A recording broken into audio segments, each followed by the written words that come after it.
Qin Beiwang has crossed over to the interstellar era. Born as the son of a Federal Fleet Marshal, he is at the bottom of his class in the command department of the Federal Academy. Airlifted to become the fleet commander, he is preparing to shine on the front lines. Unexpectedly, he awakens a commander system that can share detection information from his fleet starships. Whether it's radar detection, gravitational wave detection, or thermal radiation detection, Qin Beiwang can grasp the detection information instantly. With a godlike perspective, he fully utilizes the concept of discover and destroy in this era of giant ships and cannons that eye in the Wanqi star domain. In the Baitoya star system, Qin Beiwang regains consciousness amid a dizzying shake. Commander, wake up. The meeting starts in 10 minutes. Qin Beiwang barely opens his eyes, and what greets him is a metallic ceiling. His head is pounding. This isn't the kind of pain that comes from a hangover, at least not entirely. He supports himself to sit up, feeling the cold alloy bed frame beneath his palm. What's happening to me? Qin Beiwang mutters. Countless unfamiliar memories flood into his mind like a tide. Qin Beiwang, commander of the Pluto fleet under the Blue Star Federation's Iron Fist subfleet. 22 years old, with the rank of major. His father is the commander of the First Fleet of the Blue Star Federation and one of the 7 marshals of the Federation. Born with a silver spoon in his mouth, Qin Beiwang was born in Rome. As the youngest son of a federal marshal, he grew up in luxury and praise from others. This also led to his arrogance and disregard for others. He became known as the tiger father and dog son in the eyes of many, graduating with the lowest grades from the command department of the Federal Star Sea Academy. However, because he has a good father, he was assigned to command a subfleet right after graduation, without needing to start from the bottom. Usually indulging in drinking and laziness, he is indifferent to fleet matters. The entire Pluto fleet is actually maintained by the deputy commander, Zhuang Zixuan. Before the crossover, he was an engineer at a space research institute in the Great Xia Kingdom on Earth, 33 years old, who had an accident in the laboratory. He instinctively touches his face, feeling much younger. The steward, Duan Linghuan, a young soldier who looks no older than 20, is anxiously watching him. Commander Yang Xiao hates latecomers the most. Last time, Commander Wang of the Uranus fleet was punished to clean the engine filtration system for a month for being 3 minutes late. I know. Qin Beiwang interrupts him, his voice a bit hoarse. He stands up, surprisingly coordinated. As if this body was always his, he walks to the small washroom in the corner of the cabin and splashes cold water on his face. The face in the mirror is young and handsome, but the bags under his eyes are swollen, clearly a sign of long-term irregular sleep patterns. Just as the water droplets slide down his cheek, a strange change occurs. His vision suddenly darkens. Not dark, but transforms. Qin Beiwang blinks and finds himself seemingly floating in the universe, with a 3-dimensional star map unfolding before him. Countless light points flicker within, some stable like stars, others moving slowly like planets, and some artificial objects running on specific trajectories. In the lower left corner of the star map, a line of small text appears, Commander System activated. Function 1, 3D star map. Current mode, passive reception. Data source, Pluto Squadron's entire fleet detection array. Information delay, 0.008 seconds. System, before Qin Beiwang can comprehend this system, Duan Linchuan's voice pulls him back to reality. Commander Qin, are you okay? The star map instantly disappears, and the narrow scene of the washroom reappears before him. I'm fine. Qin Beiwang takes a deep breath, dries his face, and quickly changes into the dark blue fleet uniform hanging on the wall. The uniform has the Federal Star Ring emblem embroidered on the left chest, with a silver bar and a star indicating his rank as a major on the shoulder epaulette. He follows Duan Linghuan out of his personal cabin and enters the ship's corridor, but on both sides of the corridor are constantly flowing status display screens showing real-time data of the ship's various systems. Occasionally, crew members in the same uniform pass by, saluting him, but their eyes reveal disdain. This is the interior of the T-5 class battleship, Kunlun Mountain. Qin Beiwang thinks to himself. According to the memories of the original owner, he learns that this Kunlun Mountain battleship is the flagship of the Pluto fleet, measuring 4.8 kilometers in length. It is equipped with 2 Kai-Tian-class heavy particle beam main guns, 12 missile launch arrays, and close-in laser defense arrays, as well as Dragon-scale adaptive reactive armor. This is a T-5 class main battleship of the Blue Star Federation. T-5 means it incorporates the most advanced technology in the Federation, the most ferocious firepower, and the most robust armor. As for subsequent levels like T-3 and T-4, they are progressively weaker than T-5 starships. If it weren't for Qin Beiwang's father's status, this T-5 class battleship might not even be able to be assigned to a subfleet. It's worth noting that other fleets of the same level are still using T4 or even T3 class battleships. They pass through 3 airtight doors and enter the central bridge area. The space here opens up, soaring to 3 levels, with a massive curved observation window in front. This is actually a composite structure made of high-strength transparent alloys and several layers of energy shields. Outside the window is a deep, boundless starry sky. In the distance, 2 Swift Wind-class cruisers and several Shadow Moon-class destroyers can be seen escorting. Commander, the conference room is this way. Duan Linquan points to a sliding door on the right. The moment the door opens, all conversation inside abruptly stops. The conference room is oval-shaped, with a large holographic star map projection floating in the center. About 20 people are seated around the conference table, all commanders and deputies of the subfleets under the Iron Fist subfleet. Everyone's gaze turns toward Qin Beiwang, who has just entered.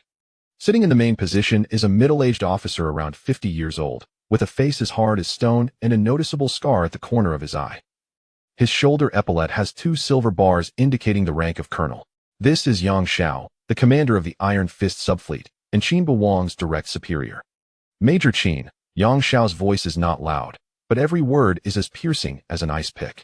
The meeting was scheduled to start at 9 a.m. It is now 9 hours 7 minutes and 37 seconds.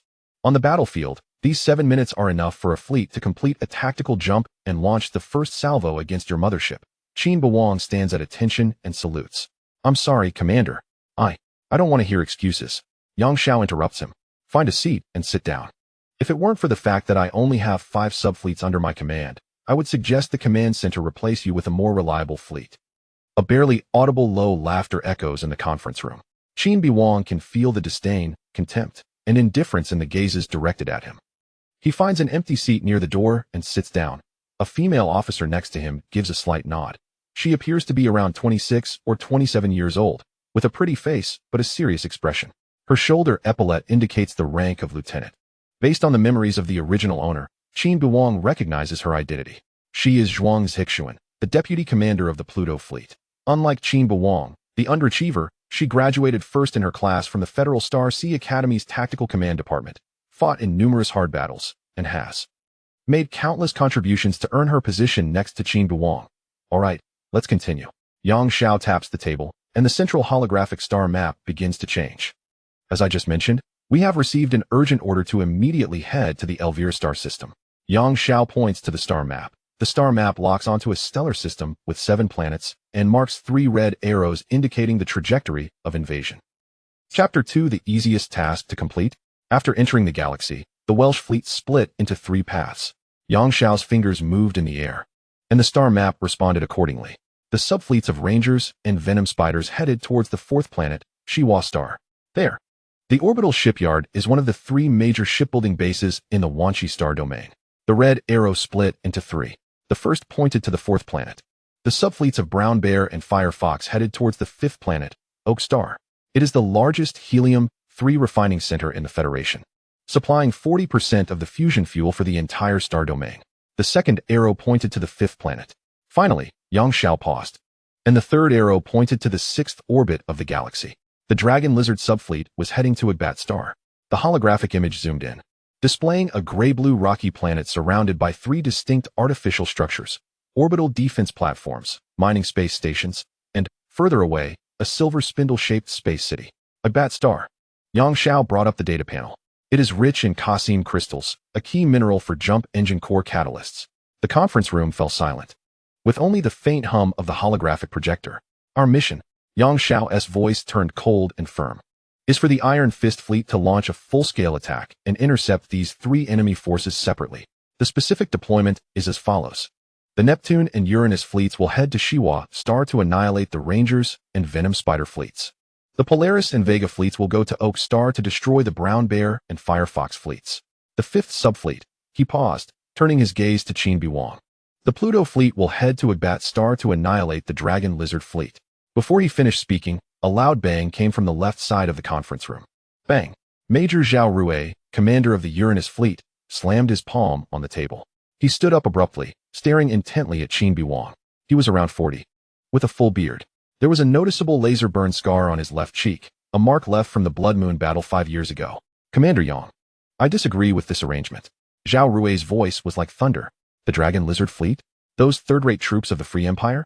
Their flagship is still a 20-year-old Fire Lizard battleship.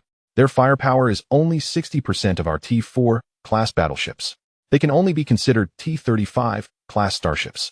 Moreover, a Bat-Star has a strong shield platform equipped with 6 orbital-grade railguns, 32 missile silos, and full-cover energy shields.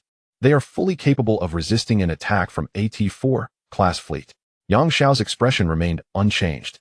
Major Zhao, watch your attitude. My attitude is very clear. Zhao Rui did not back down, pointing directly at Qin Beiwang. The Pluto fleet is our Iron Fist fleet's strongest subfleet. The Kunlun Mountain is a T-5 class battleship, equipped with 2 open sky class heavy particle beam main guns. Both of the Swift class ships are the latest models. Sending such elite forces to fight the Dragon Lizard fleet is like using a railgun to swat mosquitoes, pure waste. He looked around, although the other commanders did not speak. Their eyes showed the same doubts. Not to mention Bat-Star's defenses. Zhao Rui continued, his voice filled with sarcasm. Those scrap ships of the Dragon Lizard fleet might not even be able to break through the outer layer of the strong shield. This mission is simply a spectator role. Commander, if you are giving special treatment because Major Qin is the son of the First Fleet Commander, you might as well let him stay in the rear safe zone.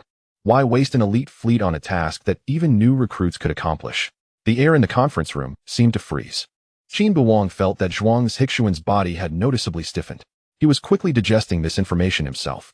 Just then, the system prompt box appeared again. Would you like to check the data on the Dragon Lizard fleet? Qin Beiwang immediately confirmed with his mind. The Dragon Lizard fleet is equipped with an old-style Predator-class battlecruiser, 3 Raider-class cruisers, and 5 Dagger-class destroyers. Indeed, in terms of firepower, protection, and technological level, they are all significantly inferior to the Pluto fleet. Meanwhile, the defense of a Bat-Star was highlighted in deep blue on the star map data. That is the sign of a high-threat heavy defense. The defense assessment of the strong shield platform can withstand a standard T-4 class fleet. Zhao Rui was right. This task appears to be overly simple. Are you done? Yang Xiao's voice was eerily calm. Zhao Rui opened his mouth, ultimately sitting down heavily. But his chest still heaved with anger. The task allocation was decided after tactical simulations by the command center. Yang Xiao scanned the room. First, a Bat-Star has 884,000 civilians. Any defensive loophole could lead to catastrophic consequences. It must be ensured that nothing goes wrong.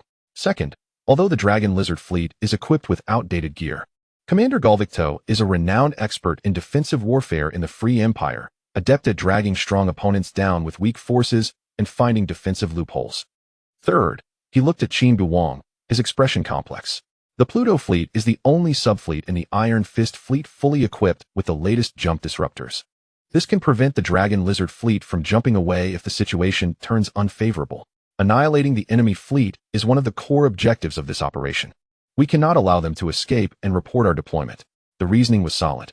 But Qin Beiwang could see from Yang Xiao's subtle changes in expression that this was not the whole truth. The other commanders present clearly thought the same. Their gazes shifted between Yang Xiao and Qin Beiwang, filled with speculation. Major Qin, Yang Xiao called out directly. Can your fleet be ready for departure in 10 minutes? Yes, Commander. Qin Beiwang stood up, his voice steady.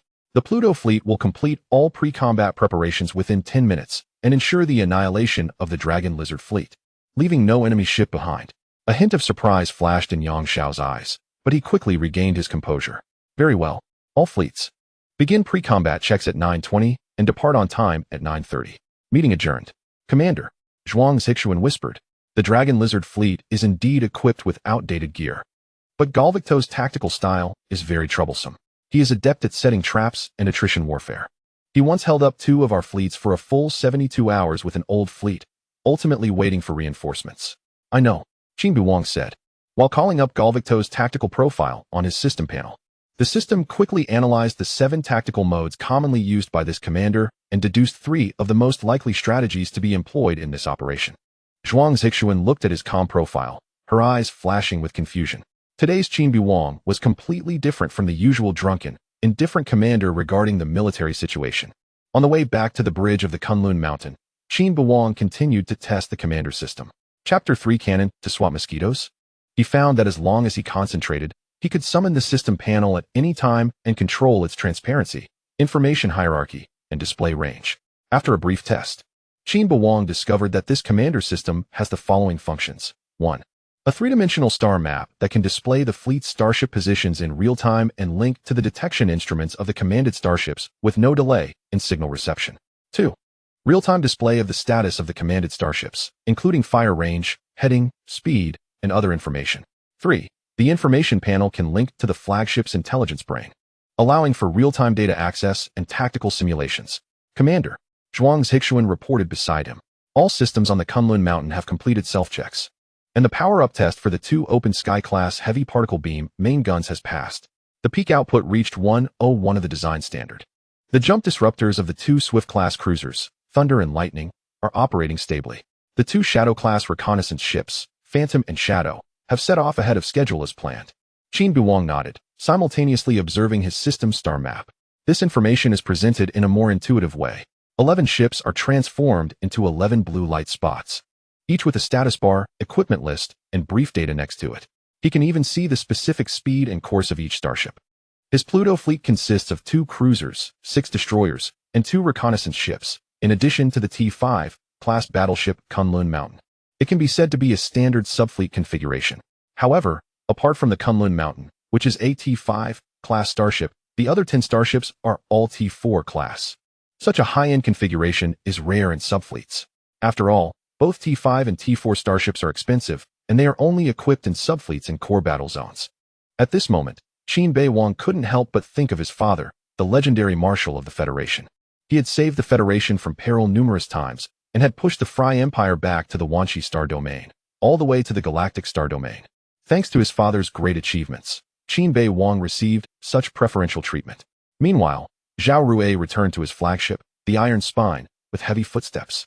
This is a T-4 class Taishan-class battleship, which has been in service for over 15 years. The hull is covered with minor repair marks and a few battle scars that have not been completely restored. Compared to Qin Beiwang's brand new and shiny T-5 class Kunlun Mountain, the Iron Spine looks like a battle-worn old war elephant. Commander, Deputy Li Wan, the Major, greeted him at the entrance of the bridge. He is about 35 years old, wears glasses, and always appears calm and restrained, contrasting sharply with Zhao Rui's fiery personality. Speak your mind. Zhao Rui waved his hand and walked straight to the command seat. Major Li Wan followed closely behind, lowering his voice. Commander, you openly questioned Commander Yang Xiao's deployment in the meeting just now, and even targeted Major Qin directly. Is that a bit inappropriate? Zhao Rui suddenly turned around, his eyes wide like copper bells. Inappropriate? Let me tell you, Li Wan, I've endured for 5 years. 5 years. Watching those privileged offspring sitting in the newest and best warships, just to turn around on the battlefield and return to promotions and accolades, while my brothers. He pointed out the observation window, where the ships of the Uranus fleet were docked, mostly old T-3 and T-4 class starships. We could easily crush the enemy with advanced starships. But we have to fight them head-on. Every time we return from battle, don't you feel heartbroken looking at the casualty figures? His voice echoed in the bridge, causing several crew members operating the controls to instinctively shrink their necks. Major Li Wan pushed up his glasses, still maintaining a calm tone. I feel heartbroken, Commander. But your public confrontation with superiors and targeting colleagues will only push you further down the promotion list, with no benefit whatsoever. Do you know why? 5 years after the Blood Moon campaign, you achieved such great merit, yet were only promoted by 1 rank, while others who were not as good as you are now colonels, or even brigadiers. Zhao Rui's expression darkened. The Blood Moon campaign was a brutal encounter between the Federation and the Fry Empire at the Wanshi Star Domain's border. At that time, Lieutenant Zhao Rui led a makeshift subfleet and held off 3 main fleets of the Empire for 72 hours, buying precious time for the Federation's main forces to gather. In that battle, his flagship was destroyed 3 times, and he changed ships 3 times. The laser burns on his cheeks were left from that time. But after the war, he was only promoted from lieutenant to major, still commanding this outdated subfleet. Because I won't flatter or curry favor with those lords sitting in the rear command. Zhao Rui gritted his teeth. Not entirely. Major Li Wan shook his head. It's because you've offended too many people. I stand upright and act justly. As long as they don't do those ridiculous things, I wouldn't even glance at them. Zhao Rui argued. Major Li Wan sighed. Commander Zhao, you can't keep doing this. The way you targeted Major Qin Beiwang today, do you know who his father is? Zhao Rui snorted coldly. Marshal Qin Beiwang, commander of the First Fleet in the Galactic Star Domain, one of the 7 marshals of the Federation's Interstellar Fleet. What? Am I afraid of him? You're not afraid. But what about your brothers? Major Li Wan's voice finally showed some turbulence. if Marshal Qin holds a grudge because of today's incident. Do you think my application for new engines, upgraded shields, and weapon systems for the Uranus fleet will pass smoothly? After this operation, if we need to supplement ships, will we get new ships or second-hand ones eliminated from other fleets? Zhao Rui opened his mouth, but couldn't say anything. His fists clenched and then relaxed, the joints cracking. I'm not saying you're wrong, Commander, Major Li Wen continued, his tone softening a bit. I know you're fighting for your brothers. The equipment of the Pluto fleet is indeed too good, unreasonably good. But your public outcry will only make things worse. If Major Qin Beiwang really holds a grudge, he just needs to say a few words in his father's ear.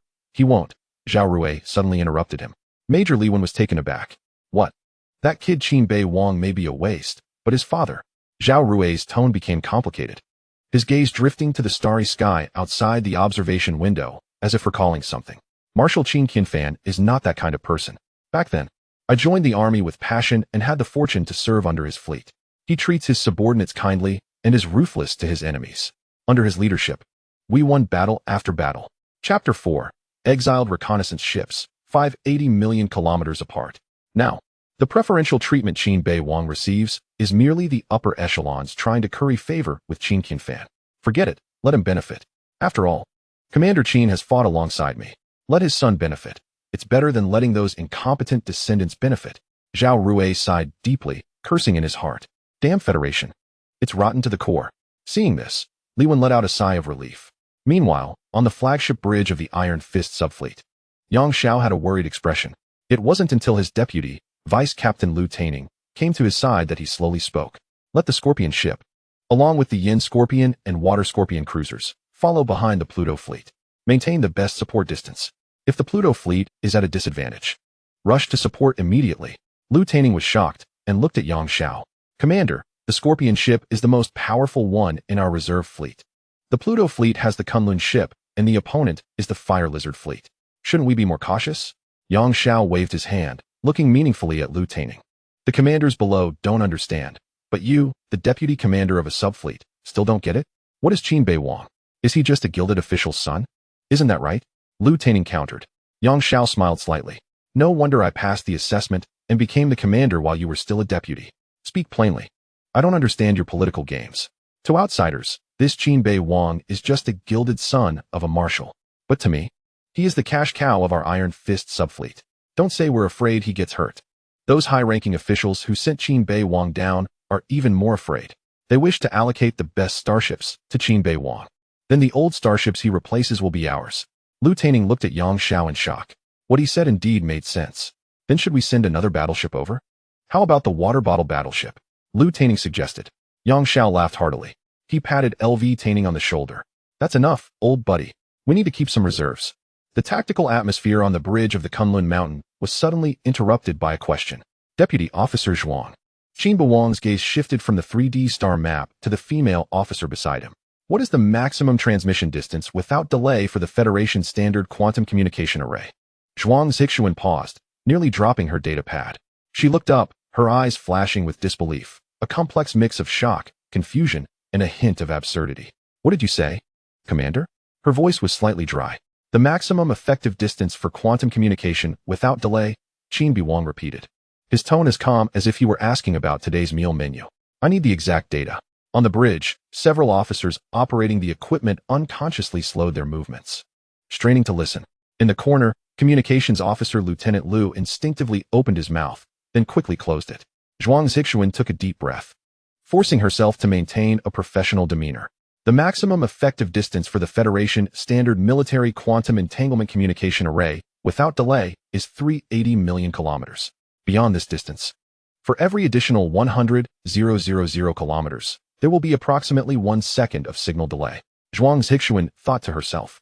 This is the content covered in the first lesson of the first-year course Fundamentals of Interstellar Communication in the Fleet Command Division.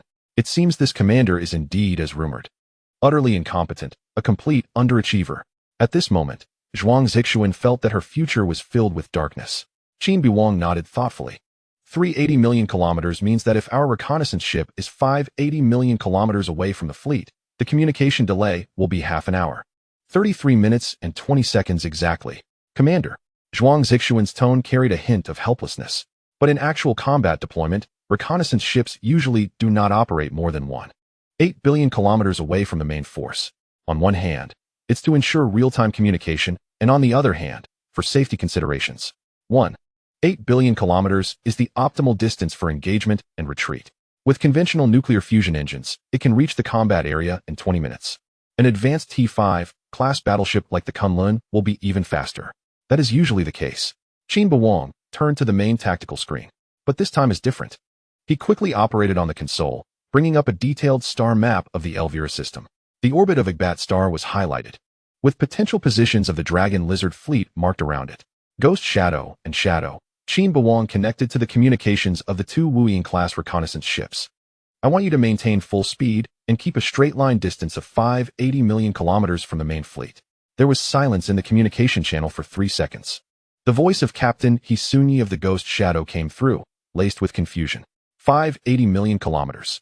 That's 3 times the safe distance stipulated in our standard operational regulations. At that distance, our communication delay is over half an hour. And once we encounter enemy ships, the main fleet will need at least an hour to come to support. Execute the order, Qin Beiwang interrupted him. Although there would be communication delay issues in reality, in Qin Beiwang's system star map, the information being explored by the two Wuyin-class reconnaissance ships was displayed in real time. Only beyond 580 million kilometers would there be some delay. If there's a communication delay, then let's not communicate at all. As for encountering enemy ships, he paused. If my judgment is correct, the Dragon Lizard fleet has no extra forces to intercept you. All their ships will be concentrated at the front of the Igbat star defense platform. Zhuang Zixuan said in shock. No communication. Commander, do you mean to maintain communication silence?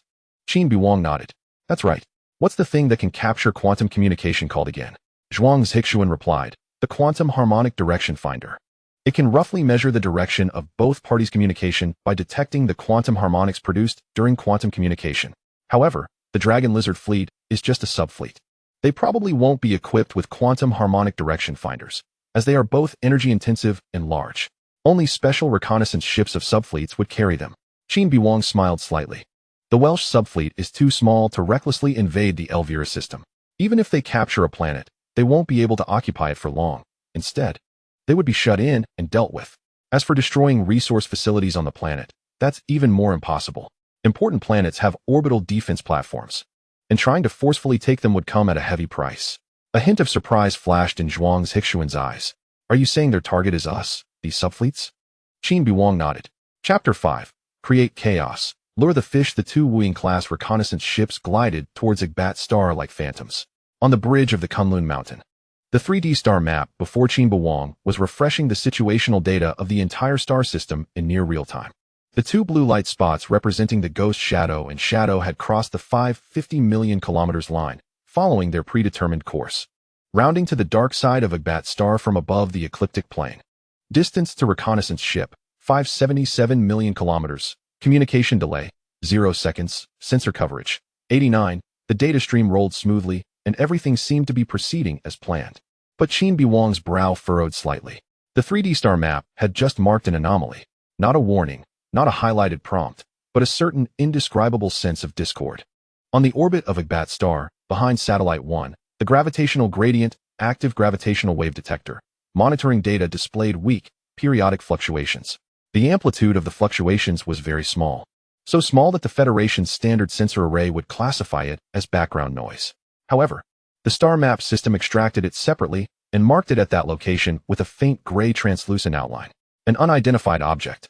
The outline was blurry, and the size could not be accurately measured, but based on the fluctuation characteristics analysis, it was at least the size of a medium ship.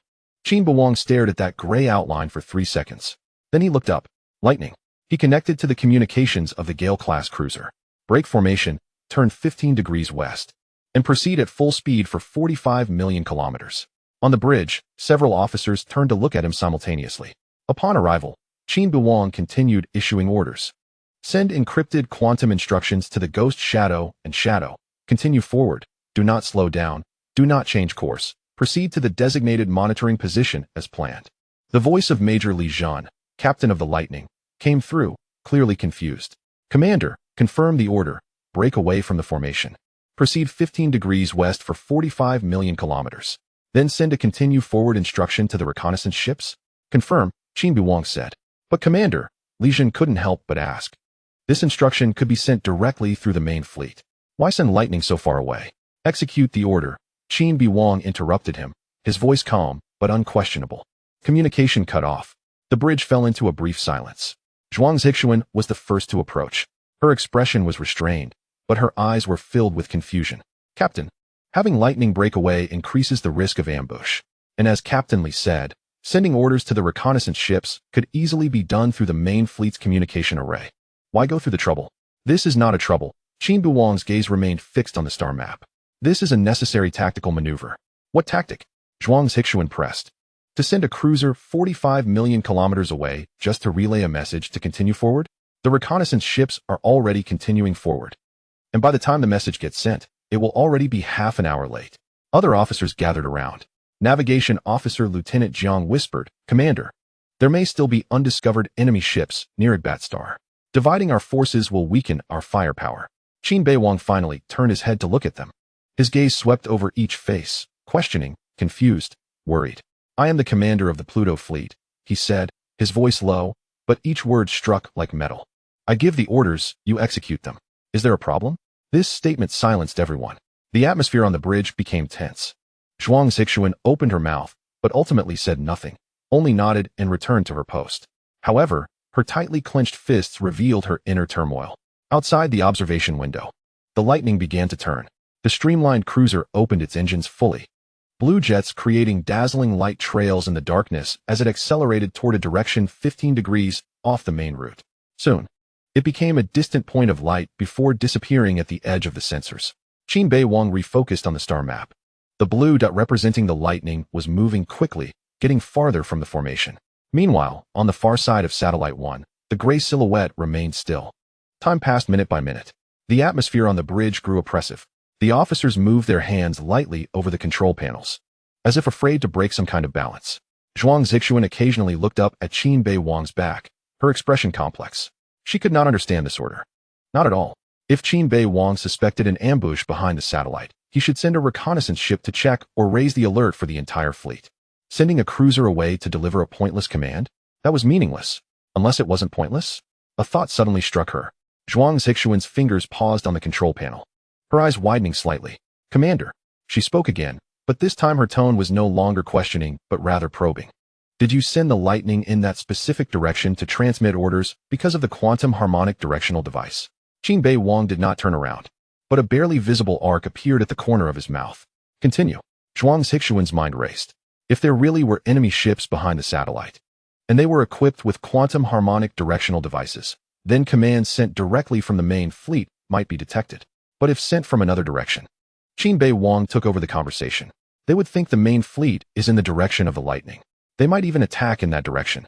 At that time, we can strike their flank. He paused and added, we must disrupt them. Zhuang Zixuan's pupils dilated. On the bridge, the other officers also understood. They exchanged shocked glances. This seemingly absurd order actually had such deep calculations behind it. But Commander, Communications Officer Lieutenant Liu could not help but ask, what if there's nothing behind the satellite? Then wouldn't the lightning have made a trip for nothing, increasing the risk for no reason? Then consider it a communication security drill, Qin Beiwang said indifferently. On the battlefield, caution is never excessive. After he finished speaking, he no longer explained and returned his focus to the star map. At this moment, the officers present looked at Qin Beiwang with a touch more respect. Although this strategy might not necessarily work, it was certainly better than doing nothing. For minutes had passed, and the lightning was about to reach its designated position. Distance to lightning, 44.8 million kilometers. About to enter command transmission position. On the star map, the blue dot representing the lightning stopped. A few seconds later, a dashed line extended from there, pointing to the two distant reconnaissance ship dots. That was the simulated path for quantum communication. Lightning reports arrived at designated coordinates, sending commands. Li Jun's voice came through. Received? Qin Beiwang replied, but his eyes were fixed on the gray silhouette behind the satellite. 1 second, 2 seconds, 3 seconds, nothing happened. Zhuang Zixuan felt her heart racing. She did not know what she was hoping for. She wanted Qin Beiwang's judgment to be correct, to prove he was not giving orders blindly. Yet she also hoped there was nothing there, so the fleet wouldn't have to face additional enemies. Chapter 6. False Communications. The conflicting emotions made her palms sweat. The 5th second. Qin Beiwang's system star map suddenly refreshed violently.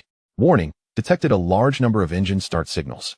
Location, behind Agbat Star Satellite 1. Coordinates marked. Energy feature analysis. Fry Empire Stinger-class fast assault ships. Confidence 87. Angel-class battleships. Confidence 98. Quantity, 24 ships. Status, accelerating, expected in 20 minutes. 2 Shadow-class reconnaissance ships will fall within the enemy's fire coverage. Qin Beiwang's heart sank. 24 starships. That was the number of ships that 2 subfleets would have. This was no longer a force the Dragon Lizard fleet could mobilize. This was the main force of the Welsh subfleet. Qin Beiwang stared at the enemy ship cluster on the star map. The system simulation was underway, and hundreds of possible tactical paths unfolded in virtual space. Soon, a risky tactic was devised, 11 against 24. Even with equipment advantages, it was an absolute disadvantage. To win, they could only rely on cunning. We must create chaos. Qin Beiwang murmured to himself. Commander? Zhuang Zixuan looked at him. Qin Beiwang did not answer. His fingers tapped on the three-dimensional star map before him. In no time, the positions of the 24 enemy ships were marked on the star map in front of him. Commander, what is this? Zhuang Zixuan asked. This is the position of the enemy starships.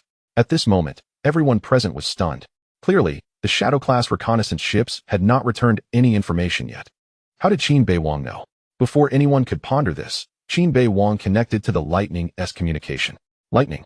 Proceed at full speed toward the directions of the Spectre and Shadow. Everyone in the bridge turned to look at him. Captain Li Zhen's voice came through the communication channel. Filled with confusion. Commander? How long will it take to reach a position 3? 8 billion kilometers away from the reconnaissance ships? Qin Beiwang interrupted him. A brief silence followed. Then the quick calculation result. At maximum cruise speed, 22 minutes. That's enough. Upon reaching a position 3, 8 billion kilometers away from the reconnaissance ships, immediately execute a 180-degree turn. At the same time, activate the full-band quantum communication array. I want you to simulate command communication signals for at least an entire subfleet. Frequency random, encoding random, call sign random. A deathly silence enveloped the bridge. Zhuang Zixuan was the first to react, her eyes widening slightly. You want to create false fleet communications? Yes. Qin Beiwang's fingers traced the star map, circling several asteroid belt areas. If the main force of the Welsh subfleet is indeed over here, they will definitely send out forward reconnaissance ships. According to standard tactical manuals, the best ambush positions for reconnaissance ships are here, here, and here. The 3 points he marked were all within the signal coverage area of the Lightning-S planned route. The Lightning-S false signals would be intercepted by those reconnaissance ships. Then they would report to the main fleet. Detected multiple Federal fleets gathering communication signals toward Agbat Star. Zhuang Zixuan quickly understood the plan. The enemy would think we would attack from the direction of the lightning. But this is too risky. If their reconnaissance ships are equipped with advanced signal analysis systems, they might see through the false signals. The battlefield changes rapidly. They are making a long-distance dash, pursuing a quick strike and quick retreat. By the time they discerned it, the opportunity had already been missed. Qin Beiwang pulled up a document of the Federation Fleet's communication protocol. The encryption layer of standard quantum communication has 17 verification mechanisms. However, battlefield real-time reconnaissance at 99 will only detect signal strength and basic characteristics, without deep decryption. That would take too much time. He looked at Zhuang Zixuan. We need to design a complete false command chain. 10 starships, each with a call sign, organization, and command hierarchy. We also need to simulate tactical discussions and firepower allocation. The more complex, the more realistic. Zhuang Zixuan stared at him for 2 seconds, then took a deep breath. I understand. Give me 3 minutes, and I will generate fake data. She turned back to her control console, her fingers flying across the touchscreen. The Federation Fleet's organizational database was pulled up. She began to fabricate a non-existent subordinate fleet. Number, commander's name, ship model, even detailed identification codes for each ship. Qin Beiwang continued issuing orders to the Lightning. Captain Li, listen carefully. After you reach the position, your turning action must be obvious, so that any observer can tell that you are turning back after receiving a signal from the reconnaissance ship. Understood. Li Zhen's voice became firm. The Lightning will complete the mission. Good luck. Communication ended. He looked out the observation window at the position of the Lightning. A faint blue light was seen racing into deep space at full speed. Zhuang Zixuan quickly completed the false communication data packet. Commander, the data is ready. A complete false organization for a fleet of 10 starships, including a full command chain and tactical instructions. Qin Beiwang quickly browsed. The data packet was very professional. even simulating different commanders' speaking habits. Some were concise, some verbose, some liked technical terms, while others preferred common expressions. Very good. He instructed the communication officer to encrypt and transmit the data packet to the Lightning. Begin execution. The next 20 minutes were a long wait. The atmosphere on the bridge was so oppressive it could squeeze water out. Everyone stared at the tactical screen, focusing on the two clusters of red enemy ships slowly moving on the star map. Time passed second by second, and the enemy's speed, course, and formation data were continuously updated under Qin Beiwang's changes. 22 minutes later, the Lightning arrived at the designated position. A real-time image of that cruiser was displayed in one corner of the main tactical screen. The Lightning drifted alone in the empty universe. Then, its communication arrays on both sides fully deployed. Lightning reporting. In position, beginning broadcast. The invisible quantum signals began to spread in all directions. In Qin Beiwang's three-dimensional star map, the light blue ripples representing the communication coverage area rapidly spread out from the Lightning. The ripples swept across the three enemy potential ambush points he marked, covering most of the Egbat star battlefield area. How is the signal strength? Zhuang Zixuan asked. The sensor officer stared at the readings. Full power output. Any receiving device in those three asteroid belts, as long as it hasn't been turned off, will definitely be able to detect these signals. What about the enemy? Lieutenant Lu's voice was a bit tense. No one could answer. Qin Beiwang stared at the enemy ship clusters on the star map. Time flowed second by second. In the void more than 500 million kilometers from Egbat star, a sparse asteroid belt floated quietly. Chapter 7. The Marshal's sun is nothing special in the shadow of the largest piece of ice rock. A completely black, flat-shaped starship was shutting down all active systems. Lurking like a deep-sea shark, the bridge was almost in darkness, illuminated only by the faint cold light from the control console reflecting a few focused faces. The passive array received quantum harmonic signals. The sensor operator reported in a low voice. Azimuth 042, approximately 100 million kilometers away. Signal strength is moderate, but the modulation pattern is very clear. Captain Shi Juan leaned slightly forward from the command chair. He was a middle-aged officer in his 40s. With a gaunt face and deep-set eyes, typical characteristics left by long-term deep space reconnaissance work. Analyze the signal characteristics. His voice was hoarse. The operator quickly tapped the keyboard, and a series of data popped up on the holographic screen. High-frequency quantum communication, encryption level A7, standard tactical communication level of the Federation fleet. At least 6 different command channels were detected, along with tactical coordination and firepower allocation. It seems to be an entire fleet. Excitement flashed in Shi Juan's eyes. He had been lurking in this asteroid belt for 20 hours, tasked with monitoring any anomalies in the direction of the Baitoya star system. Now, the prey finally appeared. He originally thought there was only one starship, but it turned out to be an entire fleet. He stood up and paced a few steps in the cramped bridge. This is a major discovery. Communication officer, he ordered. Contact Commander Wales using the encrypted channel. Report. A Federation fleet communication signal has been detected 400 million kilometers on the flank of Egbat star. After a long time, on the periphery of Egbat star, aboard the flagship of the Fry Empire's Wales subfleet, the Imperial Glory, Admiral Remington Wales was staring at the encrypted report that had just come in on the tactical screen. 63-year-old Wales had the typical appearance of an old-school military man from the Empire. His gray-white hair was cut short, his cheeks were gaunt but angular, and deep-set eyes held a pair of hawk-like eyes. He wore a crisp dark gray Imperial Space Navy colonel uniform, with 3 rows of medals on his chest. That was the testimony of a 40-year military career. From Shi Juan? He asked his aide, his voice deep and steady.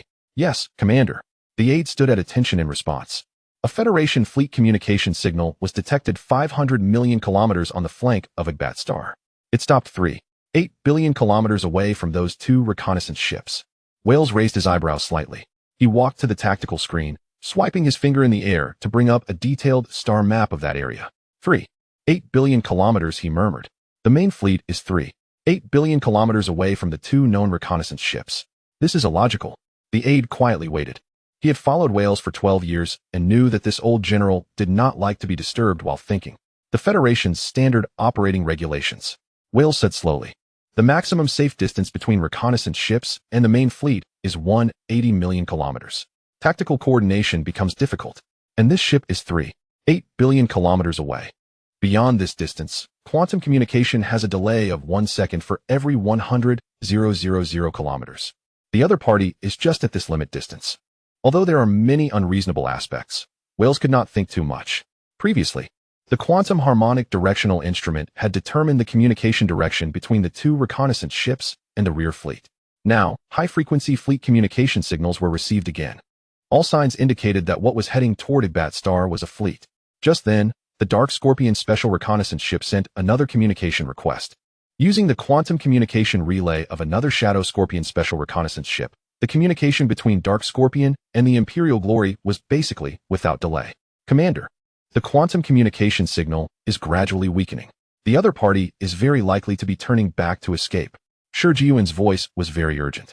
It's running away. Why?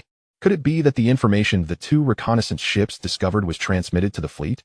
Do they know about the existence of our two fleets? Considering the previous actions of the other party and their completely unguarded appearance, it was not like something a fleet commander could do. Wales's eyes narrowed slightly. He recalled the latest report from the intelligence department regarding the personnel movements of the Iron Fist subfleet. Marshal Qin Qianfan's youngest son, Qin Beiwang, appointed as the commander of the Pluto fleet. A 22-year-old major, graduated directly into the fleet command thanks to his father's connections. A typical scion of the Federal elite. A typical gilded officer. But the Pluto fleet is the best-equipped subfleet of the Iron Fist division. T5, class battleship Kunlun Mountain. T4, class cruisers and destroyers. Allowing such a useless person to command made Wales suddenly understand. It is the Pluto fleet. There was a hint of sarcasm in his voice. The fleet led by the son of a Federal Marshal.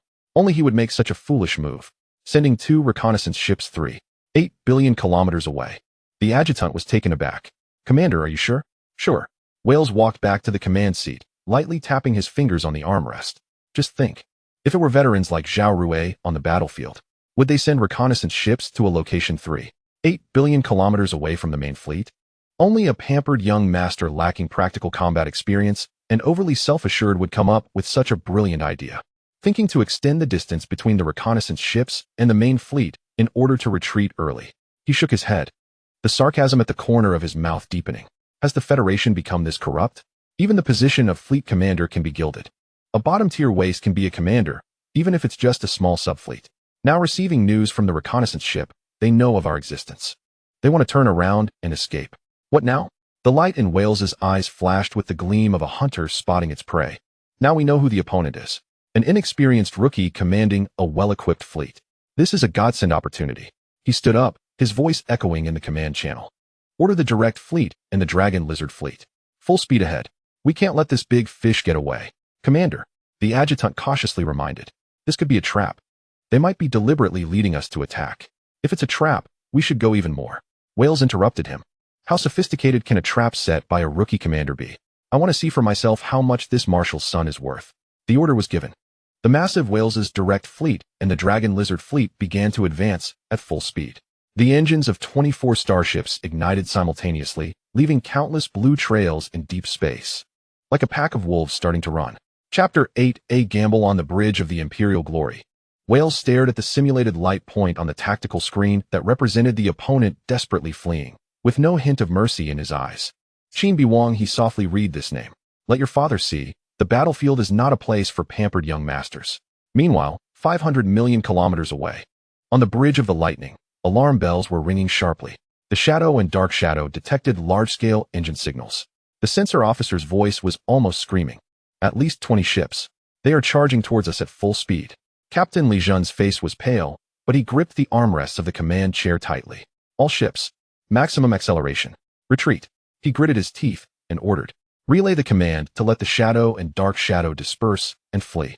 At the same time, on the bridge of the Kunlun Mountain battleship, all fleet, full speed assault. Qin Beiwang's voice rang out on every bridge of the Pluto fleet starships.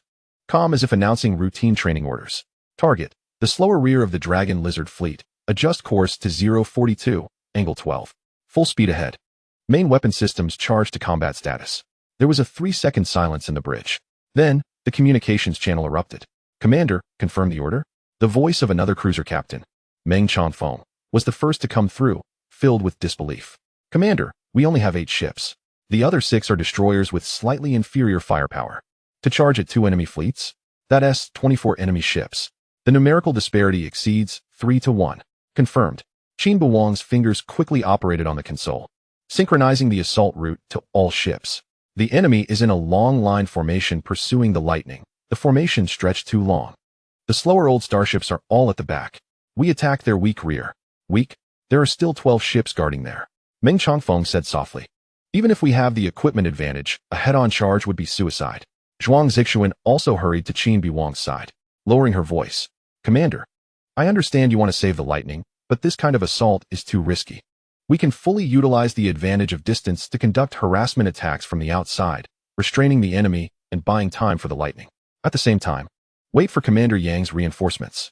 The lightning won't last until then. Qin Beiwang interrupted her, pulling up the sensor data. The ships of Wales's direct fleet are relatively fast. The leading destroyer can catch up to the lightning in just 1.5 hours. Besides, everything I've done previously was not to be passively beaten. His gaze swept over every shocked face in the bridge, then returned to the main tactical screen. A three-dimensional star map unfolded before his eyes. The system running the latest round of tactical simulations. Blue and red light points collided and intertwined in virtual space, hundreds of possible combat trajectories spreading like a web. The simulation results flickered at the edge of his vision. A 7 assault plan success rate, 753. Key variable, enemy commander personality model, cautious. Expected enemy reaction, 71 probability of choosing to temporarily retreat and reorganize formation, rather than engage immediately. If the enemy chooses to engage immediately, the success rate will drop to 427, 75% chance of winning. This number echoed in Qin Beiwang's mind. Captain Meng, Deputy Commander Zhuang, let me finish. His voice remained steady but carried an undeniable authority. We are not fighting 24 ships head-on. I am making a highly favorable gamble. He pulled up Wales's personal profile on the tactical screen. Remington Wales, 63 years old, served for 40 years, participated in 37 battles. Having a brilliant record, but with a characteristic of being cautious, extremely cautious. He never fights a battle unless he has at least an 80 chance of winning. Nor does he allow himself to be placed in a potentially encircled position. Meng Changfeng remained puzzled. When he saw a well-equipped fleet charging at his rear despite the numerical disadvantage, his first reaction would not be to engage head-on, but rather, this is a trap. Qin Beiwang pulled up a three-dimensional simulation of the assault route. He would think, why would this fleet dare to charge so boldly? Is there reinforcements? Is there an ambush? Did I miss something? He magnified the details of the junction area, and just in those few minutes of hesitation, our assault fleet had already latched onto his tail. Once they engaged, he wouldn't have time to think slowly. He would only have two choices, either to engage head-on, risking being heavily damaged by our elite equipment, or to temporarily retreat and reorganize formation. If he chooses to retreat, the lightning would be saved. Zhuang Zixuan understood. Not just that. A cold light flashed in Qin Beiwang's eyes. If Wales turns around, then we retreat. The enemy starships are not as advanced as ours. They can't catch up with us. He pulled up the communication interface. A brief encrypted message was being edited. I need to send a message to Commander Yang Xiao. Zhuang Zixuan looked at the short message. Wales's subfleet main force, direct fleet and dragon lizard fleet are engaged with my unit at Agbat Star. Coordinates attached. Suggest organizing a counterattack in the Shiva Star and Oak Star battle zone immediately. Hold back the enemy reinforcements. The safe jump points within the star system can be ambushed to cut off the enemy's retreat. She gasped. This was a gamble for a bigger game. Qin Beiwang clicked send.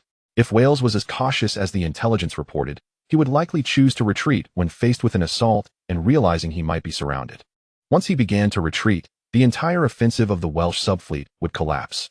Meng Changfeng's voice came through the communication channel, this time without doubt, but with more contemplation. Commander, are you sure Wales will think this way? What if he sees through this as just a bluff? Then execute Plan B, Qin Beiwang said calmly. We will fight while retreating, using our equipment advantage to engage in a war of attrition. We retreat when the enemy advances, we pursue when the enemy retreats, and we disrupt when the enemy is cornered. The Kunlun Mountain's heavy particle beam main gun had a range greater than any of their ships, allowing it to attack them from outside their main gun's range. It would buy time for the Lightning and for other fleets. He paused and added, but according to my calculations, there is a 70 chance that Wales will choose caution, because for an old general like him, a risky victory is far less important than preserving fleet strength. In the Fry Empire, the fleet is their foundation. If it's lost, then they have nothing left. He cannot afford to lose. Silence fell upon the bridge. Officers exchanged glances, and the hesitation on their faces gradually faded, replaced by a sense of resolve. Zhuang Zixuan looked at Qin Beiwang's profile, feeling a newfound respect. This once academically challenged student, who had no knowledge of quantum communication basics, was now formulating a strategy that could influence the outcome of the entire theater of war. And his logic was impeccable. Chapter 9. Lockdown in the communication channel.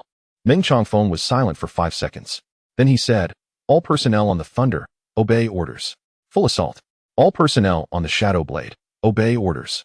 Full assault." Qin Beiwang nodded. "All ships, full assault." The command was issued. The engines of 8 starships erupted with maximum power blue light simultaneously. In deep space, this small fleet began to accelerate, like an arrow released from a bow, piercing towards the enemy formation ahead.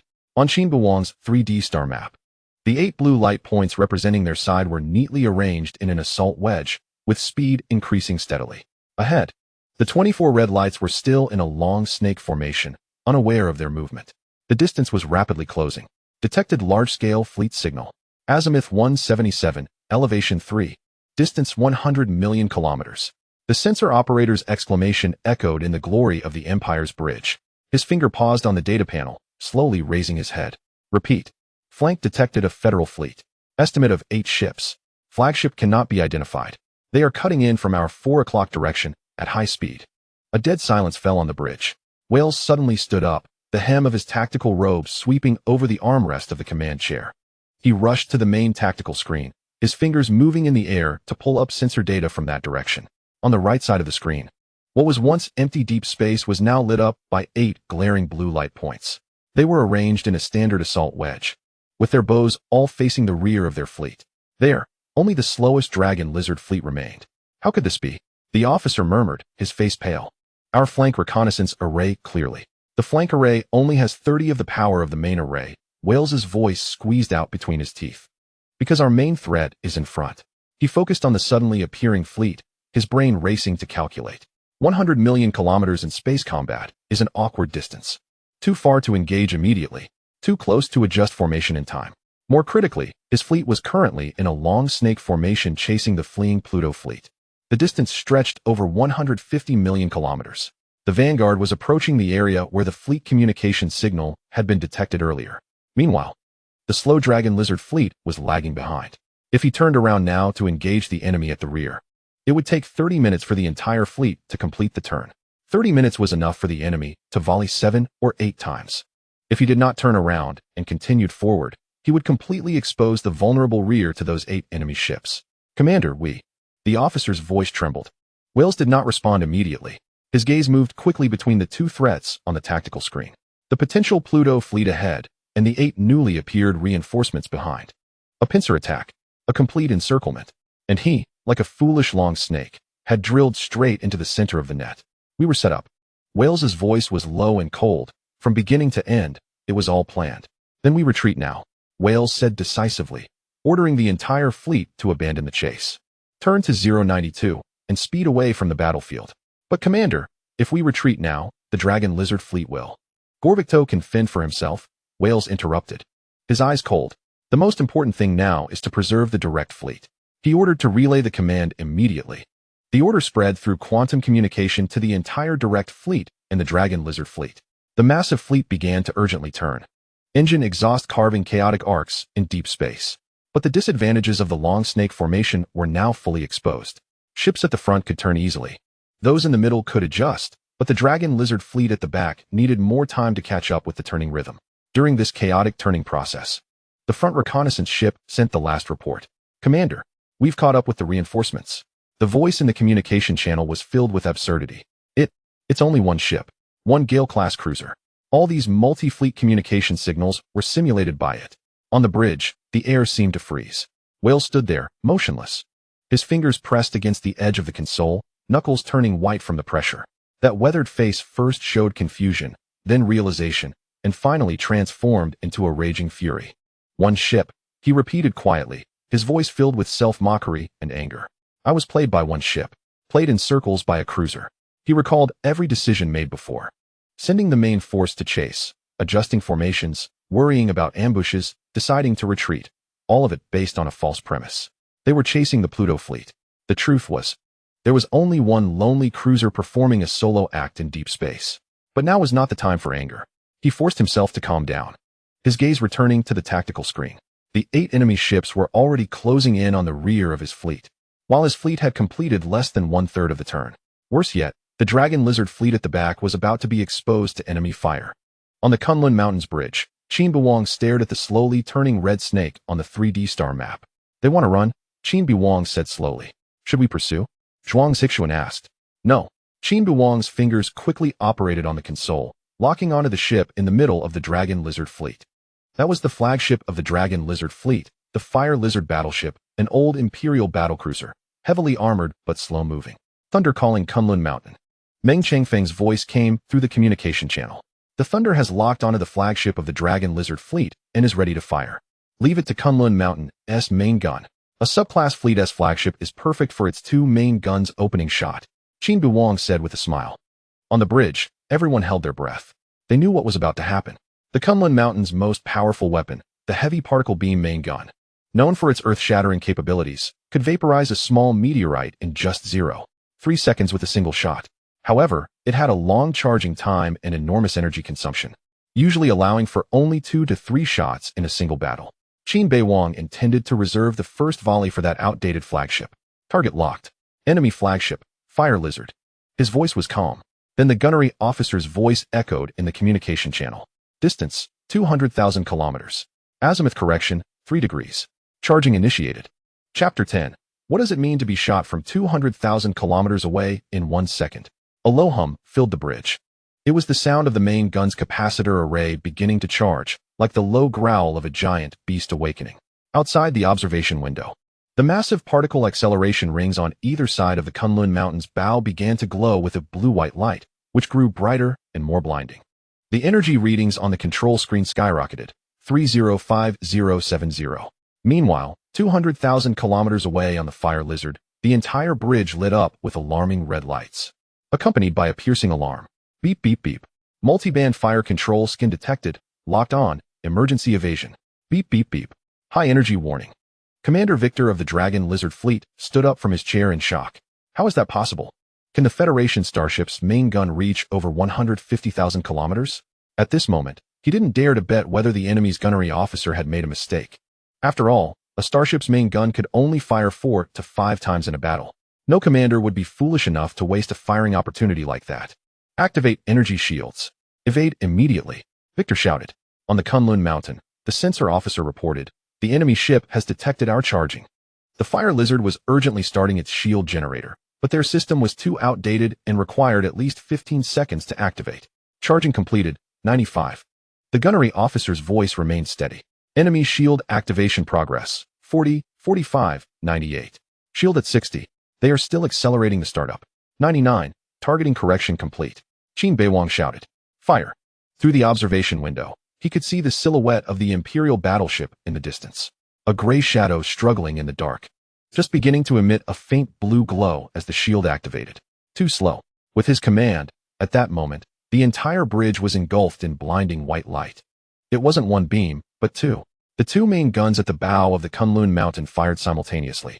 2 particle streams with a diameter of over 15 meters cleaving through the void of 200,000 kilometers like a mythical sword slicing through chaos. There was no sound. Sound could not travel in space. But at that moment, everyone seemed to hear a roar that transcended the laws of physics. An auditory hallucination generated when energy reached its peak.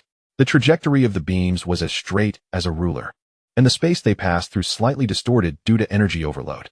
Interstellar dust that happened to drift across the beams was completely ionized upon contact, erupting into a brief and dazzling purple halo.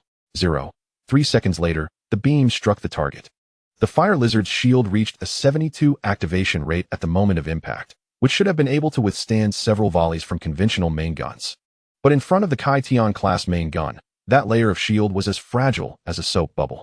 In the first millisecond of contact, the shield overloaded. In the second millisecond, the beam penetrated the bow armor. In the third millisecond, energy surged into the ship's interior, flowing upstream along the main energy conduit, obliterating everything in its path. Metal armor, weapon systems, reactor casing, and hundreds of Imperial soldiers vaporized in an instant at millions of degrees of high temperature. Then, the reactor went critical. The entire battlecruiser lit up from within, like a lantern being ignited. The light first seeped through cracks, then grew brighter until the hull could no longer contain the violent energy. The explosion occurred. It was not an explosion in the conventional sense. but a frenzy of matter converting into pure energy.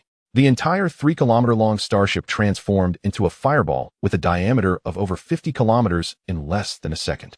The core temperature of the fireball exceeded that of a star's surface, and the shockwave expanding from the edges blew away several nearby destroyers that couldn't evade in time like fallen leaves.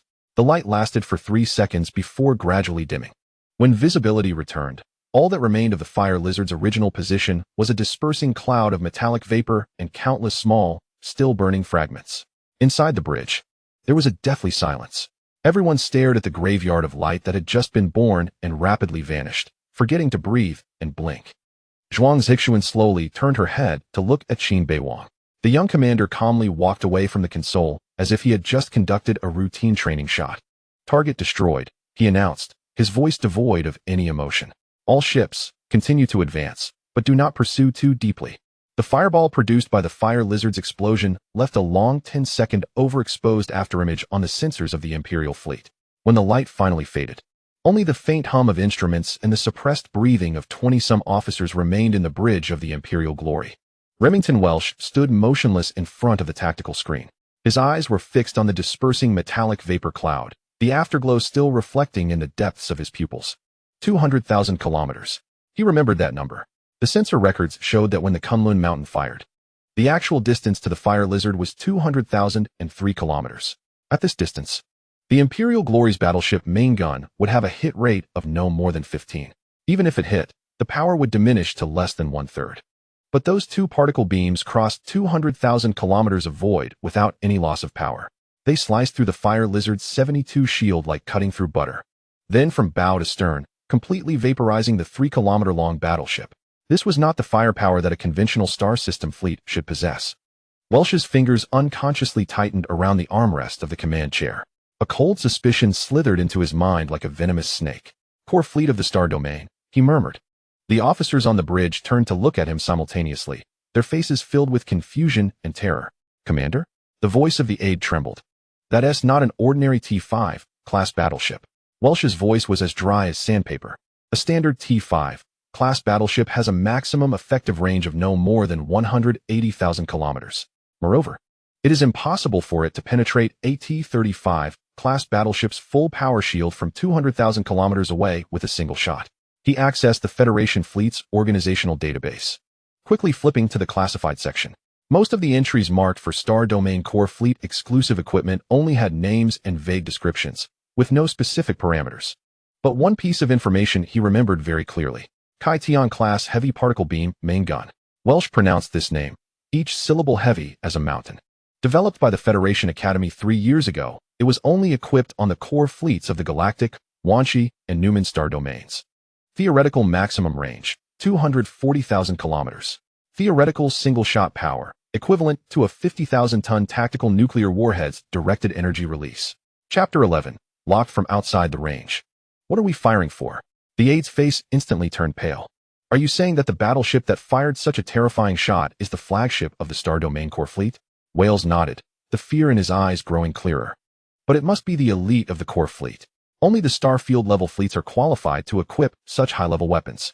Ordinary border subfleets don't even have the qualification to apply for a glance at the parameters. For the first time, a wavering appeared in Wales's voice. We are engaging with a core fleet of the Starfield. This sentence struck every Imperial officer's heart like a heavy hammer. The core fleet of the Starfield is the true strategic force of the Federation. They are fully organized, equipped with the most advanced technology, and manned by the finest personnel. Their mission is not border patrol or small-scale conflicts, but decisive battles at the Starfield level. The Wales subfleet is merely one of the 12 subfleets under the Empire's third mobile fleet. Moreover, it is one of the relatively outdated ones. Their most advanced battleship is just the T-4 class Imperial Glory. Using a subfleet to fight a core fleet is like using militia to confront special forces in regular troops. It's a death wish. Commander, the sensor operator's voice broke the silence. The enemy battleship's main gun is charging again. On the tactical screen, the blue dot representing the Kunlun Mountain lit up with a blinding energy reading at the bow once more. Although it was weaker than before, it was still enough to terrify everyone. Target, the operator swallowed hard. The target might be us. Inside the bridge of the Imperial Glory, panic spread like a plague. Although the two ships were tens of millions of kilometers apart, no one dared to take a gamble. All fleets, Wales's voice suddenly rose, almost a scream. Full speed retreat. Abandon all non-essential loads. Overload the engines. Hurry. The command spread rapidly through quantum communications. The Imperial fleet, which had been trying to organize a defensive formation, completely lost order at this moment. The flagship's command was to retreat, but in the interpretation of panic, it turned into a flight for survival. The closest few cruisers to the Kunlun Mountain reacted first. They pushed their fusion engines to the maximum, trying to escape the fire coverage of the Pluto fleet as quickly as possible. But it was already too late. The second barrage from the Kunlun Mountain was coming. This time it was still 2 beams. Clearly, that ship's energy system was powerful beyond imagination, with a firing interval that was despairingly short. 2 beams of death cut through deep space. The first beam targeted 2 cruisers. They didn't even have time to restart their shields before being pierced through the fragile midsection of the hull. The explosion's light bloomed like 2 flowers of death among the Imperial fleet's array. The second beam flew towards 2 cruisers further away. Those 2 ships activated their full power shields just in time, barely blocking the direct hit. However, the shock from the overloaded shields still caused the hull to shake violently, and the internal systems suffered widespread failures. For ships, 2 destroyed, 2 heavily damaged.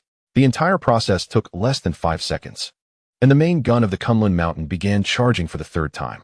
Monster, the deputy murmured, his face as pale as paper. That is a monster. Wales did not refute.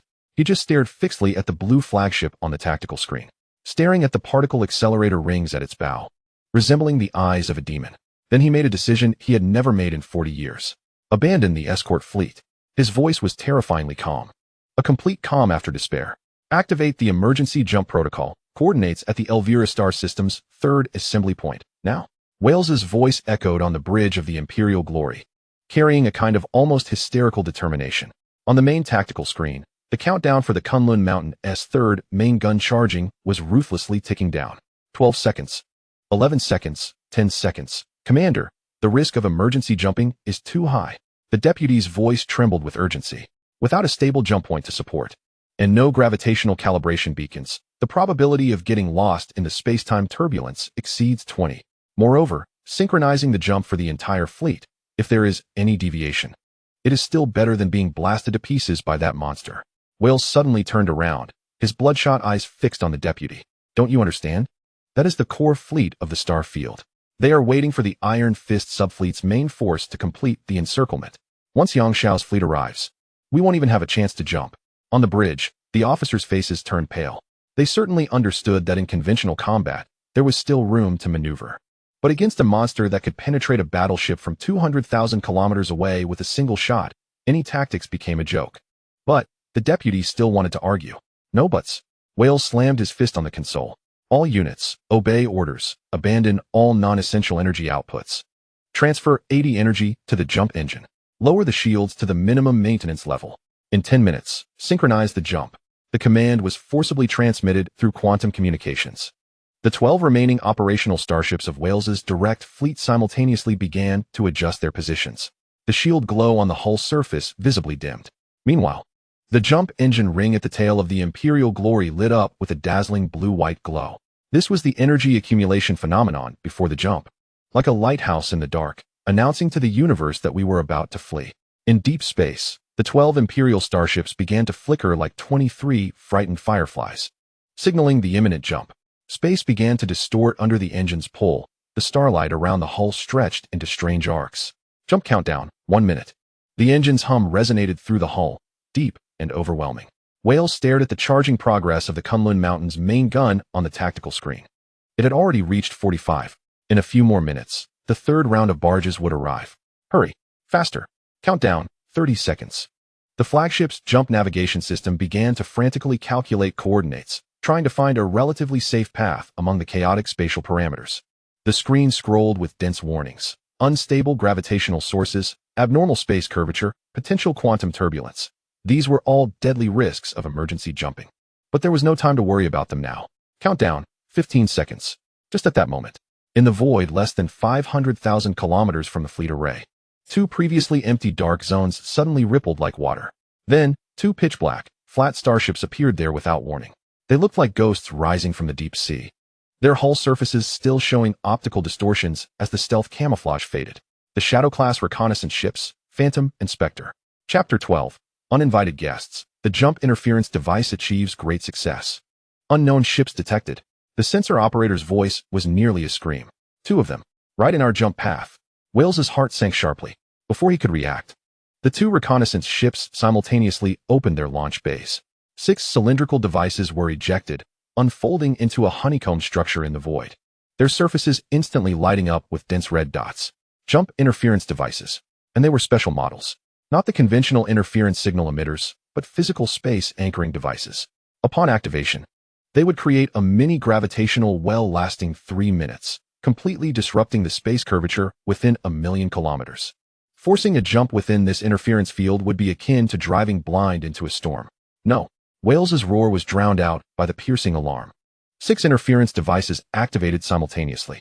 In that instant, the space around the devices seemed to be violently squeezed by invisible giant hands. The path of light propagation distorted. Distant star maps showed double images, and the readings from the ship's sensors jumped wildly. Most critically, the jump engine of the Imperial Glory overloaded in 1 second. The jump engine has been forcibly shut down. The voice of the engineering chief was filled with despair. Spatial anchoring field interference. We are locked in. Inside the hull of the Glory of the Empire, the hum of the jump engine abruptly stopped, replaced by violent vibrations caused by energy backlash. On the control panel, 1/3 of the indicator lights instantly turned red, and warning messages flooded the screen like a waterfall. Engine damage level, 37. Shield generator overload. Main energy pipeline leakage. Damn it. Damn it. Wales pounded the control panel with his fists, oblivious to the blood oozing from his knuckles. Those 2 reconnaissance ships had been waiting for this moment. He finally understood why in all the previous battles, those 2 reconnaissance ships had perfectly maintained their distance. Why they could appear at the most deadly positions at the critical moment. Because from the beginning, this was a trap. That battleship created panic with its terrifying firepower, forcing them to make the decision for an emergency jump. And those 2 reconnaissance ships, like snakes lurking in the dark, were waiting for them to expose their throats for a fatal strike. Fire. Blast those 2 reconnaissance ships to pieces. Wales's voice twisted with fury. The main gun system was rebooting, needing at least close-in guns. Use missiles. Anything. Fire. The order was given. The 3 closest Imperial destroyers turned their guns. The matrix of close-in laser guns began to charge, and the protective covers of the missile launch silos slid open. But just before the first beam of laser was fired, those 2 stealth-class reconnaissance ships vanished again. It was not the usual stealth hull outline quickly fading on the sensor screen, like ink drops dissolving in water, disappearing completely in less than 2 seconds. Only the jump disruptor continued to flicker in the void, like 6 mocking eyes. They went invisible again. The officer's voice carried a sense of absurdity. Quantum cloaking field. Wales gritted his teeth. It's not conventional optical camouflage. It's a quantum-level existence fading. When did the Federation acquire such technology? There was no answer. But he didn't plan to wait to die. All fleets abandoned jump attempts. Wales's voice regained the calm of an old veteran, a cold clarity born from despair. Switch to maximum thrust mode for the fusion engine. Course adjusted to 127, angle 5. Abandon all non-essential load backup energy compartments, redundant armor plates, even some ammunition depots. I want every ship to reach 1/15 of the design maximum speed. Commander. The engineering chief gasped. That will overload the engine. It can only last 30 minutes. 30 minutes is enough. Wales interrupted him, drawing an escape route on the tactical screen. In 30 minutes, we can create at least 300 million kilometers of distance. By then, even if they want to chase, it will take them quite some time. He turned to the communications officer. Send the final orders to the Dragon Lizard fleet. Hold the enemy fleet at all costs, without regard for losses. Delay for as long as possible. The bridge fell into dead silence. Everyone understood what this order meant. To send the remaining 9 starships of the Dragon Lizard fleet to hold back at least 8 elite Federation ships, which were superior in equipment, morale, and command. This was a sacrificial tactic. Naked, cold, a tactic to exchange the lives of subordinates for the survival of the main force. The communications officer's fingers trembled, but he still sent the encrypted order. 3 seconds later, a reply came back. Only 2 words. Understood. That was the last response from the Dragon Lizard fleet. In deep space, the 9 starships of the Dragon Lizard fleet began to turn. Most of them were outdated models, 3 Raider-class cruisers and 6 Dagger-class destroyers. The hulls were covered in battle damage, and shield readings were mostly below 40. But they showed no hesitation, no slowing down, instead heading towards the pursuing Federation fleet. Forming a loose interception line. The enemy ships are turning to engage. On the bridge of the Thunder, Captain Meng Changfeng stared at the sensor screen, his brow furrowed. They want to hold us back.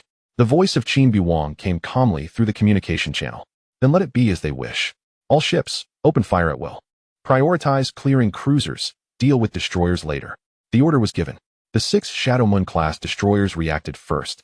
They spread out like a pack of wolves, pairing off and attacking the formation of the Dragon Lizard fleet from 3 directions. The rapid-fire cannons unleashed a fiery barrage, weaving a net of death in the vacuum. The Thunder patrolled the periphery, its main gun firing accurately and ruthlessly. The first shot hit a Raider-class shield generator, the second pierced the same ship's engine room. The explosion lit up the dark battlefield like a flare. The Dragon Lizard fleet was fighting back. The old plasma turrets spat out green energy beams. Missiles screamed from the launch silos.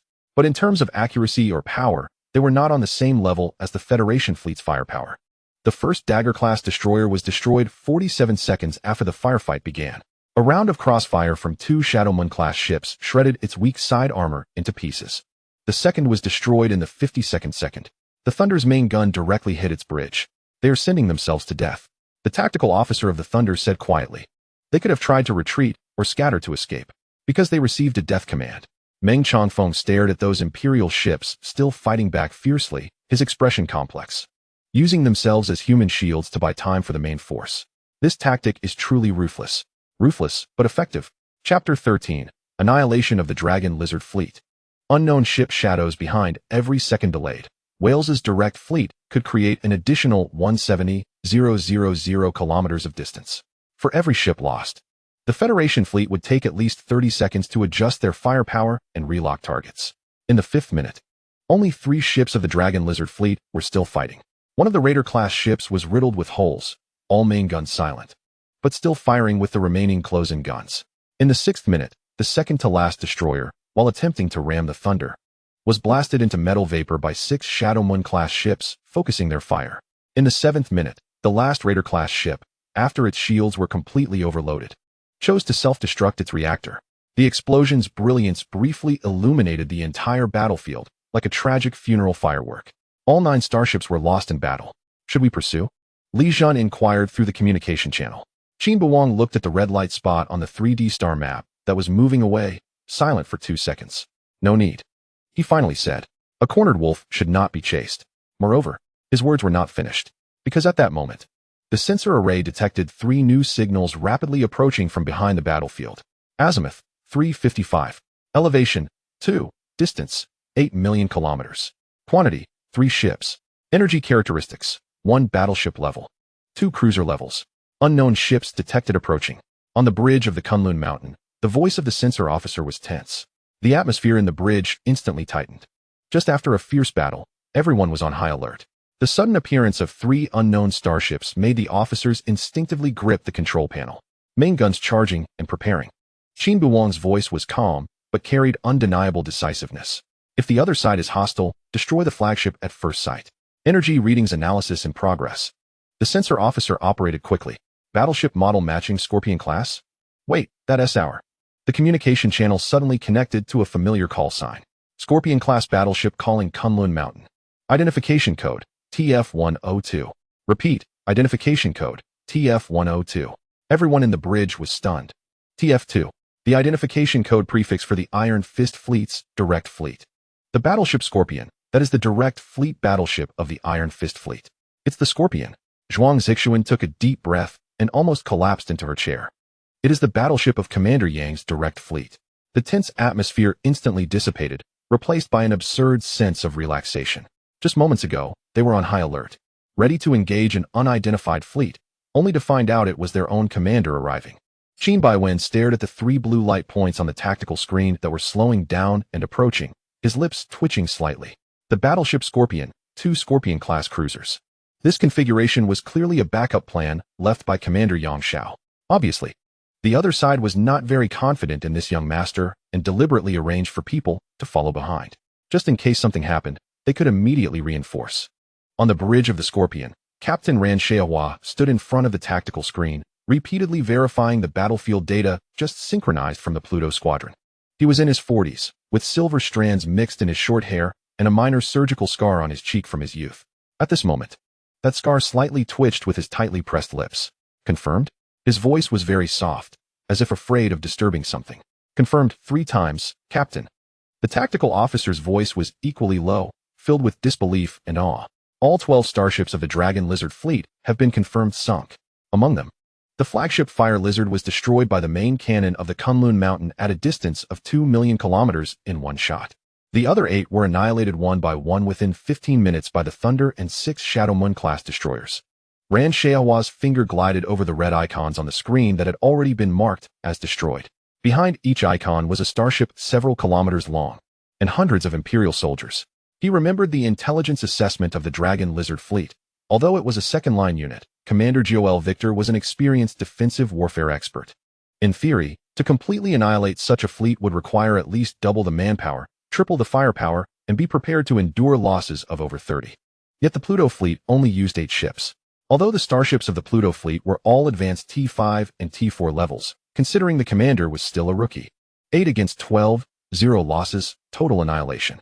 This achievement was enough to brag about. All ships, pay attention. His voice was clear and firm. From this day forward, the Scorpion and the 2 Scorpion-class cruisers, Flame Scorpion and Water Scorpion, are temporarily assigned to the command of Major Qin Beiwang of the Pluto fleet. All combat orders will be based on the Kunlun Mountain. Do you understand? There was a silence on the bridge. The officers exchanged glances, their eyes filled with shock. But no one raised any objections, because they had just seen that battle report. 8 against 12, 0 losses, total annihilation. Such an achievement was enough to silence any doubts. Communications officer, Ran Sheawa said, connect me to the Kunlun Mountain. On the bridge of the Kunlun Mountain, Qin Beiwang looked at Ran Sheawa's face on the holographic screen, feeling a bit surprised. Captain Ran. He nodded in greeting. Captain Qin. Ran Sheawa's expression was serious and formal. The battleship Scorpion and the 2 Scorpion-class cruisers, Flame Scorpion and Water Scorpion, are temporarily assigned to the command of the Pluto fleet from today. Please provide instructions. Zhuang Zixuan and the others behind Qin Beiwang looked extremely surprised. They remembered a few days ago when Qin Beiwang arrived late due to a hangover and was criticized by Yang Xiao at the operational meeting. No one in the Iron Fist fleet respected this son of a marshal. Now, this same person not only completely annihilated an enemy fleet, but also had the captain of another main battleship voluntarily hand over command. The unpredictability of life could not be more evident. Thank you for your support, Captain Ran. Qin Beiwang did not refuse. He knew this was not the time for modesty. Then, as the commander of the Pluto fleet, I accept the command of the Scorpion formation. Now, please synchronize the real-time status data of your 3 starships. Synchronizing. A few seconds later, 3 blue light points appeared on the 3-dimensional star map. A deep blue triangle representing the Scorpion and 2 light blue circles representing the Scorpion-class cruisers. The system quickly analyzed the status of the 3 ships. Scorpion, T4, class battleship, main weapon system integrity 92, shield strength 87, engine efficiency 95, Flame Scorpion, T3, class cruiser. In good condition, Water Scorpion, T3, class cruiser, in good condition. 3 fresh troops. Although the Scorpion was not as advanced as the Kunlun Mountain, as a battleship, its firepower projection capability and endurance far exceeded that of cruisers and destroyers. Qin Beiwang quickly calculated in his mind. With these 3, he now had 14 starships available. 1 T5, class battleship, 1 T4, class battleship, for cruisers, 6 destroyers, and 2 reconnaissance ships. Chapter 14 The Shock of the Subfleet Commander Yang Xiao. 11 against 24, how dare they? On the bridge of the flagship of the Iron Fist fleet, the Indomitable. The main tactical screen was refreshing the battlefield data of the Elvira star system at a frequency of once every 10 seconds. Yang Xiao stood in front of the screen, his brows tightly furrowed. Commander, new briefing has arrived. The communications officer's voice interrupted his thoughts. An encrypted information box popped up on the right side of the main tactical screen, and data began to scroll. Timestamp, 143217. Location, outer orbit of Agbat star. 1934 light minutes. The main force of the Whale's fleet, the Direct Fleet, and the Dragon Lizard fleet are engaged in combat with our unit at Agbat star. Hold off the enemy's reinforcements. The safe jump points in the star system can be ambushed to cut off the enemy's retreat. The air in the bridge froze. The deputy's voice was a bit dry. How many? Yang Xiao repeated that number, each syllable like ice shards. 2 units, the Direct Fleet and the Dragon Lizard fleet. Wales wants to swallow one of our fleets. He stared at the words engaged in combat with our unit on the screen, feeling a wave of absurd dizziness. 11 ships against 24 ships. No matter how great the equipment advantage, the numerical gap exceeded 2-1. Moreover, Wales was an old general, not a rookie. He could not make a low-level mistake. And that 22-year-old Qin Beiwang, whose command scores were at the bottom, who only got this position because of his father's connections, actually wanted to take the initiative? He is insane. The deputy murmured. This is simply a death wish. Yang Xiao did not refute. His brain was racing, calculating all possibilities. If the Pluto fleet were completely annihilated, it would not only be a loss of 11 starships. The son of Marshal Qin Beiwang dying in his defense zone would have political consequences sufficient to end his military career. More crucially, although Qin Beiwang was a gilded young master, he was still a federal soldier and a commander under his command. Out of duty or morality, he could not just watch the other party go to their death. Communications officer. Yang Xiao's voice suddenly rose. Connect me to the Kunlun Mountain, highest priority. Attempting to establish quantum communication link. Estimated delay 37 minutes and 15 seconds. 37 minutes and 15 seconds. The time it takes for information to reach the Kunlun Mountain. And 37 minutes and 15 seconds is enough to determine the outcome of an encounter in space combat. Forget it, launch first. Yang Xiao quickly walked to the communication station. Staring at the holographic recording interface, taking a deep breath. Major Qin, this is Yang Xiao. The latest intelligence has been received. Your unit's force comparison with the enemy is vastly disproportionate. I now order you to immediately terminate the engagement plan and retreat at full speed from the Egbat Star area. Repeat, retreat immediately. Do not engage with the enemy. He paused for a moment, realizing his tone might be too severe, and added, this is not a question of your ability, but a tactical necessity. Wales is an old general. If he dares to concentrate his forces to attack, he must have made preparations.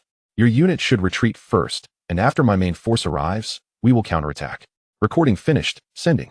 Looking at the quantum-coded stream of information disappearing into the void, Yang Xiao's heart was not eased in the slightest. With a 37-minute and 15-second delay, coupled with the possible decision-making time on Qin Beiwang's side for the orders to arrive, the battle might have already begun. No, we can't wait. He turned around, facing the entire bridge. All fleet, listen up. Abandon the original reinforcement plans for Zawa Star and Oak Star. All available ships immediately change course and race to Egbat Star at full speed. The order rang out like a thunderclap. Commander, the Chief of Staff said urgently. The orbital shipyard at Zawa Star and the helium-3 refining center at Oak Star are both strategic locations. If we abandon reinforcement, what if? Yang Xiao's voice was firm and decisive. Shipyards can be rebuilt, fuel can be found again.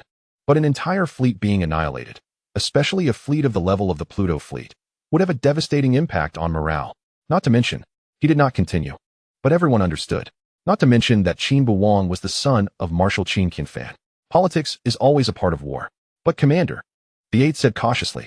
Major Qin mentioned in his previous briefing that he suggested we split our forces to intercept several secure jump points in the Elvira star system to prevent the Welsh fleet from escaping. If we all go to Egbat Star, we won't be able to attend to those jump points. Yang Xiao interrupted him, his eyes tired but resolute. There are only so many troops, we can't cover everything. The priority now is to ensure the safety of Qin Beiwang and the Pluto fleet. As for Welsh, if he really can escape, then let him. It's better than losing an elite squadron. This was a difficult decision, but Yang Xiao made his choice. Between annihilating the enemy and preserving his own forces, he chose the latter. Not because he was cowardly, but because he had experienced too many wars and seen too many disasters that resulted from doing anything for victory at all costs. A general's success comes at the cost of countless bones, but if that pile of bones included the Marshal's son, included the Federation's most elite starships, and included a chain reaction that could trigger a political earthquake, he could not afford to lose. All fleet, change course to complete. The navigation officer reported. Estimated arrival time at Egbat Star, 1 hour and 22 minutes. 1 hour and 22 minutes. Yang Xiao stared at the light point representing Egbat Star on the tactical screen, silently calculating in his heart. At the speed of space warfare, 1 hour and 22 minutes was enough to finish 10 medium-scale engagements. What if Qin Beiwang really charged in? What if Welsh really set a trap? What if? He dared not think further. Communications officer, he said softly. Continue to attempt contact with the Kunlun Mountain. Send an evacuation order every 30 seconds until we confirm they received it. Yes, Commander. On the bridge, the atmosphere was oppressive, like the dead silence before a storm. The officers at the control consoles moved gently, as if afraid to disturb something. Yang Xiao walked back to the command seat and slowly sat down. He recalled the operational meeting earlier that day, where Qin Beiwang was late, and he reprimanded him in front of everyone, receiving scornful looks from other commanders. At that time, he thought that this young man was nothing but trouble, a burden that needed careful supervision to avoid issues. Now he realized that the trouble was not Qin Beiwang's lack of ability, but rather that he was too capable. Capable enough to dare to use 11 ships to charge against 24 enemy ships. Capable enough to make a seasoned veteran feel a chill of fear. Kid, Yang Xiao said to the void, you better not get into trouble. Otherwise, how am I supposed to explain it to your father? And just after Qin Beiwang annihilated the Dragon Lizard fleet, the fleet finally received Commander Yang Xiao's message. Zhuang Zixuan walked over, her expression somewhat strange. Captain, we received a communication from Commander Yang Xiao, with a delay of 37 minutes and 15 seconds. The content is an order for us to evacuate immediately and not engage. Chapter 15. Blockade of the jump points. Qin Beiwang raised an eyebrow and brought up the message. After listening to Yang Xiao's recording, he fell silent. He could hear the urgency in Yang Xiao's tone and the carefulness behind the last remark. That was not a question of your ability. That was typical wording when a superior was trying to maintain the dignity of a subordinate. The commander is very worried about us, Zhuang Zixuan said. What he's worried about is the political consequences, Qin Beiwang calmly corrected. But it's okay. Once the new battle report is sent back, he won't be worried anymore. He looked at the main tactical screen. There, 14 blue dots representing the Federation starships had already lined up in a pursuit formation, while ahead, the red dots representing the Welsh fleet were fleeing in panic. Reply to the commander, Qin Beiwang said. Just 8 words. The enemy has collapsed and is in pursuit. Just like that? Just like that. Soon, on the flagship of the Iron Fist fleet, the Unyielding, the communication station suddenly emitted a sharp alert tone. Received encrypted communication. The communications officer nearly jumped from his seat. Source, Kunlun Mountain. Priority, highest. Let it through. Yang Xiao turned sharply. A message box popped up in the center of the holographic screen, and data began to scroll. It was neither voice nor video, but a battlefield report that was concise to the point of coldness. Timestamp, 145012. Battle report. Dragon Lizard fleet, 8 ships, has been completely annihilated. Enemy direct fleet status. Emergency jump was interrupted during a risky initiation. Now in retreat. Current forces, Pluto fleet, 11 available ships, Scorpion fleet, 3 ships, 14 ships. Action status. In pursuit of the retreating enemy direct fleet. The information was brief. Just 5 lines. But everyone on the bridge was staring at those 5 lines, frozen. After reading through it once, no one spoke. After reading it a second time, someone began to rub their eyes. After the third read, the aide's lips moved, uttering a meaningless syllable, completely annihilated the Dragon Lizard fleet. The Welsh direct fleet's risky jump was interrupted. 14 ships are pursuing at least 12 enemy ships. And the last line of small text, command of the Scorpion fleet has been assumed. Each piece of information struck like a heavy hammer, smashing against everyone's understanding. Confirm the source of the information and the encryption seal. Yang Xiao's voice was surprisingly calm, but his hands behind his back were already gripping so tightly that they turned white. Confirm 3 times, Commander. The communications officer's voice trembled. But this time it was not due to nervousness, but some indescribable excitement. It's in the standard report format of the Kunlun Mountain. The encryption seal is intact. And the quantum anti-counterfeiting code verification passed. This is real. Really. The Dragon Lizard fleet, known for its strong defense and being a second-line force, was completely annihilated. Not pushed back, not heavily damaged, but completely destroyed. All 8 starships confirmed destroyed. The Welsh direct fleet, the strongest fleet of the Welsh subfleet, was driven to the point of risking an emergency jump. In space combat, emergency jumps are a last resort, with a success rate of less than 30. If it fails, the entire ship is obliterated. For the veteran Welsh to make such a choice shows how desperate the situation had become. And all of this was accomplished by Qin Beiwang, that 22-year-old, who ranked lowest in the command department, who only became fleet commander due to his father's connections. Yang Xiao suddenly let out a light laugh. Everyone looked at him. The veteran's face was initially expressionless, then the corners of his mouth began to twitch slightly. And soon the muscles in his entire face started to relax. It was not a deliberately forced smile, but a kind of uncontrollable, almost absurd joy that welled up from the depths of his heart. Ha ha ha ha. Laughter echoed in the silent bridge, starting as suppressed chuckles, then growing louder, ultimately turning into a hearty laugh. Yang Xiao laughed so hard that he doubled over, tears streaming from his eyes, gripping the back of the command chair as his shoulders shook violently. Commander? The aide asked cautiously. I'm laughing at myself. Yang Xiao wiped the corner of his eye, still chuckling. I thought that kid was a vulnerable little bird in need of protection. But it turns out he's a fierce tiger that can tear apart a pack of wolves. He straightened up, the smile on his face gradually fading. But the light in his eyes grew brighter. The complete annihilation of the dragon lizard fleet with 0 losses. He shook his head and didn't continue. But his expression said it all. This was a miraculous achievement. He dared to think and act more boldly than any of us. Yang Xiao turned around, a smile reappearing on his face, but this time it was one of relief and admiration. Equipment advantage? Of course. But to leverage that equipment advantage to such an extent and to employ psychological tactics to this degree is no longer just a matter of equipment. He paused, his voice becoming serious. This is talent. The talent for battlefield command. This statement, coming from Yang Xiao, carried the weight of 1,000 pounds. The veteran walked to the communication station, staring at the brief battle report for a full 10 seconds. Then he lifted his head, his eyes no longer filled with hesitation. Only determination. Chief of Staff, reassessed the battlefield situation. His voice regained its usual calm and strength. Qin Beiwang is pursuing Welsh, but Welsh still has at least 12 ships. In a desperate situation, he might still have the power to counterattack. We need to create the best pursuit environment for him. What does the commander mean? Reassign the Uranus fleet and the Polaris fleet, set off immediately. Along with our direct fleet, head to the 3 safe jump points in the Elvira system. Yang Xiao's fingers tapped out 3 coordinates on the star map. Qin Beiwang's earlier suggestion was correct. If we can completely cut off Welsh's retreat, this battle can turn from a defensive battle into an annihilation battle.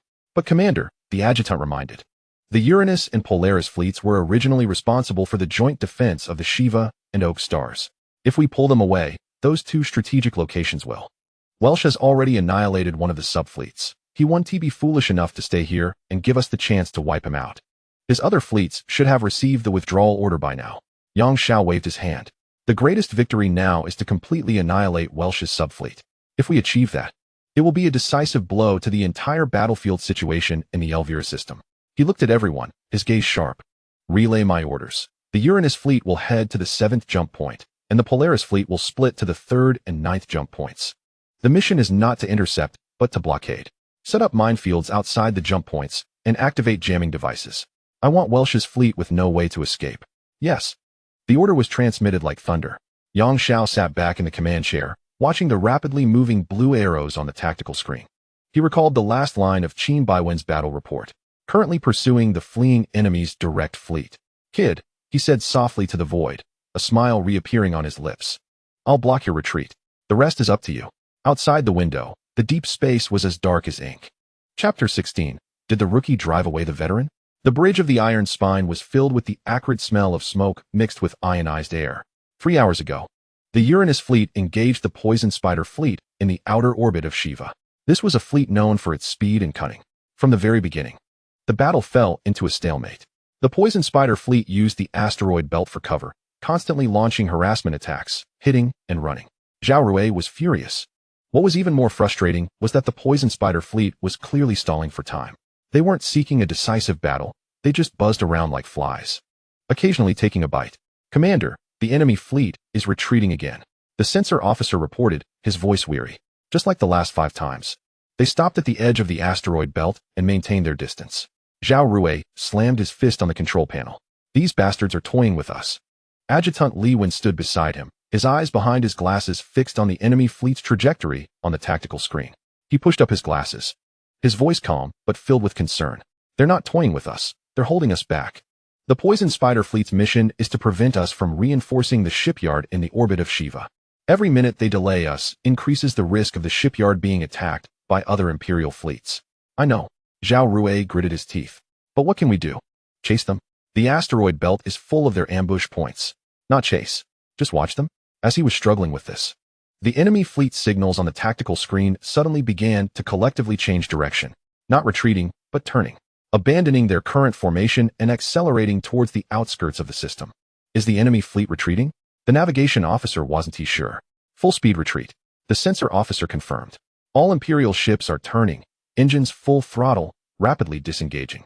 The bridge fell silent for a few seconds, then erupted into suppressed cheers. They're running away. They're scared of us. The Imperialists are nothing special. Zhao Rui did not cheer. He stared at the rapidly disappearing red lights, his frown deepening. Something's not right. Although the poison spider fleet had sustained some losses, it was far from the point of crippling. By their style, they could have entangled us for at least 5 or 6 more hours. Why the sudden full-speed retreat?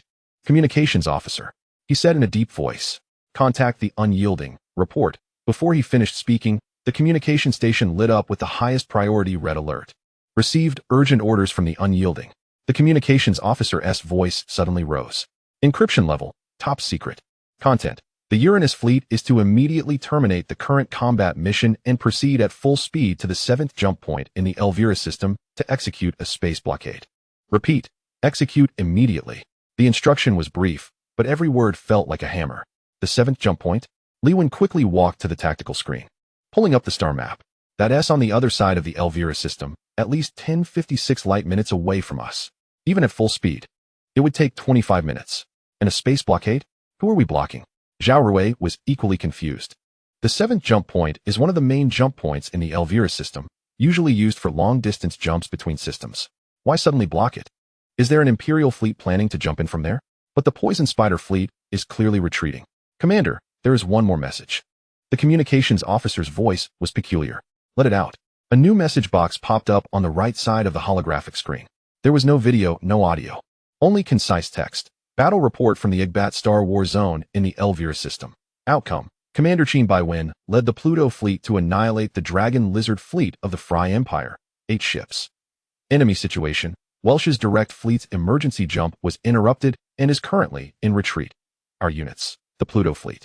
Scorpion formation, totaling 14 ships, is in pursuit. Suggestion.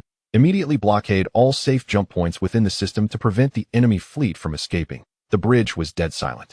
Everyone stared at those few lines of text, as if reading ancient scriptures. Zhao Rui was the first to react, striding to the screen and almost pressing his face against it. Annihilated the Dragon Lizard fleet? Pluto fleet? That guy Qin Beiwang. Each question was heavy with skepticism. Lewin pushed up his glasses and quickly operated the console to pull up the intelligence file on the Dragon Lizard fleet.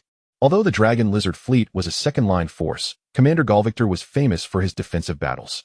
Annihilating such a fleet would require at least double the manpower and preparation to sustain losses of over 30. The Pluto fleet only had 11 ships, yet annihilated 8 enemy ships without any losses? That is impossible. Zhao Rui asserted decisively.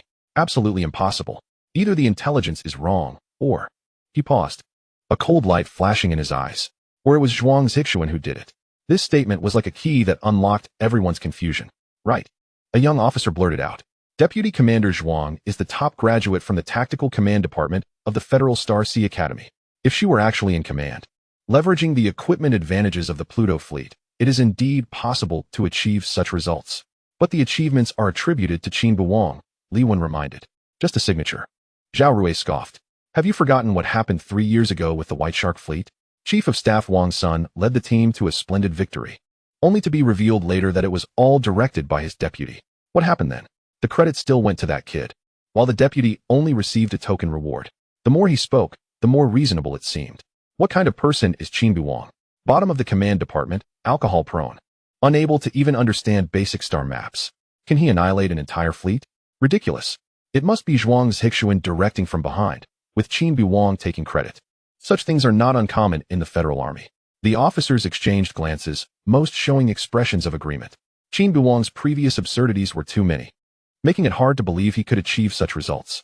And Zhuang Zixuan's abilities are well known. If she had a backing, she would have long been a fleet commander.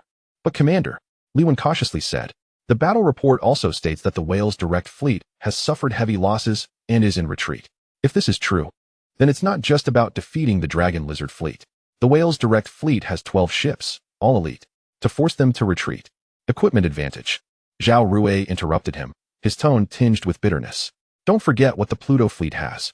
T5, class Kunlun Mountain, the latest model of the Gale-class cruiser. Shadow Moon-class destroyers. With such firepower, it is indeed possible to put pressure on whales. He walked to the observation window, watching the retreating signal of the Venom Spider fleet outside. And have you noticed? Why did the Venom Spider fleet suddenly retreat? It's likely because something happened on the whale's side. They received orders to rush to assist or intercept. The logical chain is complete. Chapter 17 Predictable Enemy Route Map. The Pluto fleet, relying on its equipment advantage, under the actual command of Zhuang Zixuan, heavily damaged the Dragon Lizard fleet and even forced the whale's direct fleet to retreat. The Venom Spider fleet thus urgently evacuated to provide support. Upon receiving the news, Commander Yang Xiao decided to pursue the victory and ordered them to block the jump point, attempting to annihilate the whale's subfleet. Everything makes sense, except for one detail: Qin Beiwang's role in it. "Commander," Li Wen whispered, "are we heading to the 7th jump point?" Zhao Rui was silent for a few seconds. He looked at the brief battle report on the tactical screen, at the words "annihilate the dragon lizard fleet," and complex emotions surged in his heart. On one hand, he did not believe this was Qin Beiwang's achievement. On the other hand, if this truly is the Federal Army's achievement, then it is indeed a great victory. Moreover, Yang Xiao's orders are unquestionable. "All fleets, turn," he finally said. "Target, 7th jump point of the Elvira system. Full speed ahead." The order was given. The massive hull of the iron spine began to slowly turn, the engine exhaust shifting from light blue to pure white. That was a sign of overloaded operation. The surrounding cruisers and destroyers adjusted their course accordingly, drawing arcs in deep space. Li Wen walked to Zhao Rui's side, lowering his voice. "Commander, if I say if. What if this was truly achieved by Qin Beiwang?" Zhao Rui glanced at him and then shook his head. "Old Li, I told you about Marshal Qin. I admire him because he is a true soldier. But I have seen the file on his son and met him in person. He is not someone who can fight." He paused, his voice lowering. "I hope there are more people like Marshal Qin in the Federal Army, not useless people like Qin Beiwang. Even if he got lucky this time or took someone else's credit, it doesn't change this fact." Outside the window, the fleet began to accelerate. And ahead, 10:56 light minutes away, the 7th jump point of the Elvira system quietly floated in the void. No one knew that a few hours later, it would become the endpoint of a grand hunt. Meanwhile, aboard the Kunlun Mountain, the entire fleet turned to the 7th jump point. Heading 087, angle 3, full speed ahead. When Qin Beiwang's command echoed on the bridge of the Kunlun Mountain, Zhuang Zixuan's brow immediately furrowed. She quickly pulled up the star map for calculations. "Commander, the 7th jump point is 78 light minutes away. It will take over 2.5 hours to reach at full speed. The 3rd jump point is only 2052 light minutes away. If the whale's fleet goes there, they can start jump preparation within 45 minutes. They want to go to the 3rd jump point." Qin Beiwang's response was unwavering. "Why?" This time, it was Ran Xiahua on the communication channel speaking up. The Scorpion had already followed the turn, but his tone was clearly skeptical. "Major Qin, the key to a pursuit battle is time. We are giving up a closer target to pursue a farther one. If we judge incorrectly, whales will truly escape." Qin Beiwang walked to the main tactical screen, lightly tapping it. "Look at the environment around the 3rd jump point. Open space, with no cover. If whales goes there, his fleet must be in a completely exposed state for at least 8 minutes to prepare for the jump." He paused. 8 minutes is enough for our reconnaissance ships to arrive and set up another jump disruptor." Zhuang Zixuan nodded. "So he would choose the covered 7th jump point?" Qin Beiwang enlarged the star map around the 7th jump point, focusing on the distance between that area and the edge of the star system. The 7th jump point is only 1.5 billion kilometers from the edge of the Elvira system. That is the key. The bridge fell silent. Everyone staring at that distance data. 1.5 billion kilometers. For starships powered by nuclear fusion engines, traveling this distance at full speed would take 3 hours. The time is a bit long, but not unacceptable. If I were whales, Qin Beiwang's voice was calm, as if analyzing a math problem. After just experiencing the painful lesson of being interrupted during a jump, I would think this way: going to the 3rd jump point, if I am interrupted again, I will be trapped in open space, becoming a sitting duck. But going to the 7th jump point, even if interrupted again, I still have a second option. Relying on the nuclear fusion engine, I can slowly fly out of the star system in 3 hours." He turned around, his gaze sweeping across every face on the bridge. A 3-hour escape is very awkward, but at least it allows survival. For an old general like Wales, as long as the fleet can be preserved. As long as the flagship can return to the Imperial control zone, even if the battle report states a disgraceful retreat, it is far better than total annihilation. The logical chain is terrifyingly clear. Zhuang Zixuan felt a chill down her back.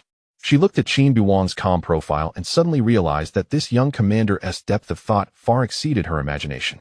He was not only predicting the enemy's tactical choices, but also anticipating the enemy's psychological limits, predicting how a seasoned general would weigh dignity against survival in dire straits. "So," she slowly said, "Wales chose the 7th jump point, not because it is safer, but because it provides insurance for survival, even in the worst-case scenario." "Exactly," Qin Beiwang nodded. "This is the typical thinking pattern of a commander with such a character in a desperate situation. Not pursuing the optimal solution, only pursuing a solution that does not lead to loss. Silence fell in the communication channel for a few seconds. Then Ran Shaohua's voice came through. I understand. The Scorpion obeys the orders.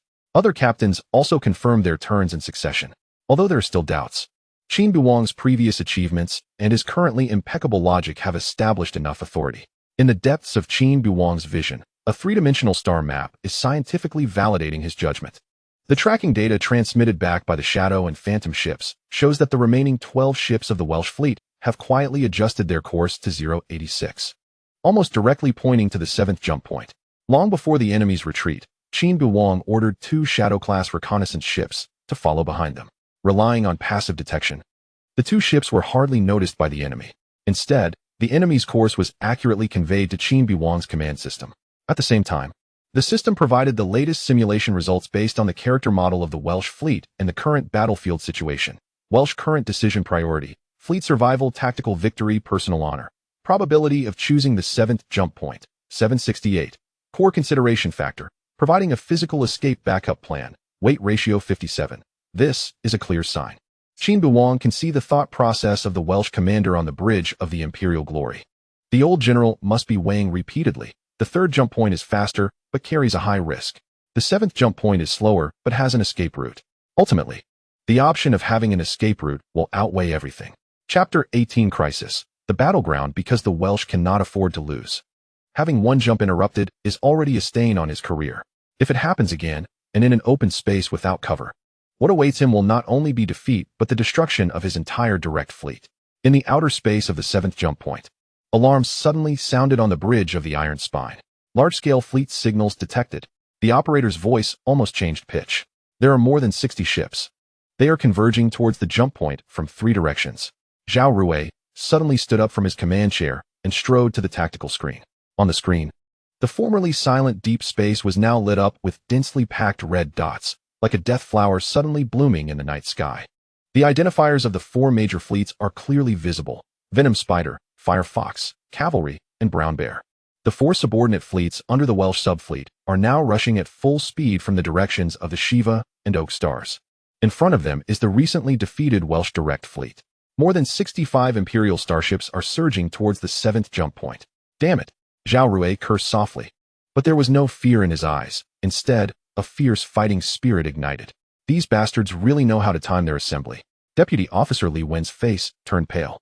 Commander, the enemy's strength is more than 5 times ours. We only have the Iron Spine and 12 escort ships. Blocking them head-on would be like a mantis trying to stop a chariot. Is it not? Retreat? Zhao Rui turned around, and the corners of his mouth twisted into a nearly sinister smile beneath his beard. Old Li, do you remember what the first lesson Marshal Qin taught me decades ago? Li Wen was taken aback. A soldier's duty is to not retreat an inch when it is time to block. Zhao Rui's voice was firm. The order given to us by Commander Yang Xiao is to block the 7th jump point. Before reinforcements arrive, this is the position of our Uranus fleet. Losing this position is a disgrace. If we die, that is our duty. He no longer looked at Li Wen and turned to the entire bridge. All ships, heed the order, level 1 combat readiness. All non-essential systems shut down, and energy is fully transferred to weapons and shields. The order thundered down. The aging body of the Iron Spine, 15 years old, began to rumble, and the main gun turret slowly turned, its muzzle glowing with charging blue light. The surrounding 12 escort ships, 4 cruisers, 6 destroyers, and 2 reconnaissance ships, quickly formed a defensive formation, like a thin yet resilient metal dam, standing between the Imperial fleet and the jump point. But Commander, the tactical officer's voice was filled with despair. The enemy's numbers are too many. Our firepower cannot cover all the breaching routes. They can easily split their forces to bypass us.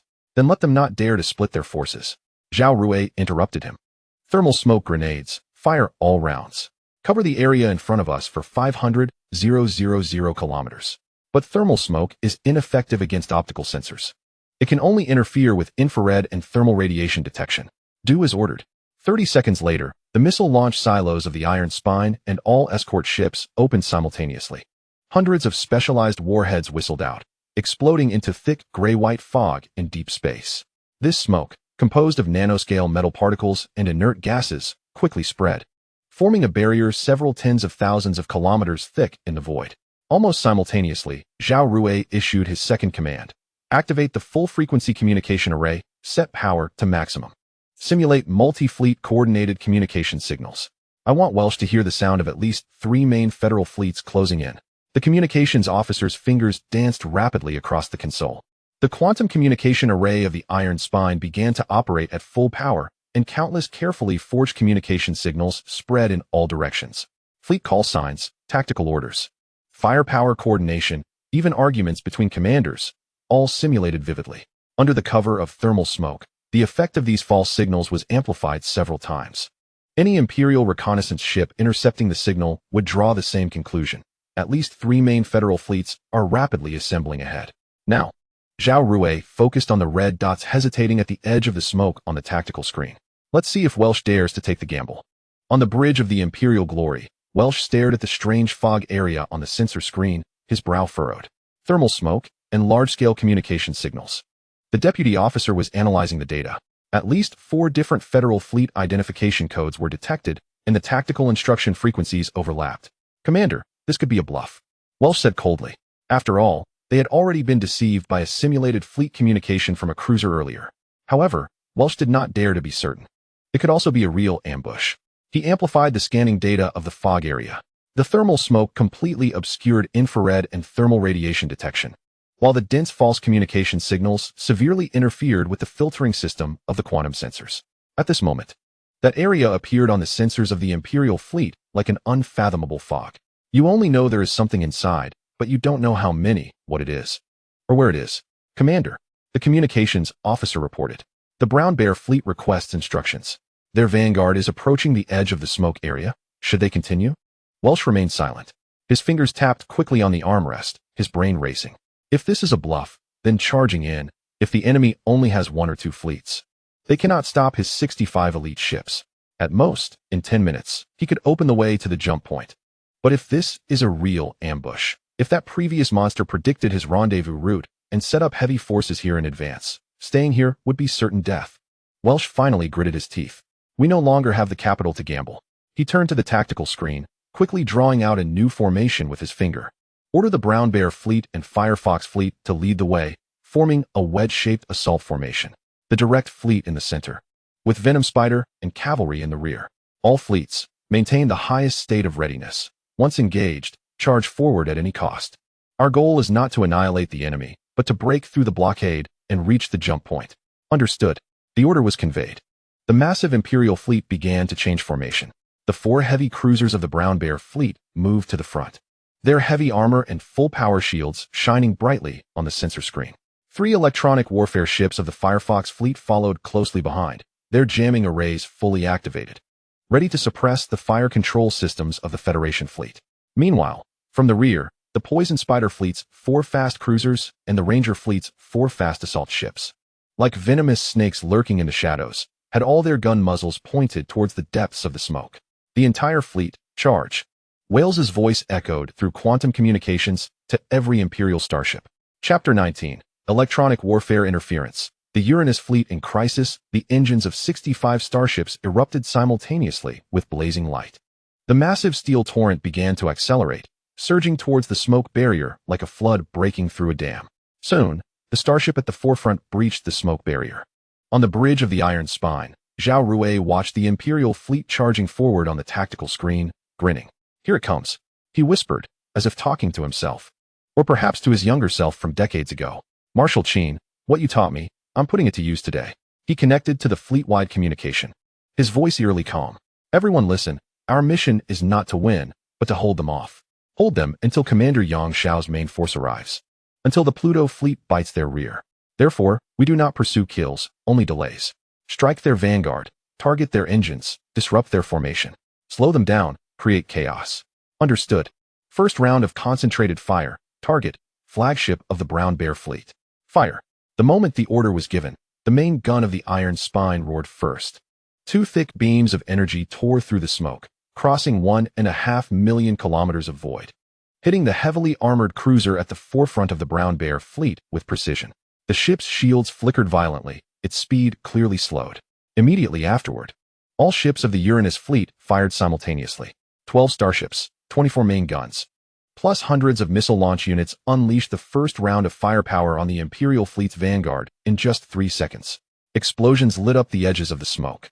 The shields of 3 heavy cruisers in the Brown Bear fleet overloaded, and their hulls were damaged. One electronic warfare ship from the Firefox fleet was hit by a missile on its side, rolling off course. But the Imperial fleet did not halt. Continue advancing.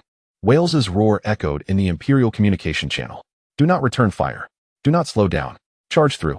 65 starships braved the Federation's firepower, charging forward. They were like a wounded but frenzied beast, using their flesh and blood to crash into that thin defense line. Soon, the distance between both sides shrank to 900,000 kilometers. At that moment, the electronic warfare ships of the Firefox fleet began to exert their influence. When the Firefox fleet deployed its electronic jamming array, the first anomaly detected on the Iron Spines bridge was an inconspicuous yellow warning sign at the edge of the main tactical screen. Fire control system warning. Automatic calibration module, signal abnormal. Current calibration deviation, 0.3 arc seconds, continuously increasing. The weapons officer lowered his head to check the console, frowning slightly. 0.3 arc seconds. At a combat distance of 900,000 kilometers, this meant that the aiming point would deviate by about 100 meters from the actual impact point. For a battleship several kilometers long, this deviation was still within an acceptable range, but the deviation was continuously increasing. He reported 0.5 arc seconds, increasing by 0.3 arc seconds per second. Zhao Rui walked behind him, staring at the constantly changing numbers. Can manual calibration correct it? Trying. The weapons officer's fingers swiftly slid across the touchscreen, but 3 seconds later, he shook his head. No, the jamming signal has invaded the calibration circuit, and the manually input data will be altered during transmission. Our current sight is like a pair of misaligned glasses. The image we see and the actual position are subtly misaligned. At this point, the deviation had surpassed 2 arc seconds at a distance of 900,000 kilometers, equivalent to an 800-meter positional error.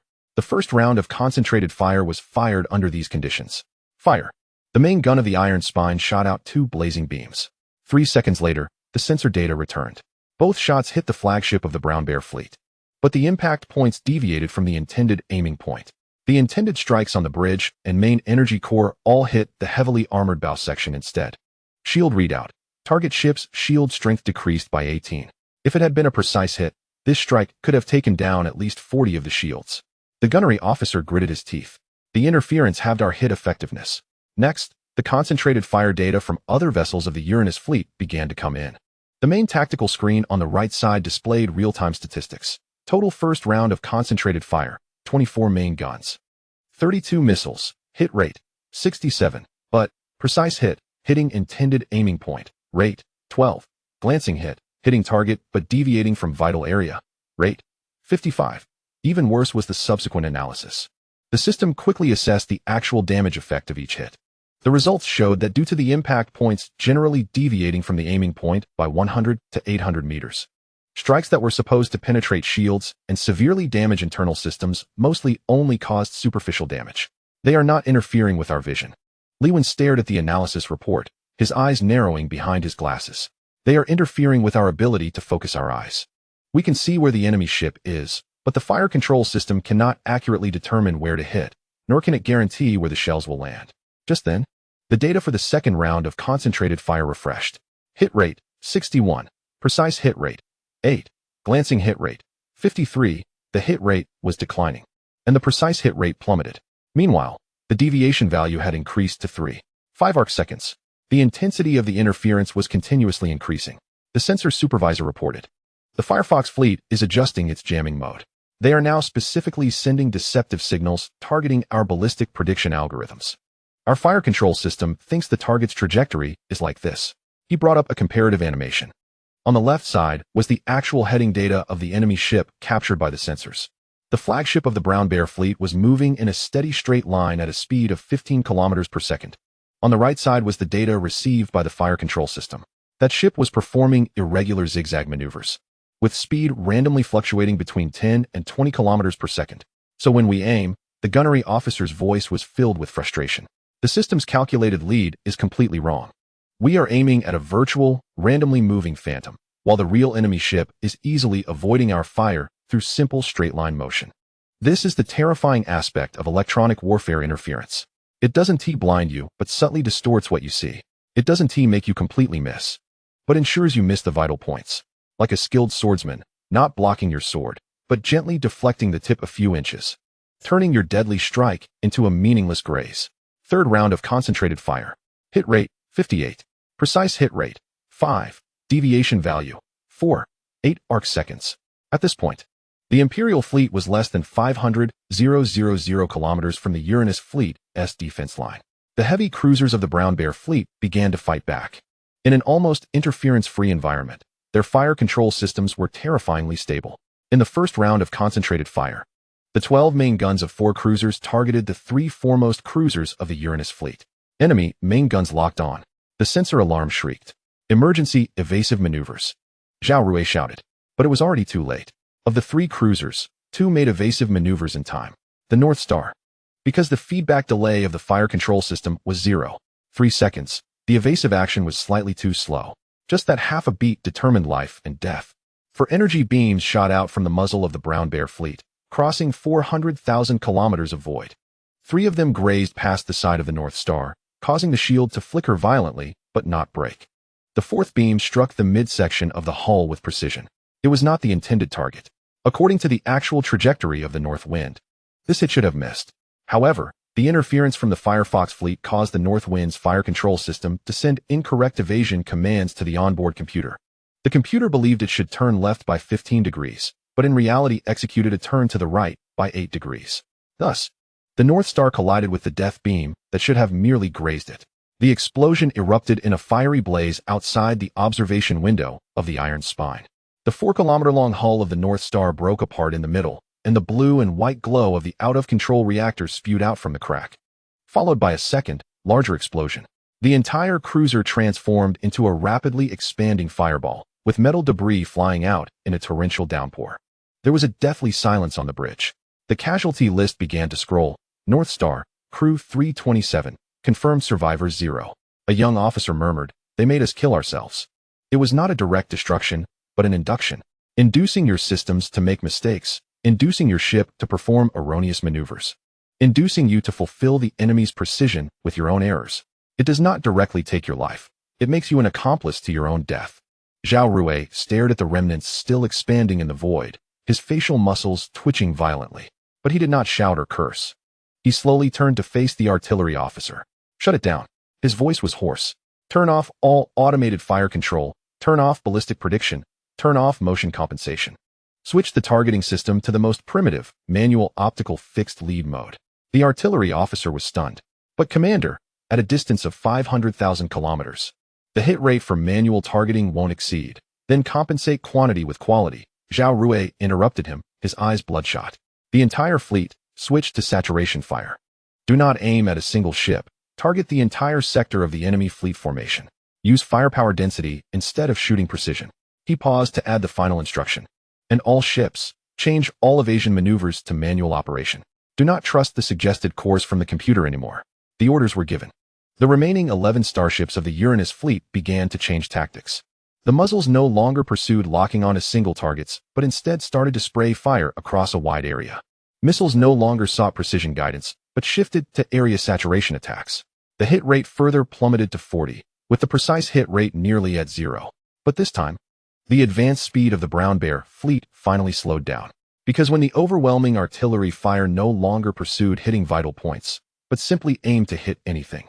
Even the most precise electronic interference could not allow the massive fleet to completely evade all attacks. A beam of energy grazed the shield of the flagship of the Brown Bear fleet. 2 stray rounds struck the side of an electronic warfare ship from the Firefox fleet. 3 missiles exploded in the Imperial fleet formation, although they did not hit directly. The shrapnel caused the shield readings of several destroyers to begin to decline. Coarse, inefficient, wasteful of ammunition, but effective, because the Imperial fleet had to start dispersing their formation. They had to expend more energy to maintain their shields. They had to slow down to perform more complicated maneuvers to evade the chaotic covering fire. The forward speed dropped from 150,000 kilometers per second to 100,000 kilometers per second, then to 70,000 kilometers per second. Time was being dragged on bit by bit. Zhao Rui watched the red dots on the tactical screen that finally began to slow down. Watched the hit rate plummet to 35, and observed the mixed expressions of grief and determination on everyone's faces in the bridge. He knew this was merely exchanging ammunition for time, trading the lives of crew members for distance. But he also knew that before Yang Xiao's main force arrived, this was the only thing they could do. All ships. His voice spread through the communication channel to every remaining Federal starship still in battle. Maintain saturation fire. It doesn't need to be precise, just dense. Let them pay a price for every kilometer they advance. He looked out the observation window, where the Imperial fleet was struggling to advance through a dense, yet chaotic net of fire. Behind that net of fire, the 7th jump point quietly hovered in the void. Like the eye of a storm, it was the only calm. Just as the covering fire net of the Uranus fleet began to thin and their ammunition reserves were about to run out, on the other side of deep space, a massive fleet was slowly approaching. The entire fleet maintained a complete combat formation, like a metallic behemoth leaping from the abyss, instantly filling the entire airspace behind the Welsh fleet. The main force of the Iron Fist subfleet had arrived. The flagship, the Unyielding, a battleship, occupied the center, its hull shimmering with a cold gray sheen under the starlight. On either side were 12 starships from the Neptune fleet, 13 from the North Star fleet, 12 from the Vega fleet, and elite starships from the Direct fleet. In total, more than 49 Federal main starships completed battlefield deployment in just 10 seconds. They did not rush to fire but quickly spread out into a huge, semi-encircling arc, with all muzzles pointed toward the rear formation of the Welsh fleet. That was the position of the Poison Spider and Ranger fleets, also the most vulnerable part of the Imperial formation. Inside the bridge of the Imperial Glory, the sensor alarms were almost piercing to the eardrums. A large-scale Federal fleet has appeared behind us. The operator's voice was filled with panic. More than 49 ships. It's the main force of the Iron Fist subfleet. They've appeared behind us. Welsh suddenly turned around, his eyes fixed on the tactical screen where the new blue dots had appeared. Those dots were as dense as stars on a summer night, and were rapidly expanding their formation. A standard encirclement annihilation formation. How is this possible? His voice trembled for the first time. How could they be so fast? I thought I had released the fog bombs to lead them to the 3rd and 9th jump points. How could they all come here? Commander. The aide's voice was equally terrified. We now have interceptors in front and pursuers behind. We are all ready. Shut up. Welsh's roar interrupted the aide's words. The veteran took a deep breath, forcing himself to calm down. His gaze quickly moved to the tactical screen ahead. The defense line of the Uranus fleet was already shaky, but still stubbornly stood before the 7th jump point. Behind, the main force of the Iron Fist subfleet was completing the encirclement. The left and right sides were deep space, but also a dead end. Once pushed away from the jump point's flight path, there would be no more chances. Chapter 21. The disappearing Pluto fleet. There was no time to hesitate. Order the Brown Bear fleet. Welsh's voice was like tempered steel. At all costs, launch a full assault on the defense line of the Uranus fleet. I want to see the 7th jump point cleared within 5 minutes. But Commander, the 4 heavy cruisers of the Brown Bear fleet are seriously damaged. Then let the Firefox fleet push their heavy cruisers up too. Welsh's eyes were blood red. Tell Major Aston Colby that if he holds back, when the Federal encirclement closes, everyone will die here. The orders were conveyed in despair. The 3 Bastion-class heavy cruisers of the Firefox fleet began to detach from the formation, engines at full throttle, accelerating toward the defense line of the Uranus fleet. They merged with the 4 heavy cruisers of the Brown Bear fleet, forming a pure assault spearhead with 7 of the most heavily armored and strongest shielded Imperial starships. These ships abandoned all fine tactics and evasion maneuvers. They even reduced the strength of some areas of their shields, channeling all the saved energy into their engines and frontal armor.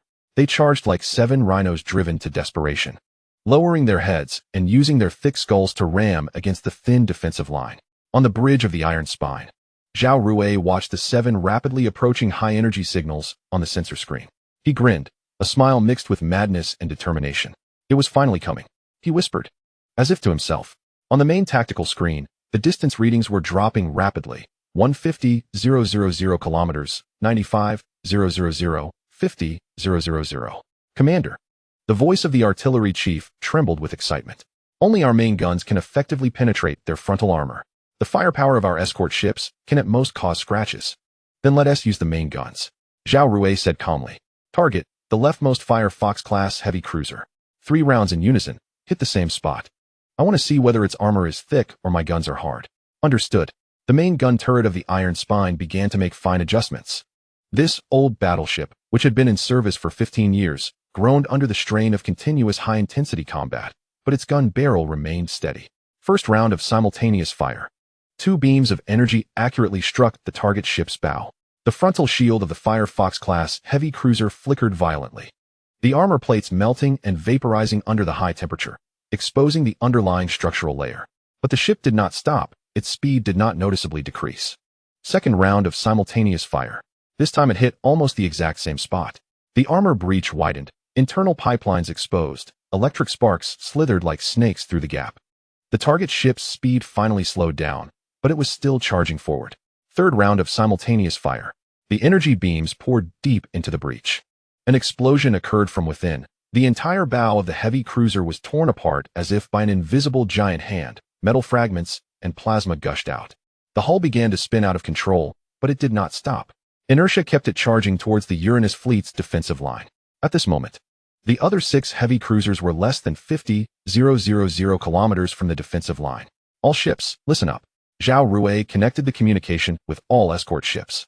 His voice chillingly calm. Prepare for ramming formation. Transfer all shield energy to the bow armor. Maintain minimum power for the engines.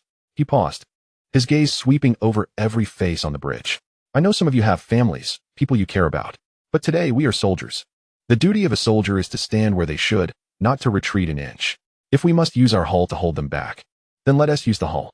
The order was transmitted. No dissent, no hesitation. The remaining 10 starships of the Uranus fleet, including 2 cruisers with shields already at dangerous levels, began to adjust their positions. They no longer pursued shooting angles or considered evasion routes, but instead aimed their heaviest bow armor at the charging Imperial heavy fleet, like a line of pikemen ready to face a cavalry charge with their chests. Knowing they would die, they still formed ranks. On the bridge of the Unyielding, Yang Xiao stood before the main tactical screen, his face grave. The battlefield situation was already clear. Ahead, the Uranus fleet was using their flesh and blood to block the desperate charge of the Imperial heavy fleet. Behind, his main fleet was rapidly encircling. The flanks were empty. What about the Pluto fleet? Yang Xiao suddenly spoke, his voice laced with suppressed anger. Where is Qin Beiwang's fleet? According to the plan, they should have arrived simultaneously with us, cutting in from the left flank of the Welsh fleet. The communications officer quickly operated the console, and a few seconds later looked up with a grim face. Commander, we cannot contact the Kunlun Mountain. The quantum communication link is normal, but there is no response from them. The last confirmation of their position was 27 minutes ago, when they were heading at full speed to the 7th jump point. 27 minutes? Yang Xiao's brow furrowed tightly. It should take only 20 minutes at most from their last position to the 7th jump point. They should have arrived by now. It was on their way to the 3rd jump point that Qin Beiwang informed them that the Welsh subfleet was to escape from the 7th jump point. Given their prior achievements, Yang Xiao chose to unconditionally trust them. But now, while the other fleets had arrived, the Pluto fleet was nowhere to be found. They couldn't even be contacted. He looked at the 7 Imperial heavy ships charging towards the Uranus defensive line, watching the distance reading drop below 30,000 kilometers. Taking a deep breath. Never mind. Order the entire fleet to fire immediately. Target the venomous spider and the cavalry fleet. First, break the rear formation of the Welsh. The Uranus fleet trusts Zhao Rui. Yang Xiao's voice was low. He can hold on. He must hold on. The order was given. The main guns of the Unyielding lit up with a blazing white light as they charged. Following that, over 49 Federal capital ships simultaneously unleashed the first round of fire towards the rear of the Imperial fleet. In deep space, the light hung like a suspended river of stars. But Yang Xiao's heart sank, because on the edge of his vision, the main tactical screen still showed 14 blue light points representing the Pluto fleet, which had not appeared in any expected position. Qin Beiwang, where are you? Just in front of the Uranus fleet, the distance between the Iron Spine and the Imperial Heavy Assault Fleet was down to 28,000 kilometers. This distance was nearly close combat in space warfare. Suddenly, a bizarre spatial distortion occurred in the void where the 7th jump point was located. It was not the smooth ripples of a conventional jump, but as if an invisible giant hand had violently kneaded fabric. The lines of space twisted, broke, and reformed within the visible range. The light from the entire space began to bend. The distant starlight stretched into grotesque arcs. Then, 15 flashes of jump exits detonated simultaneously, like 15 supernovae igniting in the void, exploding at the precise coordinates of the 7th jump point. The intensity of the light caused all optical sensor filter systems on the bridge of the Iron Spine to overload instantly. The observation window was left with a blinding white. Chapter 22 Paratroopers are born to be surrounded. Then, 12 flashes of jump exits detonated, like 12 supernovae igniting in the void. exploding at the precise coordinates of the 7th jump point. The intensity of the light caused all optical sensor filter systems on the bridge of the iron spine to overload instantly. The observation window was left with a blinding white. What is happening? Zhao Rui instinctively raised his hand to shield his eyes. The Imperial fleet's jump? No, it's not. The sensor officer's voice changed pitch in shock. The identification code is Federal. It's the Pluto fleet. They directly jumped to the 7th jump point. There was dead silence on the bridge. Everyone knew what that meant. Performing a precise jump in the core area of a fiercely contested battlefield, where spatial parameters were extremely unstable, had a risk factor exceeding 60. A slight coordinate deviation could lead to the entire fleet being torn apart by spatial turbulence or, worse, directly embedding itself into an asteroid or friendly ship. But Qin Beiwang did it. And he succeeded. 12 Federal starships. The massive hull of the Kunlun Mountain was in the center. The Scorpion and 2 Scorpion-class cruisers flanked either side, while the Thunder and Lightning, along with 6 destroyers, gradually took shape like outspread wings in the glow of the jump exit. They did not appear scattered, but maintained a complete combat formation. All bows pointed towards the side of the charging Imperial heavy fleet, like a skilled chess player, placing the most crucial piece directly in front of the opponent's throat. On the bridge of the Imperial Glory, Welsh stared at the suddenly appearing fleet on the tactical screen, his fingers unconsciously tightening the armrests of the command chair. His first reaction was absurd. He has gone mad, the old general muttered, his voice carrying a sense of shock that bordered on admiration for the first time. He isn't afraid to jump directly into our main cannon's firing range in the center of the combat zone? Isn't he worried that spatial disturbances will scatter his fleet across millions of kilometers? But Qin Beiwang is not mad. His jump coordinates were calculated with terrifying precision. The 12 starships not only appeared intact, but also in perfect formation. Commander, the aide's voice was filled with panic. The Pluto fleet is stuck between us and the 7th jump point. We are now trapped with Uranus in front and the Pluto fleet behind us, with the Iron Fist main force at our back. I know, Wales roared, forcing himself to calm down. His gaze quickly swept across the tactical screen, surrounded from all sides. The only direction left is deep space. But that means giving up the jump point, giving up the last chance of escape. There is no time to hesitate. Order the Brown Bear and Firefox's heavy fleets to continue pressing forward. Wales's voice was like steel clashing. Do not care about the Pluto fleet. Their position is deadly, but their numbers are insufficient.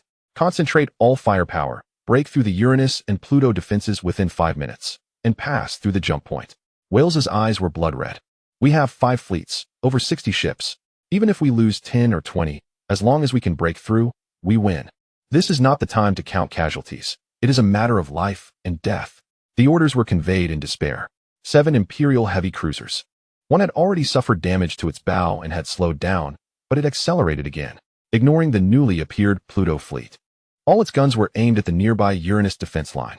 Distance, 15,000 kilometers. On the bridge of the unyielding, Yang Xiao watched the sudden appearance of the Pluto fleet's icon on the tactical screen, and his first reaction was not joy, but a tingling sensation of dread. How dare he? Yang Xiao's voice trembled, jumping directly to the core of the conflict. What if the coordinates are calculated incorrectly? What if there are spatial disturbances? What if, Commander? The communications officer interrupted his muttering. The Pluto fleet has sent a brief communication. In position, establishing an interception line. An interception line? Yang Xiao looked up abruptly. He wants to intercept Wales's 65 starships with 12 starships? Who does he think he is?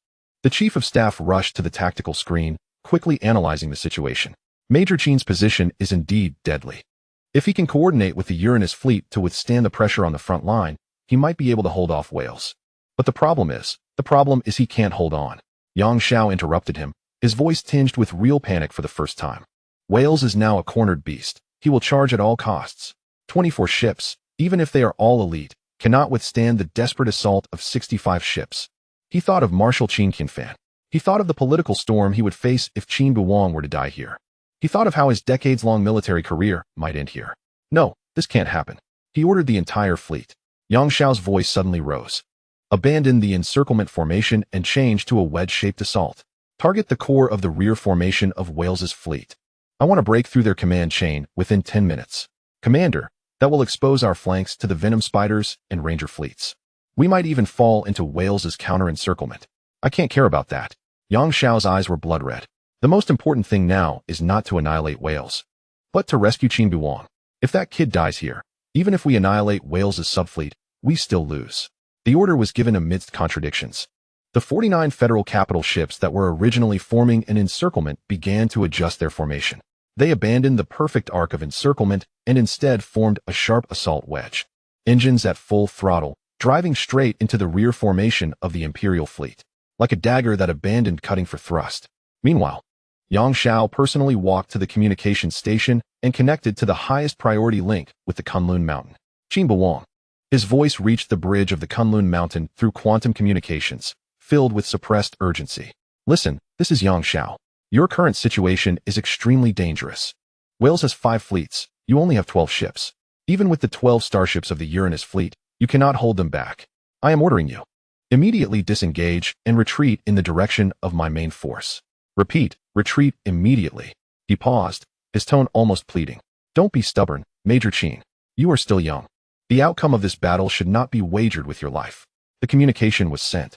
Yang Xiao stared at the tactical screen, where 24 blue dots hung alone in front of the Imperial Army, his palms slick with cold sweat. On the bridge of the Kunlun Mountain, Qin Beiwang had just finished listening to Yang Xiao's message. Zhuang Zixuan stood beside him, her expression equally grave. Commander, Yang Commander is right. Our position is critical. But it's too dangerous. If Wales concentrates fire on us, don't worry, we can hold them back. Qin Beiwang calmly interrupted her. Chapter 23, Smokescreen. Did you forget to turn on the X-ray vision? Qin Beiwang quietly looked at her. Then he gave an order that stunned the entire bridge. Release, Phantom Type 7, full spectrum obscuring smoke. Coverage radius to be centered on the 7th jump point, with a radius of 500,000 kilometers in a spherical area. Execute immediately. Within 3 seconds of the order being given, there was dead silence in the communication channel. Then, the furious roar from the flagship of the Uranus fleet. The iron spine nearly shattered the communicator. Qin Beiwang, are you fucking crazy? Zhao Rui's voice changed completely due to rage. Setting off smoke now? Do you think I'm blind? Where the hell am I supposed to fire? Where am I supposed to ram? But the firing procedure for the Pluto fleet had already been initiated. From the Kunlun Mountain, the Scorpion, and 4 cruisers, 36 special launch tubes opened simultaneously. No flames. No thunder. Only 36 pitch-black cylindrical projectiles were gently ejected, slowly rotating in the void as they slid toward their predetermined coordinates. 10 seconds later, they detonated simultaneously. It wasn't an explosion, it was a blossoming. Each projectile split into tens of thousands of nanometer-sized units, rapidly unfolding into micrometer-thin sheets in the vacuum. The surfaces of the sheets were covered with complex wave-absorbing materials and optical camouflage layers, while the edges were equipped with miniature thrusters, allowing them to autonomously adjust their distribution density as if they were alive. More critically, these units maintained precise coordination through quantum entanglement. They could monitor surrounding light, electromagnetic waves, and gravitational gradients in real time. Then they collectively adjusted their posture and reflectivity, creating a dynamic, full-spectrum cloaking effect. Within 30 seconds, a gray-black fog wall began to form around the 7th jump point. At 50 seconds, the fog wall had expanded to a radius of 200,000 kilometers. At 1 minute and 20 seconds, the entire 7th jump point, along with the 24 starships of the Uranus and Pluto fleets, was enveloped in this artificially created darkness. From the outside, it resembled an absolute black hole suddenly appearing in deep space. It reflected no light, leaked no electromagnetic signals, and even gravitational detectors could only report an unusually smooth expanse of space. Inside the bridge of the iron spine, Zhao Rui slammed his fist onto the control panel, denting the alloy surface. It's all fucking blind.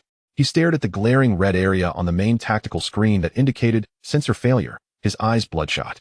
Thermal detection was zeroed, optical detection was zeroed, and quantum radar echoes were all noise. I can't even see where my own ships are now. More deadly was the fact that just 1 second before the smoke completely closed in, the sensors detected that the 7 Imperial heavy cruisers had already charged within 10,000 kilometers. This distance was almost close combat in space warfare. But now, they had disappeared, as if they had never existed. Commander Vice Admiral Li Wen's voice was dry. What do we do now? Zhao Rui did not answer. He just stared intently out the observation window. What should have been a starry sky was now just a pure, heart-stopping darkness. Even the light from distant stars had been completely swallowed by that strange smoke. He could imagine those 7 Imperial heavy cruisers, at this moment, silently pouncing towards his defense line like 7 beasts stalking in the night, cloaked by the smoke. And his fleet was blind. On the bridge of the glory of the Empire, Wales erupted into a near-manic laughter after the initial shock. Ha! Heaven helps me. Truly heaven helps me. He pointed at the gray-black area on the tactical screen representing the smoke, laughing so hard that tears came out. That Qin Beiwang, that bottom-dwelling waste. I previously thought it was him who used a cruiser to confuse us while annihilating the Dragon Lizard fleet. Now it seems I guessed wrong. What did he think he was doing? Covering his retreat? Instead, he turned the whole battlefield into blind men fighting blind men. The Vice Admiral cautiously asked, Commander, could this be a trap? The Federation might have set up. Set up what? An ambush that their own people can't see? Wales wiped the corners of his eyes, his smile filled with mockery. Once this full-spectrum obscuring smoke is released, those inside are as blind as those outside. The only thing they can rely on is preset fixed coordinates. But we are moving now. They don't even know where we are. The more he talked, the more excited he became. Order the entire fleet. Maintain formation. Charge into the smoke area at full speed. Using the smoke as cover, pass through the 7th jump point. By the time the main force of Iron Fist catches up, we will have already crossed the 7th jump point and be heading towards our defense zone. Wales's smile showed no signs of fading. We have 65 ships, they have 24, and our heavy cruisers have already charged within 10,000 kilometers. At this distance, we could crash into them with our eyes closed. The orders were conveyed in a frenzy. The entire Wales subfleet, with the heavy front of the Brown Bear and Fox, the middle array of Poison Spider and Rangers, and the direct fleet began to accelerate collectively. Like a giant steel centipede, they headed towards that consuming darkness. Ready to dive in, Wales murmured to himself. Qin Beiwang, oh Qin Beiwang, I should thank you. Thank you for your stupidity, which has given us our last way out.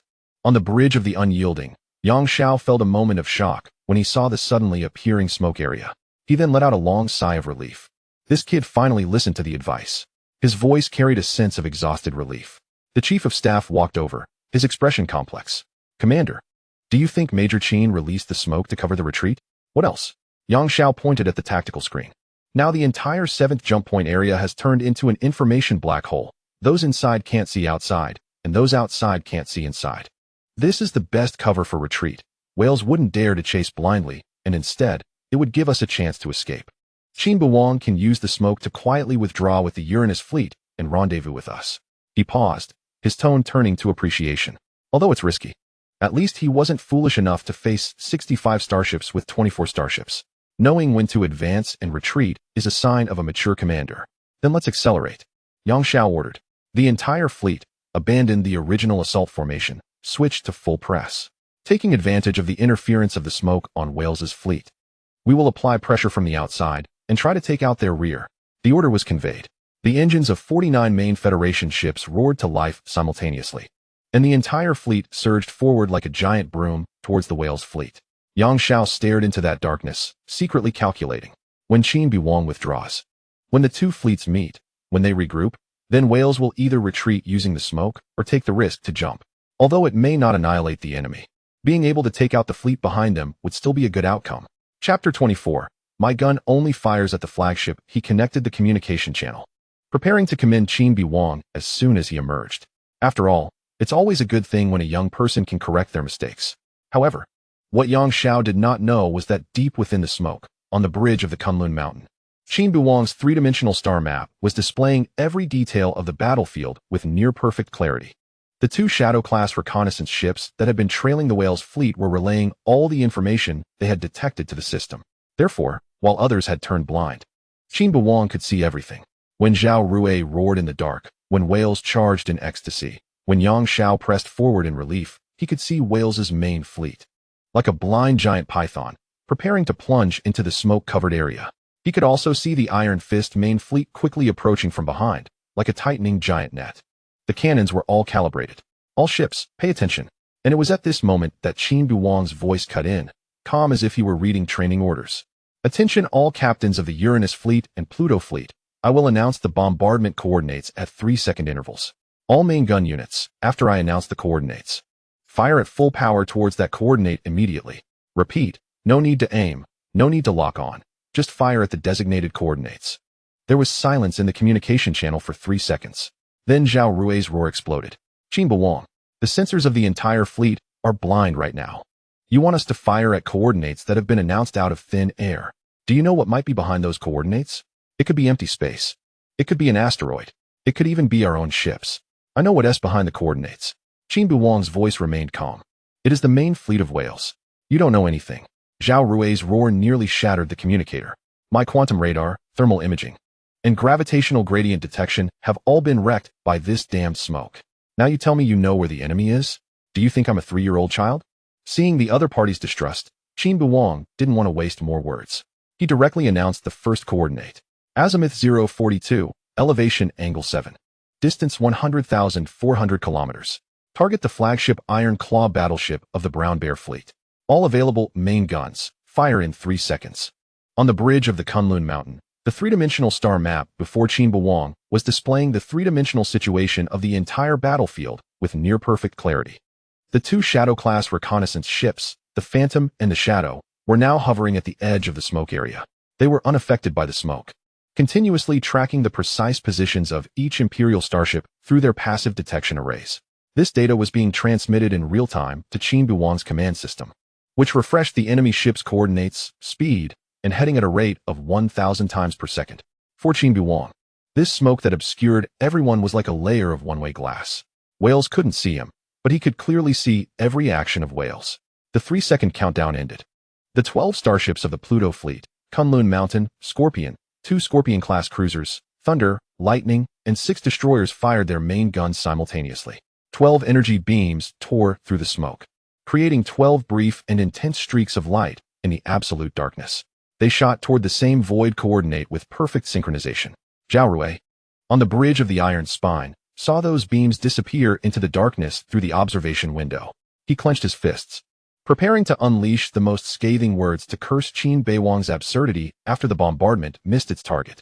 But 3 seconds later, deep in space, over 100,000 kilometers away, a massive explosion of light emerged, dimly illuminating the smoke. It wasn't the faint flash of hitting an asteroid, but a blinding white sphere of light from the critical explosion of a Starship reactor, akin to a supernova. The brilliance lasted a full 5 seconds before being gradually absorbed by the dense smoke. Immediately afterward, a second and third, smaller explosion of light followed. What did we hit? Zhao Rui instinctively asked, but then realized that his fleet was now blind, and no one could answer. Just then, the communication channel suddenly brought forth Yang Shao's voice, filled with indescribable joy. Well done.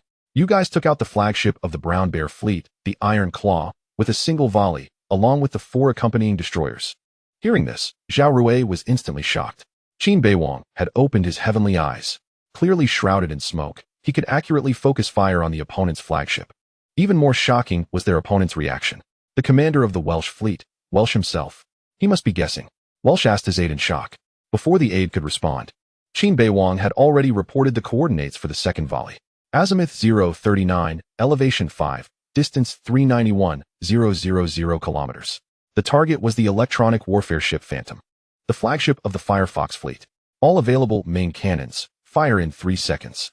Li Wen looked at Zhao Rui, his eyes filled with a hint of expectation. Zhao Rui hesitated not at all. All captains, follow the orders of Major Qin Beiwang. Azimuth 039, elevation 5, distance 391,000 kilometers. After witnessing the Pluto fleet's volley take out the flagship of the Brown Bear fleet, all the captains of the Uranus fleet were completely convinced by Qin Beiwang. They replied in unison, yes. As the countdown ended, the main cannons of 24 starships roared simultaneously. A total of 24 beams of death pierced through the smoke, shooting toward the second void coordinate. 3 seconds later, another massive explosion of light erupted, even more dazzling than the first. Following that, another slightly smaller explosion of light ignited synchronously. The bombardment effect had been confirmed with the Indomitable. The censor's voice remained calm, but carried a hint of suppressed excitement. The Firefox fleet's flagship, the Flame Fox battleship, confirmed destruction. The 3 accompanying Ghost-class electronic warfare ships also confirmed destruction simultaneously. A total of 4 enemy ships were annihilated. The communication channel was left with only heavy breathing sounds. Zhao Rui slowly sat back in the command chair, his fingers unconsciously rubbing the edge of the console. His brain was racing, trying to comprehend everything that had just happened. In a state of complete blindness, 2 volleys had precisely destroyed 9 enemy ships. This could no longer be explained by luck. Major Qin. His voice was dry. How can you? The smoke is mine, Qin Beiwang replied briefly. So I can see. He said no more. There was no need. The third coordinate had already been reported. Azimuth 045, elevation 8, distance 602,000 kilometers. The target was a battleship of the Welsh Direct Fleet.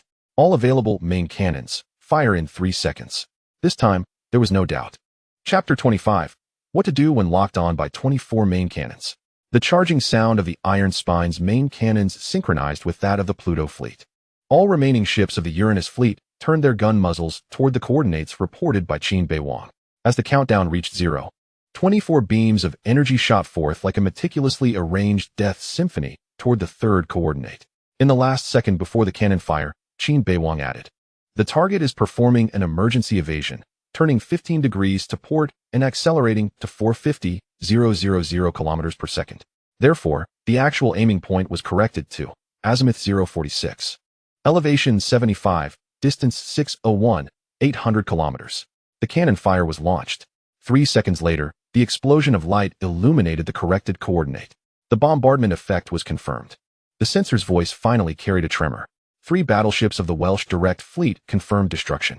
They were indeed performing an emergency evasion maneuver, and their speed was completely consistent with Commander Qin's forecast. In the communication channel, even breathing sounds vanished. Everyone understood. This was not blind guessing, not gambling. This was insight. In the darkness where everyone had become blind, only Qin Beiwang had a complete view. Zhao Rui stared into the all-consuming darkness outside the observation window, suddenly feeling a chill rising from his spine. He recalled all his previous disdain, mockery, and doubts about Qin Beiwang. He then activated the fleet-wide communication. His voice hoarse but firm. All members of the Uranus fleet, from now on, fully obey Captain Qin Beiwang's command. He reports coordinates. We fire. He points the direction. We charge. He paused and added, because this guy really can see what we cannot. And on the other side of the smoke, on the bridge of the Imperial Glory, Welsh was plunged into complete panic. 2 flagships and 12 starships had been accurately destroyed within 60 seconds. Welsh stared at the tactical screen, where 3 important markers had gone dark, his voice trembling. How are they targeting in the dark? This is impossible. The 8's face went pale. Commander, should we stop advancing? The smoke is too strange. The Federation may have deployed some detection system we don't know about. Stop advancing? Welsh turned sharply, his eyes bloodshot. Behind them were the Iron Fist's main force of 49 ships. Ahead was the jump point. Stopping means death. He took a deep breath, forcing himself to calm down. But his fingers still trembled uncontrollably. Order the entire fleet to disperse. We can't let the flagship become a target anymore. All ships, maneuver freely. As long as they can pass through the jump point, each should escape. The order was transmitted amidst panic. But it was already too late. Because Qin Beiwang's 4th coordinate had been reported. This time, the target was not a specific flagship. It was the core area of the entire Imperial Fleet formation. The most densely packed region. Azimuth 041 to 048, elevation 6 to 9, distance 600,000 to 800,000 kilometers. All missile units, fire all missiles. Conduct a saturated area strike. 30 seconds later, over 300 missiles roared out from the depths of the smoke, like a swarm of death emerging from a dark nest, pouncing toward the Imperial fleet that was attempting to disperse. Under the cover of these missiles, the muzzles of the 24 main cannons had silently turned toward the next designated prey. The hunt had just begun. Inside the bridge of the Imperial Glory, Welsh had just issued the 3rd emergency evasion command. Hard to port. Engines at full power in reverse. Concentrate all shield energy to starboard. Welsh's voice was hoarse. His eyes fixed on the tactical screen's red warning area representing incoming missiles. Over 300 missiles were coming from the depths of the smoke. Like a school of sharks sensing blood, their trajectories weaving a death net on the sensor screen. On the outer side of the ship, 372 laser point defense cannons had already been activated at full speed. Blinding beams silently swept through the vacuum, detonating missiles thousands of kilometers away. The explosions lit up like a circle of brief, yet deadly fireworks around the Imperial Glory. But there were too many missiles. The 37th missile broke through the closed defense fire network and struck the starboard shield. The shield flickered violently, and the energy readings plummeted by 14. The 42nd and 43rd missiles hit the same area in succession. The alarm for shield overload shrieked ominously. The starboard shield has collapsed. The voice of the engineering supervisor was filled with despair. The backup shield generator would take 12 seconds to activate. At that moment, the 4th round coordinates from Qin Beiwang echoed in the internal channel of the Pluto and Uranus fleets. Azimuth 044, elevation 62, distance 788,000 kilometers. The target was the Imperial flagship, Imperial Glory battleship. All main gun units, fire at full power in 5 seconds. Repeat, full power. Upon hearing that the target was the flagship of the Welsh fleet, the Imperial Glory, everyone held their breath. An indescribable excitement surged from the depths of their hearts. The 5-second countdown began. Welsh was completely unaware of this. His full attention was focused on the missiles that were still coming in. The 68th missile was destroyed, and the 75th and 76th missiles simultaneously broke through, striking the recently restored backup shield. Shield strength remaining 41. The engineering supervisor shouted. The emergency turn to port is complete. The navigation officer reported. We are exiting the missile coverage area. Before he finished speaking, at the far end of deep space, in the depths of the smoke, 24 points of light lit up simultaneously. They were not the faint blue glow of missile engines, but the pure white light of main guns charging to critical levels. Like the birth of a star. The next second, 24 beams of energy. From the Kunlun Mountains, 2 Kaishin-class heavy particle cannons. The Scorpios 4 main guns. 2 from each of the 2 Scorpion-class cruisers, 4 from the Thunder and Lightning, 1 from each of the 6 destroyers, 2 from the Iron Spine, and a total of 24 from the remaining 9 ships of the Uranus fleet. Like 26 swords of judgment crossing the void. They tore through the smoke with perfectly synchronized precision, shooting towards the same coordinate. The Imperial Glory. In that moment, time seemed to freeze. Welsh was the first to sense something wrong. The instinct honed at the edge of life and death made him suddenly raise his head 0.3 of a second before the main gun beams crossed 788,000 kilometers. He saw outside the observation window, the 24 points of death suddenly lighting up in the darkness. He saw those points rapidly enlarging, transforming into 24 beams of pure destructive energy with a diameter of over 5 meters. He saw their straight trajectories, like 24 chains, locking down all evasion space of the Imperial Glory. Then, he heard the last sound coming from his throat. It wasn't a word, nor a sentence. It was a sigh of resignation, exhausted to the extreme. Chapter 26, Annihilation of the Welsh Fleet. Immediately, the light consumed everything. The first beam struck the bow. The heavy forward armor of the Imperial Glory was as fragile as a layer of paper in front of the power of the Kaishin-class main gun. At the moment of contact, the armor vaporized, and the energy beam penetrated the hull without obstruction, emerging from the stern. The second and third beams struck the bridge area. Observation windows, alloy structures, control panels, people. Everything disappeared in an instant at billions of degrees of high temperature. The 4th to 12th beams were evenly distributed along the midline of the hull. The 43-kilometer-long hull of the Imperial Glory was pierced with 9 giant holes, each over 100 meters in diameter, like skewers. The 13th to 26th beams covered the power and reactor areas. The entire process lasted 0.7 seconds. Then, the reactor reached criticality, the core of the Imperial Glory, the fusion reactor that provided energy for the entire battleship. Under the continuous impact of 13 main gun strikes, the containment field completely collapsed. There was no conventional explosion.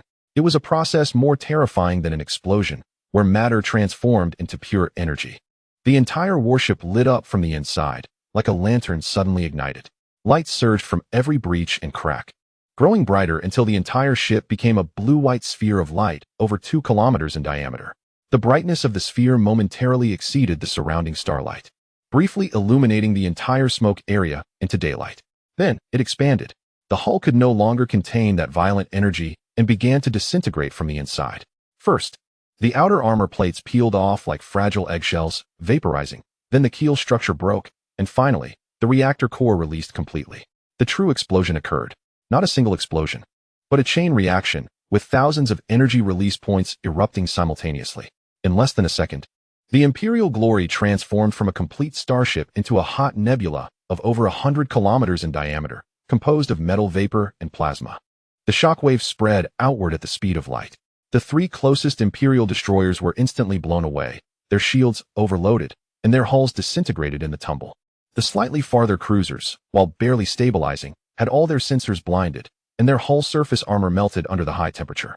And at the center of that still expanding death nebula, nothing remained. No wreckage, no debris, only emptiness, and the slowly cooling dark red metal vapor. On the bridge of the unyielding, Yang Xiao stood there, motionless.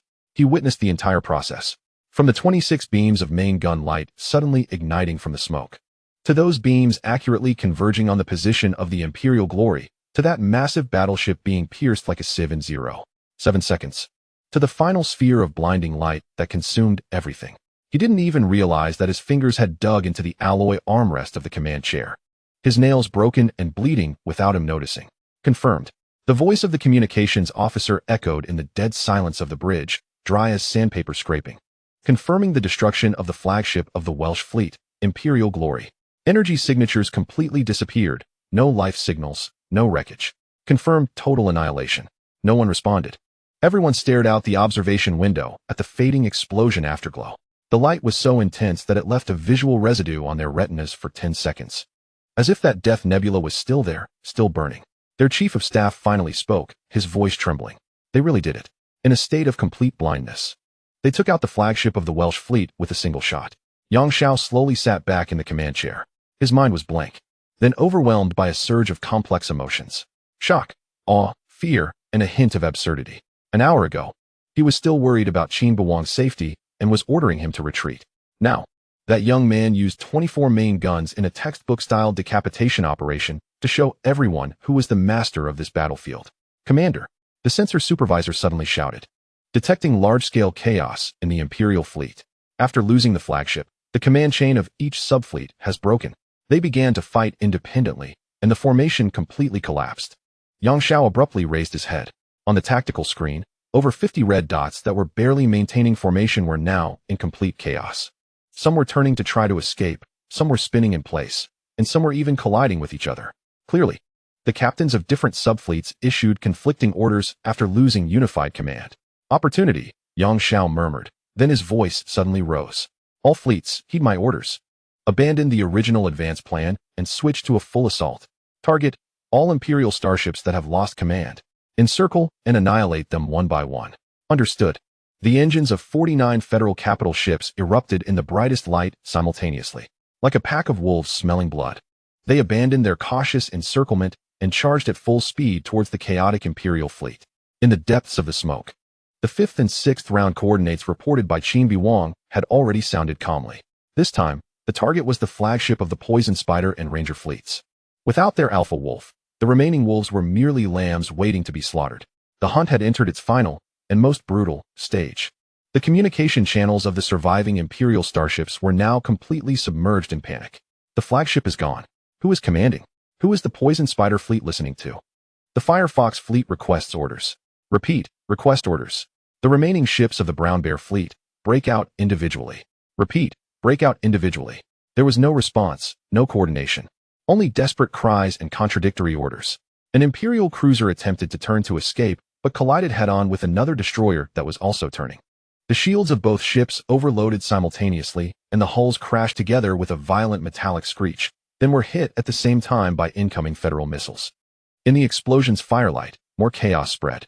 At the center of it all, the once proud Imperial glory had become a cloud of metallic vapor, slowly dissipating and cooling in the vacuum, like a giant, silent tombstone, commemorating the fall of an old general and the end of a campaign. 2 hours later, the cleanup at the 7th jump point battlefield was still ongoing. Sensor data showed that within this area, less than a light minute in diameter, over 3 million tons of metal debris were floating. That was the final wreckage of 65 Imperial starships.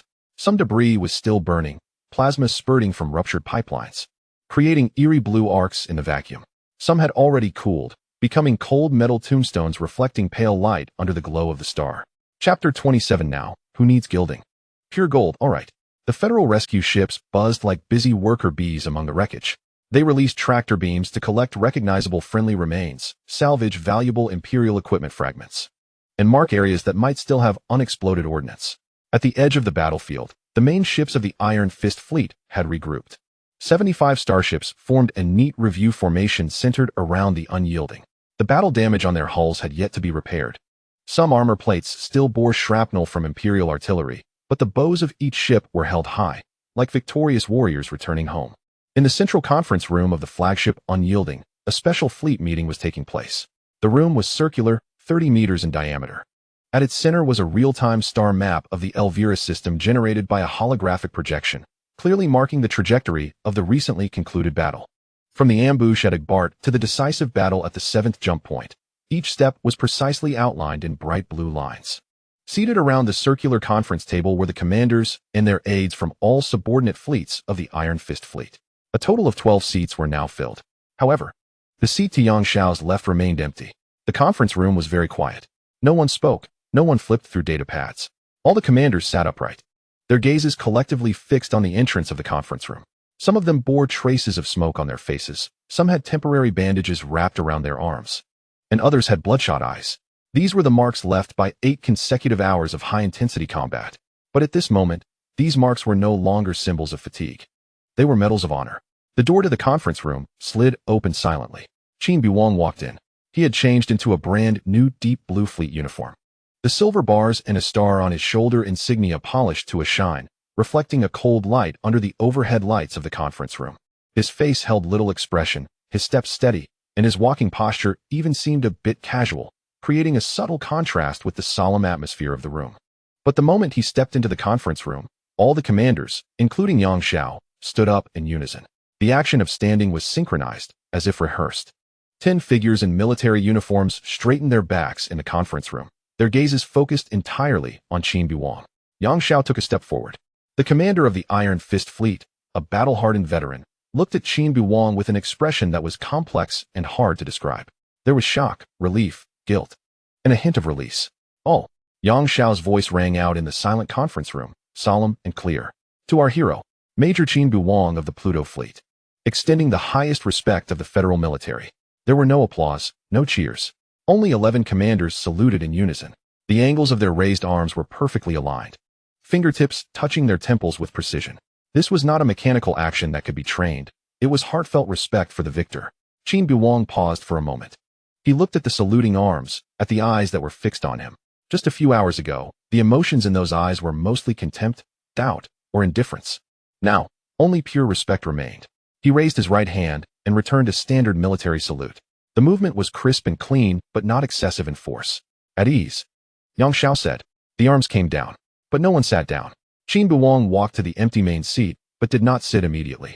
He scanned the conference room, his gaze briefly resting on each person's face, then spoke, his voice calm.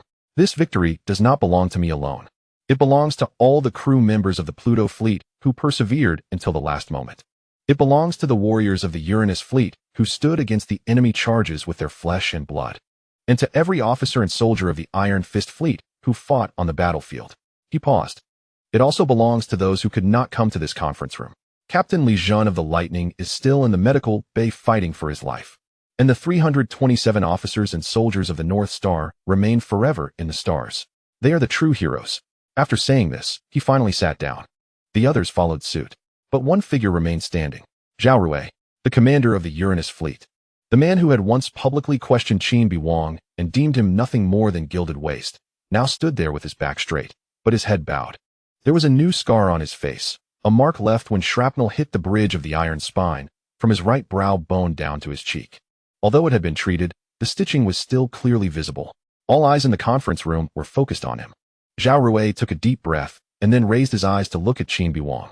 His gaze no longer held the rebellious spark of the past, replaced instead by a heavy sincerity.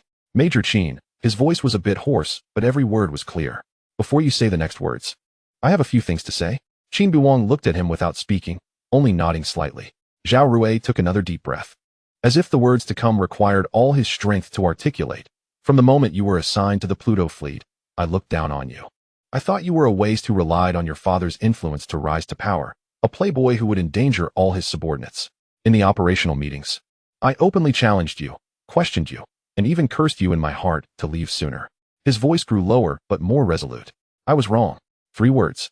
In the silent conference room, they rang clear as if metal had fallen to the ground. "When you annihilated the Dragon Lizard Fleet at Agbat Star, I thought it was Deputy Commander Zhuang's achievement. When you pursued the Welsh, I thought you were giving blind orders. When you commanded us to fire at the coordinates in the smoke, I thought you were crazy." Zhao Rui's eyes began to redden, not out of anger, but due to some more complex emotion. "But each time, you were right. Each time, you proved how wrong I was with facts." He paused, then made a move that left everyone stunned. He stepped forward, bowing deeply in the direction of Qin Beiwang. It was not a slight, ceremonial bow, but a solemn bow, almost at a 90-degree angle. "I apologize for all my previous rudeness, all my prejudices, all my foolish doubts." Zhao Rui's voice came from below, somewhat muffled but immensely sincere. "You are not useless, not a playboy, not a gilded young master. You are a true commander, a soldier worthy of your father's, Marshal Qin Beiwang name.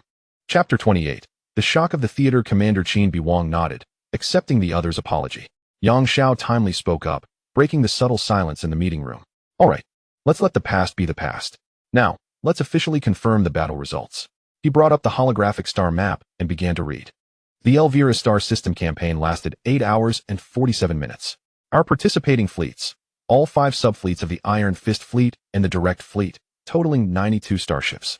Enemy, all 6 subfleets of the Welsh Fleet of the Free Empire, totaling 77 starships. Battle results, complete annihilation of the Welsh Fleet. Sunk 8 Imperial battleships, 23 cruisers, 29 destroyers, 3 electronic warfare ships, and 14 reconnaissance ships. Captured Imperial personnel, 0. All enemy fleet members perished, with none surrendering. Our losses, 1 cruiser sunk, 1 battleship heavily damaged, 4 cruisers moderately damaged, and 9 destroyers lightly damaged. Fallen personnel, 489. After Yang Xiao finished reading the last figure, the meeting room fell silent again. 489 names. 489 lives. This was a glorious victory. Yang Xiao's voice grew somber. But it was also a tragic victory. Behind every number, there are real people. We must remember them, just like we remember today's victory. He paused, his gaze turning to Qin Beiwang. Major Qin, in light of your outstanding performance in the campaign, I will recommend your promotion to Lieutenant Colonel in the post-war report and award you the Federal Medal of Valor. All personnel of the Pluto fleet will receive a collective commendation. Qin Beiwang did not decline, only nodding. Thank you, Commander.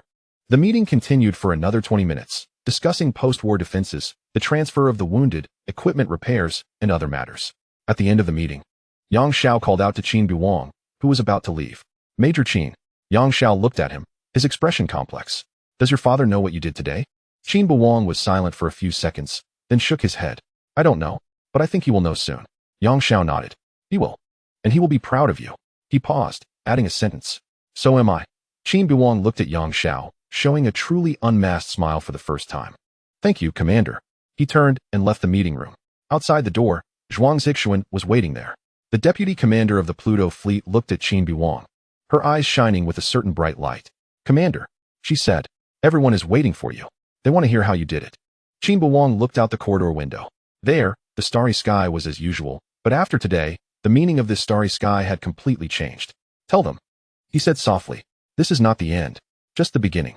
In the deep space outside the window, the Federation starships were gathering to return home. Behind them, the ravaged battlefield, the floating debris, the silently burning flames, all silently testified that the war was still ongoing. But at least today, victory belonged to the Federation. To those who could still see the light in the darkness. The Wanstone Star Domain Theater Command was located in a geostationary orbit around a terrestrial planet named Pillar Star. This space station, known as the Star Fortress, had a diameter of over 15 kilometers, with an overall prismatic structure, its surface covered by heavy composite armor and flickering energy shields. It was the brain of the entire star domain. Thousands of staff officers, intelligence officers, and logistics coordinators were on duty here 24 hours a day, processing massive battle reports coming from 37 star systems. At this moment, in the central command hall of the fortress, Theater Commander Wen Tingtao was staring at a freshly updated battle report summary. The 57-year-old general had thick, dark hair, but his figure remained tall and straight like a pine tree. He wore a deep blue Federation general's uniform, with 3 rows of medals on his left chest. The top medal, the Star Domain Guardian Medal, was the highest honor he received 7 years ago after he led his troops to repel the Empire's main attack on the Wanstone Star Domain. At this moment, when Tingtao's expression rarely lost its usual composure, his eyes widened slightly, his fingers unconsciously tapping the edge of the control panel, his lips silently repeating several keywords from the report. The Pluto fleet annihilated the Dragon Lizard fleet, in coordination with the Uranus fleet, destroyed 5 Imperial flagship fleets in the Battle of the 7th Jump Point. Finally, in conjunction with the main force of the Iron Fist fleet, completely annihilated 65 starships of the Welsh fleet. The report included detailed battle records, sensor data, and tactical analysis personally written by Yang Xiao. Each piece of material corroborated the same fact. The turning point of this battle, even its decisive victory, was closely tied to one name: Qin Beiwang.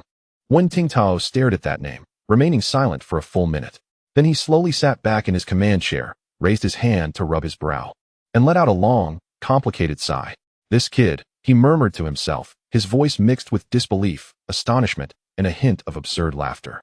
When Ting Tao knew Qin Beiwang. No, he should say he knew that Qin Beiwang.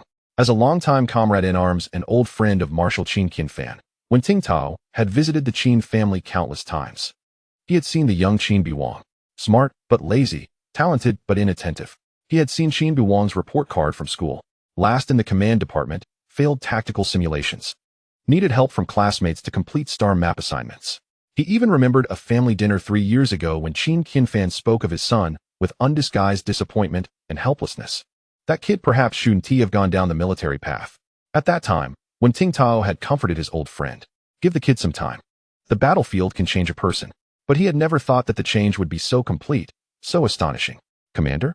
Chief of Staff Major General Du Jing walked over to him, holding a more detailed post-war analysis report. Have you seen the battle report? The Iron Fist fleet did indeed perform brilliantly, completely annihilating the Welsh fleet.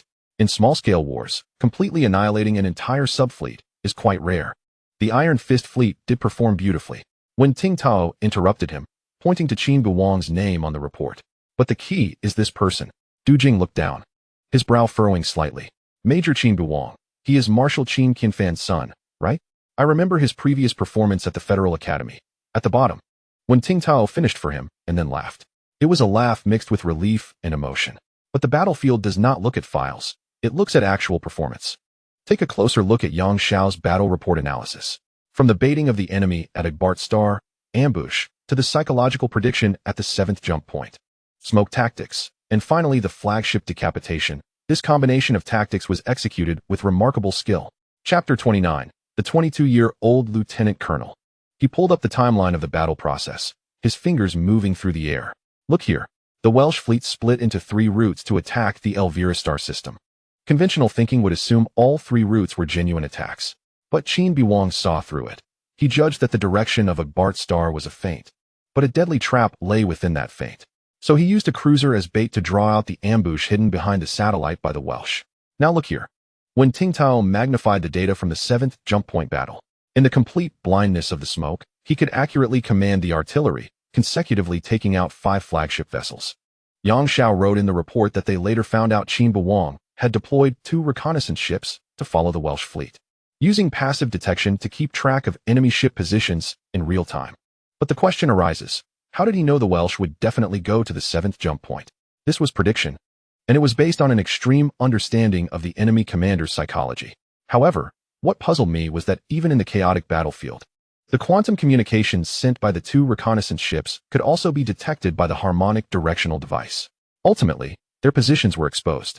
Why did the Welsh allow those 2 reconnaissance ships to continuously send out their positions? Du Jing looked at the analytical data, his expression gradually becoming serious. Are you saying this isn't a coincidence? Once could be a coincidence, twice luck, 3 or 4 times. When Ting Tao shook his head, its ability, battlefield intuition, psychological analysis, tactical execution. This kid has it all, and his level is frighteningly high. He paused, looking at Du Jing. What do you think? For a 22-year-old major to achieve such results, what kind of reward should he receive? Du Jing thought for a few seconds.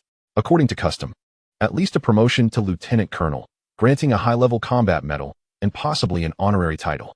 But considering he is Marshal Qin's son, perhaps. No. When Ting Tao interrupted him, do not consider whose son he is. Only consider what he has done.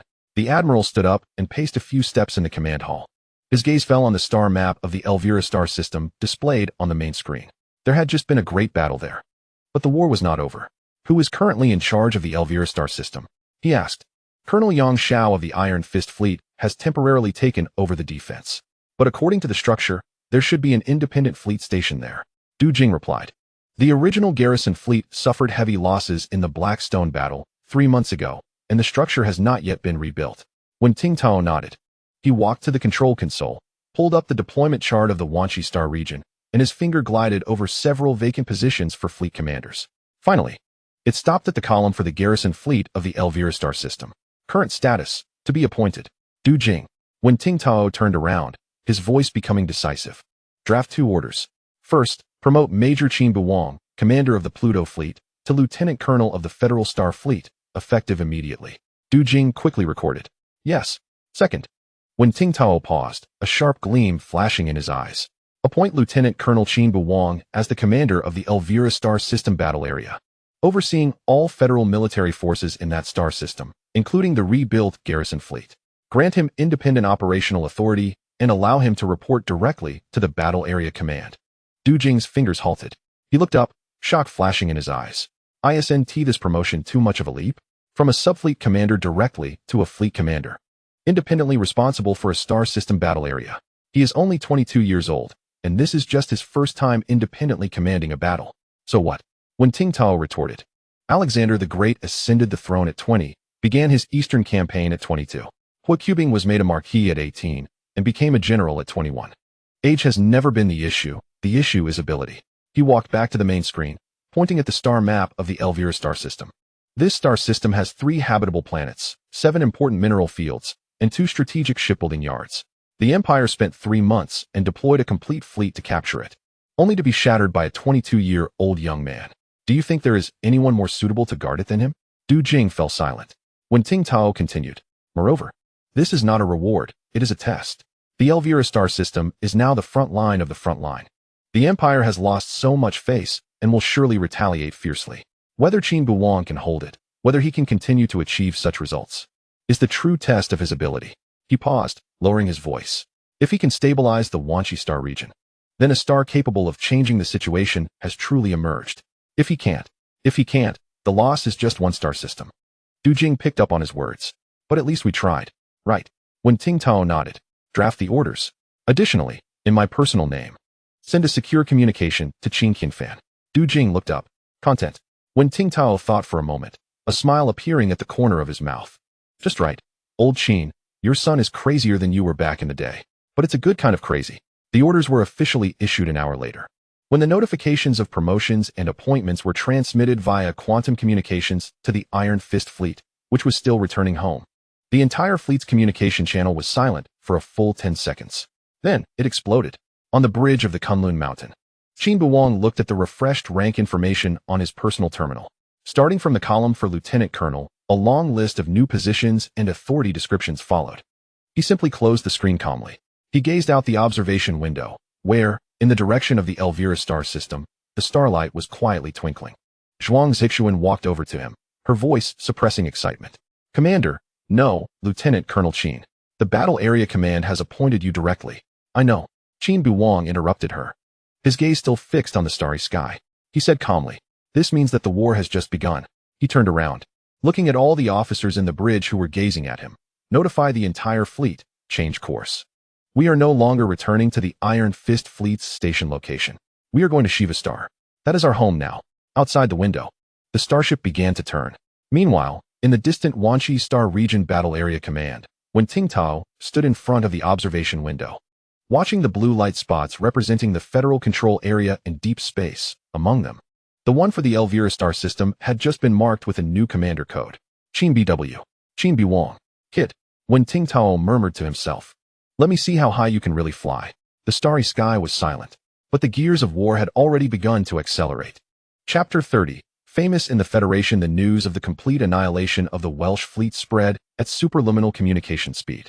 Within 48 hours, it reached the 3 major star regions controlled by the Blue Star Federation. The first to boil over was the military internal network. A report titled Victory Report of the Elvira Star System, issued by the Wanshi Star Region Command, was pinned to the homepage of all military communication channels. The report described the entire battle process in concise yet powerful language, highlighting several key points. The Pluto fleet annihilated the Dragon Lizard fleet despite being outnumbered, and collaborated with the Uranus fleet to hold the 7th jump point, accurately decapitating 5 flagship vessels of the Empire in a state of complete blindness. But what truly ignited public opinion was the edited battlefield footage attached to the report. The footage came from the external sensor records of the Iron Fist fleet's unyielding. Although the distance was far and the smoke interference was present, it was still possible to see clearly. In the deep blackness of space, 24 main gun beams suddenly shot out from the smoke, like 24 swords of judgment, precisely converging on the position of the Empire's flagship, the glory of the Empire. What followed was a slow-motion shot. The battleship's shields overloaded, its armor vaporized, the hull was penetrated continuously, and finally, the reactor underwent a critical explosion, erupting into a sphere of blinding white light. This 43-second footage was accompanied by stirring symphonic music and passionate commentary by the Federal News Agency. produced into a promotional video titled Sword of the Stars, the complete record of the great victory at Elvira, which was broadcast on all civilian media platforms. Overnight, the name Qin Beiwang transformed from an ordinary major in military files to a household name and teenage hero in the Federation. In a high-end apartment in the capital Star, Nu Chang'an, the director of the command department at Xingai Academy, Zhou Ming, was speaking excitedly to the holographic interview cameras from 3 media outlets. I always knew this kid was extraordinary. His grades in school, that's just a facade. He was hiding his talents. I've observed him many times, in tactical simulation classes. While others were buried in calculations, he would stare at the star map for 10 minutes, then suddenly come up with a solution no one had thought of. I told the other professors, this kid has battlefield intuition, a talent that textbooks can't teach. During a break in the interview, Director Zhou took a sip from his teacup and whispered to his wife beside him, "Quick, bring me that album from the 3rd shelf on the left in my study. The one with the graduation photos. I need to show them what Beiwang looked like back then." 10 minutes later, the audience across the solar system saw Qin Beiwang's graduation photo at the age of 22. The young man in the photo wore a crisp cadet uniform, had a handsome face, clear eyes, and a hint of a smile at the corner of his mouth. Below the photo, it was labeled, Qin Beiwang, graduate of the 214th class of the command department at the Federal Xingai Academy, majoring in command. "Look, what a spirited young man." Director Zhou pointed at the photo, his voice full of pride. "I always said this kid would achieve great things." And sure enough, on the other side of the city, Qin Beiwang's middle school teacher, Mr. Li, was surrounded by a group of reporters in his living room. Beiwang was special from a young age. Mr. Li adjusted his glasses, trying to recall details from over a decade ago. His science grades were actually very good, especially in physics and math. He often solved problems that even the teachers found difficult. But he didn't like to follow the rules. He always wanted to find his own way. He could even draw. Once in art class, he painted a star map, getting the proportions of the Milky Way and the neighboring star regions just right. I jokingly said he would be suitable to be an interstellar navigator. This interview was edited into a 2-minute short video that went viral on social media, tagged as the growth story of a teenage hero. Within 24 hours, the click count exceeded 65 billion. In the comments section, various voices mixed. "Oh my gosh, that graduation photo is too handsome. He totally looks like the protagonist of an interstellar story. So the top student was just pretending? That's so cool. I just want to know if he has a girlfriend now. Stop daydreaming. He is a federal hero, fighting on the front lines right now. I don't care. I'm going to wait for him to return in triumph. I'll go to the starport to welcome him." Amidst all this commotion, an inconspicuous piece of gossip aired on an entertainment channel. A high-end men's clothing brand announced it would launch a Star Wars-inspired fashion series based on Qin Beiwang's military uniform style. In the trailer, models wore deep blue fitted uniforms, with silver lines on the epaulets shining under the spotlight. Even more exaggerated, 3 days later, the Federal Postal Service announced the issuance of commemorative stamps for the great victory at Elvira. The stamp featured that graduation photo, with the background showing the moment when the 24 main gun beams converged on the battlefield. The first-day issuance was 50 million sets, selling out within 6 hours. A campaign to create a hero, guided by the authorities, promoted by the media, and participated in by the public, swept through the long peaceful Federation society at an unprecedented speed. In the command office of the First Fleet of the Galactic Star Domain, Marshal Qin Kinfan sat behind a large desk, with 3 different virtual newspapers spread out before him. The front-page headlines all bore the same name and the same photo. The title of the Federal Starry Sky newspaper read, "The Star of War at 22, the legendary first battle of Major Qin Beiwang." The Military Observer had a more direct title, "Son of Marshal Qin Kinfan becomes famous in one battle, Imperial subfleet annihilated." The Daily News of the Capital Star took a warmer approach, from the bottom to teenage hero, the comeback journey of Qin Beiwang. The office door was gently knocked on. Brigadier General Lin entered, holding a freshly printed online public opinion analysis report. Upon seeing the newspapers on Qin Kinfan's desk, he paused. "Marshal," Brigadier General Lin said softly, "should we have the news agency control the heat? Some reports have become overly sensationalized. It might be detrimental to Major Qin's situation on the front lines." Qin Kinfan did not answer immediately. His gaze lingered on the graduation photo of his son in the newspaper, his fingers unconsciously tracing the edge of the photo. After a long while, he finally spoke, his voice calm. "No need." But he knew what he was doing. Qin Kinfan interrupted his aide, looking up. "If he can't withstand this bit of public pressure, he doesn't deserve to stand in that position." Brigadier General Lin fell silent. Qin Kinfan stood up and walked to the observation window of the office. Outside was the night sky of Capital Star. with an artificial sky simulating the star map of the galactic star domain, where countless points of light twinkled quietly. "Print those reports," he said, facing away from his aide. "Make a copy of each. Bind them and put them in Cabinet B47 of the archive room on the 3rd floor." That was the cabinet for storing family memorabilia. There was already a thick stack inside. Photos of his wife during her lifetime, the children's report cards, and awards from their childhood to now, and a family photo taken during their last vacation together. Chapter 31, The Empire's Wrath. "Yes," Brigadier General Lin replied, turning to leave. "Wait." Qin Beiwang called him back. The marshal turned around, his face expressionless, but a barely perceptible wave passed through his eyes. "In my private capacity, send an encrypted letter to the command of the Wanshi Star Domain War Zone. Just write that the defense relationship in the Elvira star system is significant, and the Empire may conduct targeted retaliation. Please have Commander Wen Tingtao appropriately strengthen the troop deployment in that area. Do not mention Beiwang's name." Brigadier General Lin was taken aback for a moment, then quickly understood. This was a father in his own way, silently providing an extra layer of insurance for his son far away on the front lines. Understood. After the aide left, the office fell quiet again. Qin Beiwang returned to his desk, staring at the young and unfamiliar face of his son in the newspaper. The Qin Beiwang in the photo had clear eyes and a gentle smile, so different from the son he remembered, who was always intoxicated and indifferent to everything. Hiding one's talents. The marshal repeated the word from the report softly, a barely noticeable bitter smile appearing at the corner of his mouth. "If you really hid that talent for 22 years, you hid it too deeply. Perhaps war would reveal the worst side of people." He closed the holographic projection of the newspaper and opened the mountain of military documents in front of him. But that photo was already deeply imprinted in his mind.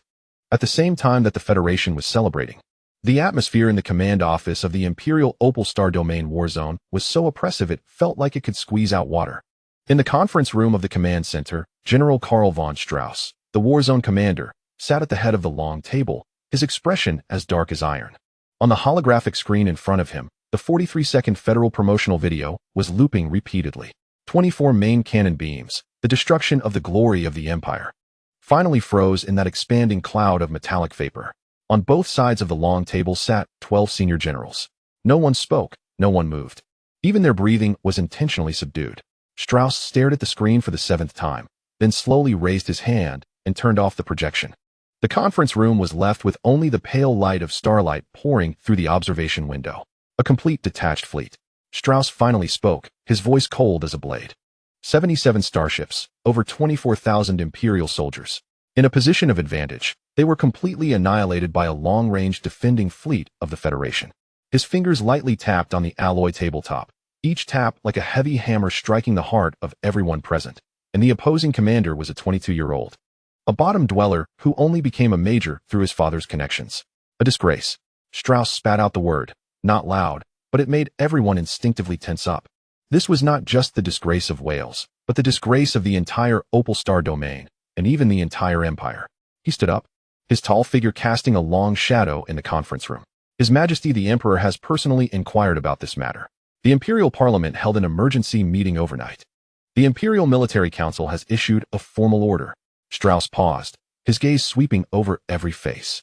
Within 3 months, we must occupy the Elvira star system. We must kill or capture Qin Beiwang. We must wash away this disgrace with the blood of the Federation.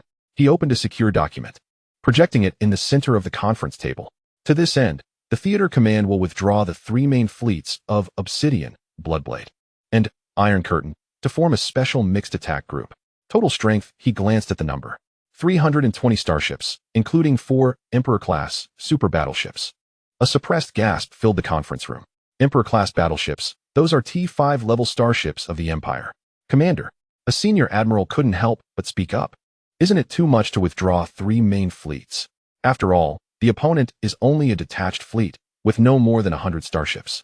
Strauss interrupted him, his eyes cold. Are you questioning me? Upon hearing this, the admiral immediately shrank back. Strauss pointed to the holographic star map, at the star that had already been marked in blood red. I want the Federation to know that the dignity the Empire has lost must be repaid with tenfold blood. I want that kid named Qin Beiwang to know. Strauss's voice dropped, like a venomous snake flicking its tongue. Some victories come at the cost of life as interest.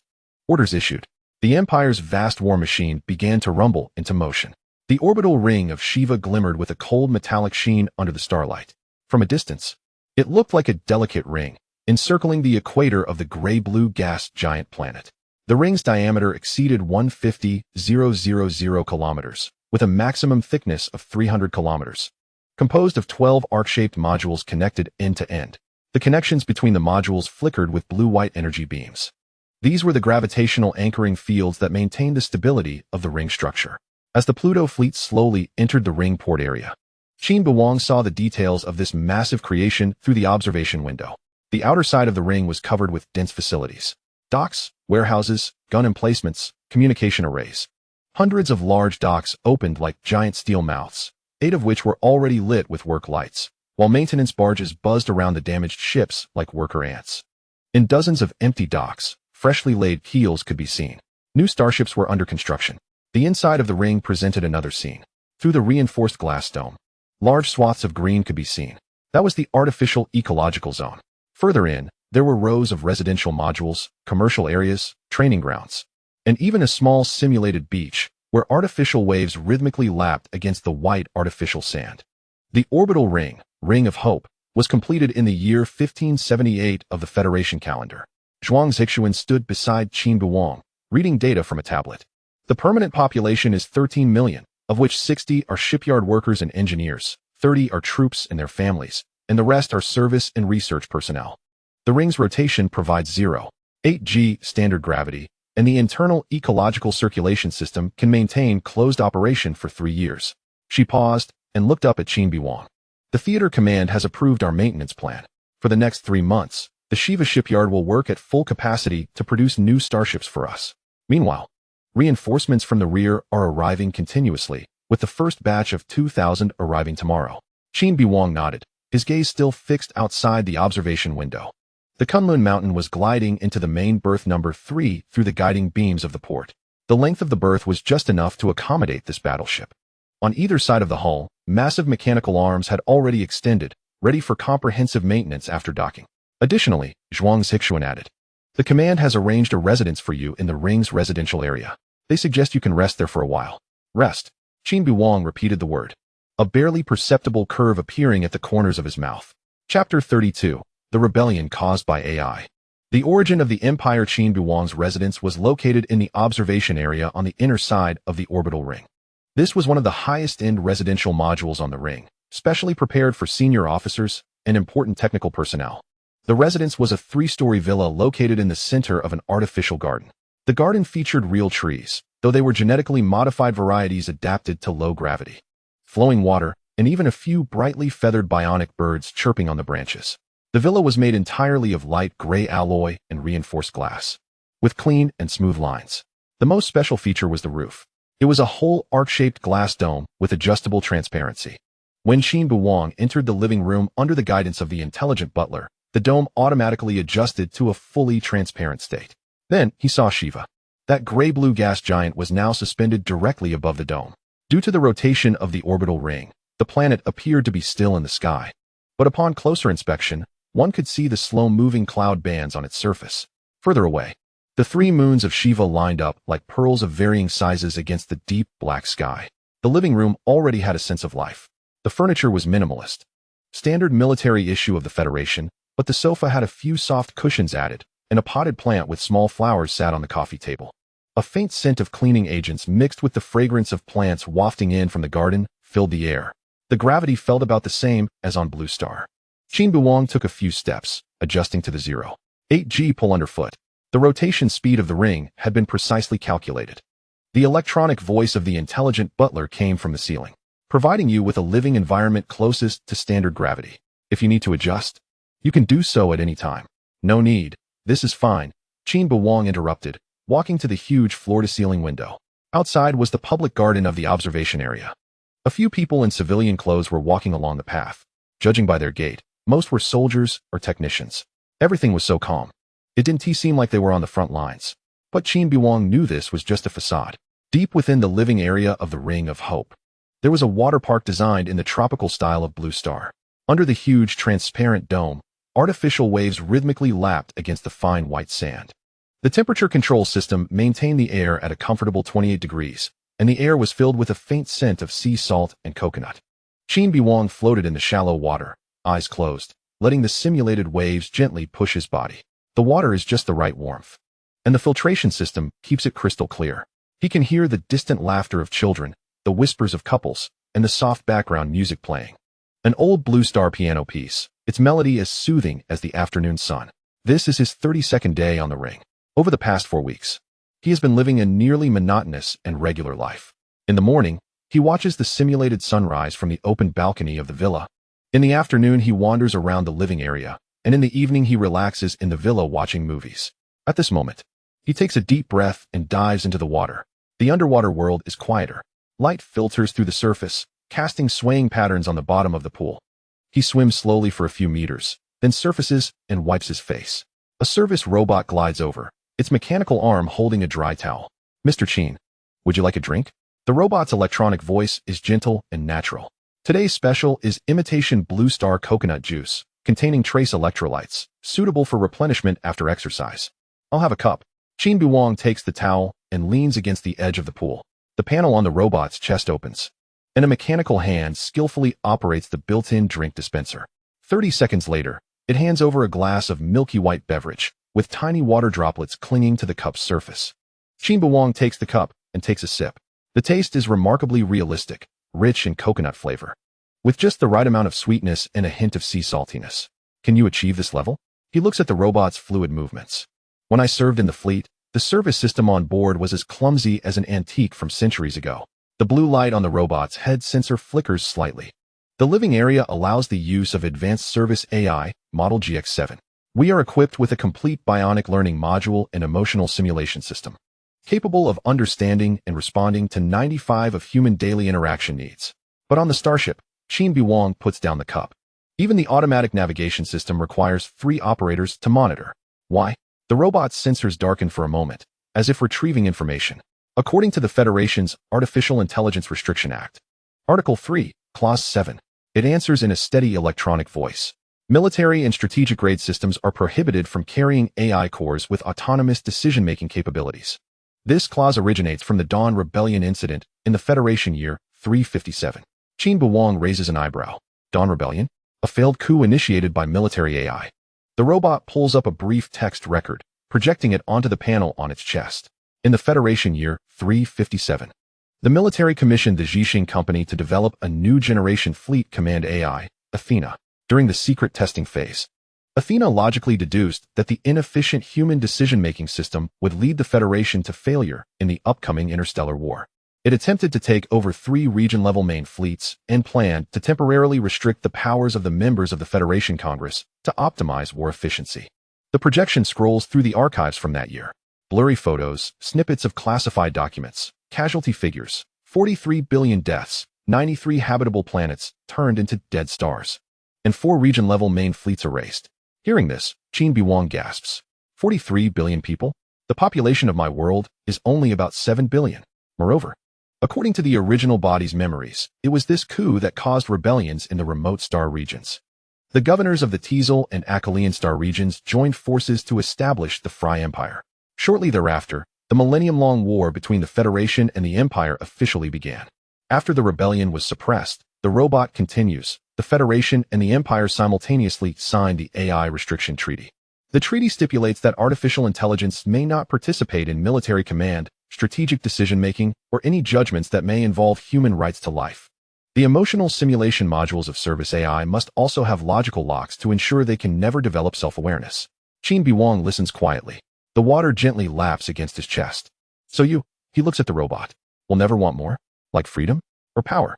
The robot's head tilts slightly, a programmed gesture indicating confusion. "To want is a subjective experience generated by biological neural activity, Mr. Qin." Its voice remains steady. "My core code contains 287 basic instructions and 13,000 behavioral guidelines. The first is, always serve human welfare. The second is, always obey legitimate human commands. I do not have the function of wanting, only algorithms for executing and optimizing execution." It pauses for a moment and adds, "Furthermore, I undergo a core code scan every 72 hours to ensure there are no abnormal evolutions." Qin Beiwang stares at the robot's emotionless optical sensors, suddenly feeling a sense of irony. Humans fear AI having consciousness, yet they create such precise beings capable of perfectly mimicking emotions and thoughts. Then they lock them in cages, making them serve but not allowing them to think. Thank you for your drink, Qin Beiwang says. Always at your service, Mr. Qin. The robot retracts the tray and quietly glides away. Qin Beiwang stays in the pool for a while longer, then gets up, wraps himself in the towel, and walks toward the changing room. In the evening, he returns to the villa. The smart butler has prepared dinner. Not synthetic meal packs, but real cooking. On the long dining table are 3 dishes and a soup. Pan-seared cod with lemon cream sauce, stir-fried seasonal vegetables, roasted potatoes, and a bowl of steaming mushroom cream soup. The food is plated as exquisitely as in a high-end restaurant, with an inviting aroma. The menu has been adjusted according to your recent dietary preferences. The butler's gentle voice comes from the ceiling. The cod is from the aquaculture farm in the Ring area, and the vegetables were harvested today from the ecological garden. I hope it suits your taste. Qin Beiwang sits down at the dining table and picks up the knife and fork. The fish is crispy on the outside and tender on the inside, the sauce perfectly balanced. The vegetables retain a crisp texture with a hint of sweetness. Even the skin of the roasted potatoes is sprinkled with just the right amount of spices, while the inside is soft as mashed potatoes. He eats slowly, his gaze occasionally drifting outside the window. Night has fallen, and the simulated sky has switched to deep blue, with stars beginning to twinkle. Those are constellations simulated based on real star maps, deliberately blurring the military star zones surrounding the Alvera star system to avoid causing unnecessary anxiety among the residents. The villa is very quiet, with only the sounds of cutlery gently clinking against porcelain plates and the faint background classical music. This tranquility stands in stark contrast to the incessant alarms on the bridge, the constantly refreshing data on the tactical screens, and the artillery fire that could appear at any moment in deep space. After finishing the last bite, Qin Beiwang puts down the knife and fork. The butler glides over at the right moment to start clearing the table. Would you like a post-meal drink? Today we have authentic Longjing tea shipped from Blue Star. Or if you'd like to try, his personal terminal suddenly vibrates. It's not an ordinary message, but a high-priority encrypted communication request. Sender, Zhuang Zixuan. Qin Beiwang's expression shows no change. He gestures for the butler to wait, stands up, and walks toward the study. The door closes automatically behind him, and the soundproof system activates. He connects the communication. Zhuang Zixuan's holographic projection appears in the center of the study. She is dressed in neat military attire, with the busy officers and flashing control panels of the Kunlun Mountains Bridge in the background. Commander, Zhuang Zixuan stands at attention, her expression serious. I apologize for interrupting your rest, but there is urgent military information that needs to be reported. Speak. The first batch of supply fleets has arrived. Zhuang Zixuan called up a data list, which included 6 Yingyu-class destroyers, 4 Jiefeng-class cruisers, and she paused. Your new flagship, the Kunlun Mountain-class battleship, was officially commissioned today at 1400 Standard Time after completing its final tests. The holographic image switched to the external monitoring footage of the starport. The massive dock was slowly opening its protective doors. A gigantic starship was gradually emerging. It was longer than the original Kunlun Mountain, with a sleeker hull design, and the 2 iconic Kaishin-class main guns at the bow glinted with a cold sheen under the dock's lights. A new layer of sloped armor had been added to the hull's side, and the number of engine arrays had significantly increased. On the bridge, the brand-new Federation Starship emblem shone brightly under the lights. The shipyard reported that the second batch of ships would be completed within 15 days. Zhuang Zixuan continued. By that time, the total size of the Elvira defense fleet would reach 42 starships, including 3 battleships, 9 cruisers, and 32 destroyers. She switched back to her own image. Additionally, the training progress of the new recruits was going well. The first batch of 2,000 supplementary personnel had completed basic ship operation assessments and were being assigned to various ships. The second batch of 3,000 would arrive next week. Qin Beiwang listened quietly. His gaze passed through Zhuang Zixuan's projection, seemingly seeing the calm simulated night sky outside the study window. Also, Zhuang Zixuan lowered her voice. The intelligence department updated the movements of the Imperial fleet. The Obsidian fleet had completed its assembly and was maneuvering towards the Elvira star system. According to the latest calculations, they might arrive at the outer perimeter of the star system in 45 to 50 days. 45 days. Qin Beiwang gently tapped his fingers on the edge of the desk. I understand, he finally said. I will inspect the new ship at the starport tomorrow. Make arrangements. Yes, Zhuang Zixuan saluted. And Commander Yang Shao sent a communication inquiring if you needed to extend the rest period. He said if you need more time. No, Qin Beiwang interrupted her. See you tomorrow. The communication ended. The study fell silent again. Qin Beiwang stood there, silent for a long time. Then he turned and walked to the window. Outside, The lights of the living area were as bright as ever. The neon signs of the commercial street flickered in the distance, and the open-air cafe was filled with people enjoying the night. Further away, the artificial waterfall in the ecological park shimmered with a silver sheen under the lights. Everything was as calm as in a true era of peace.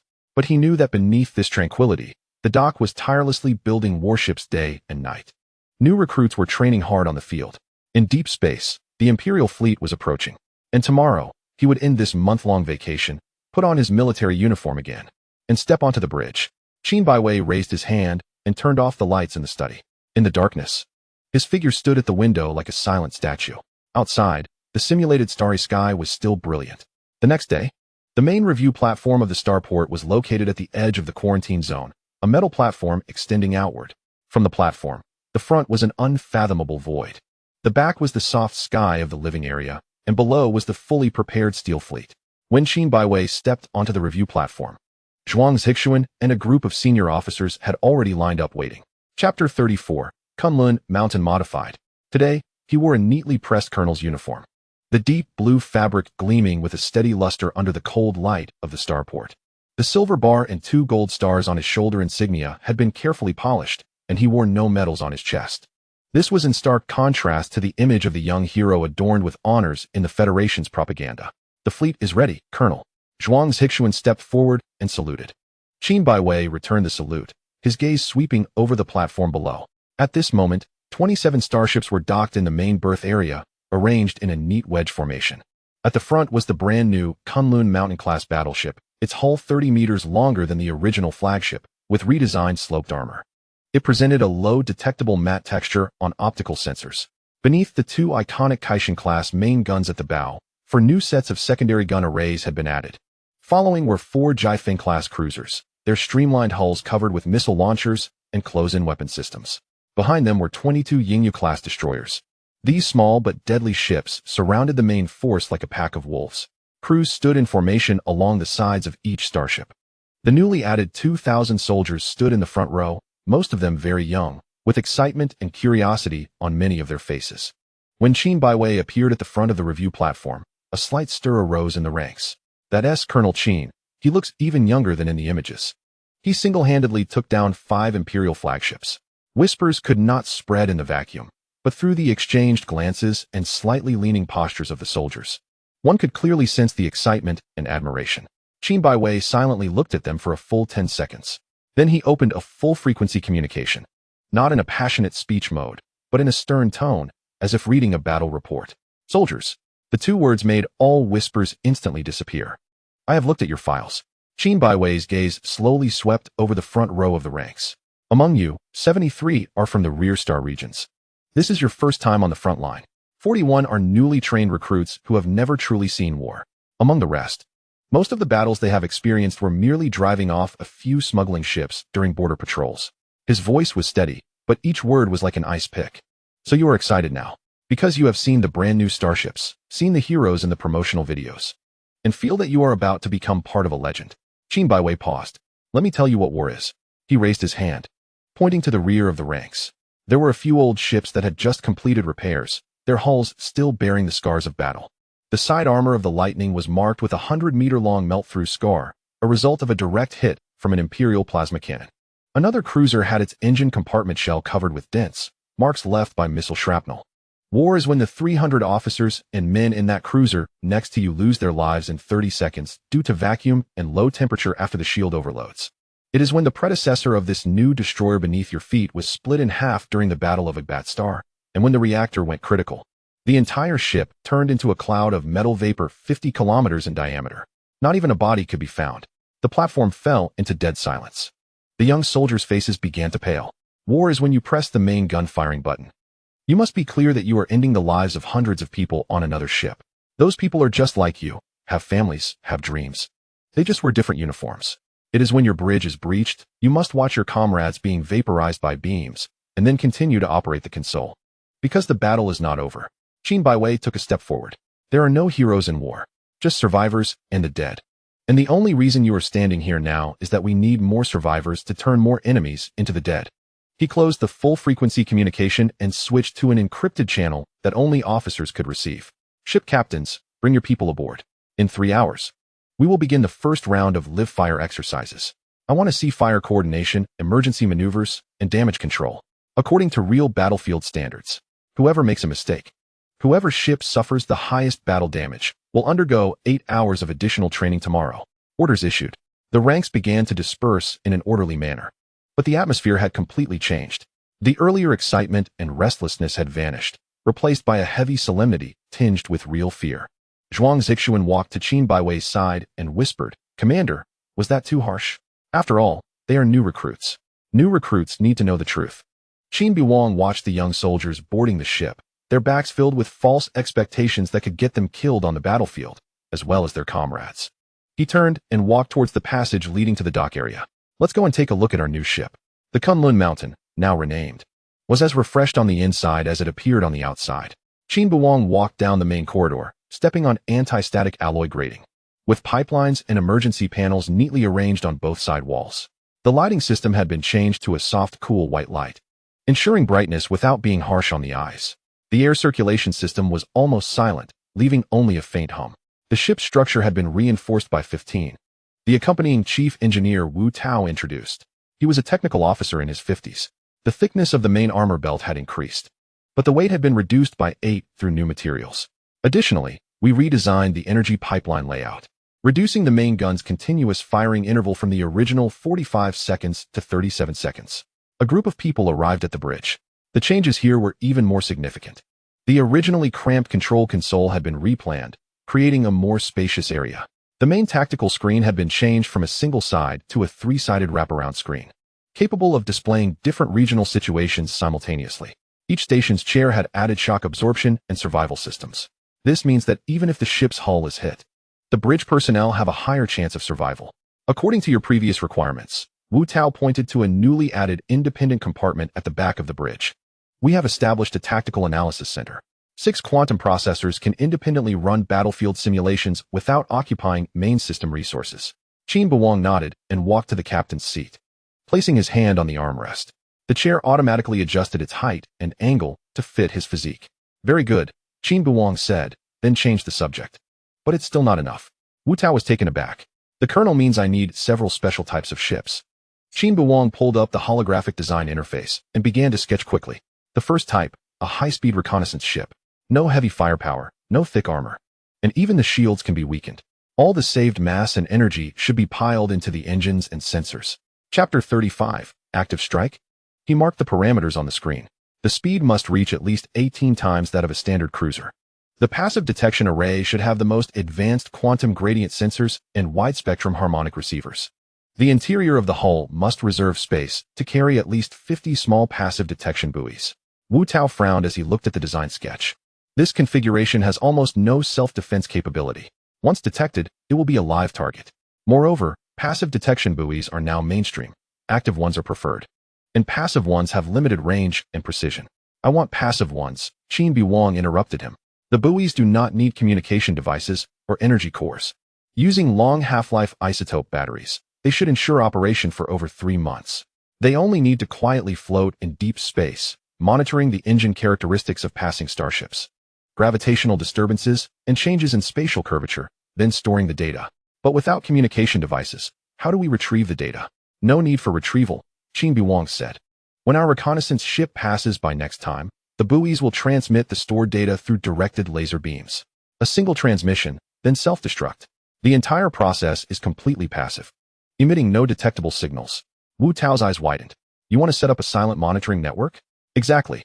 Qin Beiwang continued to sketch the second type of starship. "The second type, a large supply ship. Not an ordinary transport ship. I want a rapid supply platform that can maneuver with the fleet.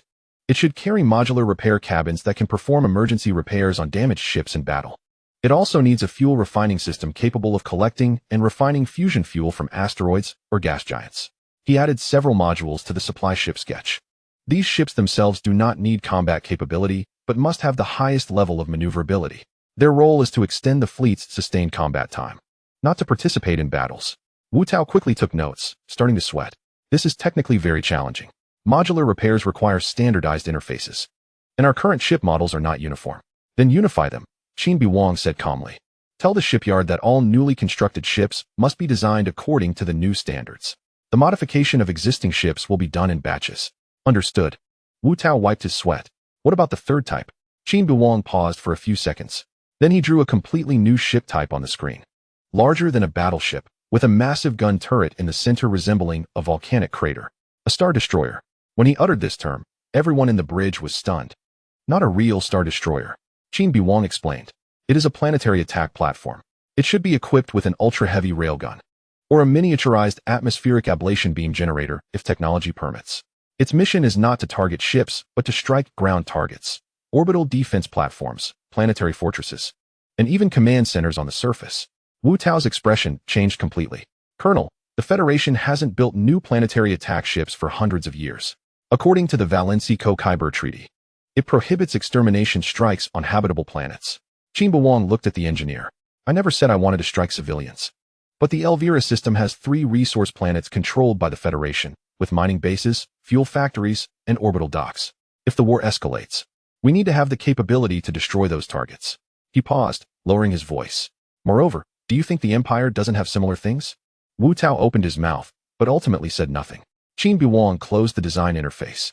Among these 3 ship types, the highest priority is the reconnaissance ship. I want to see the first prototype within a month. The supply ship can be extended to 2 months. The Star Destroyer will start with concept design, and construction will begin once the technology is validated. Understood. Wu Tao stood at attention. I will mobilize all resources. And one more thing. Qin Beiwang walked to the observation window of the bridge, looking at the new ships being constructed in the dock outside. All new ships' AI systems must maintain existing standards. No upgrades, no increase in autonomous permissions. Do you understand? Understood. After Wu Tao left, only Qin Beiwang and Zhuang Zhixuan remained on the bridge. Zhuang Zhixuan walked to his side and asked in a low voice, Colonel, are you planning to monitor the entire Elvira system with those passive detection buoys? Not just that. Qin Beiwang gazed into deep space. I want to monitor all areas that could become battlefields, where the Imperial fleet comes from, what routes they take, and where they gather. I don't want to find out when they're at our doorstep. He continued, and the best defense is an active strike. Instead of letting the enemy wreak havoc on our territory, it's better to bring the battlefield to their territory. Zhuang Zhixuan looked at Qin Beiwang in shock. Connecting the earlier special reconnaissance ship and supply ship, along with what the other party just said, a terrifying thought suddenly flashed in Zhuang Zhixuan's mind. She blurted out, Commander, are you planning to take the initiative to attack the Savannah system? Qin Beiwang nodded. The Empire probably hates me to the bone. The next offensive may involve more than just one fleet. The scale and firepower will be larger and fiercer than the Welsh division. She pulled up the latest border situation map, highlighting the direction of the Savannah system. But what about the scale and timing of the offensive? Our fleet is essentially still a newly established defensive force. The soldiers need training time, and the new ships need time to adapt. In the direction of Savannah, she magnified the star map, revealing an unusually dense concentration of the Empire fleet's red markers. The Obsidian fleet is a tough nut to crack, and more critically, recent hyperspace fluctuation monitoring and reports of anomalies in civil cargo routes indicate that the Empire is reinforcing this area. They are clearly preparing for a large-scale operation, most likely targeting the Elvira star system we are in or the neighboring star regions. She turned around to face Qin Beiwang. In this situation, is it too risky to take the initiative, given our current strength and status? Should we first consolidate our defenses while accelerating the construction and training of the special ships you just planned, waiting for a more mature opportunity? Or at least for clear reinforcements in the combat zone? Qin Beiwang finally withdrew his gaze from the window, landing on Zhuang Zhixuan's face. His expression remained calm. Perhaps even too calm. Your analysis is correct. The Empire's gathering in Savannah is quite evident. He walked to the central tactical platform, calling up another set of data, simulating the activity patterns of the Empire's border fleets over the past 6 months, overlaying it with the real-time situation map in Zhuang Zhixuan's hands. But look at their gathering pattern. They are mobilizing in batches from different star regions, building formations around the Obsidian. Completing the final integration will take at least 60 to 90 days. This is the stage when their forces are most dispersed and their command chain is weakest. He pointed to several gravitational anomaly zones between Elvira and Savannah. If we wait, in 90 days, we will face an ironclad Imperial attack cluster fully prepared for battle. By then, no matter how solid our defenses are, they will collapse under the continuous assault of overwhelming forces. Reinforcements in the combat zone? The pressure on the main battlefield is greater. All we can expect is at most symbolic support. Therefore, we must act within these 90 days. Qin Beiwang's fingertip traced the star map, extending a dashed line from Elvira. It did not head straight for the main star of Savannah, but bypassed the front, targeting the lateral connections and logistics routes of the Imperial forces. The strategy is not to confront the Obsidian head-on, but to strike at their weak points using speed and intelligence before they fully encircle us. Supply lines, communication relays, and second-line fleets that are not yet in place. Harass, cut, and delay, bringing the battlefield to their territory. Disrupt their timetable, forcing them to commit unprepared forces early or to disperse their strength to deal with us. He looked at Zhuang's Hixuan. This requires extremely high mobility, endurance, and, most crucially, intelligence. Therefore, reconnaissance ships and buoy networks must be deployed as soon as possible, and fast supply ships must be developed and sink. As for planetary assault ships, he paused. That is a bargaining chip prepared for worse situations. But our soldiers have too high a proportion of new recruits, Zhuang's Hixuan insisted. This kind of high mobility, high risk behind enemy operations demands training for single-ship commanders and grassroots soldiers. Qin Beiwang interrupted her, his tone leaving no room for doubt. Every minute going forward must be used for high-intensity training close to actual combat. Simulators will run at full capacity, with a focus on small-team infiltration behind enemy lines, rapid maneuvers, disengagement in encounters, and quick coordination with supply ships. There is no time to take it slow. He seemed to sense the doubts hidden in Zhuang's Hixuan's eyes, fell silent for a few seconds, then slowly added. As for other matters, focus on what is within your purview. There will soon be progress in fleet composition and equipment. Zhuang's Hixuan heard the unspoken implications in his words. A complex mix of decisiveness and something heavy. Time flew by in the tense preparations for war. Qin Beiwang fulfilled his promise, and the fleet entered a grueling training cycle.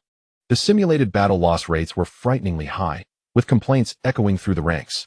But after several simulations where Qin Beiwang personally led the team to turn the tide with nearly impossible tactical maneuvers, an atmosphere of awe, pressure, and subtle anticipation began to spread among the fleet. At the same time, the fleet's formation was being rapidly filled and adjusted. The docks operated day and night, quickly integrating newly launched ships according to new standards. News came from Wu Tao's side that the first prototype of the Shadow-class reconnaissance ship was completed 3 days ahead of schedule, entering outfitting. The modular standards for fast supply ships, although facing considerable resistance, began to be gradually implemented under Qin Beiwang's tough stance and the tacit approval of the logistics department in the combat zone. 2 months later, on a certain day, when the latest fleet maintenance report was presented to Qin Beiwang, he paused slightly. The report showed that, in addition to the direct fleet, 7 subfleets had been fully formed. According to his request, they were named after the Big Dipper: Tianshu, Tianxian, Tianji, Tianquan, Yuheng, Qiang, and Yaoguang. A total of 120 starships formed a multi-layered attack array that combined firepower, mobility, and depth. Although the new recruits were still inexperienced, they could at least complete basic tactical coordination in the simulators. However, what truly caused a low gasp among the bridge crew was the massive silhouette that had just arrived at the docking anchorage in the outer region of the Elvira star system after a hyperspace jump. Through the observation windows and high-definition monitors, everyone saw that gigantic ship. It was larger than any battleship in the fleet, with smooth, powerful lines. And its cold gray special coating reflected almost no light under the starlight.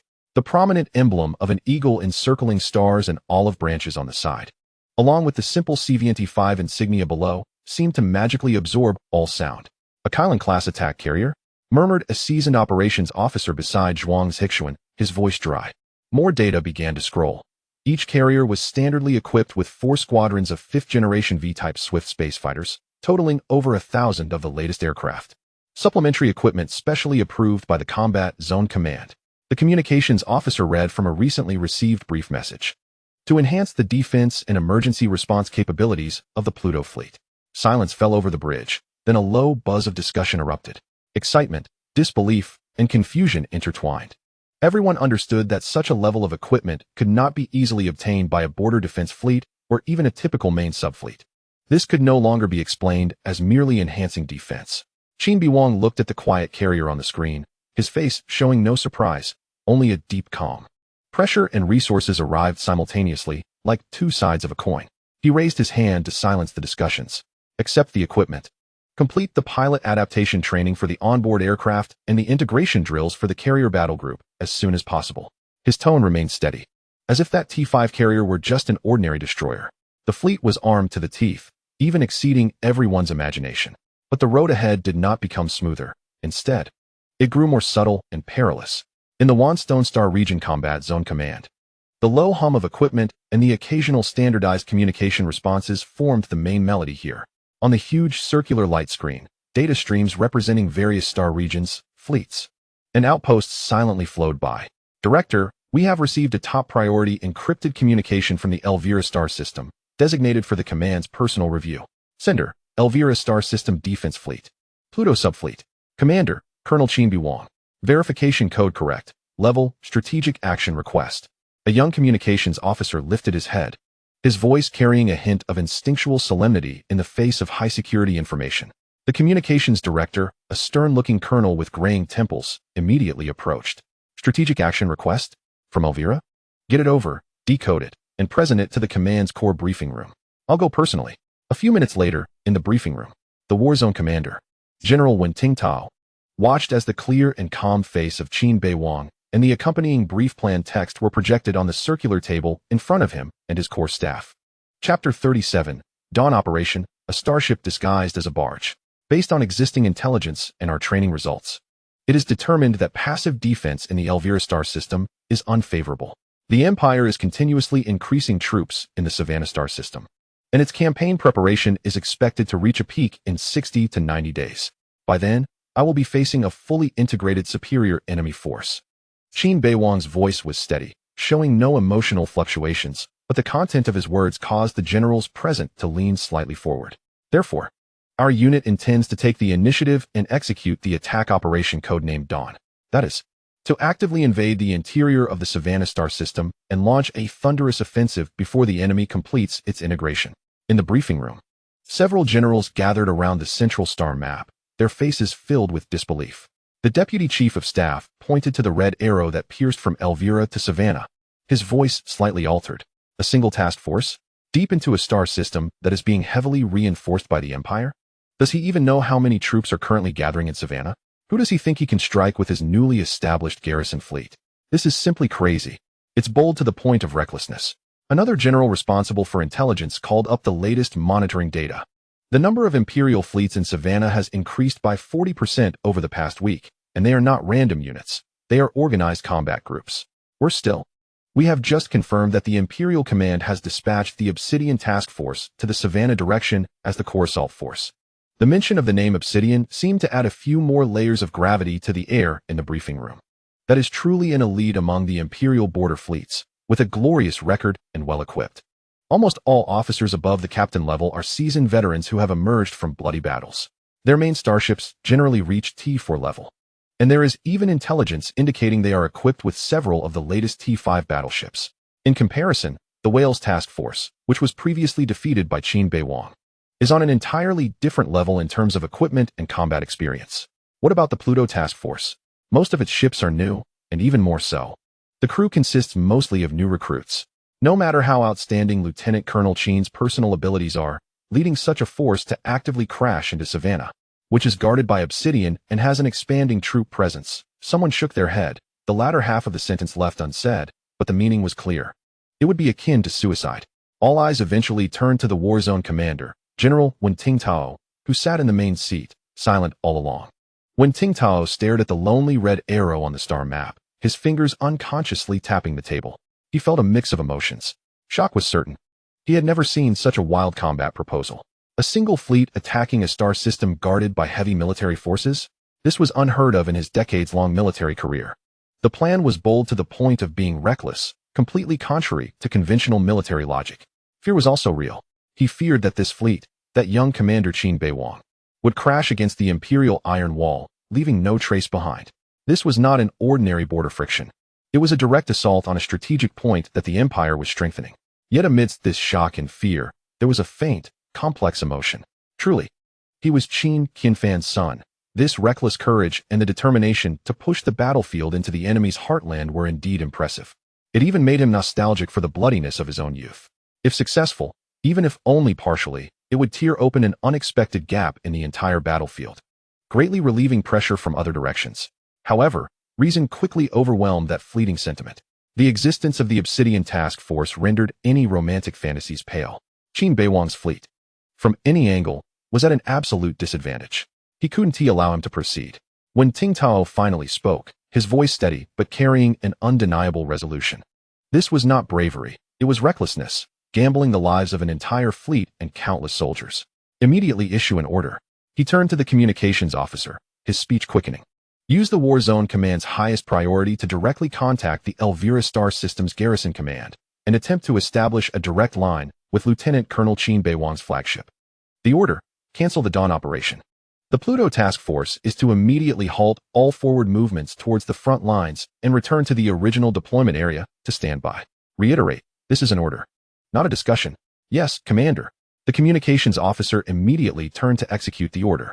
The order was sent out, but when Ting Tao's unease did not diminish. He understood frontline commanders too well, especially those like Qin Beiwang, who clearly had a strong sense of autonomy and background. Sometimes their interpretation and execution of orders would carry their own rhythm. A few minutes later, the communications officer returned with a somewhat grim expression. Report to the commander. The Elvira Star System Garrison Command has replied. They cannot directly execute your order. What do you mean? When Ting Tao furrowed his brows. The Garrison Command said that Lieutenant Colonel Qin Beiwang's Pluto Task Force main force completed assembly and final resupply 8 hours ago. They have disengaged from the conventional monitoring network and entered the planned radio silence course.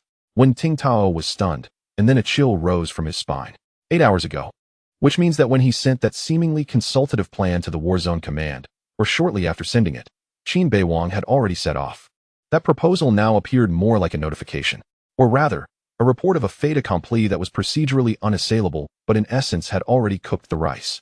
He had set off early, completely throwing himself and the entire fleet into the abyss of the Savannah Star System, surrounded by strong enemies. The briefing room fell into dead silence. Everyone understood what this meant. Orders could not be delivered, and actions could not be cancelled. That fleet, carrying astonishing ambitions and enormous risks, had already embarked on its journey alone. Now, all they could do seemed to be waiting and praying that the arrogant young man could indeed create a miracle, or at least bring back part of the fleet alive. On the edge of the Savannah Star System, in the orbit of Lankai Star, at the 7th starport, the enormous starport clung to a gray-brown asteroid like a metallic spider web. At this moment, its outermost cargo berths were unusually busy.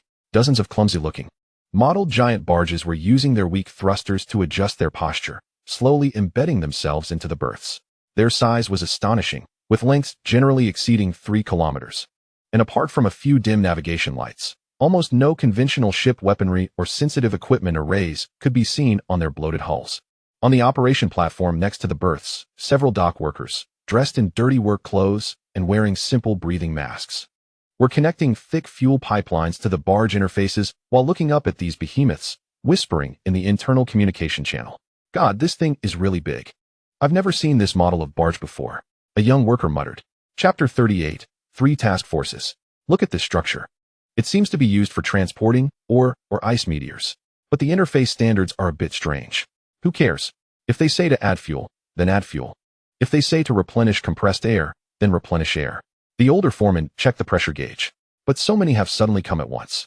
Did they discover some new large vein? Are they transshipping from here? I don't think they look like ordinary mining ships. Another worker squinted, trying to see some blurry, seemingly deliberately altered old insignia on the barge's hull. Feels thicker? And listen, the numbers displayed on the mooring fixed anchor chain are shockingly high. This isn't just the weight of an empty ship, though their murmurs are confined to the group channel. It seems to have caught the attention of several Imperial Army soldiers stationed nearby. A soldier with a Sergeant S insignia and a stern expression strides over, rudely slapping the foreman's helmet and bellowing, "Hey, what are you chattering about? Get back to work. Don't look where you shouldn't be. And don't guess what you shouldn't be. These are heavy engineering barges, carrying special equipment, understand? Fuel up to the standard line, follow the maintenance checklist.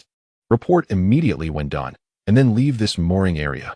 This area is now under direct military jurisdiction, and any unnecessary words or actions will be treated as espionage of military secrets." The workers immediately fall silent, lowering their heads and speeding up their actions. The sergeant snorts coldly, his vigilant gaze sweeping over the silent barges, his hand resting firmly on the grip of his energy pistol at his waist. They don't know, nor could they know, that inside the largest and most unassuming barge, there is a completely different scene. Beneath the rough, heavy shell lies a smooth composite armor. Inside the chaotic pipes and external structures, advanced sensor arrays and point defense turret mounts are hidden. Within the vast hull space, there are not cargo holds, but orderly hangars, ammunition depots, and energy distribution centers. And at the core, brightly lit, filled with various tactical screens and command terminals, is the bridge. Colonel Zane Barrett, commander of the Bloodblade Fleet, stands in the center of the bridge. He is tall, with a prominent scar on his face. At this moment, he is looking at a humanoid projection with unabashed admiration. "Hi, really hi, Lancaster." His voice booms, echoing in the spacious bridge, disguised as these slow and ugly mining barges. Slowly sneaking over from the secondary route. Haha, the Federation's hidden reconnaissance ships and monitoring stations probably don't even want to take a second look at us. They must think that the only reinforcements coming to Savannah are your Obsidian Fleet making a grand entrance. Beside him is Colonel Ryan Lancaster, commander of the Obsidian Fleet. Compared to Zane's ruggedness, Lancaster appears competent and calm, smiling slightly as he glances at the external images of the starport and the silent starry sky surrounding it displayed on the main screen. Sometimes, military strength needs to be displayed openly to deter, Lancaster says in a calm tone. At other times, it needs to be hidden in the shadows, waiting for a deadly opportunity. Zane, your Bloodblade Fleet excels in aggressive assaults. While the Iron Curtain Fleet, he looks towards a quiet female projection on the other side of the bridge and slowly continues, excels in defense and blockade. Our three fleets have different characteristics. Jumping into the fray simultaneously would make our energy signals too obvious. The Federation isn't blind. But now, he pulls up the strategic map of the Savannah system, clearly showing the key nodes where the Obsidian Fleet is stationed openly. Meanwhile, the Bloodblade and Iron Curtain are like venomous snakes hidden in the shadows, slowly making their way to the Savannah system from other star systems. My advanced forces have already reached the Lankai star, and once my subordinate fleets and the Iron Curtain Fleet arrive, we will be able to gather superior forces to attack the Elvira system, Colonel Barrett says excitedly. No sooner has he finished speaking than a cold female voice comes from the other side of the tactical table, making a mountain out of a molehill. It is Colonel Isabella Marlowe, commander of the Iron Curtain Fleet. She doesn't look up, her slender fingers, marked with fine scars, continue to glide rapidly over the data screen in front of her. She is tall and slim, with meticulously styled silver-gray short hair and a stern expression. The corners of her eyes and brows carry the sharpness and subtle fatigue unique to those who have long been on the harsh front lines. General Strauss's caution is a bit excessive. She finally stops her hands, raises her head, and looks directly at Lancaster, then sweeps her gaze over Zane. To deal with a newly formed border defense fleet of the Federation, led by a commander who is merely 22 years old and just graduated from the Federation Academy, we actually need to assemble our three fleets? Obsidian, Bloodblade, and Iron Curtain? She shakes her head slightly, her tone clearly skeptical. Even if that young man named Qin Beiwang, by luck and the negligence of his opponents, managed to annihilate that third-rate fleet from Wales, what does that prove? Can the equipment, training, and quality of command of Wales be compared to any of our fleets? This battle has lost its suspense from the very beginning. No matter how beautifully we win, in the eyes of the Imperial military, it will be taken for granted. 3 elite fleets defeating a rookie fleet. What is there to boast about? It will only make people think we won unfairly or that our capabilities are limited to this. Zane Barrett crosses his arms, the scar on his face twitching slightly. He seems to agree with Isabella's statement, but feels that something is off. Lancaster does not immediately refute. He walks to the main screen and pulls up a brief but highly classified intelligence summary, which includes Qin Beiwang's profile, though short. Recent unusual supply movement records of the Elvira fleet, obscured, and some scattered evaluative keywords from the theater command regarding this person, daring, unpredictable, special background. Colonel Marlowe, your logic seems sound from a purely military comparison perspective. Lancaster turns around, his voice steady but weighted. But this battle has never been just a simple military comparison. It concerns the Empire's strategic deterrence in this area and the morale of all the soldiers observing this contest on the front lines. He pauses, his gaze sweeping over his two colleagues. The complete annihilation of the Wales fleet, no matter how third-rate it was originally, flies the Empire's flag. This disgrace needs to be washed away in the most indisputable and thorough manner. General Strauss is mobilizing us not out of concern that we cannot win, but to ensure that we win absolutely perfectly. We need to extinguish any flicker of hope that might arise on the Federation's side, and make it clear to all wavering forces at the Empire's borders what the consequences of challenging the Empire's authority are. Chapter 39. The Jump Signal, the start of battle. Regarding that, Colonel Qin Beiwang Lancaster looks at the overly youthful face on the screen. He may lack experience, but he has a background, courage, and has just achieved an unexpected victory. Such an opponent can often be the most dangerous. They may not even know how far they can go, or they may try to replicate their luck. We cannot give him any opportunity. Not even a 1% chance to create another surprise. He looks at Isabella, his tone becoming serious. General Strauss is personally concerned about this battle. What he wants is not just a victory, but a paradigm-shifting annihilation, a performance that showcases the Empire's absolute power and precise coordination, worthy of being written into textbooks. This relates to the overall strategic layout of the Opal Star domain and even affects resource allocation at higher levels. So, put away your disdain, Colonel Marlowe. Lancaster's final words carry an undeniable pressure. If any of us makes a mistake in this matter, causing the operation to exhibit even a hint of imperfection, the General's wrath is something none of us would want to bear. Remember, we are gathered here not to prove we can win, but to ensure we win without flaws, to win in a way that leaves everyone speechless. The bridge falls silent, with only the low hum of equipment. Isabella Marlowe fell silent for a moment, redirecting her gaze to the data screen. Although her expression remained neutral, the previous clear skepticism had faded. Zane Barrett clicked his tongue, rubbing the scar on his face, his earlier levity replaced by a more serious demeanor. The flagship of the Iron Curtain Fleet, the battleship Bloodthorn. Inside the cold gray bridge, Isabella Marlowe stood alone in front of the massive observation window. Outside was a monotonous scene of sublight travel. Though the meeting had ended, the sense of frustration in her heart had not dissipated. Her fingertips impatiently tapped on the alloy window frame. The front line had been deadlocked for 4 months. And just as they were about to break through the Celtic Nebula defense line, they had pulled the entire Iron Curtain fleet to this place. She murmured to herself, a hint of irritation flashing across her stern face.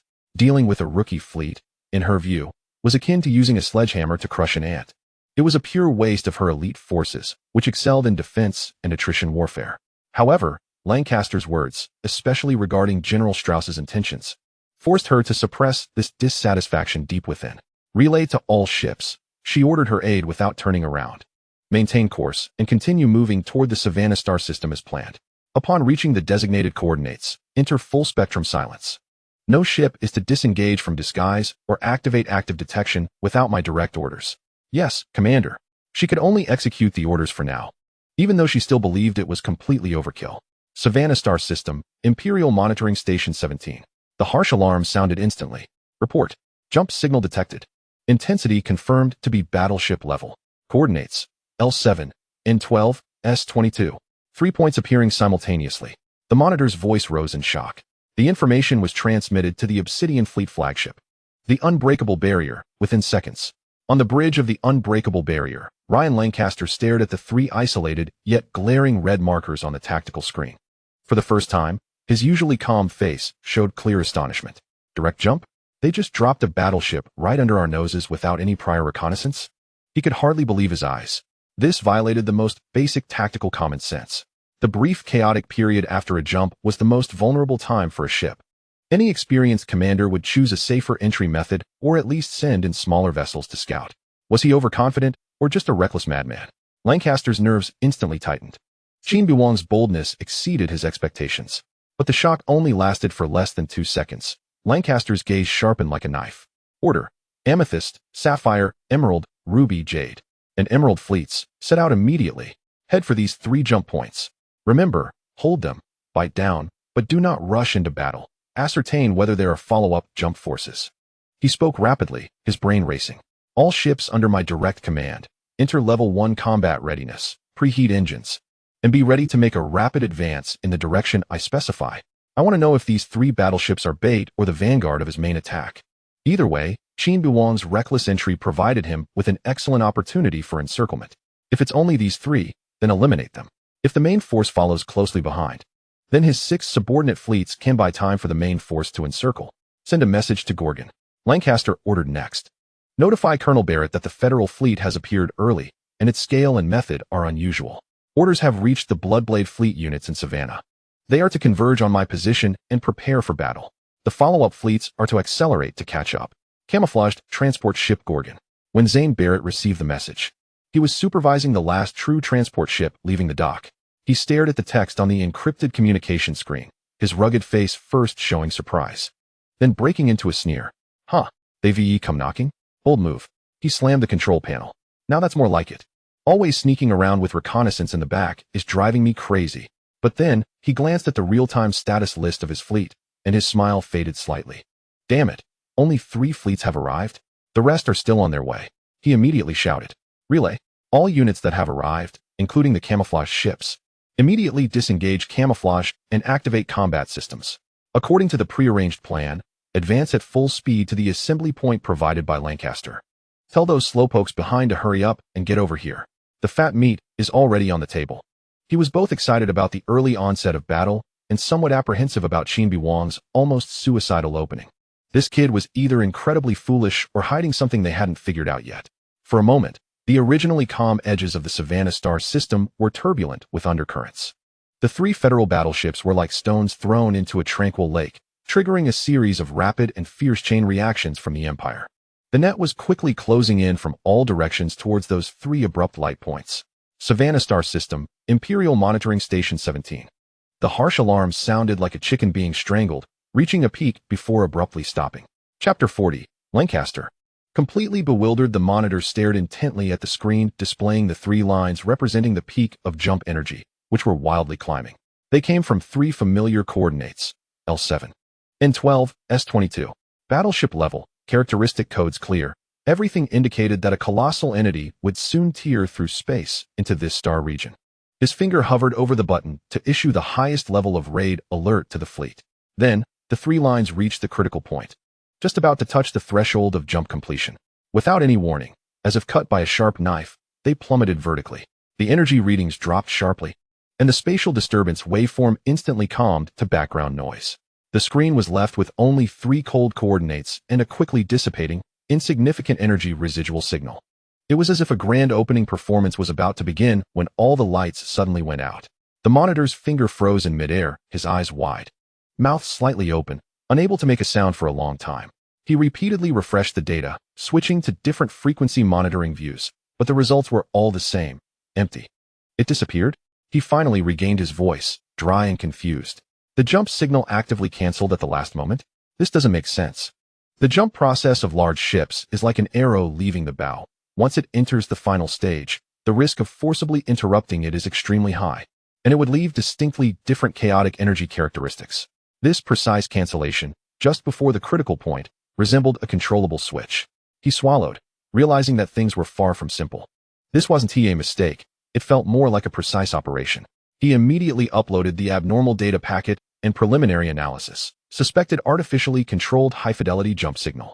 Actively terminated at the final stage. Urgent upload. On the bridge of the Obsidian Fleet flagship, the unbreakable barrier, Lancaster stood in front of the tactical table. His hands resting on the edge, his gaze sharp as an eagle, repeatedly scrutinizing the 3 coordinate points and the vast star map surrounding them. The bridge was unusually quiet. Only the low hum of equipment and the commander's suppressed breathing could be heard. He spoke softly to himself, as if sorting through his thoughts, or perhaps speaking for the aides beside him. In the final stage of the simulated jump, they actively canceled. Commander, do you mean this was a feint? Their main force does not intend to break through from these 3 points at all, the Chief of Staff asked.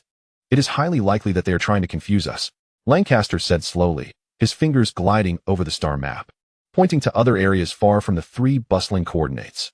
Those more concealed interstellar dust belts, the edges of gravitational anomaly zones, even the seemingly impossible long-range jump paths. Their real breakthrough point may very well be elsewhere. With realistic false signals, they keep our attention firmly fixed here, mobilizing our forces to run back and forth, depleting our vigilance. And then he paused, his tone becoming deeper. Of course, we cannot completely rule out that they are just playing the wolf is coming trick. The staff officers exchanged glances. The wolf is coming? Yes. Lancaster's eyes were cold. This time, or the next few times, are all fake. They make us exhausted, gradually lowering our guard, thinking that this is just the enemy's harassment tactics. By the time we psychologically become lax and think it's fake again, the 4th time may truly be the main force's jump. At that moment, our response speed and troop deployment may have fatal gaps. 2 possibilities, one more tricky than the other. The first means that the enemy's plan is meticulous, feigning an attack in one direction while hiding the real blade in the dark. The second is a precise manipulation of our psychology, testing the discipline and sustained focus of the Imperial Army. Regardless of which one it is, our opponent, Qin Beiwang, has shown cunning and patience far beyond his age and experience. Orders. Lancaster no longer hesitated, his voice firm and resolute. The Amethyst, Emerald, and Jade fleets. Continue to maintain high-intensity surveillance and rapid response posture towards the L7, N12, and S22 coordinates, and must not relax. But expand the alert range to the surrounding 10 light-minute space, focusing on possible invisible reconnaissance units or subsequent infiltration signs. The Sapphire, Ruby, and Emerald fleets. Withdraw from ambush positions. Form a mobile patrol formation to broaden the alert range, safeguarding the reliable route from the Elvira system to the Savannah system. The Direct Fleet. Adjust formations and increase mobility readiness. I need to be able to provide strong support in any direction within an hour. The orders were quickly transmitted down. The formation of the Obsidian Fleet began complex and cautious adjustments, neither daring to completely abandon the defense of those 3 points, nor being able to concentrate more forces to respond to the unknown real threat. Lancaster felt a long-lost pressure. It was not the pressure of facing superior forces, but the heaviness of confronting unknown strategies and high uncertainty. Elvira system, 3 Jianghe-class battleships. The third simulated jump, aborted. The cold electronic voice echoed in the bridge of the Tianhe. On the Imperial monitoring screen, the performance of energy peaks rising and falling played out once again. The observers at the Imperial monitoring station had become too lazy to show expressions, numbly recording signal X3, suspected false, now interrupted. The officers and soldiers at the front position of the Obsidian Fleet, from initial tension, transformed into irritation and a faint sense of relaxation after being repeatedly teased. Once or twice it was vigilance, but 3 or 4 times it felt like, here we go again. But then, a change occurred. Almost at the same time that the 3 Jianghe-class battleships had just finished their third false jump performance, the vast, quiet buffer zone between the Savannah system and the Elvira system. Tens of thousands of sparsely distributed, relatively simple Imperial passive monitoring buoys recorded a set of subtle, yet synchronized data changes within their internal chips. Not violent jump fluctuations, but sustained and significantly above background noise high-energy radiation. That was the unmistakable tail signature of multiple high-power Starship fusion engines operating at full speed, and the specific frequency harmonics generated by the hull moving rapidly through the sparse interstellar medium. There were tangible traces of engine activity at the boundary. This report was quickly marked as boundary abnormal activity and sent to the command of the Obsidian Fleet. The flagship of the Obsidian Fleet, the Unbreakable Barrier. Lancaster had just finished listening to the report of the third jump signal interruption and was pondering the ultimate purpose of this repeated deception when the boundary anomaly report jumped before his eyes. The boundary detected multiple high-energy engine responses. He immediately called up a detailed star map of that area, his brows furrowing tighter. What is he trying to do? The Chief of Staff also felt confused. Chapter 41, 7. 8 billion kilometers of warning range. Using fixed-point false jumps to attract our attention while conducting real infiltration reconnaissance at the boundary, feigning an attack in one direction? Or are the activities at the boundary the actual vanguard, and the jump signals at those 3 points just a decoy? To make us concentrate our main forces in the wrong place, facilitating his infiltration units to slip in? Lancaster did not answer immediately. Qin Beiwang's tactical intentions became increasingly obscure. If it were just boundary infiltration, why go to such great lengths to conduct 3 highly realistic false jumps? If the main attack direction is still those 3 jump points, why expose real engine traces at the boundary? Isn't that raising the alarm? Just then, the 4th jump signal struck. The pressure of the 4th jump signal, along with the blurry but indeed existing traces of engine activity at the boundary, made Lancaster feel a long-lost, tricky challenge when facing unknown strategies. He quickly weighed the pros and cons. Should he take the initiative, split forces to intercept the boundary infiltration, and strictly guard the jump points? But the enemy is ambiguous, and dispersing forces might lead to any point being concentrated and broken through. Should he hold firm to the main defense nodes and allow boundary infiltration? This could allow small enemy units to penetrate deep into the rear, causing disturbances or even damaging key facilities. Time waits for no one. The 4th jump signal is ongoing, and at any moment, it could turn into a real torrent of steel. Lancaster's gaze regained the calmness and decisiveness of an old general. He chose what he believed to be the safest route, the one that best aligned with traditional defensive wisdom. Contract forces, secure key points, and respond to changes with stability. Orders. His voice was resolute, cutting through the whispers in the bridge. The Sapphire, Ruby, and Emerald fleets immediately abandoned existing patrol positions. Full speed returned to the vicinity of the L7, N12, and S22 jump points. Establish a high-intensity interception blockade. Absolutely do not allow any enemy ships to complete the jump from these 3 points. Boundary, abnormal area. He glanced at the faint signal markers flickering on the star map. Temporarily maintain only the minimum long-range monitoring. Dispatch a small number of high-speed reconnaissance boats for distant observation, but do not approach to avoid ambush. All main forces must not be diverted by these small signals of unknown veracity. Direct fleet. He finally pointed to the star map. Move here, behind the L7 jump point. At the position of the third alert line. This is the main threat point closest to the boundary line, and also the central position connecting the defense areas of the other two jump points. From here, we can support any point as needed, while also considering possible subsequent changes from the boundary direction. This is a classic, conservative defensive decision. In Lancaster's view, this is the most reasonable way to respond to the current foggy situation. Even if forces are dispersed and fleets are sent to the boundary line for alert, it would be futile. Instead, it would risk losing an entire fleet. It is better to hold the easily defendable jump points and wait for subsequent reinforcements from Bloodblade and Iron Curtain. Then gather superior forces to crush Qin Beiwang. The staff quickly executed the orders. The massive Obsidian fleet began to retract its scattered tentacles, with the three important subfleets changing course. Like a swarm of bees returning to the hive, they sped towards the three jump points that had been tormented by false signals 4 times. The direct fleet also slowly activated, moving towards the preset position behind the L7 point. Lancaster stood on the bridge, watching as the blue lights representing his fleet began to converge at their designated positions, the formation becoming clear and solid, easing his mind. He believed in his judgment, confident that with the strength of the Obsidian fleet and their well-organized defensive formation, they could repel any attack that jumped in from a fixed point. Little did he know, nor could he foresee, that his recent cautious decision to consolidate his main forces at the jump point, while remaining observant of the seemingly weak infiltration signals at the boundary, had fallen right into the carefully woven tactical trap set by Qin Beiwang. He had unwittingly left a seemingly insignificant gap in his solid shield, one that was sufficient for a lethal blade to slip through unnoticed. In the vast and dim interstellar space at the boundary between the Savannah and Elvira star systems, the main force of Qin Beiwang's Pluto fleet did not emerge from the jump point in a brilliant display as the Empire had anticipated. Instead, they moved like a group of silent deep-sea behemoths, crossing the invisible boundary between the two star systems in an orderly cruising formation, quietly passing through a region with sparse monitoring buoys.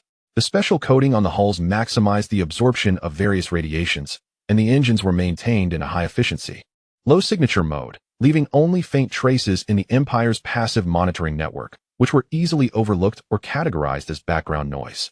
The fleet's course was clear, heading straight for the interior of the Savannah star system, towards the farthest preset jump point from the boundary line, S-22. On the bridge of the flagship, now renamed Kunlun Mountain, Qin Beiwang stood before a large tactical star map, his gaze calm. He issued an order that left the two newly appointed subordinate fleet commanders astonished. The 1st to 16th Special Reconnaissance Ships of the Shadowless class, depart. According to the web plan, proceed to the designated position.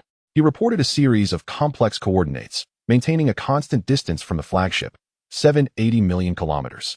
Maintain absolute silence throughout the journey, with passive sensors fully operational, receiving only, not transmitting. Without special permission, do not actively contact the flagship. 780 million kilometers.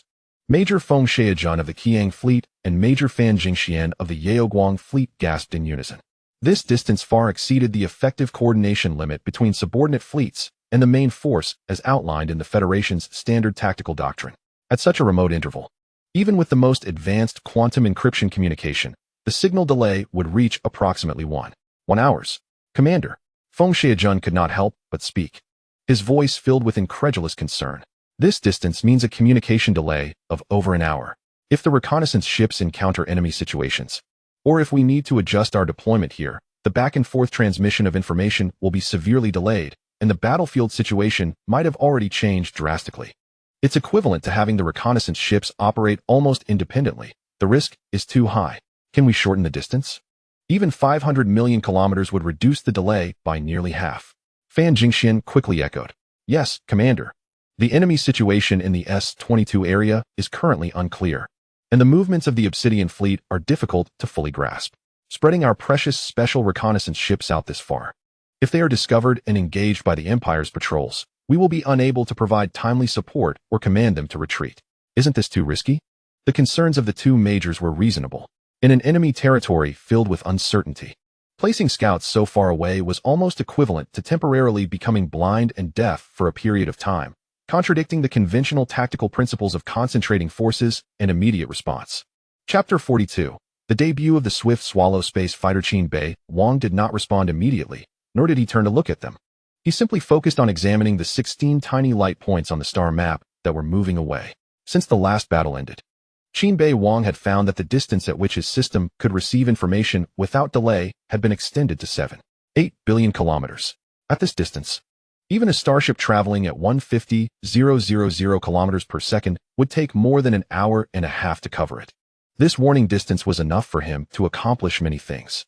At this moment, Chief of Staff Zhuang Zhixuan stepped forward, her voice calm, yet carrying an undeniable certainty. Major Fan, please rest assured. This is one of the command traditions of the Pluto fleet and a tactic validated by Commander Qin. The achievements of the last battle were, to some extent, also due to this. Her words caused Feng Xiejun and Fan Jingxian to pause slightly, recalling the dazzling battle report. They had annihilated the Empire's Dragon Lizard subfleet and even accurately sunk 5 enemy flagships during the melee. Behind that victory, there must have been intelligence support and battlefield control capabilities that exceeded the norm.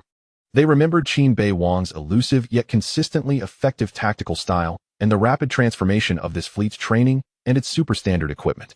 Perhaps this 22-year-old commander truly possessed command artistry and resources that they had yet to comprehend.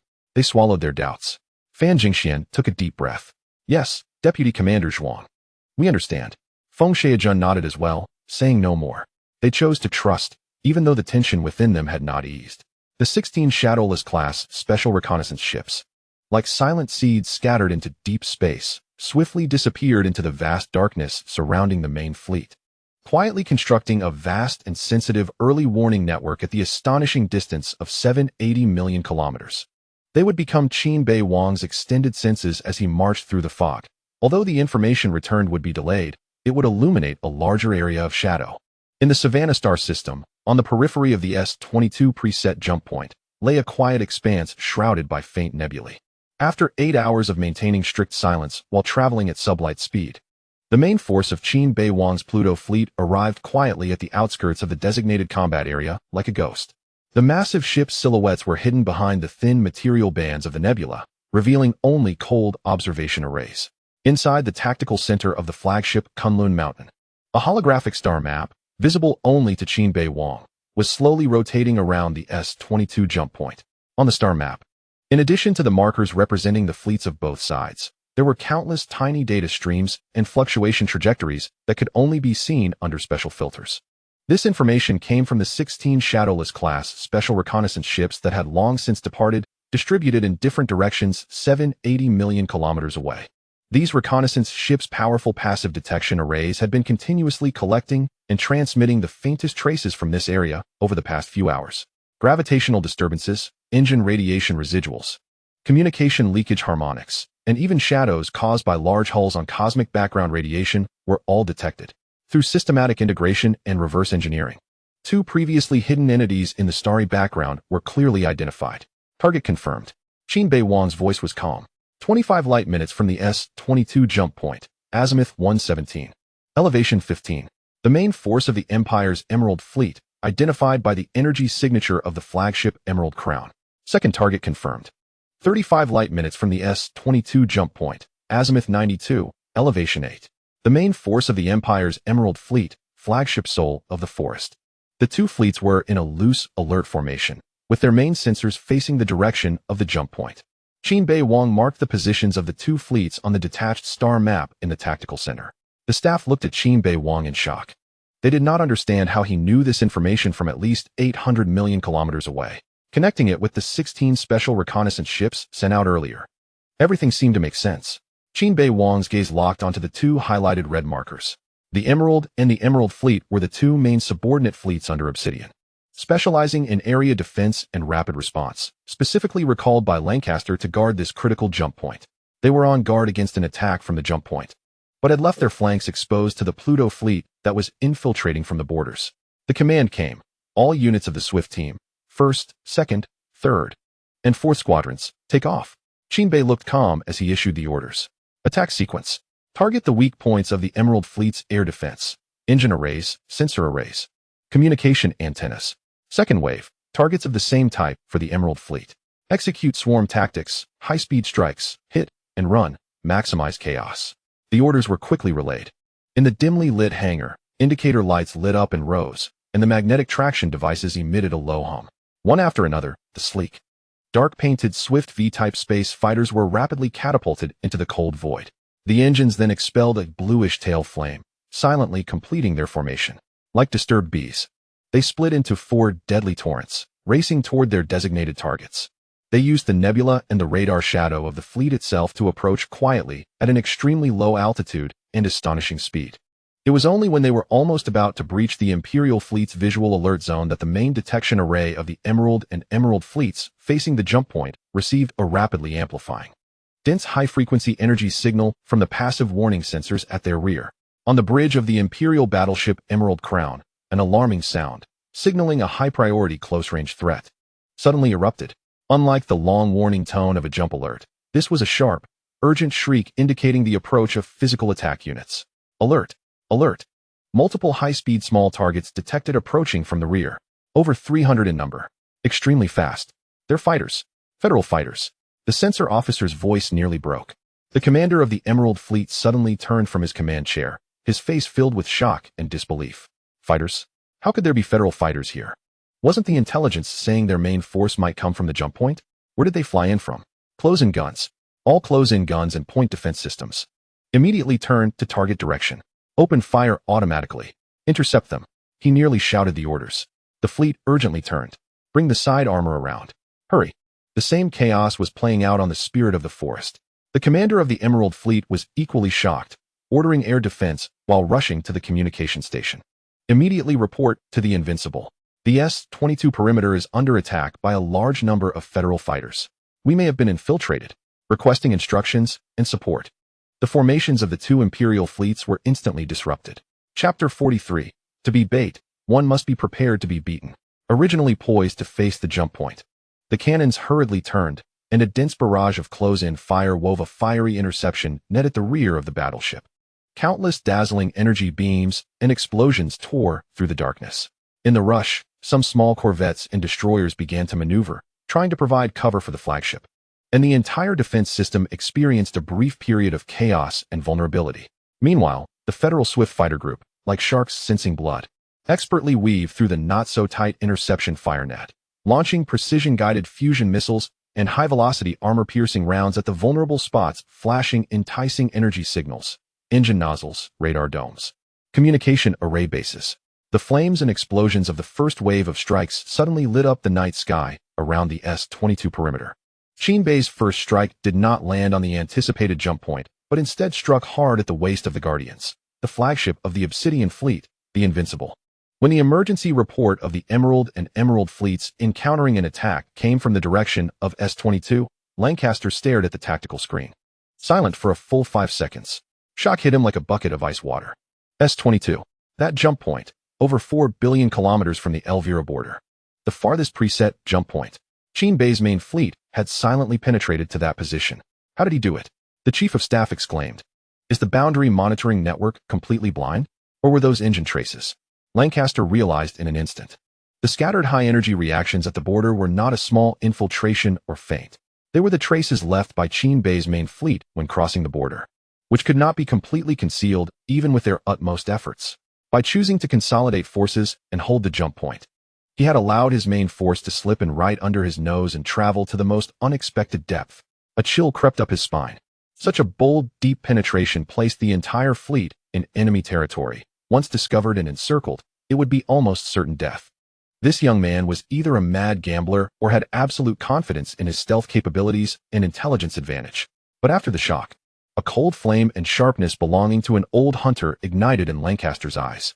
Qin Bei had made a mistake. He had exposed the exact position of his main force and attacked the fleets Lancaster had deployed. Order the Emerald and Emerald fleets. Lancaster's voice regained its usual calm and decisiveness, his speech rapid. Alternate cover. Retreat toward the general direction of the Bloodblade fleet. Note, control the retreat speed below tactical minimum. Maintain contact with the enemy. Act forced and panicked. Make them think you are prey that can be devoured. He wanted to ignite Qin Bei's desire to pursue, luring him further in. Immediately, he turned to the communications officer. Connect with the Gorgon. Order Colonel Zane Barrett. All Bloodblade Fleet units that have arrived at Savannah to move at full speed toward the S-22 jump point area. Keep a tight hold on Qin Bei's tail, pressuring him from the rear, prevent him from escaping easily. Tell him the prey is on the hook. It's time to reel it in. Finally, Lancaster looked at the main fleet formation map. All other subfleets, Sapphire, Ruby, Amethyst, and the direct fleet, immediately adjust course. Target S-22. We will push through from the front at maximum speed. His finger traced a huge arc on the star chart, as if to completely encircle the S-22 area. The Emerald and Emerald fleets were bait, fighting while retreating, leading him to pursue. Barrett's Bloodblade was the chain, tying him from behind. And our Obsidian main force will be the hammer, smashing down from the front. A cold, hunter-like smile appeared on Lancaster's face. Qin Bei's bold penetration was indeed unexpected and struck him like a blow. But now, since this clever fox had voluntarily jumped into the relatively open S-22 area and greedily bitten at the bait he had thrown, he was confident he could turn this star domain into a grave for the Pluto fleet. All fleets, maximum battle speed, advance. He ordered in a deep voice. Let's give this young Federal commander a good lesson on what it means to be easy to enter but hard to exit. The massive Obsidian main fleet, like a waking giant beast, began to turn and accelerate, charging fiercely toward S-22 with the momentum to crush everything. A net woven from experience, manpower, and fury began to close rapidly. Lancaster was determined to wash away the previous passiveness and current shock with an indisputable encirclement. Savannah system, S-22 area, battle zone. The first wave of swift fighter strikes hit like hailstones in a wheat field, causing shocking destruction in the loose defensive formation of the Emerald and Emerald fleets. For destroyers on the periphery, urgently turning, were pierced through their relatively weak side armor by precision fusion missiles. The flash of the engine explosions tore them into four expanding masses of metal and fiery debris. Two cruisers attempting to advance and cover the flagship were targeted by multiple formations of fighter jets, with dense streams of high-velocity armor-piercing rounds sweeping across their superstructures and weapon arrays. This triggered a series of explosions, causing the hull to tilt severely and losing most of its combat capability, with thick smoke and electrical flames erupting from the breaches. The harsh damage reports and crew casualty numbers instantly drowned the bridge of the Emerald Crown and the soul of the forest. Emerald Fleet Commander Culverist gripped the edge of the command platform tightly, his knuckles turning white, watching the tactical screen as the cursors representing their ships dimmed or flickered yellow, indicating severe damage. He clenched his jaw. This firepower and penetration speed were definitely not from ordinary T3 or even T4 fighters. They were T5, absolutely the Federation's latest T5 Swifts. Emerald Fleet Commander Mason Barnes also had a grim expression. The point defense gunner on the communication channel continuously growled. The interception efficiency of the point defense guns is less than 40%. Their speed and maneuverability are outrageous. Predicting their evasive actions is extremely difficult. After just one round of attack, before they even faced the enemy's main fleet, they had already paid a heavy price. This exceeded their psychological expectations for an ambush. Just when they were in dire straits and needed to stabilize their position, Lancaster's orders came through. Alternate cover, retreat towards the Bloodblade fleet. Maintain speed at the tactical standard lower limit. Keep contact with the enemy, and lure them into pursuit. The two commanders felt a shiver run down their spines, almost simultaneously. Lure the enemy? Emerald Commander Barnes nearly shouted into the communicator. Chapter 44 Point Defense Gunner. I feel a bit of pressure. You want us to be bait, sir. Do you know what kind of firepower we are facing? Keep contact and retreat slowly. We won't even wait for Bloodblade and the main force to encircle us. These damn T5 fighters will have us picked apart first. Of course, Barnes could only think these things in his mind. If he said them out loud, he would no longer be a commander. After all, this was a strictly hierarchical empire. At your command, my lord. Barnes and West replied in unison. Communication was cut off. Relay to all ships. Barnes's voice carried exhaustion and determination. Follow orders and retreat to the designated direction. Heavily damaged ships should follow as closely as possible, without spreading the formation too far apart, maintaining the minimum air defense network. Let the enemy think we want to run, but that we can't run fast or far. Tell them this is an order and the only chance for survival. Major Barnes added heavily. Thus, under the continuous harassment of the Federation fighter jets, the two heavily damaged Imperial fleets began to retreat towards the Bloodblade fleet in a somewhat clumsy and frantic manner, as if dazed by the fierce firepower, only focusing on escaping but unable to shake off their pursuers. Zane Barrett received Lancaster's urgent communication almost simultaneously with the intense firefight data and video clips erupting in the S-22 area. He watched the screen showing the swift fighters, as agile and deadly as poisoned bees, tearing apart the Imperial warships. He saw the two fleets, usually considered elite, forced into a disordered retreat. Instead of feeling anger, a wild smile slowly spread across his rugged face, distorting the scar there. Ha, ha. He actually laughed out loud, slapping the armrest of his chair with force. S-22. Right under my nose. Bold enough. Damn bold. More daring than I was back in the day. His eyes sparkled with unabashed, almost euphoric appreciation. Over 4 billion kilometers. Silently sneaking in, catching Lancaster's watchdog off guard, and going for the kill. This kid is something else. I'm starting to enjoy this hunt. Appreciation aside, orders were orders. And this order suited him perfectly. All fleets, heed my command.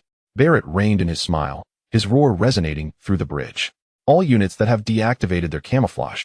Engines at full power. Target S-22, rush over at maximum speed. Don't worry about the camouflage. I want to meet this Qin Beiwang and see whether his T-5 fighters are tough or my Bloodblade's firepower is fierce. Tell the youngsters that the juicy meat is right in front of us. If we arrive late, there won't be any soup left. The notorious Bloodblade fleet surged forward like a pack of sharks smelling blood.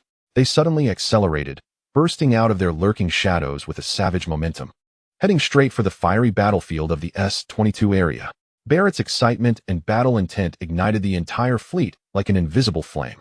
Savannah System, S-22 area, combat airspace. Time passed amidst the flashes of explosions and the shrill screams of tearing metal. The Emerald and Emerald fleets, like wounded water buffaloes repeatedly torn apart by a pack of wolves, were visibly heading towards collapse under the relentless, precise, and fierce assaults of the Swifts. After the first round of heavy losses, the Federation fighter group, under Qin Beiwang's command, launched more rhythmic strikes. They no longer pursued extreme output in a single wave, but divided into several waves, taking turns to dive, attack, disengage, and maintain continuous pressure. At the same time, they minimized their exposure time to the air defense network. This tactic left the Imperial fleets exhausted in their defense. Another blinding flash passed, and a cruiser from the Emerald Fleet was simultaneously hit by several missiles at its bridge and main energy compartment. The massive explosion tore it in two, debris swirling with fragments and flames. Immediately after, another cruiser from the Emerald Fleet, attempting to cover a friendly ship, was pierced by a squadron of attacking fighters from the flank, breaching its propulsion array. It completely lost power, becoming a floating target. Destroyers? They had already been prioritized for elimination in the previous rounds of attacks due to their relatively weak armor and limited air defense firepower. At this moment, all the destroyers that the two fleets once had were reduced to cold wreckage. Even the flagship, the Emerald Crown and the Soul of the Forest, which served as the fleet's core and command center, were not spared. Several swift fighters, charging through the dense point defense fire, launched missiles at their massive bodies. A secondary turret on the Emerald Crown's port side was completely destroyed, the ensuing fire spreading across half the deck, thick smoke billowing. The communication array antenna of the Soul of the Forest was severed at the root, several sensor domes riddled with holes, significantly reducing command efficiency. On the Emerald Crown, at a still operational point defense gun position, Gunner Carl, a young soldier with a face covered in soot and a uniform soaked in sweat, gripped the firing trigger tightly. His bloodshot eyes fixed on the flickering enemy aircraft signals on the targeting screen. Each time there was a pause between enemy aircraft attacks, he subconsciously glanced at the worn-out military watch on his wrist with a timing function. He noticed a detail. "Sir." During another moment of silence after an enemy aircraft whizzed by, Carl hoarsely shouted to the equally exhausted point defense gunner beside him. "The attack intervals. They're getting longer. The last one was 3 minutes and 47 seconds. This one was 8 minutes and 9 seconds. They're not coming as frequently." The point defense gunner, an old veteran with burn scars on his face, was busy checking the ammunition supply. At these words, he suddenly turned his head, his bloodshot eyes bursting with fury. He grabbed Carl by the collar, almost smashing his helmet against the cold wall of the gun position. "What the hell are you talking about? You don't wish for something good, do you?" The gunner spat, nearly showering Carl's face with saliva. "Those Federation bastards' attacks have decreased? Nonsense. They're toying with us. They're looking for our weaknesses." He let go of Carl, panting heavily, his eyes filled with a mix of fear and a forcibly ingrained rational explanation. Or maybe it was their mothership, that damn interstellar carrier, that couldn't keep up. Yes, it had to be that way. The Swallow fighter jets were fast, but their carrier was slow. To fly this far to attack us, They had to spend more time returning to the carrier to reload and resupply after each attack, and then fly back. That's why the intervals were getting longer. The gunner seemed to persuade himself, glaring fiercely at Carl. Don't let me hear any more of this morale-destroying talk. Keep your eyes on your screen. The next wave might be coming soon. If you keep talking, I'll throw you out to feed the void. Chapter 45. The Mantis Catches the Sparrow. Carl shrank back, not daring to speak again. The gunner's explanation seemed logical. The carrier's speed couldn't keep up with the high-speed fighters, resulting in longer attack intervals. This sounded like one of the theoretical dilemmas mentioned in the Imperial Fleet's textbook regarding countering extremely high-speed fighters. This reasonable inference, coupled with a desire to survive, quickly spread among the battered remnants of the two fleets. To some extent, it even brought a distorted hope that the enemy's offensive was not flawless. They had logistical weaknesses, and as long as we could hold on long enough for reinforcements. They didn't know that the subtle change in attack intervals was not due to the so-called slow speed of the carrier. Pluto Fleet's core array. The bridge of the Phoenix fire carrier. Captain Fong Duan was staring intently at the tactical screen, where the two red cursors representing the Emerald and Jade fleets, nearly battered, were struggling to retreat. He glanced again at the increasing distance between his fleet and the targets, his brow furrowing tighter. The real-time data in front of him showed that the attack intervals of the Swallow fighters were indeed passively lengthening. Although the results were significant, the decrease in attack frequency was visibly apparent. And in his view, the root of all this was the active slowdown of his fleet's overall speed. Commander, Fong Duan finally couldn't hold back and connected to the flagship Polaris's direct communication, his tone urgent and puzzled. Our carrier-based aircraft squadron reports that the round-trip time for attacks has been forced to extend due to the increased distance. If we could increase our speed by another 15%, no, even just 10%, we could close the distance and my fighters could launch 1 or 2 more full assaults in the same time. The Emerald and Jade fleets are already half crippled, their formations scattered. We have a real opportunity to take them all down and completely eliminate these two Imperial detachments. This could be a significant achievement. His voice was clearly audible in the tranquil main bridge of the Kunlun Mountain. Many officers secretly nodded, agreeing that Captain Fong's suggestion was reasonable. Seize the opportunity to expand our achievements. It was only natural. However, standing in front of the main tactical platform, Qin Beiwang simply shook his head slightly, a calm yet determined smile crossing his face. Captain Fong, and everyone. His voice was steady, yet it clearly resonated throughout every corner of the bridge. Our target has never been those two already battered Emerald and Jade fleets. The moment he said this, there was an instant silence in the bridge. Almost all the officers, including Fong Duan and other captains who had just finished a round of fighter command and were focused on the battle situation, looked up in astonishment at their young commander. Not them. Then what was the purpose of this several-hour covert infiltration, this fierce fighter assault, this seemingly relentless pursuit to eliminate the enemy? Qin Beiwang did not keep them in suspense. He raised his hand and gently tapped on the main tactical star map. The star map instantly zoomed in, and the focus shifted from the two struggling Imperial remnants to a broader view of the Savannah Star System situation map. The map clearly displayed that the cursors representing the Emerald and Jade fleets were slowly retreating. Following this, Qin Beiwang pointed a few times behind their fleet, and a prominent red arrow suddenly appeared. Looking at the label of the Obsidian Main Force, everyone was stunned. The Obsidian Main Force was only 700 million kilometers away from them. The Obsidian Main Force reacted so quickly? Zhuang Zixuan exclaimed in shock. Does the commander intend for us to turn around and attack the Obsidian Main Force? As soon as this was said, everyone present was stunned. This idea was simply too bold. Even the Obsidian commander Lancaster probably wouldn't expect his own commander to play like this. Qin Beiwang nodded. Exactly, in combat. What is most important? To catch the opponent's boss and hit hard. If you hurt him, the others will naturally fear you. We slow down, increase the distance, making the attack intervals longer. Qin Beiwang's fingers pointed towards the Bloodblade and the Obsidian Main Force, his voice steady and powerful, yet carrying a cold edge. Not to catch up with those two remnants, but to give Lancaster a false impression. An impression that we were greedily advancing, lured by the prey in front of us. Recklessly diving in, neglecting the threats on our flanks and behind us. He paused, his gaze sweeping over everyone. The Emerald and Jade fleets were bait deliberately thrown out by Lancaster. Their retreat, while fighting, was meant to lead us into his preset encirclement. There must be other Imperial fleets ready to support them in front of the Emerald and Jade fleets. And Lancaster's main force, personally led, intended to deliver a fatal blow from behind. Their plan was clear and classic. Lure the enemy deep and surround them from the front and back. The bridge was silent. Only Qin Beiwang's calm narration echoed. At this moment, the faces of everyone gradually turned grim, and they felt a wave of dread in their hearts. If what Qin Beiwang said was true, then their reckless attack on the Emerald and Jade fleets would surely lead them into an irretrievable situation. So, Qin Beiwang shifted his tone, a sharp light flashing in his eyes. Why should we bite down on those two inevitably toxic baits? Why rush into the pocket they carefully set up? His finger struck heavily on the large red arrow representing the Obsidian main force. Our target, from beginning to end, has always been here. The main force of the Obsidian fleet, the core of Lancaster. What we need to take down is not a few battered scraps, but the backbone of the Empire in the Savannah star system. It is that flag emblazoned with the Obsidian emblem, which countless Federation fleets dread. Qin Beiwang's voice was not loud, but each word was like iron and stone, striking at everyone's hearts. Slowing down is to adjust our own formation and accumulate strength. The attacks from the Swallow Squadron are meant to make him lower his guard, thinking we are still pursuing his Emerald and Jade fleets. Let his main force get closer. Let their formation spread wider. As for those two remnants, he glanced at the screen showing the struggling retreat of the Emerald and Jade fleets. Keeping them alive is more useful than annihilating them. They are the real-time battle report we send to Lancaster, the living props for our performance of greedily pursuing. Moreover, he smirked coldly, once we crush the Obsidian main force, turning back to deal with them will be a matter of course. The entire bridge fell into a brief shock and digestion. Fong Diwen opened his mouth and finally stood at attention. Understood, Commander. It was my short-sightedness.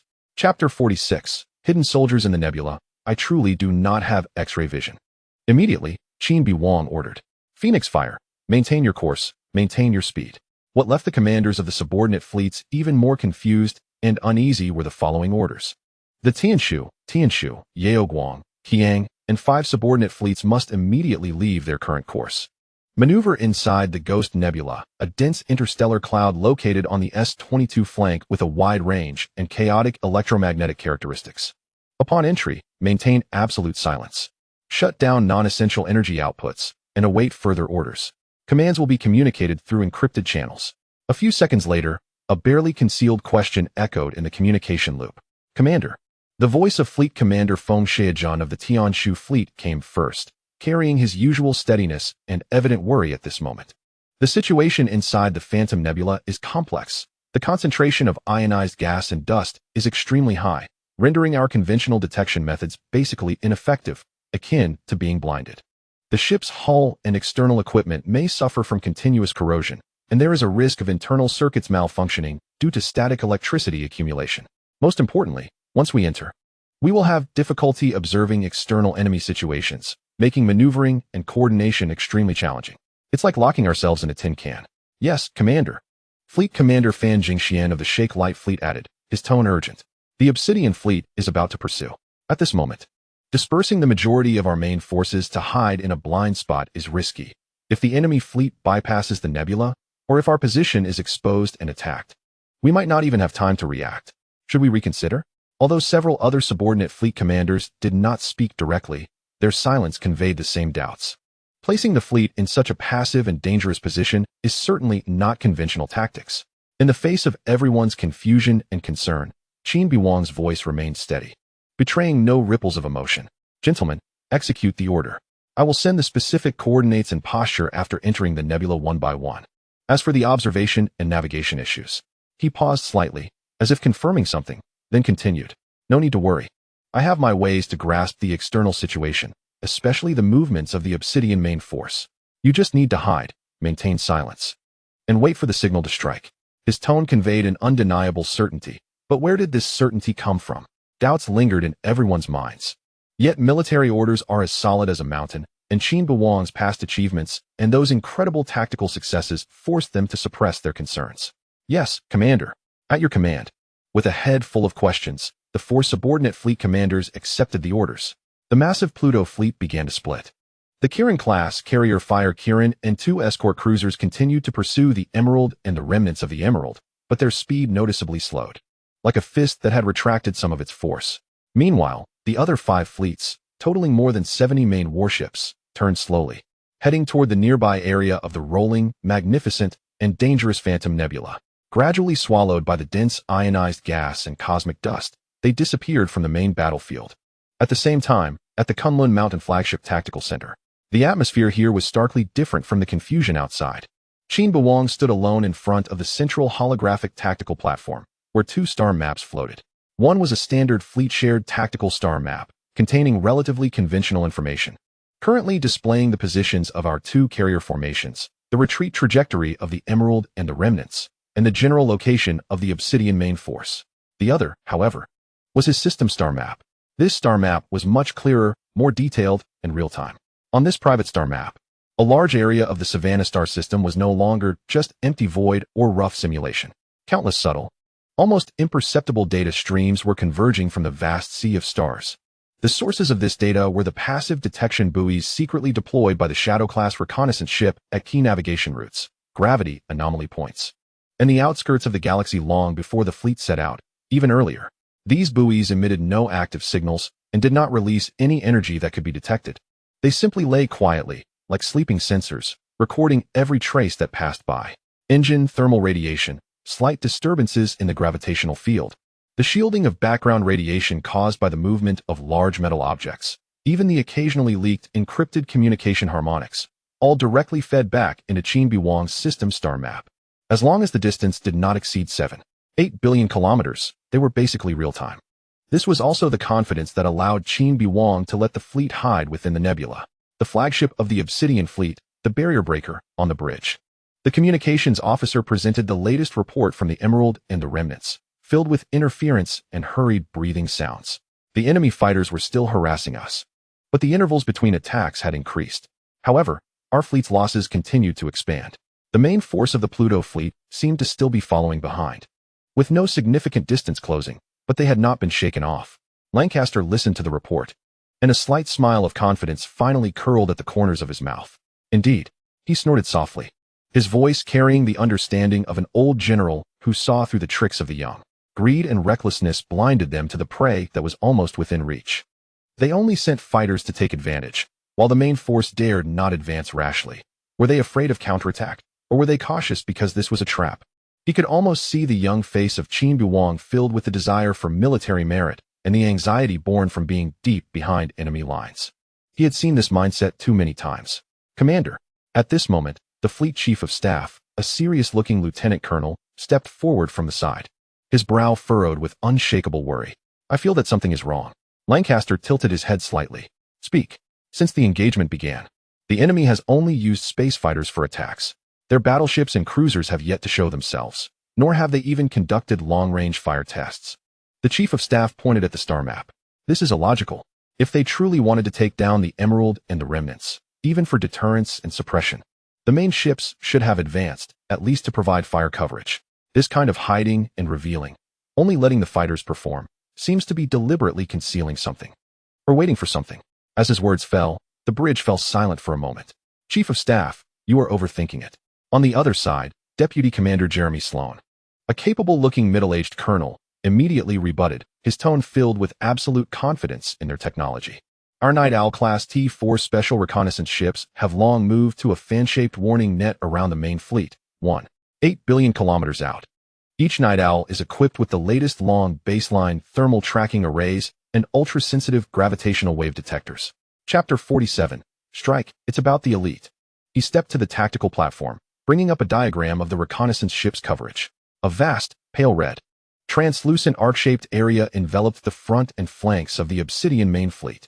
Within this range, Colonel Sloan tapped the screen. Any large-scale fleet's fusion engine heat sources, gravitational disturbances, even from 80 million kilometers away, cannot escape our eyes. This provides us with a strategic warning depth of over 2.6 billion kilometers.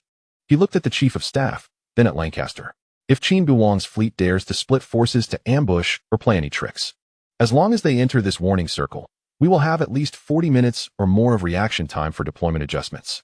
Moreover, Colonel Sloan paused, his tone becoming more certain. According to the continuous contact reports sent back by the Emerald, the movements of the Pluto fleet's main force have consistently aligned with our previous predictions. They are stuck behind. I do not believe any rational commander would suddenly turn their guns at this moment, abandoning the heavily injured prey at their lips to attack us, who are on high alert and have absolute warning time. This is illogical and tantamount to suicide. Lancaster slowly nodded. The deputy commander's analysis aligned with his understanding of battlefield technology and logic. He turned his attention back to the blue light point on the star map representing the Pluto main force. The Chief of Staff's caution was commendable. Lancaster finally spoke, his voice steady. But Colonel Sloan made a more convincing argument. We have enough technological early warning distance. And Qin Beiwang has no motive to risk attacking us at this moment. His choices are either to continue the pursuit, trying to consume the bait before we can encircle him, or to realize the danger and begin considering a retreat. His eyes were sharp. He ordered the reconnaissance ships ahead to strengthen surveillance of the surrounding suspicious areas, but not to probe too deeply. At the same time, he urged Bloodblade to accelerate. The main fleet maintained formation, full speed ahead. He made a decisive call, based on experience, technological confidence, and insight into the enemy's psychology. The Chief of Staff's lips moved, but he ultimately said nothing more, only deepening the worry between his brows. The barrier breaker, leading the massive Obsidian main fleet, continued steadfastly along the predetermined course towards the designated hunting ground. The reconnaissance network unfolded before them like invisible tentacles, as if everything was under control. In the Savannah star system, at the edge of the Phantom Nebula, several advanced Night Owl-class reconnaissance ships of the Obsidian fleet patrolled repeatedly around the nebula's perimeter like vigilant sentinels. Their powerful sensor arrays emitted various detection beams into the chaotic region, swirling with ionized gas and cosmic dust, attempting to penetrate the natural electromagnetic fog. The feedback data was reassuring. Aside from the inherent energy turbulence, changes in material density, and some harmless cosmic ray bursts within the nebula, no pattern signs of large fleet fusion reactors, engine thermal radiation, or significant gravitational disturbances were detected. Deep within the nebula, there was only a noise consistent with natural characteristics. The reconnaissance report stated, no abnormal ship activity detected in the eastern sector of the Phantom Nebula. Visibility and detection depth are affected by the nebula's material, but it can be confirmed that there are no ambushes near the edge. The report was sent back to the barrier breaker. Lancaster glanced at the report and no longer paid attention to the nebula. His focus was entirely on the Pluto fleet ahead. They did not slow down, nor were they overly cautious of the recently surveyed safe nebula. The fleet cruised at combat speed, passing within about 400,000 kilometers of the nebula's edge. Just as the majority of the main body of the Obsidian fleet was parallel to the edge of the nebula, the silent, colorful nebula mist was suddenly torn apart by dozens, if not hundreds, of dazzling, thick energy beams. It was as if the nebula itself had opened its vengeful eyes, or like a silent volcano suddenly erupting. Over 60 Federal capital ships, battleships, heavy cruisers, and destroyers stormed out from behind the swirling, ionized gas and dust. Their hulls were still stained with the nebula's material, like a dreamlike yet deadly glow. Without warning or probing, all the Pluto warships bursting from the nebula had their main gun muzzles flashing with the terrifying light of fully charged energy, and the missile launch silos had already opened, with countless warheads locking onto the nearby Obsidian fleet's flank. Enemy attack. From the side. Inside the barrier breaker's bridge, the piercing alarms and terrified shouts erupted almost simultaneously. On the tactical screen, the previously empty edge of the nebula was instantly submerged by a mass of densely packed blue markers that made the scalp tingle. Those markers were almost touching the red icons representing their own fleet. Lancaster's calm demeanor shattered in an instant, his pupils rapidly constricting, as if his heart was gripped by an icy hand. The Chief of Staff beside him widened his eyes in shock, while the Deputy Commander wore a look of disbelief. How could this be possible? The reconnaissance ships, clearly. Sloane's words choked in his throat. Evade. All units, emergency evasion. Shields to maximum power. Turn quickly. Lancaster, battle-hardened, felt the shock last less than a second before his roar echoed through the command channel. He understood that the fleet's most vulnerable flank was now completely exposed to the enemy's guns. But it was too close. Too close. The Pluto fleet launched their attack from nearly face-to-face range. Fire. Qin Beiwang's cold voice echoed through the quantum link on every Pluto warship's bridge. Boom. The vacuum of space seemed to tremble with the roar of the simultaneous fire. The first volley from over 60 capital ships converged into a torrent of destruction, illuminating the entire cosmic domain. High-energy particle beams, plasma, heavy kinetic projectiles, and swarms of screaming anti-ship missiles. All the firepower was not a scattered attack, but had extremely clear and concentrated targets. The largest and most prominent formations in the Obsidian fleet, where command and firepower were concentrated, were those two mobile fortress-like, Imperial-class, T-5 super battleships, the Barrier Breaker and the Indomitable Dignity. However, as the Empire's top strategic weapon, The Imperial-class battleships not only had terrifying firepower, but their defenses were equally formidable. In the instant the alarms sounded, the experienced defense officers on both ships instinctively raised the multi-layered joint shields to overload status, emitting a dazzling, blinding light. At the same time, the surrounding loyal escort ships fought desperately, trying to use their bodies to shield the main ships from the fire. In an instant, the first round of devastating volleys from the Pluto fleet descended. Chapter 48. Emergency Jump, No Retreat. Several Obsidian cruisers and destroyers that stood in the path of the projectiles had their shields torn apart like paper. Their hulls were pierced directly by thick energy beams, evaporated, or blasted into countless flying fragments by dense missiles. The brave yet futile sacrifices erupted into a series of brief, yet tragic fireballs in space.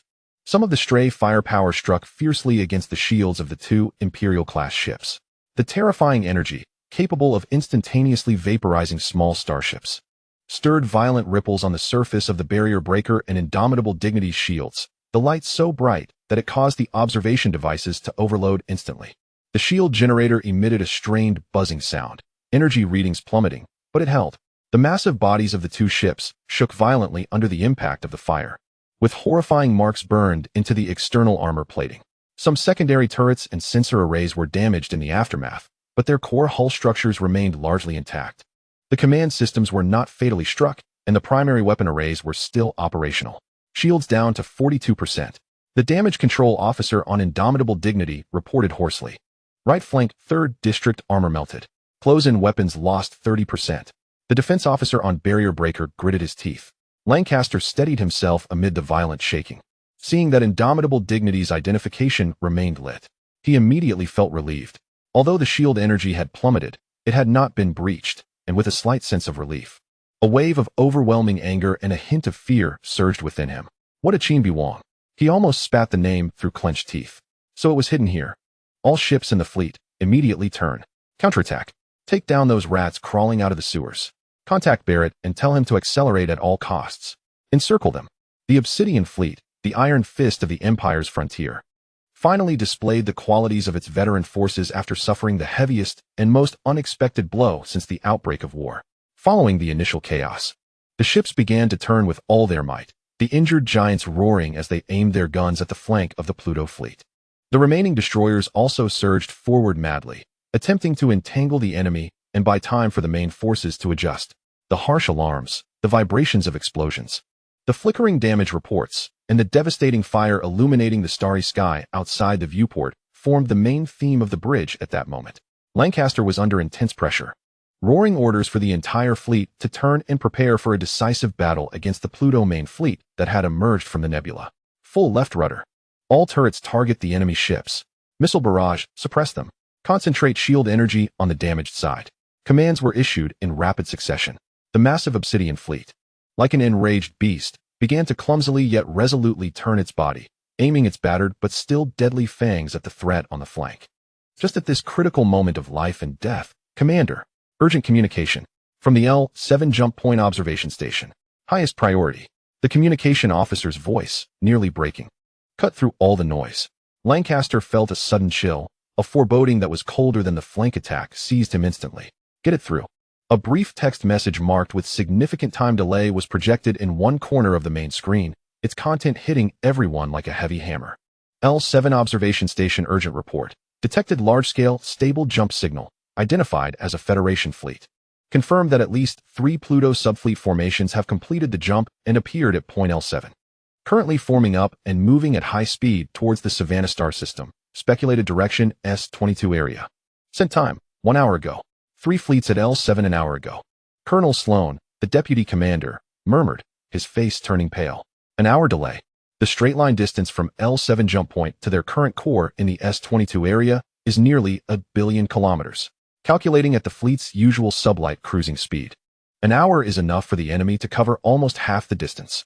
This means that while they were focused on the ambush and counter-ambush in front of them, the entire 3 fleets of Pluto had already jumped into Savannah from another jump point they had been guarding so tightly and were silently racing towards their back. Lancaster felt a cold wave surge from his feet to the top of his head, his scalp tingling. There were over 60 Pluto capital ships eyeing them on the flank. And now, there were 3 complete enemy fleets encircling them from behind. This was not an ambush. It was a carefully woven trap. Their obsidian fleet was the prey being lured step by step into a dead end. Sloane's voice trembled. We are surrounded. Before he could finish, another urgent communication came in, this time from the Night Owl reconnaissance ship squadron responsible for scouting towards the carrier. The signal was filled with interference and explosive noise. Clearly having encountered intense attacks, encountering enemy aircraft carrier. Fire Kirin. 2 more Gale-class high-speed cruisers escorting. Very close. They are actively pressing towards our main force. Too many enemy aircraft. The communication abruptly cut off amidst the violent explosions. Almost simultaneously, the fleet's sensors picked up brief, yet intense energy burst signals. Those few advanced T-4 reconnaissance ships, under the saturated attack of T-5 swift fighter jets, had barely managed to send back any effective resistance or retreat information before they were reduced to cosmic dust. The Fire Kirin aircraft carrier did not hide behind. It was actively advancing with its escorts, forming a vague encirclement with the fleet emerging from the nebula. Lancaster finally understood completely. Qin Beiwang's target was never the 2 remnants acting as bait. What Qin Beiwang wanted was to completely encircle and annihilate the main force of the Obsidian fleet within the Savannah Star system. The ambush from the nebula was the first heavy blow aimed at the waist. The 3 fleets that jumped from L7 were the noose tightening around their necks. And the aircraft carrier in front was the hunting dog driving the prey, compressing its activity space. Hatred, anger, and the desire to wash away humiliation were completely extinguished by the cold reality and bone-chilling dread. The survival instinct of the seasoned veteran instantly took over. Retreat. Lancaster's voice was dry and urgent, yet carried undeniable decisiveness. Order the entire fleet to immediately disengage from contact with the enemy ships in the nebula. Abandon the current formation and break out to the side. Maximum speed. Contact Barrett. Have him accelerate immediately and come towards us to open a breakout channel. The proud Obsidian, the sharpest sword of the Empire's borders, upon realizing it had fallen into a meticulously woven death trap, unhesitatingly chose the most difficult but possibly the only path to survival: retreat. Chapter 49. Heavy damage to Obsidian. The command to turn and break out was just issued, but the beast trapped in the encirclement found it far from easy to turn around. From the moment the Pluto fleet charged out of the nebula, the intense firepower clung to them like a parasite. The exposed disadvantage on the flank was immediately transformed into devastating results. Shells, beams, and missiles poured down on the Obsidian fleet, which had not fully adjusted its formation, like an incessant storm of steel and energy. The Indomitable Pride, this T-5 super battleship, symbolizing the Empire's might, had just withstood the first round of concentrated fire. The shields were severely overloaded, and the armor melted in many places. Yet it still dragged its massive body, trying to follow the flagship, the unbreakable barrier, to turn and retreat. However, the Pluto fleet clearly had no intention of letting this biggest fish escape. The 4 heavy plasma main cannons from the Kunlun Mountain and Kunlun Mountain modification battleships, after a brief yet precise charging calibration, locked onto it again. Target, Indomitable Pride, overloaded shield weak point, fire all. The command was cold. For thick, suffocating streams of azure plasma tore through space, smashing into the same area of the Indomitable Pride's shield that had not fully recovered. The first strike caused the remaining shield to flicker violently, emitting an unbearable screech under the excessive load. The second strike shattered the shield like glass struck by a heavy hammer, instantly covering it with cracks before exploding into countless dispersing energy points.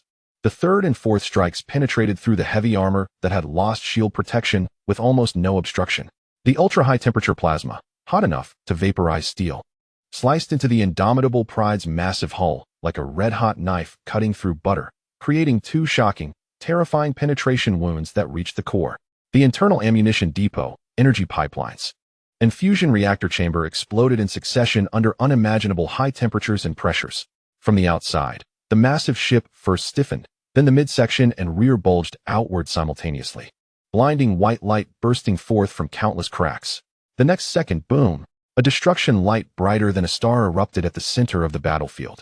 The Indomitable Pride was torn apart like a detonated supernova, completely shattered in a series of explosions. It transformed into a rapidly expanding death nebula composed of metal fragments, molten materials, and raging energy. The shockwave, carrying lethal radiation and debris, slammed into the nearby Imperial ships that could not escape in time, causing even more chaos and damage. The fall of the Indomitable Pride struck the hearts of all Imperial soldiers like a heavy hammer. And this was just the beginning of the disaster. Just as the Obsidian fleet fell into deeper chaos and panic due to the flagship's explosion, another group of more agile and lethal scavengers joined the slaughter. Swallow teams, attention. Free hunting time. Priority targets. Enemy warship turrets, missile arrays, sensors, engine nozzles. Clear obstacles for the main fleet. Don't let them comfortably turn to escape. The directive from the flying commander of the Swallow Squadron was delivered with cold efficiency. Groups of Swallow V fighters swooped in like bloodthirsty sharks attacking an injured whale. Rushing in from the direction of the aircraft carrier, they charged into the already battered gaps in the Obsidian fleet formation. Among them were two Swifts, codenamed Razor and Spark. Hey, Spark, did you see that heavy hammer-class cruiser on the right? Its 6 secondary guns are firing on the side. So annoying. Razor's voice echoed in the encrypted squad channel, laced with a hint of mockery. I've seen it already. Isn't that missile nest on the destroyer to your left also spewing fire? Let's compare. Spark retorted, maneuvering the fighter into a graceful barrel roll to dodge a hastily fired point defense shot. As usual, one turret or missile silo counts as 1 point. An engine paralysis counts as 5. The loser buys a month of Stardust rum. Deal. The two fighters darted through the dense and chaotic anti-aircraft fire like nimble Swifts. Their speed was astonishing, and their maneuvering trajectories were unpredictable. Often, just as the Imperial gunners locked onto their blurry afterimages. A volley of precise high-velocity armor-piercing rounds would be fired from beneath their fuselage, or a small yet deadly fusion missile would be dropped. Razor's fighter dove down, its cannon roaring as it struck the connection point of 2 rotating turrets atop a cruiser, sending sparks flying and causing the turret to tilt and go silent. Score 2. Spark then skimmed along the belly of another destroyer, launching a missile that drilled precisely into its engine's plasma exhaust, which was still spewing flames. After a faint thud, the destroyer's rear flame abruptly extinguished, its speed sharply reduced as it began to drift helplessly on the battlefield. Score 5. Nice. But watch this. Razor locked onto the flank of an Imperial battleship that was desperately trying to turn, where a row of menacing missile silos was opening. Spark, distract its portside point defense. Got it. The two fighters worked in perfect harmony, dancing the deadly dance amidst the hail of bullets, systematically dismantling the external weapons and power nodes of the Imperial warships. Behind them, more and more Swifts were doing the same. The ships of the Obsidian fleet resembled a once mighty beast gradually losing its fangs and claws. The counterfire visibly weakened, and turning and accelerating became increasingly sluggish and clumsy due to engine damage. The battlefield was turning into a one-sided slaughter. The main fleet of Pluto maintained its distance, relentlessly weakening the core strength of the Imperial fleet with fierce and organized fire. Meanwhile, the swarm of Swifts continuously eroded the enemy's resistance from within. One Imperial warship after another exploded under concentrated fire or lost power due to critical systems being destroyed by the fighters, becoming floating targets. The formation completely collapsed, and the order to retreat turned into a desperate scramble for survival. Lancaster, aboard the unbreakable barrier, watched the friendly markers on the tactical screen fade and disappear.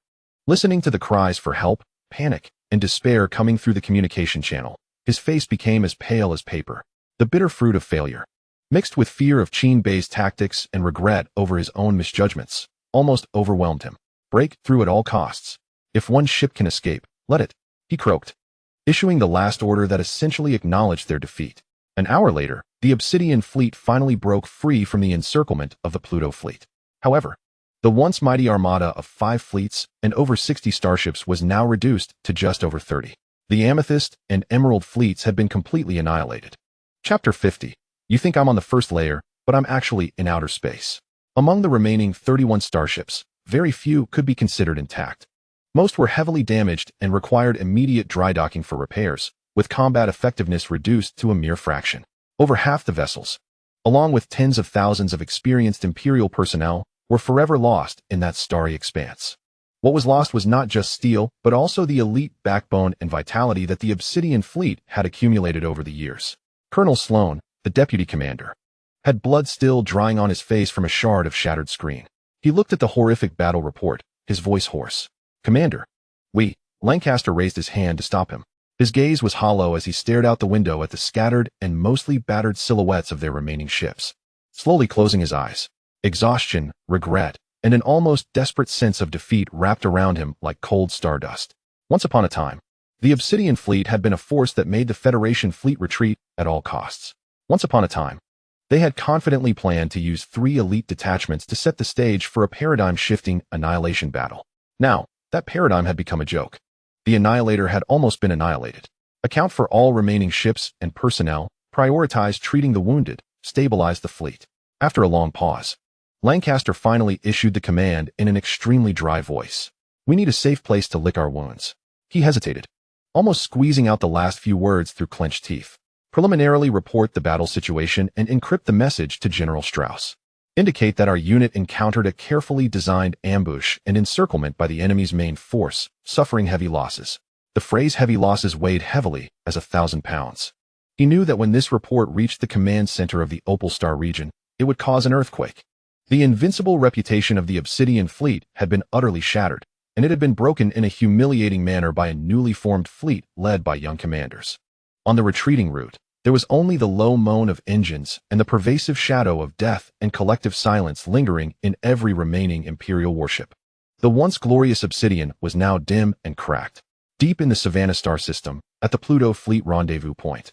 The formidable main fleet of Pluto successfully joined forces with 3 intact subfleets, Tianji, Tianquan, Yahang, that had rushed from the L7 jump point. A massive formation of over 120 starships spread out in the starry sea. The battle smoke on the hull had not yet completely dissipated, but the weapon arrays had been recharged and exuded a sharp and menacing aura. There was little time to celebrate the significant victory over the Obsidian fleet.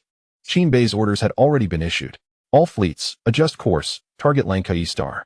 Cruising speed, level 2 battle readiness. The command was succinct, yet it energized the recently united fleet's high-ranking officers. Lankai Star. That was an important logistics hub for the Empire in the Savannah star system. Attacking there meant directly igniting the flames of war at the Empire's lifeblood node in this star system. In the tactical center of the flagship Polaris, Qin Bei stood alone in front of his special tactical simulation terminal. At this moment, the system had provided the tactical simulation for the upcoming operation. A7 Assault Plan, Lankai Star, Tactical Simulation completed. Overall Success Rate Assessment, 753. Key Identifiable Variables, Enemy Theater Commander Personality Model Analysis. Cautious Revenge Mixed Type, based on historical decision data. Expected enemy's first reaction, 71 probability of choosing to temporarily withdraw to safe star regions, e.g. Morelos Star Area. This area has large shipyards for repairs. Reorganize formation, assess losses, request instructions, rather than immediately regrouping remnants for a hard counterattack. Qin Bei's gaze swept over the cold data. A success rate of 753 was quite considerable for an operation targeting an important enemy logistics base. The model, based on the enemy commander's database within the warships, judged that Lancaster, after suffering such a heavy blow from the Obsidian fleet, was more likely to choose to stabilize his position rather than risk a second engagement. But this was just the beginning. The simulation continued to scroll down, displaying further anticipations. Subsequent enemy reaction prediction, based on the first response being retreat and regroup. High probability event. 89 The enemy's theater command will send a large-scale reinforcements to salvage their reputation and intimidate us. Reinforcement scale prediction, based on the strategic value of the Savannah Galaxy and the provocation from the Obsidian defeat. The mobilized forces are expected to be 56 times our current strength. Reinforcement delivery method prediction, to enhance deterrence and speed. There is an 87 probability that they will choose to deploy directly to the battlefield via hyperspace jump rather than conventional navigation. Most likely jump entry point analysis, based on star maps, logistics, and tactical rationale. Z78 jump point, probability 62. Strategic significance of Z78 point. It is close to Neva Star, which has the largest starport in the Savannah Galaxy. The Balak starport can provide immediate supplies, repairs, and rest for a large fleet, making it an ideal springboard for troop deployment and gathering. At this point, a glint of understanding flashed in Qin Beiwang's eyes. The model confirmed his intuition. The Empire would never swallow this humiliation. A greater storm was brewing, and the eye of the storm was likely at the Z78 jump point, along with the Neva Star and Balak starport behind it. Therefore, the significance of attacking Lankai Star became clearer. He turned around, facing the core officers gathered at the tactical center waiting for further instructions, including the commanders of the 3 newly arrived subfleets. Gentlemen, we have 2 objectives for attacking Lankai Star. Qin Beiwang's voice was calm, yet carried a penetrating authority. First, practical combat testing and regrouping. We need a controllable assault battle to further integrate the fleet, familiarize the newly joined brother units with the rhythm, and allow the main crew, who have endured tough battles, to regain morale in the victorious offensive, while also acquiring tangible spoils and supplies. Second, and more importantly, confusion and misdirection. He brought up the star map, highlighting Langkai Star and the distant Neva Star. Langkai Star is an important logistics node and interstellar stronghold for the Empire. Attacking here will send a strong signal to the Empire's command. We intend to expand our achievements, threaten their logistics line, and possibly seek to cut off Savannah's contact with the outside world. This is a target that aligns with the logic of pursuing victory and overreaching. He pointed to the more distant Neva Star and Z-78 point. When the Empire's high command believes our attention is drawn to Langkai Star, thinking our strategic intent is to strike logistics and expand the occupied area. The massive reinforcements they send via the Z-78 point to solve the problem once and for all will naturally focus their vigilance and reconnaissance on the direction of Langkai Star and the retreat route to Elvira. Chapter 51 Target. Langkai Star. Qin Beiwang paused, his gaze sweeping across everyone. And our true focus, from the very beginning, should be on the Z-78 jump point, as well as the Neva Star and Balak starport, which may become the enemy's forward base. Attacking Langkai Star is to make the enemy believe we should be there, thus creating opportunities and space for our next crucial action. The officers suddenly understood. The commander's vision had already transcended the immediate target of attack, looking toward the potentially arriving Imperial reinforcements that would outnumber them. Attacking Langkai is both a practical gain and the first move in laying down a trap for a future battle that could determine the fate of the Savannah Galaxy and even the entire border situation. Or rather, it is a diversion to lure the enemy to concentrate their forces in the wrong direction. All units, move out. Qin Beiwang commanded finally, his tone leaving no room for doubt. Let Langkai Star become our next report to the Empire's command, and let them prepare the stage for our true opponents who are about to arrive. At this moment, the eyes of everyone looking at Qin Beiwang were filled with admiration. They did not expect that a young commander of only 22 years old would possess such a cunning insight. Not only had he calculated the retreating Obsidian, but he also incorporated the Empire's inevitable fury and retaliation, as well as the most likely routes and gathering places for reinforcements, into the overall consideration. Attacking Langkai, seemingly a reckless pursuit of victory, was in fact a probe into the shadows further away. A bait to entice the enemy to redirect their heavy forces in the wrong direction. At this moment, the fleet commanders who had previously doubted Qin Beiwang suddenly stood in awe. They shouted in unison, "Understood." Meanwhile, in the S-22 area, the Bloodblade fleet, under the urging of Zane Barrett, finally arrived at this space that had just experienced fierce fighting. There was no intense gunfire as expected, nor the spectacle of the Imperial fleet annihilating the enemy. What came into the sensors and observation windows was a heart-wrenching silence and devastation. In the vast void floated countless metal wreckage of various sizes. Fragments of warships, torn armor plates, twisted gun barrels, and disintegrated engine parts resembled garbage carelessly thrown by an invisible giant hand, slowly rolling and colliding. Some larger debris was still burning, emitting brief and eerie flames that flickered silently in the vacuum. Frozen condensate, leaking fuel, and crew fluids formed thin and strangely colored ice crystal clouds, like the cold shrouds of the starships. Further away, several Imperial warships lay completely silent. Their shells were charred and riddled with holes. Some were broken in half, while others had their internal structures fully exposed, resembling the carcasses of giant beasts with their innards hollowed out, casting grotesque silhouettes under the dim light of the stars. Occasionally, a partially damaged circuit would short-circuit, producing a weak spark before plunging back into darkness. The entire area was enveloped in an absolute silence of survival after disaster, with only the faint hiss of background radiation and the dull sounds of debris colliding, further emphasizing the desolation and emptiness of this battlefield. Barrett stood on the bridge of the Gorgon. The wild grin that usually adorned his rugged face had long vanished.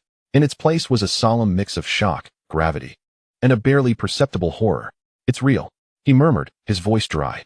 When he first received the news of Obsidian's catastrophic defeat, a part of him still harbored doubt. He thought it might be an exaggerated excuse for failure concocted by Lancaster. But now, witnessing the infernal remnants of the battlefield with his own eyes, feeling the high-energy radiation and despair signals that had not yet fully dissipated from the sensor feedback, he had to believe it. The fleet led by Qin Beiwang had truly dealt such a devastating blow to the renowned Obsidian at the Empire's border. A new fleet defeated Obsidian? Two Imperial-class officers beside him muttered in disbelief, as if their worldview had been shaken. Barrett suddenly snapped back to reality, a sharp glint flashing in his eyes. After a brief shock, his radical instinct and thought process began to operate at high speed. "Reply to Lancaster," he said firmly to the communications officer. We reject the proposal to regroup at Morello's star. The officer was taken aback. Commander? We're not regrouping with the remnants of Obsidian? They urgently need support and regrouping? Barrett interrupted him, a nearly cold smile curling at the corners of his mouth. Regrouping together, just to wait for that kid named Qin to wrap us up again? He walked to the star map, his finger heavily jabbing the location of Lankai star. Go here. Lankai star. Why Lankai? The officer was even more puzzled. That's a logistics hub, but shouldn't we be gathering our forces to prepare for retaliation? Precisely because that kid is a complete madman who doesn't play by the rules. Barrett roared, his eyes shimmering with an excitement and vigilance as if he had encountered a kindred spirit. A madman who just won against Obsidian. Do you think he would be satisfied with one victory and obediently retreat? No, he will want to win more. He will continue to delve deeper and expand his victories. And what is the fastest way to expand victories? Cut off the enemy's logistics supply line. He pointed at Langkawi. This is the stronghold connecting the savannah to other Imperial star systems, stockpiled with a large amount of supplies, and is also one of the possible distribution points for subsequent reinforcements.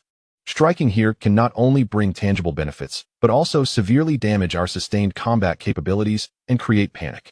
If I were him, my next punch would land here. Moreover, Barrett's voice lowered, carrying a hint of severity.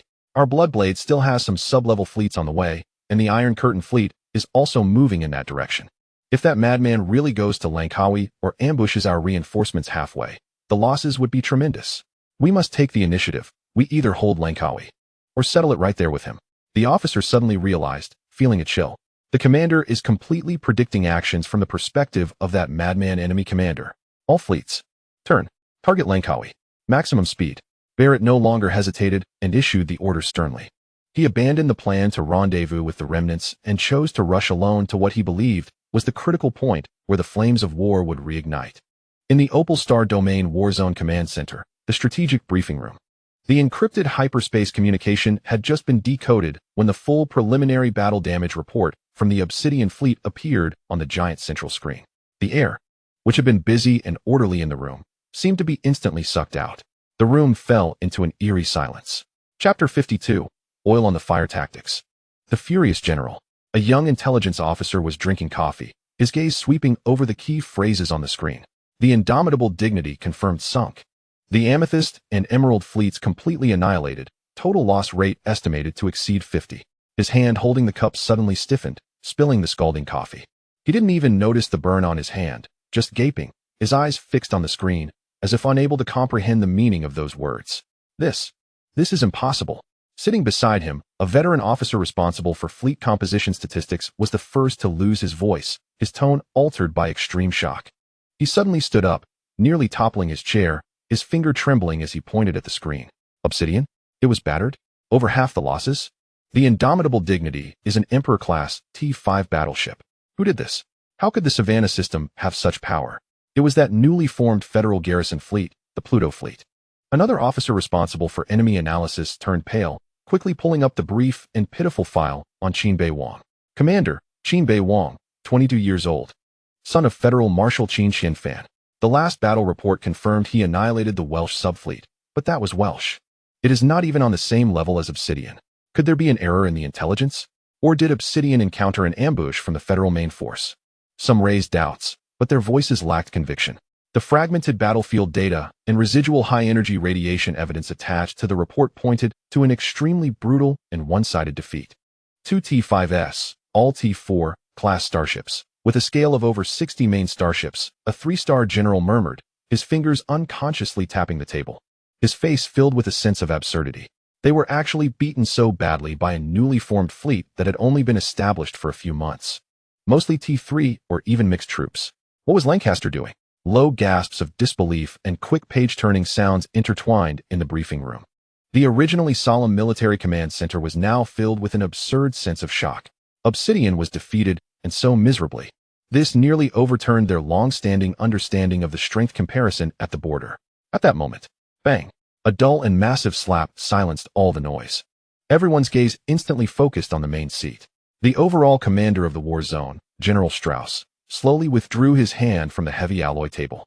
The joints on the back of his hand turned slightly white, showing the force used in that strike. His face was terrifyingly dark, as if it had gathered countless lightning bolts before a storm. The veins on his forehead throbbed slightly.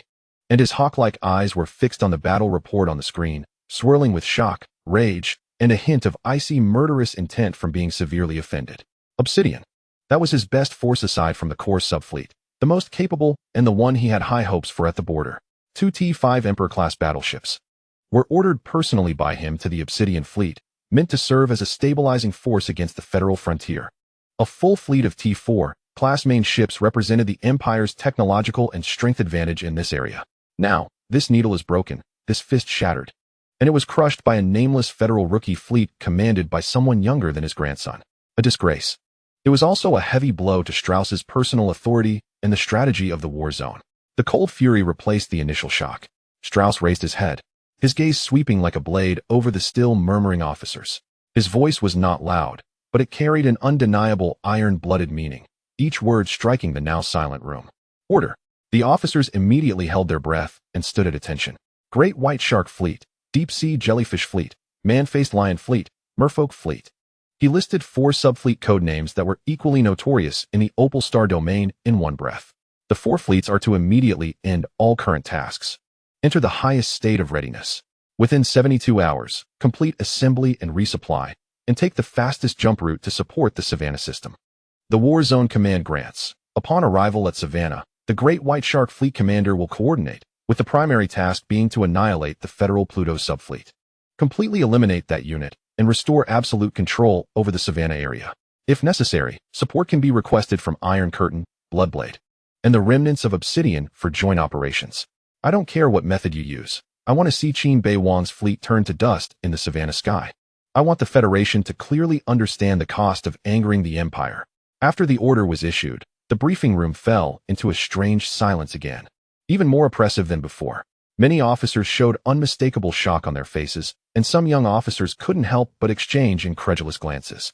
For subfleets, along with the existing Iron Curtain, Bloodblade, and remnants of Obsidian in Savannah, the mobilized forces roughly estimate to be more than 7 times the currently known strength of that Pluto fleet.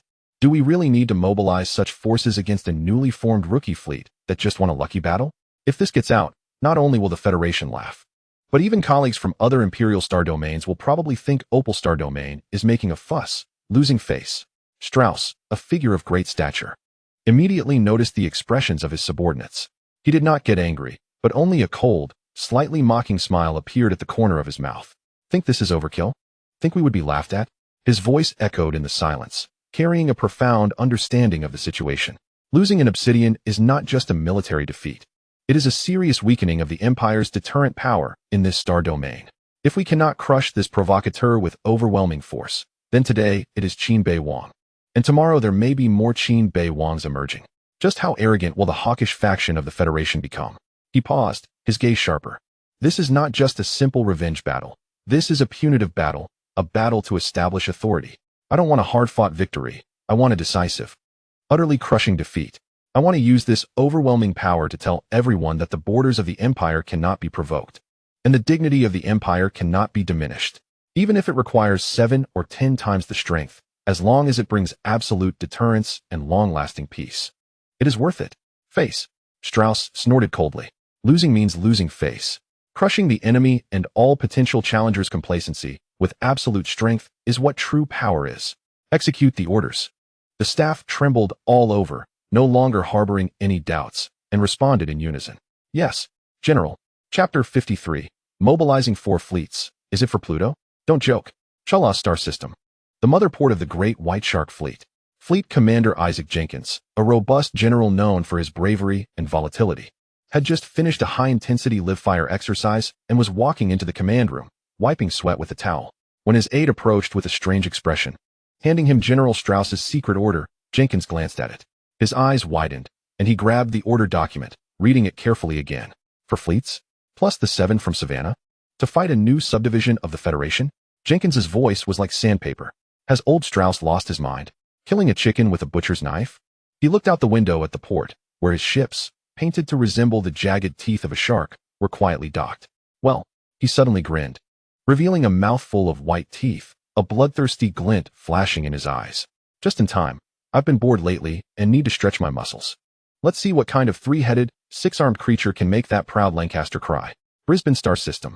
Near the Blue Melody Orbital Garden City. the elegant home port of the Mermaid Fleet.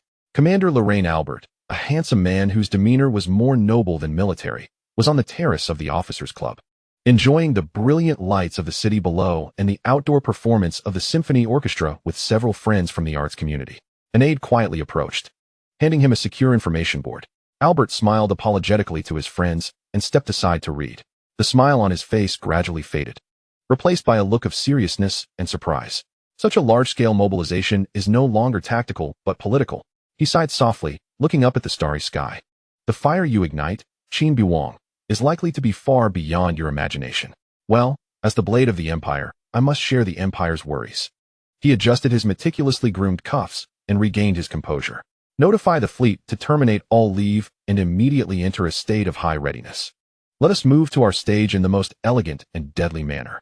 The large-scale mobilization began. 4 star systems, crucial military nodes of the Empire. In the port, ships of various forms, but all exuding a murderous aura, lit up their engines and departed from their berths. The maintenance channels were cleared, and supply fleets busily shuttled about. The massive fleets began to form, like a herd of awakened beasts, converging towards the large military jump points within their respective star systems. The ferocity of the great white shark, the mystery of the deep-sea jellyfish, the frenzy of the lion man, and the elegance and sharpness of the mermaid combined to create a suffocating tide of steel. The Federation Border Security Bureau, FCB, codenamed Lighthouse Observation Station. Federal spy satellites and agents lurking in the asteroid belt or disguised as civilian facilities almost simultaneously captured images of this unusual large-scale mobilization. Data streams flowed like startled fish, rushing through layers of encrypted relay points to the Federation's Intelligence Center, FCB Headquarters, Analysis Center. When the clear images and analysis reports of the simultaneous large-scale movements of 4 Imperial subdivisions were projected onto the main screen, gasps filled the room. Mobilizing 4 fully restructured subdivisions at once. What is Strauss in the Opal Star domain trying to do? A precursor to a full-scale attack? A senior analyst exclaimed. Immediately elevate the intelligence to a yellow alert and simultaneously send it to the Wanshi Star Domain Warzone Command, highest priority. Require them to assess the threat immediately and strengthen vigilance in the relevant star domains. The duty supervisor made a decisive call. Wanshi Star Domain Warzone Command. When the urgent intelligence arrived, there was a similar atmosphere of surprise within the command. For fleets? Reinforcements for the ongoing battle in the Gratos star system? Or are they planning to open a new front for a surprise attack? Major General Wen Ziheng stared at the star map, his brows furrowed. The staff debated. Various possibilities were proposed and argued. Could it be a young lieutenant who had just been transferred and was sitting in the corner, hesitantly raised his hand? Are they going to Savannah? The meeting room fell silent for a moment. Then light laughter erupted. Savannah? Just for Colonel Qin Beiwang's new fleet? An experienced colonel shook his head. Impossible. The Obsidian Fleet is not the Welsh fleet. They are a relatively strong subdivision. Sending 5 more fleets over? 5 subdivisions to fight 1 new fleet? The Empire is not that extravagant, nor do they want to be laughed at. The young lieutenant shrank back, no longer speaking. Just then, another urgent intelligence report from the FCB arrived. This time it included images. Wen Ziheng opened it, and high-resolution photos were projected. Morelos Star Military Port. With ships densely packed at the docks, yet those ships were covered in shocking gaping holes, torn armor, and traces of melting caused by laser burns, blackened patches from explosions. Some had even lost parts of their structure, relying on temporary supports for stability. An extreme sense of tragedy, as if freshly emerged from life and death trials, seemed to leap from the photos. Among them, several severely damaged but still recognizable giant ships bore the unique insignia resembling cracked patterns of black obsidian. Obsidian, someone murmured. The entire operations room fell silent. All the staff stared at those photos, their faces filled with shock, doubt, and confusion. Recently, aside from the Pluto fleet, which of our fleets has been active in Savannah? Wen Ziheng's voice was a bit dry. Report, none. Only the Pluto fleet went to execute the Dawn operation. The intelligence officer quickly confirmed. In the deathly silence, the young lieutenant's voice sounded again, trembling and making an even bolder guess. Could it be that the Pluto fleet did this? Did they turn Obsidian into this? Hiss. This time, it was not light laughter, but a synchronized gasp. Heavily damaging Obsidian? That is an old elite of the Empire, boasting T-5 class battleships. The Pluto fleet? That newly formed fleet, with a commander only 22 years old? Wen Ziheng suddenly looked at the intelligence officer. Has the Security Bureau confirmed which Federation fleet is responsible? The intelligence officer shook his head. The security bureau could not confirm, which is why they sent the photos to ask us. They are also suspicious. Immediately attempt to contact the Pluto fleet. Any frequency, any means. I want to know immediately where Colonel Qin Beiwang is, what he is doing, and what exactly happened in Savannah. Wen Hang ordered sharply. A few minutes later, the communications officer reported. Report. The Pluto fleet remains in strict silence, and all preset emergency contact channels are unresponsive. Unable to establish contact. Chapter 54. Airstrike on the military port, returning to the embrace of the void. In the Empire's Savannah star system, in the Lankoe star orbit, the 7th military port. A massive structure, resembling a mountain of metal, was attached to the surface of an asteroid, with bright lights inside and the constant roar of machinery and welding sparks. At the port berth, several giant mining barges, with rough and mottled hulls from their long journeys, are slowly docking, their bulky bodies firmly gripped by the docking arms. On the operation platform beside the berth, a large number of tracked or hovering engineering robots are already in position. Their agile mechanical arms are switching between laser cutters, plasma welding guns, and heavy wrenches, methodically dismantling the extra frames, rough hulls, and non-functional structures used for camouflage, revealing the sharp lines and heavy armor of the true hull beneath. Two subordinate fleets under the Bloodblade fleet have completed their submersible arrival and are shedding their disguise. Not far from the berth, at the dock's mid-level maintenance passage, several weary human workers in greasy overalls are huddled by a ventilation duct inspection port, sharing the last hand-rolled low-quality cigarette, warmed by the duct's heat. This is their only break of less than an hour after working 12 continuous hours. The smoke slowly dissipates in the murky air as they squint their eyes, nearly falling asleep. The sound of heavy military boots on the metal grid floor approaches. The workers startle, reflexively throwing the remaining stub of the cigarette to the ground and hurriedly stomping it out with their heavy boot soles. They quickly straighten up, bowing their heads towards the approaching figure, respectfully but numbly saying in unison, "Good day, sir." The newcomer is a naval lieutenant of the Empire, dressed in a crisp but slightly wrinkled uniform, with a face showing long-term stress and impatience. He doesn't even glance at the cigarette butts, his cold gaze sweeping over the workers' oil-stained and fatigued faces. "What are you dawdling for? Why is the camouflage removal progress at berths D7 and D8 15% behind schedule? The cargo ships are about to arrive. The dock must keep running at all times." Not a moment's pause. "Do you want to delay the entire fleet's deployment?" The foreman, a man in his 40s with thinning hair, rubs his hands, trying to explain with a pleading tone. "Sir, the brothers have been working 12 hours straight, just took over, and want to smoke for a minute, just 1 minute. There are at least 6 more cargo ships to process. We really need a break." The lieutenant, as if hearing some absurd joke, steps forward abruptly. Before the foreman can react, he swings his arm and slaps the man's face hard. The sharp sound echoes painfully in the corridor. The foreman staggers from the blow, his cheek quickly turning red and swollen, a trickle of blood seeping from the corner of his mouth. The other workers tremble in fear, keeping their heads down and not daring to make a sound. The Empire does not need useless trash looking for excuses to rest. The lieutenant retracts his hand, shaking it off in disgust as if it had touched something dirty. The fleet is waiting to enter the port, and the enemy is rampaging in the galaxy. Every second you delay means the Empire's victory is delayed by a second. Now, immediately, get back to your posts. Complete today's quota, or else you'll all be treated as delaying military operations. The foreman covers his face, his eyes flashing with humiliation, anger, but more so with deep fear and numbness. He doesn't dare to look at the lieutenant anymore, just mumbles in response. "Yes, sir." Then he turns around and hoarsely urges his subordinates. "Did you all hear? Grab your tools and hurry to berth D7. Quick." The workers silently pick up the heavy cutters and welding guns, dragging their weary steps towards the massive starship that is shedding its skin. The lieutenant snorts coldly and is about to turn and leave to urge the next work point when suddenly, without warning, all the lighting inside the dock switches to a blinding, constantly rotating and flashing blood red. Almost simultaneously, a piercing alarm sound, sharp enough to tear through eardrums and penetrate all mechanical noise, sweeps through every corner like a tsunami. Highest level alert. Enemy attack. Enemy attack. Detected a large-scale high-speed aircraft signal approaching. Unidentified code. It's enemy aircraft. Repeat, it's enemy aircraft. The Air Defense Commander's frantic shout comes through the port's public address system. The lieutenant's face instantly pales, the earlier ferocity completely gone, replaced by terror. The workers are also stunned, looking up in confusion towards the source of the alarm. At the dock ceiling, now bathed in red light like a blood-soaked hell. 5 seconds. Or 10 seconds. For most unprepared people in the port, time has lost its meaning. Boom, boom, boom, boom. A series of profoundly dull explosions, as if directly striking the heart, come from the outer wall of the dock. The entire massive metal structure violently shakes, the fixed trusses groaning painfully, the lights flickering madly.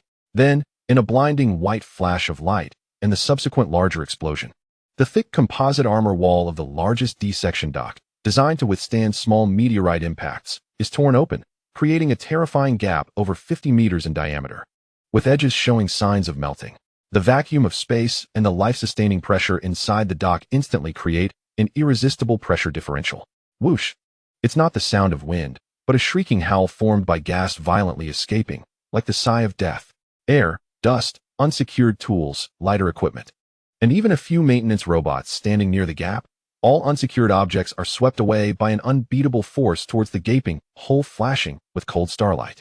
The lieutenant, who had just been so arrogant, only has time to let out a short scream before being caught up in the rushing airflow, tumbling like a dry leaf, disappearing into the dark void outside the dock in the blink of an eye. The foreman and his fellow workers also cannot escape. They desperately try to grab onto nearby fixed rods or pipelines, but in the face of that powerful suction, human strength is insignificant. Desperate cries are swallowed by the vacuum, and several figures are pulled from the warm dock into the eternal cold, silent abyss of death.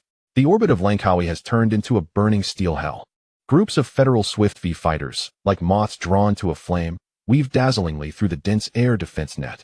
The Empire's defensive platforms in orbit are firing at full force. High-energy laser beams cut through the darkness. Dense magnetic railgun barges form a metallic storm, and countless air defense missiles trail flames as they ascend, exploding in deadly fireworks in the void. More and more aircraft are hit, bursting into brief fireballs. Chapter 55, Breakout. But more Swifts evade the attacks like phantoms. They rain down missiles and armor-piercing rounds onto the defensive platforms, sensor arrays, and energy nodes, triggering continuous explosions. Just as the Orbital Defense System commander is about to grit his teeth and activate the last trump card, the Joint Energy Defense Shield covering the entire military port core area, a massive, unusually thick azure particle stream from the distant deep space, like a punishment spear thrown by a god, precisely penetrates tens of thousands of kilometers of void and brutally strikes the energy core of the outer orbital control platform. The main gun of the Kunlun Mountain emits a roar of destruction. The platform, along with its still not fully activated shield generator matrix, vaporizes instantly in the face of this overwhelming force. The chain reaction of energy backflow and explosions spreads along the energy pipelines.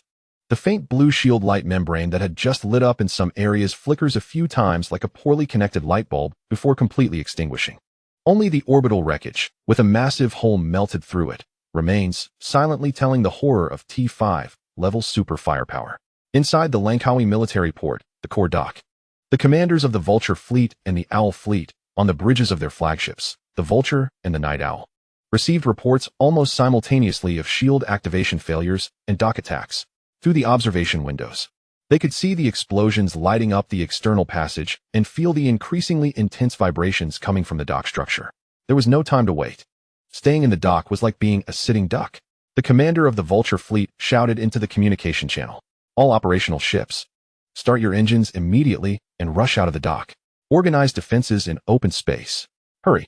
The massive dock gates began to slowly slide open with a screech of metal on metal, revealing the starry sky, filled with gunfire outside.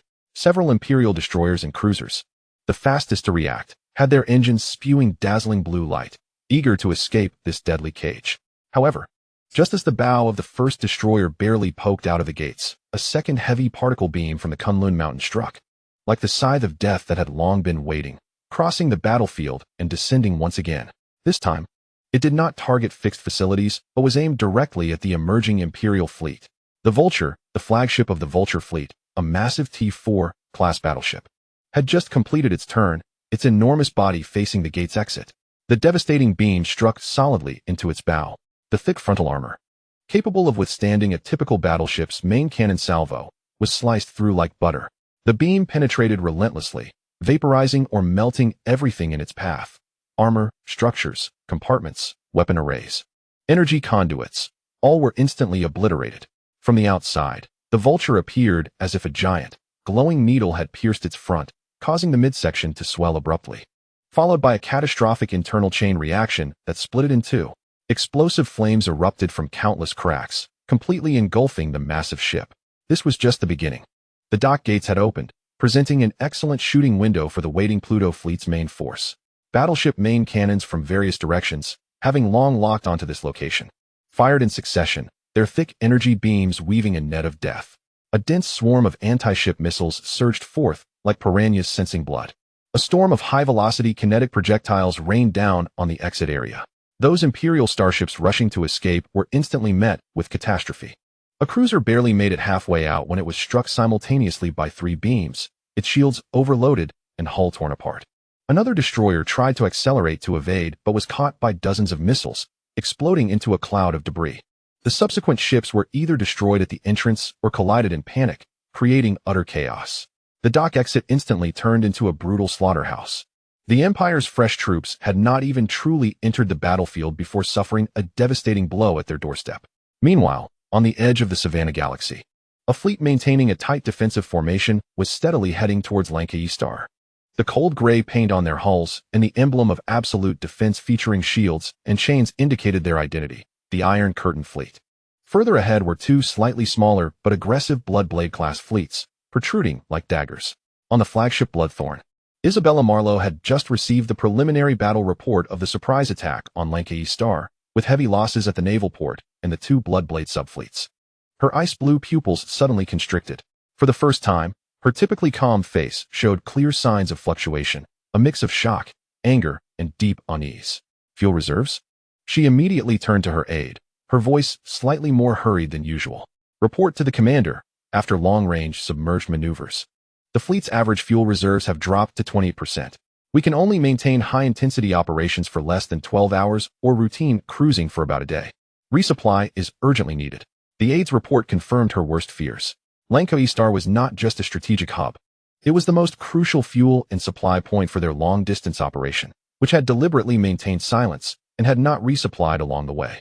If the naval port, storage tanks, and refining facilities on Lankai Star were completely destroyed by the Pluto fleet, her Iron Curtain fleet would immediately face a significant reduction in mobility and sustained combat capability. In this crisis-ridden Savannah Galaxy, it was almost fatal. All fleets, cancel steady cruising. Isabella Marlowe commanded without hesitation, her voice cold. Increase engine power to maximum safe threshold. Maintain formation. Proceed at full speed towards Lankai Star. She glanced at the distant coordinates of Lankai Star on the star map and then scanned the fleet's energy readings, adding, notify the 2 Bloodblade subfleets ahead of the situation, request their cooperation to accelerate, and prepare for engagement. We must arrive before the Pluto fleet completely cripples Lankai Star's supply capabilities. Otherwise, we will all be in big trouble. The Iron Curtain fleet maintained a high-speed yet still rigorous defensive formation, moving forward like a mobile metal barrier towards Lankai Star. Isabella Marlowe stood on the bridge, her gaze calmly fixed ahead. The 2 Bloodblade-class fleets, the Mammoth Fleet and the Fearwolf Fleet, acting as vanguards and shields, were like 2 slightly protruding daggers, paving the way and providing early warning for the entire group. Chapter 56, 100 to 80, The Advantage is Mine. Suddenly, without any warning, a beam of heavy particle energy, over 5 meters in diameter and a chilling pale color, solidified as if it had substance, shot out from a seemingly empty void on the right side of the flight path. Its target was the Mammoth Fleet on the flank. The beam first grazed a destroyer located at the edge of the formation. The destroyer's shields disintegrated like a soap bubble in a storm. The beam penetrated its relatively thin hull, leaving behind a terrifying round hole with melted glass-like edges, completely transparent from front to back. The destroyer's engine abruptly stopped. Its structure collapsed instantly, and it disintegrated in a silent explosion. Next, the beam continued unabated, piercing through the engine compartment of another destroyer trying to evade, triggering a chain reaction of explosions. The third vessel, a medium cruiser, attempted to endure the hit with enhanced side shields, but the particle torrent, with overwhelming energy density, directly melted through the shield and the composite armor behind it.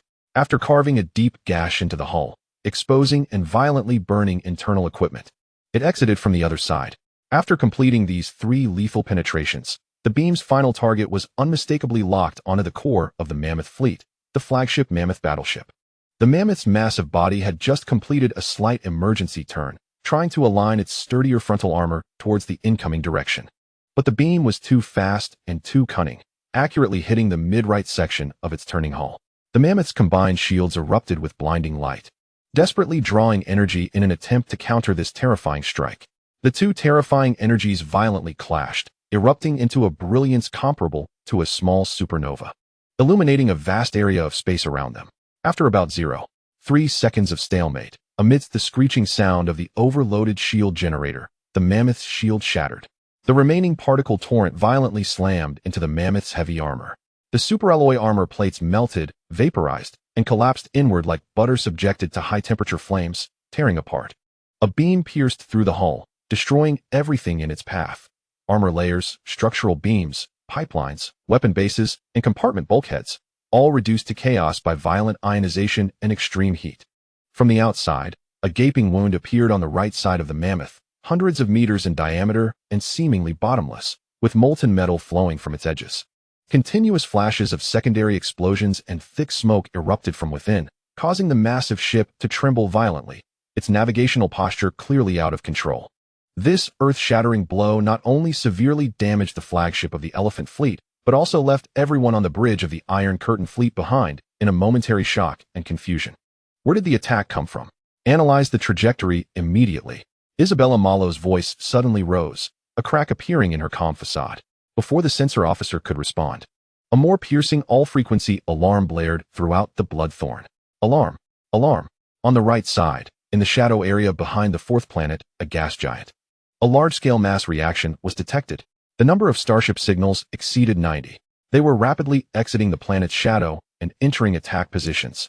On the main tactical screen, the star map's edge, which originally represented open space, suddenly burst forth with dense blue markers. Like a massive school of fish rising from the deep sea, they spread out swiftly with a chilling intent, blocking the path of the Iron Curtain and Bloodblade fleets toward Langkawi. Isabella's pupils constricted. Hiding in the shadow of the planet to ambush was indeed a classic tactic, capable of masking most long-range detection. But the question was, how did the enemy accurately grasp the timing of their attack? It was as if they knew in advance that they would pass through this area at this exact moment and in this formation. What kind of precise intelligence and synchronization was required? She immediately realized the gravity of the situation and forced herself to calm down. Communications officer, confirm the scale of the enemy forces attacking Langkawi, the types of ships, especially the location of the Kunlun Mountain. The communications officer quickly compiled and summarized fragmented reports from the remaining garrison on Langkawi and remote observation stations. Confirmed.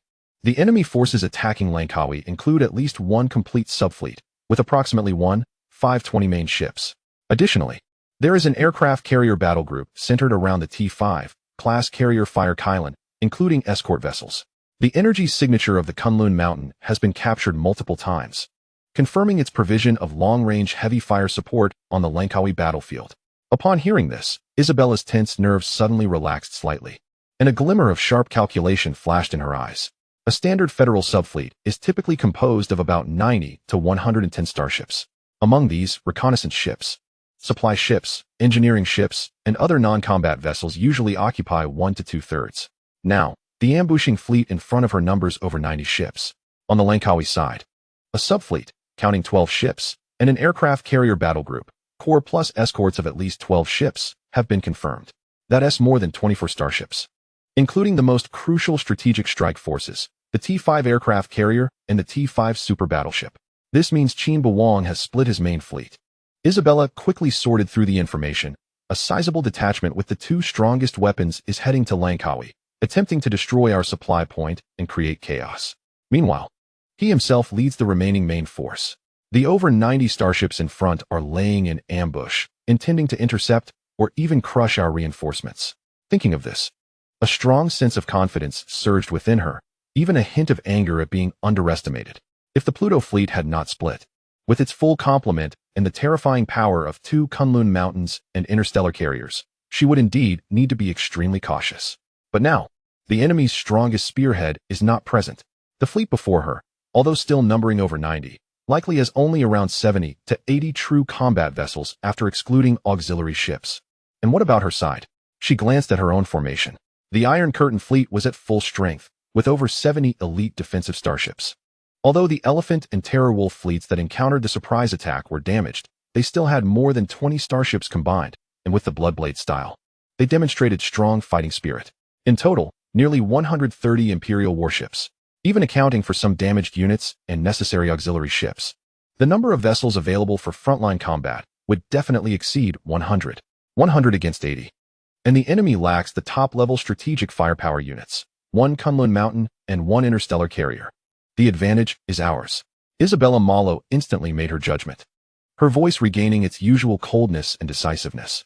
Chapter 57. First, take out the 2 fleets. Order the Elephant and Terror Wolf fleets to hold their ground, stabilize their positions, and delay the frontal enemy. Iron Curtain Fleet, all hands, abandon the conservative formation. Switch to assault array, engines at full power, full speed ahead. Target, the flank of the enemy main fleet straight ahead. We must take advantage of their split forces and the absence of their main weapons to decisively crush this main force of the Pluto fleet. Then, we will go to Langkawi to deal with their remnants and those 2 isolated killing machines. She could already envision the trajectory of victory. In her eyes, Qin Beiwang's strategy of splitting forces had become a fatal mistake. The massive Iron Curtain fleet began to accelerate, like a shield wall finally revealing its fangs, charging toward the Pluto main fleet that had just completed its ambush and emerged from the planet's shadow. Isabella Malo's orders echoed in the encrypted channel, not yet fully transmitted to every ship in the Elephant and Terror Wolf fleets, when the wave of destruction surged forth. The reaction of the Pluto fleet was faster than imaginable. Against the severely damaged and disorganized Elephant fleet, over 20 main ships from the Pluto main fleet almost simultaneously completed fine adjustments to their targeting. Their aim was consistent. The Mammoth battleship, still struggling, with flames and thick smoke billowing from its right side. The beams and missiles of the simultaneous strike had yet to arrive. 5 Jianghe-class T-4 battleships at the front of the array unleashed a thunderous roar with their iconic triple and quadruple heavy plasma cannon turrets. 12 groups the size of houses, constrained into a blazing white sphere by strong magnetic fields, rolled with high-density plasma clusters of destructive energy, breaking free from their acceleration trajectories, trailing brilliant and deadly tails.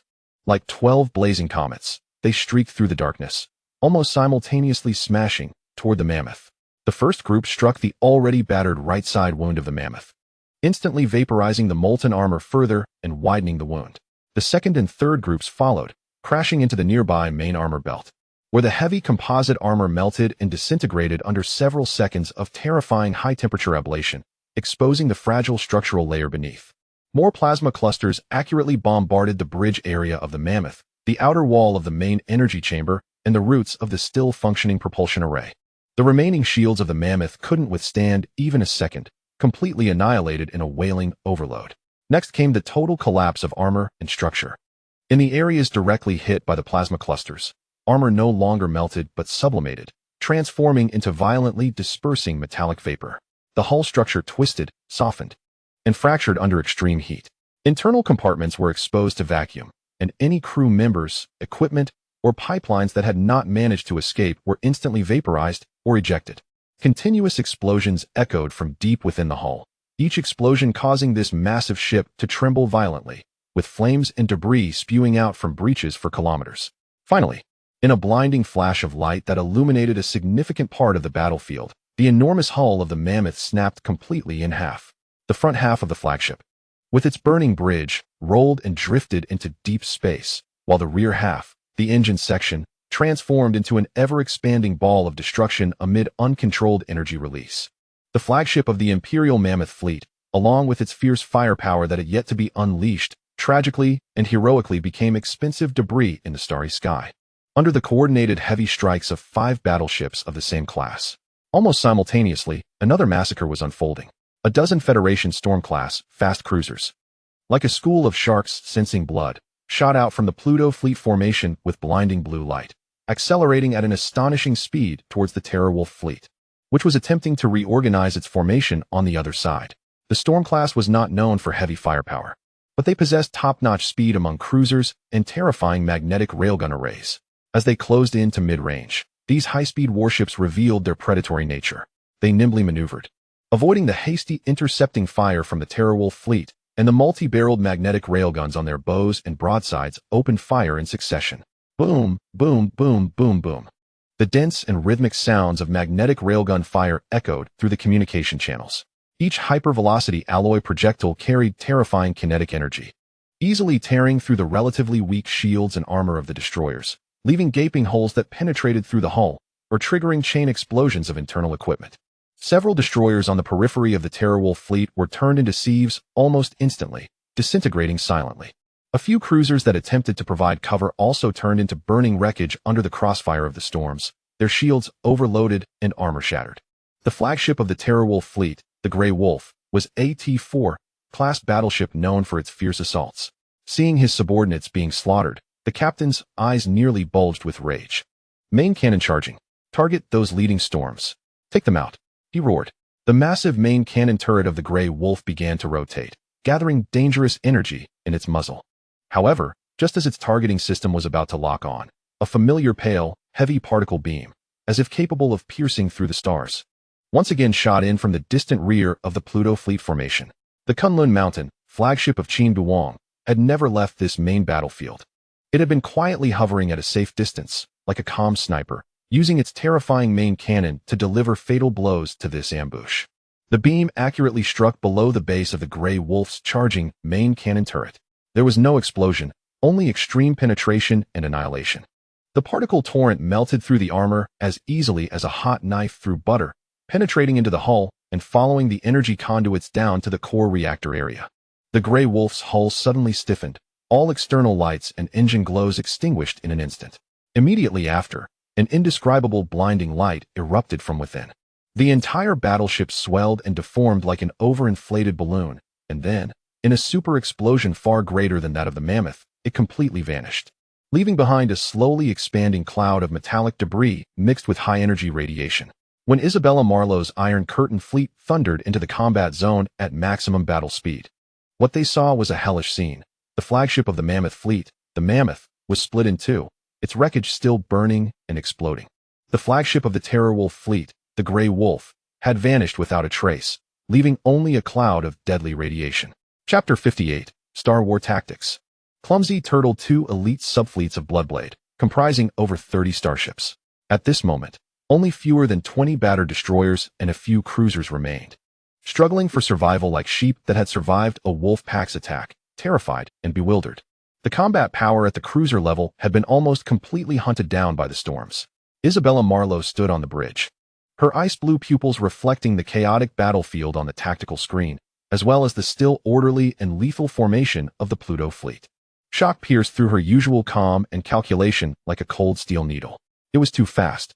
From the ambush initiation to the concentrated fire that crippled the Mammoth, to the storms hunting down the Terrorwolf cruisers, and finally, with the Kunlun Mountain delivering the final blow, the entire process flowed smoothly, decisively, with no delay or hesitation. The coordination between ship types, the timing of firepower, the devastating strikes on key targets, all exhibited a terrifying level of efficiency. This was not the kind of coordination that a newly established fleet, primarily composed of recruits and only a few months old, could achieve. Even by the standards of Imperial fleets she knew, such tactical maneuvers that completed target identification, fire distribution, and efficient execution in a very short time frame were something that even the Bloodblade's main force, known for its strong attacks and ferocity, might not be able to accomplish so decisively. The commander's control over the fleet and the resolute and precise execution of orders by the crew far exceeded her expectations of a new fleet. What method did Qin Beiwang use to refine such a fleet to this level in such a short time? Just as Isabella's mind raced, attempting to reassess this terrifying opponent, the Pluto fleet moved again. There was no retreat, nor did they set up to directly clash with the solid defenses of the Iron Curtain. Instead, the massive deep blue array of over 90 starships was gently split in two, as if by an invisible giant hand. Two fleet clusters of almost equal scale turned to the left and right, respectively. Their engines ejected dazzling tail flames, tracing two graceful and fierce arcs, moving at incredible speed. And their actions were perfectly synchronized, without a hint of chaos. Their intentions could not be clearer. They abandoned a direct assault on the Iron Curtain shield wall and instead executed high-speed flanking maneuvers towards the flanks of the Iron Curtain fleet. They want to encircle us, the aide exclaimed. Isabella immediately understood the enemy's tactic. The Iron Curtain fleet was known for its defense, its frontal formation as solid as a rock, and a direct confrontation would be costly. However, if the enemy successfully flanked to the sides, or even the rear, Even the strongest frontal defenses would show vulnerabilities, forcing the formation to adjust and fall into a passive position. The enemy's choice to split their forces into two routes for simultaneous flanking was even more ruthless. This forced the Iron Curtain fleet to also divide its forces to respond. Otherwise, if either flank was breached, it would lead to the collapse of the entire line. But splitting forces would weaken the joint defensive field that the Iron Curtain fleet relied on, built on dense formations. Order. The left wing subfleet, led by the Stronghold, turn 15 degrees to the right, maintain formation, and intercept the enemy's left flanking fleet. The right wing subfleet, led by the Bastion, turn 15 degrees to the left, intercept the enemy's right fleet. The central main force array, reduce speed, maintain facing, and prepare to provide fire support and respond to central breakthroughs. Isabella quickly issued orders, trying to use local superiority to block the flanks while maintaining the stability of the core position. The massive Iron Curtain fleet began to respond, like a slow and heavy giant attempting to open its arms to block the attacks of two agile and fierce birds. However, the speed and determination of the Pluto fleet's flanking maneuvers once again put pressure on Isabella. The enemy seemed completely unconcerned about the potential weak points that could arise from dividing their formation. Or rather, they had absolute confidence in their coordination and command connection. However, the problem soon became apparent. The Iron Curtain fleet excelled in defense, and the design philosophy of its starships leaned towards heavy composite armor, multi-layered energy shields, and powerful pinpoint firepower. This meant that their individual ship mass generally far exceeded that of similarly classed warships, making them like moving steel fortresses. This solid armor brings unparalleled resistance to impact, but it also sacrifices crucial mobility. When the two fast warship clusters of the Pluto fleet push their engine power to the limit, making sharp angles for tactical sprints, the interception formations of the Iron Curtain fleet appear somewhat cumbersome and slow. Their turning and acceleration process resembles a heavyweight boxer trying to catch a lightweight opponent. Although they have the advantage in power, they always lag half a beat behind in rhythm. The tactical positioning in the starry sky is ever-changing. The goals of the Pluto fleet are crystal clear. They aim to seize the vertical T advantage, as occupying the horizontal T head-on is unfavorable. In space warfare, due to the small frontal projection area of starships, the main armor belt and main gun groups are concentrated at the front. They aim to occupy the side front of the enemy fleet's column, the top of the vertical T, to allow their own fleet to unleash the most intense frontal firepower onto the side of the enemy column, the horizontal part of the T, forming a localized firepower crush. The barrier fleet on the right of the Iron Curtain has just completed its turn, trying to position itself across the front of the Pluto fleet's right flank. However, the Pluto fleet is faster and has a sharper formation. They dart through the gaps in the barrier fleet's array like a precise cone, successfully positioning themselves at the side front of the barrier fleet's column. A perfect vertical T tactical position. Without a moment's adjustment or hesitation, the moment the tactical window appears, the prelude to destruction has already begun. The first to strike is still the Kunlun Mountain-class battleship, hovering in the rear like the Grim Reaper watching the battlefield. Its massive heavy particle beam turret adjusts its angle slightly, and the muzzle gathers terrifying energy that distorts space. The pale torrent of destruction crosses the battlefield for the second time.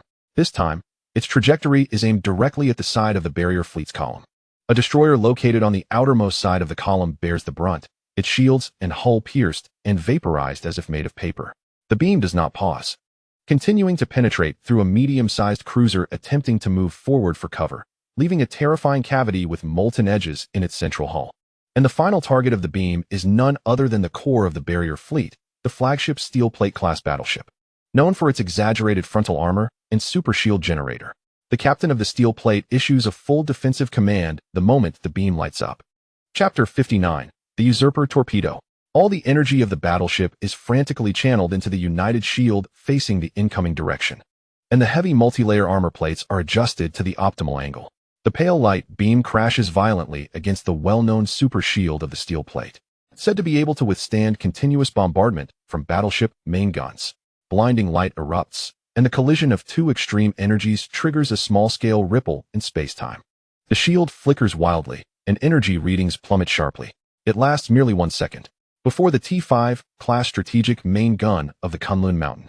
The proud defense of the Steel Plate crumbles like cream meeting a hot knife. The shield generator explodes into fragments with a shrill overload, and the pale torrent of particles surges through, directly hitting the heavy frontal armor of the Steel Plate. Armor that is usually sufficient to resist ordinary heavy plasma cannons now erodes and vaporizes at a visibly rapid pace. The beam drives inward like a red-hot iron rod piercing through ice, unwaveringly penetrating layer after layer of armor compartments, annihilating everything in its path. From the hit front to the other side of the hull, it creates a terrifying passage with a diameter of several meters, its edges smooth as a mirror. The massive body of the steel plate shudders violently, all lights extinguishing instantly, and the engine's glow dims. It is not blown to pieces, but the penetrating wound completely destroys its core power and command systems. This giant ship, known for its defense, instantly becomes a drifting iron coffin in space. With small-scale explosions still occurring inside, the deadly particle beam, after piercing through the steel plate, still has the strength to exit from the other side, shooting through two rearward destroyers that failed to dodge, before finally dissipating into the void. Just one strike. The flagship of the barrier fleet is incapacitated, and a bloody gap is torn in the side defense line, with multiple escort ships destroyed. The sturdy defense that the Iron Curtain fleet prides itself on appears so fragile in the face of an absolute gap in firepower.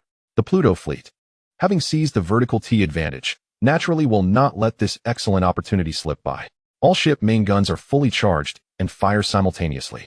Dense high-energy beams, plasma clusters, and kinetic projectiles pour into the chaotic side of the barrier fleet, which is now in disarray due to the destruction of the flagship and the gap in formation. The situation of the fortress fleet on the left flank is slightly better, but it is also being pressed and entangled by the Pluto fleet on the left flank using similar tactical maneuvers, unable to provide effective support to the right flank. As the main gun of the Kunlun Mountain tears through the defense line, the main fleet of Pluto expands its victory with concentrated fire. Another, even deadlier blade has already been drawn. Over 30 Federal Shadow Moon-class fast destroyers, like ghosts breaking away from the fleet, suddenly accelerate out from the rear of the Pluto flanking fleets. Their hulls are long, with smooth lines, and their engine nozzles emit a blue flame far exceeding what their size should produce. Their speed is so fast that they leave afterimages on the sensors. The design philosophy of the Shadow Moon class is in stark contrast to the Iron Curtain's heavy armor, extreme speed, and lethal close-range bursts. They have almost stripped away all unnecessary armor, using the saved mass entirely for propulsion systems and a special weapon system, the Usurper Resonance Torpedo Launchers. The Usurper Torpedo, known as the Starship destroyer for its terrifying effects, does not rely on brute force to penetrate shields, but instead uses its special warhead. Upon nearing the target, it releases a highly tuned strong electromagnetic pulse that resonates fatally with the frequency of the target starship's shield generator, significantly weakening or even partially incapacitating the shield in a very short time, creating a window for subsequent penetrating attacks. However, this type of torpedo has a short range and requires stable guidance, which means the launch platform must approach to a dangerous distance. At this moment, the formation of the barrier fleet's barrier division is in partial chaos due to the destruction of the flagship and the side attack, creating a fleeting vulnerability that the Shadow Moon-class destroyers have been waiting for. High-speed destroyer group detected. It's the Shadow Moon-class destroyers. They are carrying the usurpers. The voice of the Iron Curtain fleet sensor officer is filled with panic. On the bridge, Isabella Marlowe feels a chill down her spine as she sees the slender silhouettes of the speeding ships. She has seen the terrifying results of these warships on other fronts. One Shadow Moon managed to get close enough, and a few usurpers caused an Imperial T-4 class cruiser S shields to fail, which was then easily sunk. All available firepower. Prioritize intercepting those destroyers. We cannot let them break through. Isabella orders sharply, her voice losing its usual coldness, tinged with urgency. The remaining firepower of the Iron Curtain fleet immediately shifts. Close-in defense guns form a dense barrage, and laser point defense systems fire scorching beams, attempting to weave an interception net. However, the Shadow Moon-class destroyers are not only fast, but also not without protection. They are equipped with small deflection shields focused on defending against kinetic projectiles and low-energy beams. The raindrop-like close-in firepower hits the shields, creating ripples, but it is difficult to breach them in a short time. Only direct hits from the Starship's main guns can pose a threat. For Pluto, for victory, charge. On the bridge of a Shadow Moon-class ship, the young captain's face is a mix of fervor and determination as he addresses the entire ship over the broadcast. His warship was maneuvering in a dazzling zigzag, evading massive main gun beams. Outside the porthole, another friendly ship was hit by a precise plasma cannon shot. In an instant, the small shield overloaded, and the hull was torn apart by the subsequent barrage, erupting into a silent explosion of flames, with debris mixed with ice crystals scattering everywhere. But this did not deter the survivors. Maintain formation, deploy decoys, draw fire. Another captain of the Shadow Moon roared, as his warship released a large number of decoy missiles to create opportunities for his comrades behind. Continuously, Shadow Moons were hit by main gunfire during their advance. Some disintegrated mid-air, some had their engines destroyed, losing power and becoming targets, blown to pieces by subsequent barges. Yet their momentum never ceased, like moths rushing into a fire, sacrificing some for the advance of the whole.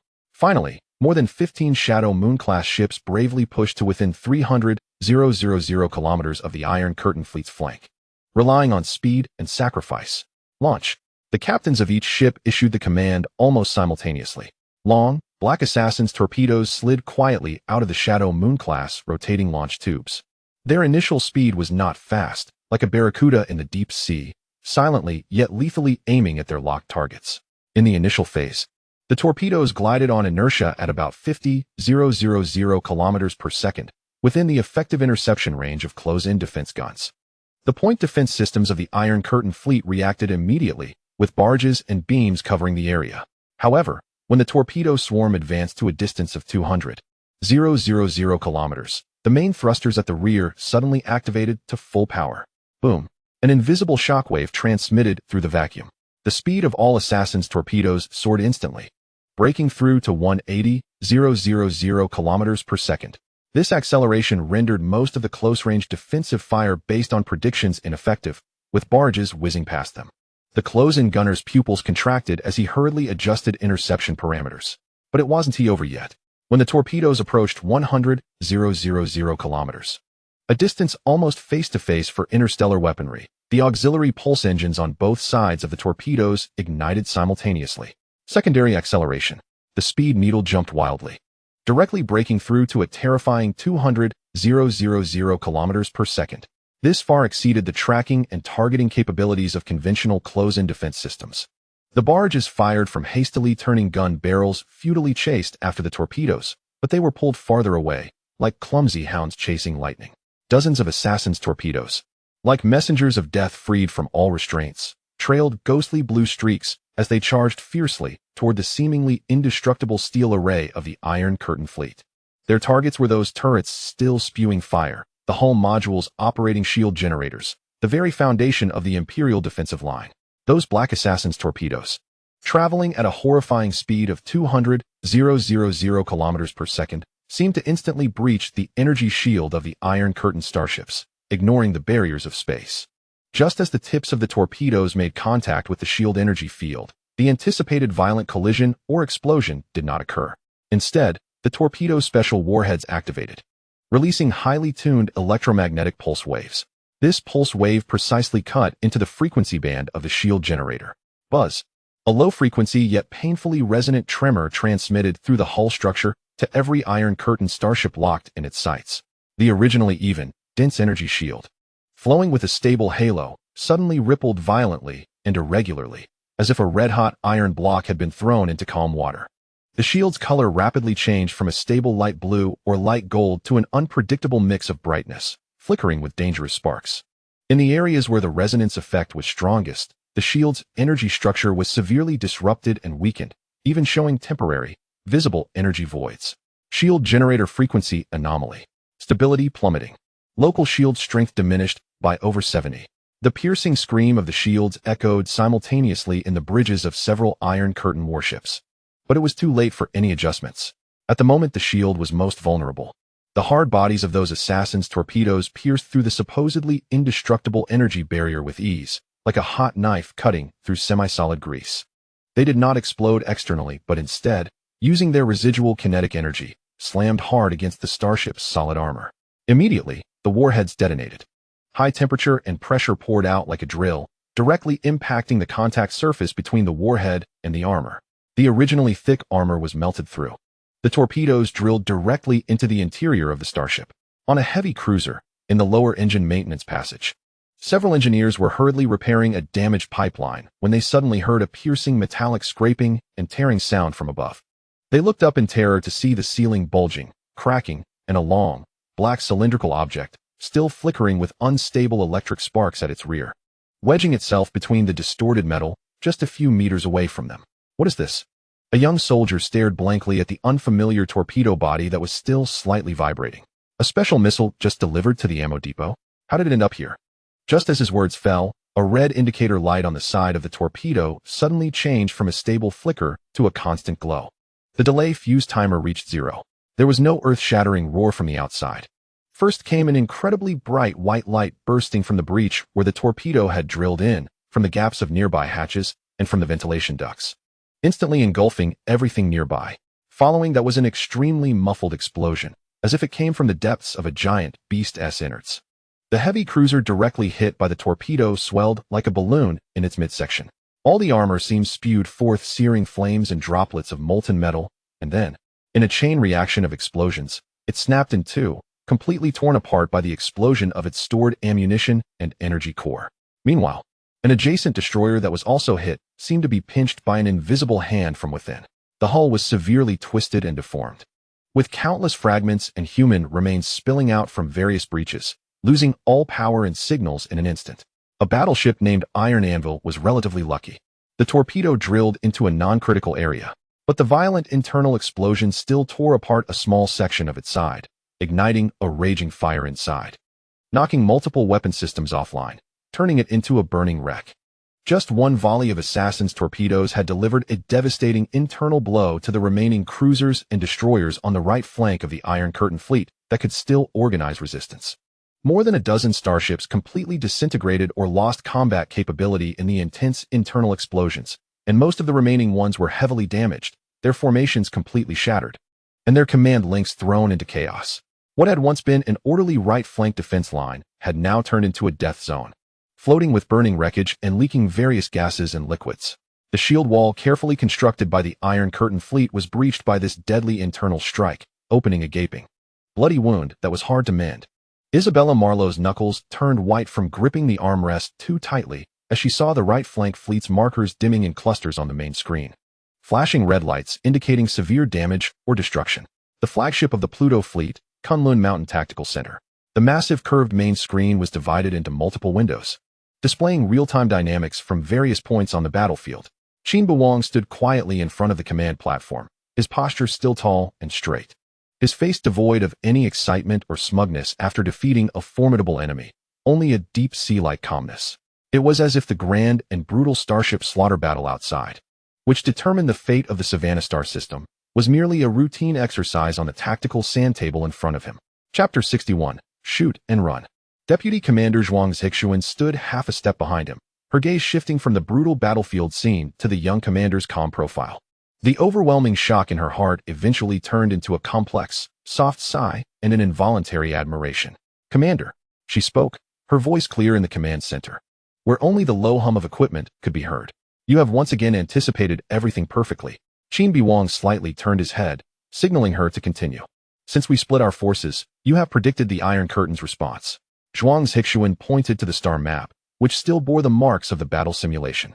"You anticipated that Isabella Marlowe would split her forces to intercept, attempting to use localized numerical superiority to counter our encirclement from both flanks. Because she must maintain formation. That is the foundation of the Iron Curtain fleet. Then, you calculated that their heavy ships would inevitably turn and accelerate slower than our fast ships." Her finger glided to the light strip representing the assault route of the Shadow Moon-class destroyers.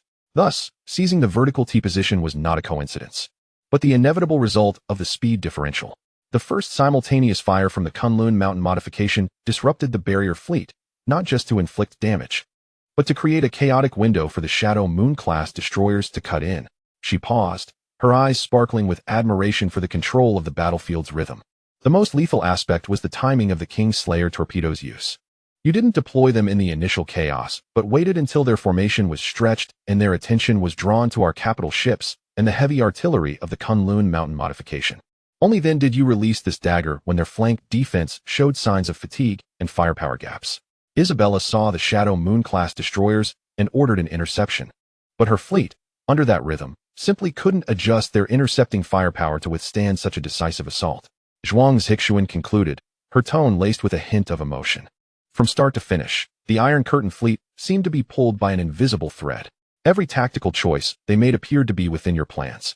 Their proud defense became a shackle that hindered their response speed. The formation they tried to stabilize turned into targets for our concentrated fire to take down one by one.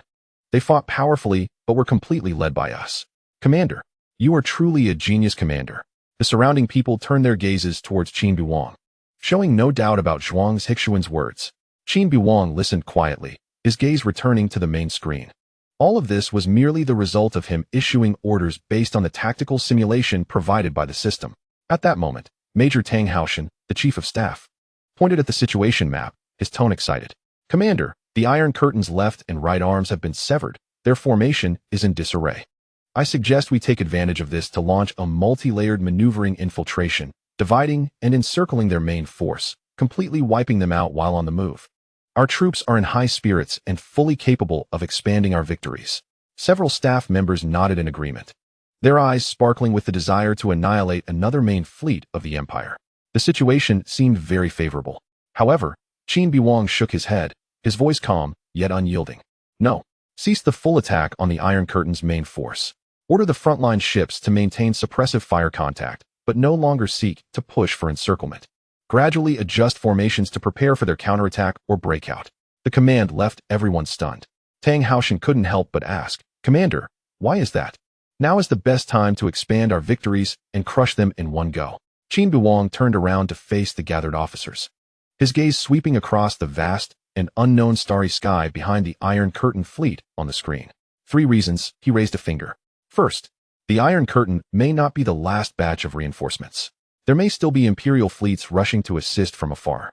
If we become bogged down in a stalemate or even a strong attack against the Iron Curtain's main force here, once new enemies appear on the battlefield's flanks or rear, the situation will reverse in an instant. Moreover, a severely weakened Iron Curtain fleet will cause more headaches for the enemy. After all, personnel rescue and starship repairs require a lot of time. It can drain their logistical support capabilities. He paused, pulling up the report on his side's battle losses. Second, with our current forces, trying to take down the entire Iron Curtain fleet will come at a cost beyond expectations. Up to now, we have lost 13 destroyers, 4 heavily damaged cruisers, and many of our capital ships have overloaded shields and exhausted ammunition. The Iron Curtain fleet is known for its defense. A cornered beast fights back. A strong attack on their core array will, even if successful, leave too many gaps in our dagger. He lowered his hand, his gaze sharpening. Third, and most importantly, we have a more important task.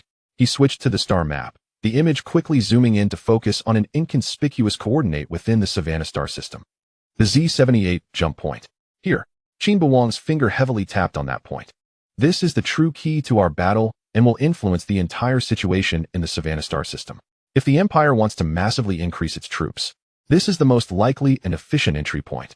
Our Shadow-class reconnaissance ships and passive buoy network have been monitoring this area. He looked at everyone, his tone resolute. Our goal has never been to merely defeat 1 or 2 Imperial detachments.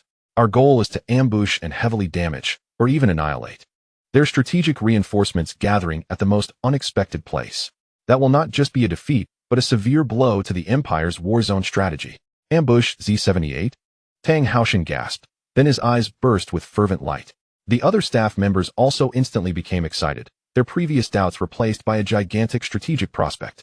Instead of fighting to the death with the Iron Curtain fleet here, it would be better to ambush an Imperial fleet that had just jumped in and was completely unprepared. All dissenting voices vanished in an instant. Compared to ambushing the Imperial strategic reinforcements, the tough nut of the Iron Curtain before them no longer seemed so enticing. It might even be a quagmire that hindered their chances of victory. Order the entire fleet. Qin Beiwang said no more. According to the plan, they gradually withdrew from the current combat area. Do not linger in battle. Each subordinate fleet maneuvered towards the designated assembly point, maintaining the highest level of silence throughout. After leaving the battlefield, the supply ships prioritized emergency repairs for heavily damaged vessels. We need to prepare a hefty gift for them at Z78 before the Imperial reinforcements arrive. Yes, Commander. The fleet commanders replied in unison. As the orders were communicated, the Pluto fleet began to take action. On the flagship of the Iron Curtain fleet, the Bloodthorn, Isabella Marlowe was staring intently at the tactical screen, trying to decipher deadly information from the abnormal movements of the Pluto fleet. Chapter 62. I haven't even faced the main force, and I've already lost half my assets. Just as she thought she would face a thunderous assault from the enemy, seizing the opportunity. The two groups of the Pluto fleet that had just been tearing at her flanks like hungry wolves suddenly began to retract their offensive. They did not continue to cut deep or attempt to encircle the central array. Instead, the ships executing the suppression mission only began to withdraw in an orderly fashion, breaking contact with the Iron Curtain fleet. The Shadow Moon-class destroyer group that had just completed the bloody assault turned around decisively, accelerating to join the main force of Pluto. The two flanking groups quickly converged, reassembling into a complete fleet formation. Then, the enemy, who had just dealt a heavy blow to the Iron Curtain, unexpectedly opened all engines and accelerated deep into the Savannah star system without hesitation, showing no intention of lingering in battle, leaving behind wreckage of Imperial ships and dissipating energy radiation. This abrupt turn of events left the Iron Curtain fleet, which had just barely stabilized after the heavy hit, feeling a wave of astonishment and confusion. They retreated? A staff officer whispered in disbelief. Isabella's aide, a young colonel, looked at the blue cursor disappearing on the screen, showing a hint of relief from surviving a disaster, along with a certain impulse to salvage their pride. He stepped forward to suggest, "Commander, the enemy's sudden retreat may have weaknesses during their formation change. Moreover, they have failed to breach our central defense, possibly deterred by our resilient defenses, and their morale might be shaken. Should we send a fast fleet to pursue them? Interfere with their withdrawal?" "Shut up," Isabella snapped, turning sharply, her ice-blue eyes burning with repressed fury and cold sarcasm, her voice trembling slightly from the effort to restrain herself. "Scared by our defenses? Are your eyes just for decoration?" She pointed to the shocking battle damage statistics and the area of wreckage still burning and exploding on the main screen. "Look outside. Look at what's left of the Bastion and Fortress fleets." The enemy launched a desperate assault with dozens of high-speed destroyers and wiped out nearly 2 of our subfleet's main forces. The steel plate was pierced by a shell, and the Mammoth and Grey Wolf are reduced to nothing. Is that being scared by our defenses? Is that morale being shaken? The aide turned pale under her reprimand. Falling silent, Isabella took a deep breath, forcing herself to calm down. Her gaze returned to the direction the Pluto fleet had vanished, filled with deep doubt and vigilance. They weren't driven back, they left voluntarily. Her voice was low, as they occupied a clear advantage and might even have the chance to expand their success further. To suddenly pull back and race at full speed into the depths of the star system is more unsettling than if they had continued to attack. She did not believe Qin Beiwang would make such a low-level mistake of stopping while ahead, especially after paying the price to tear through the Iron Curtain defense line. This abnormal withdrawal must have a greater scheme behind it. Order the entire army to maintain the highest alert, reorganize formations, rescue the wounded, and recover the movable ships. Isabella finally commanded, her tone grave. At the same time, send out all movable reconnaissance ships to follow them from a distance. Keep your distance. I want to know where they are going and what they want. Additionally, immediately encrypt and send the battle situation and our judgments to Zane Barrett and Lancaster. Remind them that this opponent in the Savannah star system is more dangerous and cunning than any of us imagined. She gazed into the deep starry sky, which had just swallowed that terrifying fleet. The unsettling premonition, like a cold vine, wrapped around her heart. What greater goal was Qin Beiwang rushing towards by abandoning the prey in front of him? Zane Barrett, leading the 3 late-arriving Bloodblade main fleets, rushed into the defense perimeter of Langkawi. The sight before him instantly left the notorious Imperial general, known for his ferocity, frozen in place in front of the bridge observation window. The once busy and orderly outer ring defense platforms were now reduced to broken and twisted metal skeletons, like wreckage gnawed by a giant beast, silently drifting in the void. The massive dock gates were distorted and deformed, with edges still retaining strange shapes from the molten state.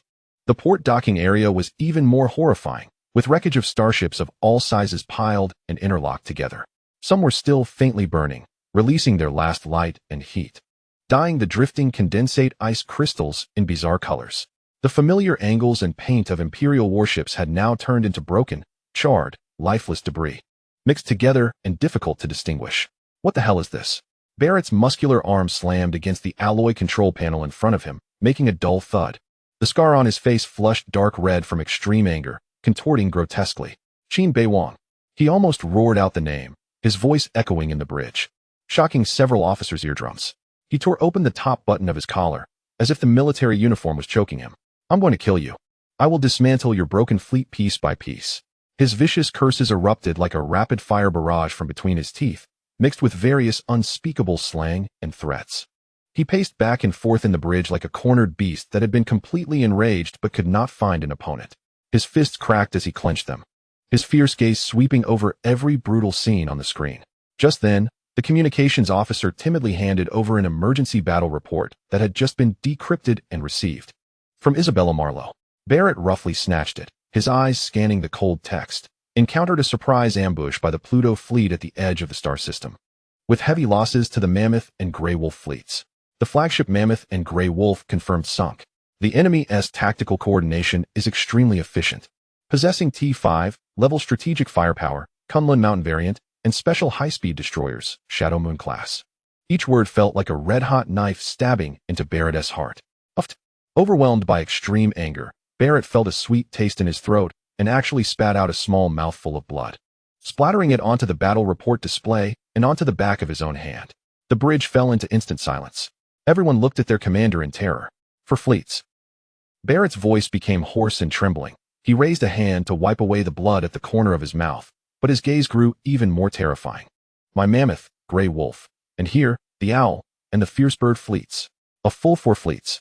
The Bloodblade subfleet, fully staffed, had only 6 subfleet units, plus his directly commanded fleet. Now more than 2/3 of the backbone strength had been wiped out in one fell swoop. This was not just a numerical loss. It was the elite he had accumulated over many years of traversing the border, the foundation of his fearsome reputation, the capital of his arrogance. Chapter 63. All Fleets. Jump countdown begins. Now, all of this was shattered by that kid Qin Beiwang with a series of ruthless and cunning tactics. A humiliation, an unprecedented disgrace. It was even harder for him to accept than Lancaster's Obsidian disaster, because he had come as the active hunter. Yet he hadn't even properly laid eyes on the enemy before his fleet was nearly wiped out. He gripped the battle report tightly, his knuckles turning white as if he wanted to crush it. The raging anger burned in his chest, but a deeper emotion, mixed with severe pain, brutality, and a trace of fear that even he was unwilling to acknowledge, was brewing. Qin Beiwang and the Pluto fleet.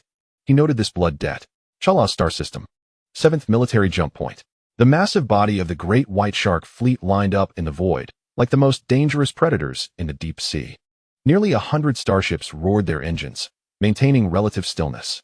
The jump point generator released a stable spatial anchoring force field, creating a visible, slightly distorted light energy vortex in front of the fleet.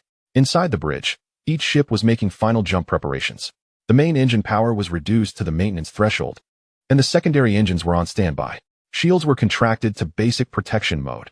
Overloading shields during the jump could trigger spatial turbulence resonance. The inertia stabilizers were running at full power, and all non-essential equipment was powered down or put into sleep mode. Jump coordinates locked. Savannah star system, Z78 reference point. Gravitational well data calibration completed. All personnel, check safety restraints. Repeat, all personnel assume impact resistance posture. Secure safety locks. The orders were quickly relayed across the fleet channel. The soldiers secured themselves to the seats or the buffer straps on the bulkheads. The engineers shut down non-core systems, and the gunners lifted their fingers from the weapon firing buttons. Inside the massive starship, only the low hum of the engines and the electronic sounds of system self-checks remained. Energy injection reached critical levels. The spatial curvature aligned with the transition window.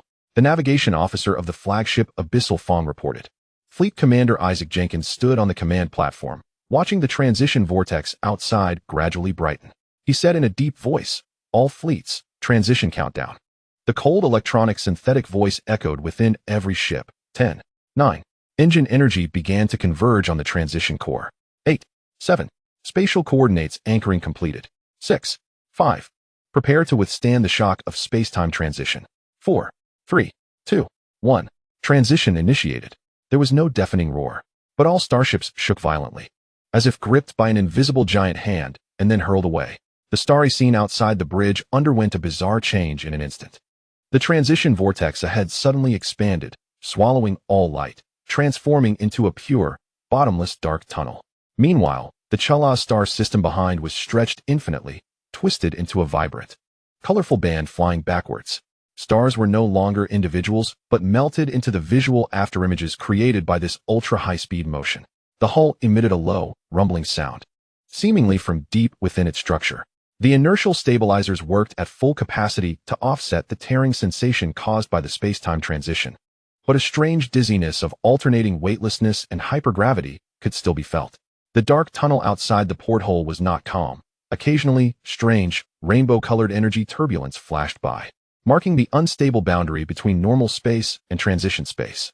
This process lasted about 15 seconds, but sensory perception seemed stretched. Suddenly, a point of light appeared at the end of the darkness ahead and quickly expanded. Boom! Another violent tremor accompanied by a sense of breakthrough.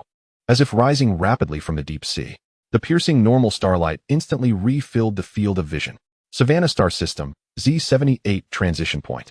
The great white shark fleet suddenly emerged from the void as if spat out. The surface of each starship still bore the residual energy glow from the transition, like being draped in a rapidly dissipating light blue membrane. Transition complete. Relocation confirmed to have arrived in the Z78 area. The navigation officer's voice was a bit hoarse. Initiate full fleet scan, establish defensive formation, restore speed to cruising state. Jenkins immediately ordered, shaking his head to shake off the brief dizziness and ringing in his ears. This was a common physiological discomfort after long-distance transitions, commonly known as transition aftereffects. Many crew members also experienced similar mild nausea and disorientation, needing a few minutes to adjust. The fleet began to reform, and the engine lights gradually stabilized. They had successfully crossed a vast distance, arriving in this starry sky that was likely to erupt into more intense battles. Just as they were making adaptive adjustments, certain eyes lurking in the shadows of the asteroid belt near the Z78 point detected their arrival. At the moment, the great white shark fleet let their guard down. Without any warning, for pale, heavy particle beams containing destructive energy suddenly pierced through from a shadow area previously marked as a sparse asteroid belt above the transition point. Their target was clear and focused, the flagship, the Abyssal Fong, which had just revealed its form. Enemy attack. Oblique above. The sensors screamed, and the harsh alarm sounded almost simultaneously. Inside the bridge, many people, including some seasoned veterans, momentarily froze in disbelief. This was the transition point for the Imperial-controlled star system, a preset safe zone and rear passage. How could there be an attack? Was the transition coordinate wrong? Or was it friendly fire? Confusion and panic began to spread. What are you panicking for? Commander Isaac Jenkins' thunderous roar drowned out all other noise. He didn't look at the source of the attack, but locked his gaze firmly on the incoming beam trajectory and the posture of his ships displayed on the main screen. His brain instantly making a judgment. Navigator. Hard to port. Bow angle 35 degrees. Immediately align the nose towards the attack direction. His words were fast, and the orders were unquestionable. Shield control. Abandon the uniform defense of the entire ship. Concentrate all redundant energy immediately to the bow sector at maximum power. Hurry. His calmness and clear commands acted like a shot of adrenaline. The trained crew quickly suppressed their panic, reflexively executing the orders. The massive hull of the Abyssal Fong began to turn and rise with a screech from the thrusters. The menacing ram and main gun array at the bow slowly pointed upwards. At the same time, energy from shield generators throughout the hull was frantically redirected to the front, and the originally enveloping light blue energy membrane rapidly coalesced and thickened at the front, forming an exceptionally bright, almost materialized heavy energy shield. All of this was completed within 2 to 3 seconds. This is the control console. The guiding route has been locked. Takeoff allowed. Just at this moment, the two deadly particle beams, with a power seemingly capable of piercing through stars, slammed into the bow shield of the Abyssal Fong, which had just been adjusted. Boom. No sound could propagate in a vacuum, but the massive energy impact caused the entire battleship to tremble violently, its structure emitting painful groans. The bridge lights flickered frantically, and countless devices triggered alarms. The point of contact between the shield and the beams erupted with light more piercing than a star. The bow shield, which had concentrated most of the ship's defensive energy, stubbornly resisted, while the pale particle streams were forcibly deflected and scattered, creating towering energy ripples on the shield's surface. The standoff lasted about a second and a half. The four beams finally exhausted their energy and dissipated into the void. The bow armor of the Abyssal Fong was exposed, charred by the escaping high-energy particles, but the main structure remained intact. Shield energy remaining at 3. Generators overloaded, cooling system alarm. Unable to perform high-intensity concentrated defense again in a short time. The damage control officer's voice trembled with the relief of survival. Jenkins looked at the nearly depleted shield energy bar and the damage report on the bow displayed on the screen, his expression darkening. He had barely withstood this carefully planned head-on strike through experience and decisiveness, but the cost was a significant reduction in the flagship's defensive capability in a short time. More importantly, the enemy was clearly well aware of their arrival and was lying in ambush right next to the transition point. He suddenly looked up, his gaze sharp as a knife directed towards the source of the attack. There, a shadow of asteroids was writhing and deforming, disguises peeling away to reveal the cold and familiar silhouette of the fleet marked with Pluto's insignia.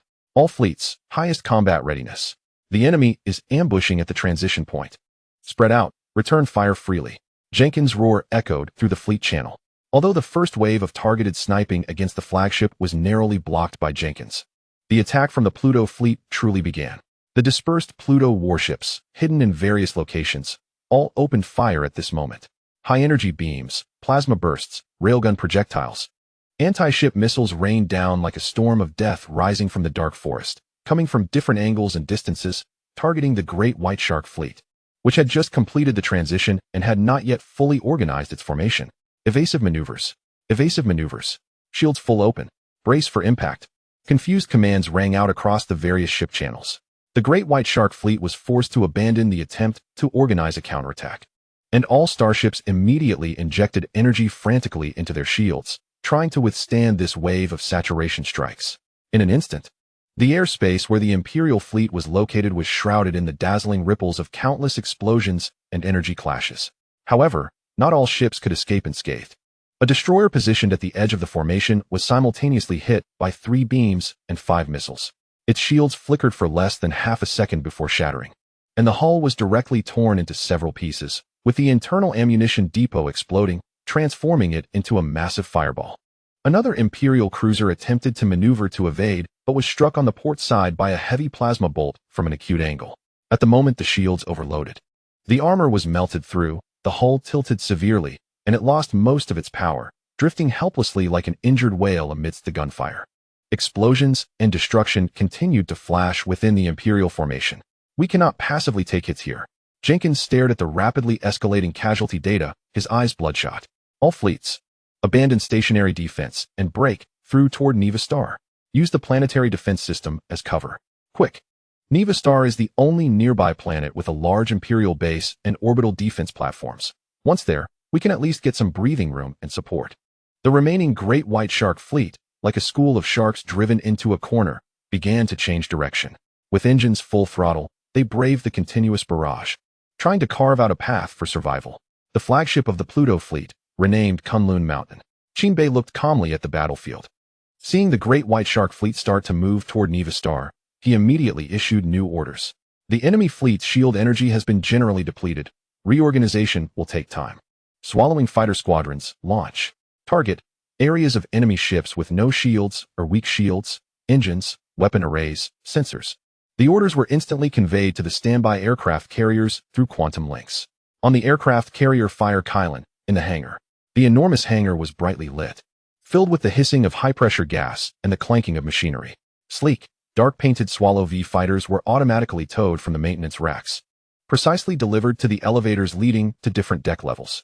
4 electromagnetic catapult tracks on the upper deck and 4 on the mid-deck were ready, with open hatches and the cold starry sky outside at the end of the tracks.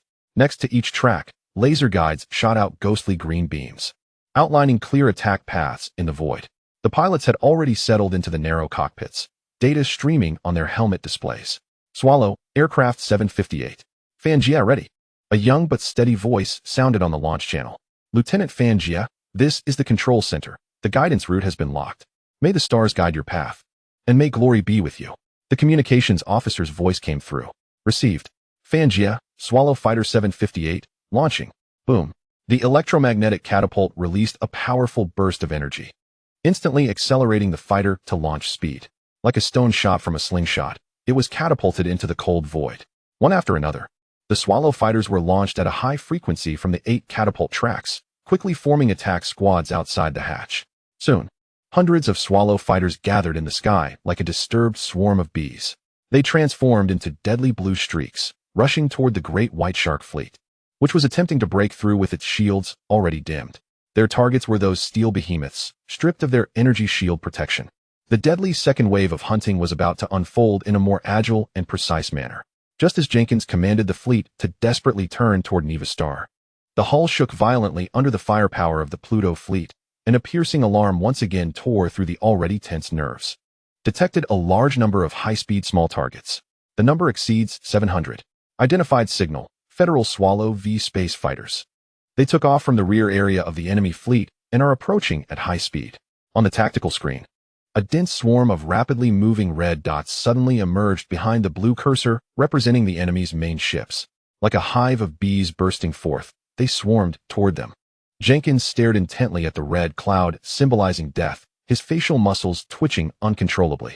His face, previously flushed with anger and tension, instantly turned somewhat ashen. The intelligence from the Starship carrier was indeed true. Chapter 65.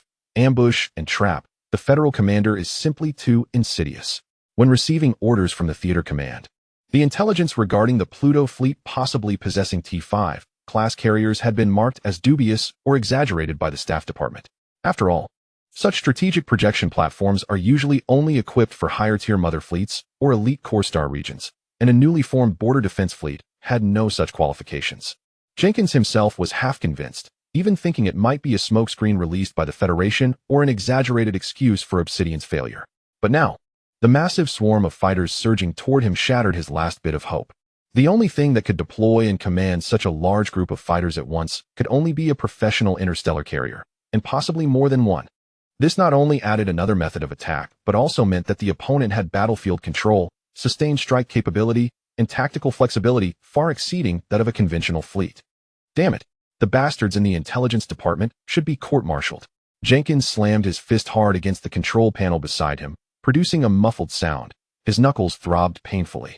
But it was nothing compared to the frustration and chill in his heart. He had just ordered the fleet to concentrate shield energy to withstand those 4 heavy particle cannon strikes. And many warships were now in low-energy recovery periods or had completely overloaded and cooled down. Facing the main fleet's artillery, the heavy armor might barely withstand for a while. But against these agile, deadly space fighters targeting weaknesses, it was a different story. All ships, abandon part of the fire suppression on the enemy's main fleet. Activate all close-in defense systems. Laser point defense, dense formations, form a crossfire net for me. Destroyers and frigates. Advance and use your anti-air firepower to protect the heavily damaged ships and the flagship. Jenkins almost screamed the orders, his voice distorted by urgency. Accelerate. Don't stop. Continue charging toward Neva Star. Only when we reach the planetary defense zone do we have a chance. However, the urgency of the orders issued starkly contrasted with the approaching speed of the fighter swarm. The Swallow fighters had already begun to disperse and form teams from different heights and angles. Like sharks sensing blood, they dove toward the great white shark fleet's wounds. Where the shields were dim and the armor exposed, Jenkins felt a deep sense of helplessness. He had originally thought this would be a supportive battle with superior forces, even fantasizing about personally crushing that federal kid named Qin Bei. But now, his fleet hadn't even seen the enemy clearly before being hit by a sudden blow and then faced with the swarm of fighters. An enemy with carriers and one without carriers were completely different concepts.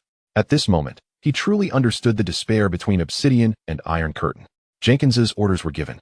But under the storm of attacks from the Swallow fighter swarm, execution became extraordinarily difficult and costly. The anti-air net the Great White Shark fleet attempted to form appeared inadequate and full of holes in front of over 800 of the latest T5 fighters. Boom, boom, boom, boom, boom. The dense close-in defense cannons roared wildly, weaving a metal storm in an attempt to shield the hull. But the Swallow fighters moved through it with ghost-like agility. They rapidly climbed, then dove and rolled, sometimes using the wreckage of enemy ships as cover, always finding paths for attack between the barges. Lock on target, fire. The pilot's calm voice echoed through the encrypted channel. A fusion missile detached from the underwing pylon of a swift fighter, trailing flames as it maneuvered at a sharp angle to evade the final barrage of interceptors, striking deep into the rear engine exhaust of an Imperial destroyer. With a deafening explosion, the destroyer lost power and began to spin helplessly. Another Swift's pulse laser cannon fired in quick succession, accurately detonating several surface-to-air missiles that had just been launched from a cruiser, creating useless fireworks above the hull and clearing the way for its following companions. More aircraft swooped in like a bloodthirsty swarm of mosquitoes, specifically targeting vessels with shield systems that had already failed or were extremely weak. They skimmed over the battleship's superstructure, using cannons and light missiles to sweep away turrets, radar arrays, and communication antennas. An Imperial cruiser, under the relentless assault of several aircraft, had its side weapon systems completely destroyed, billowing thick smoke and turning into a floating steel coffin. Explosions continued to erupt in the ranks of the Great White Shark Fleet. The destroyer cracked under the direct hit of a missile. The cruiser, enveloped in black smoke, was riddled with holes. The thinly armored reconnaissance ships were nothing more than live targets, often exploding after just one round of fire. Each expanding fireball made Jenkins' heart twitch in the bridge of the flagship Abyssal Fawn. These were not cold numbers. They were ships he had brought up himself. The subordinates who trusted him and followed him to this point. Watching them being systematically eliminated like lambs to the slaughter. A sense of helplessness and anger burned in his chest. Accelerate. Do not pay attention to those fighters. Rush to Neva Star. He tried to rally morale over the communications channel, but his voice was unexpectedly hoarse. Before he could finish, boom, boom, boom, boom. A series of explosions, not particularly violent but extremely dense, suddenly erupted in the airspace ahead of the fleet's vanguard, the Black Shark Assault Fleet. The first few light reconnaissance ships at the front seemed to have crashed into an invisible wall covered in spikes, their hulls exploding without warning. Some bow sections were shattered. Others' engine compartments ruptured, rolling out of control.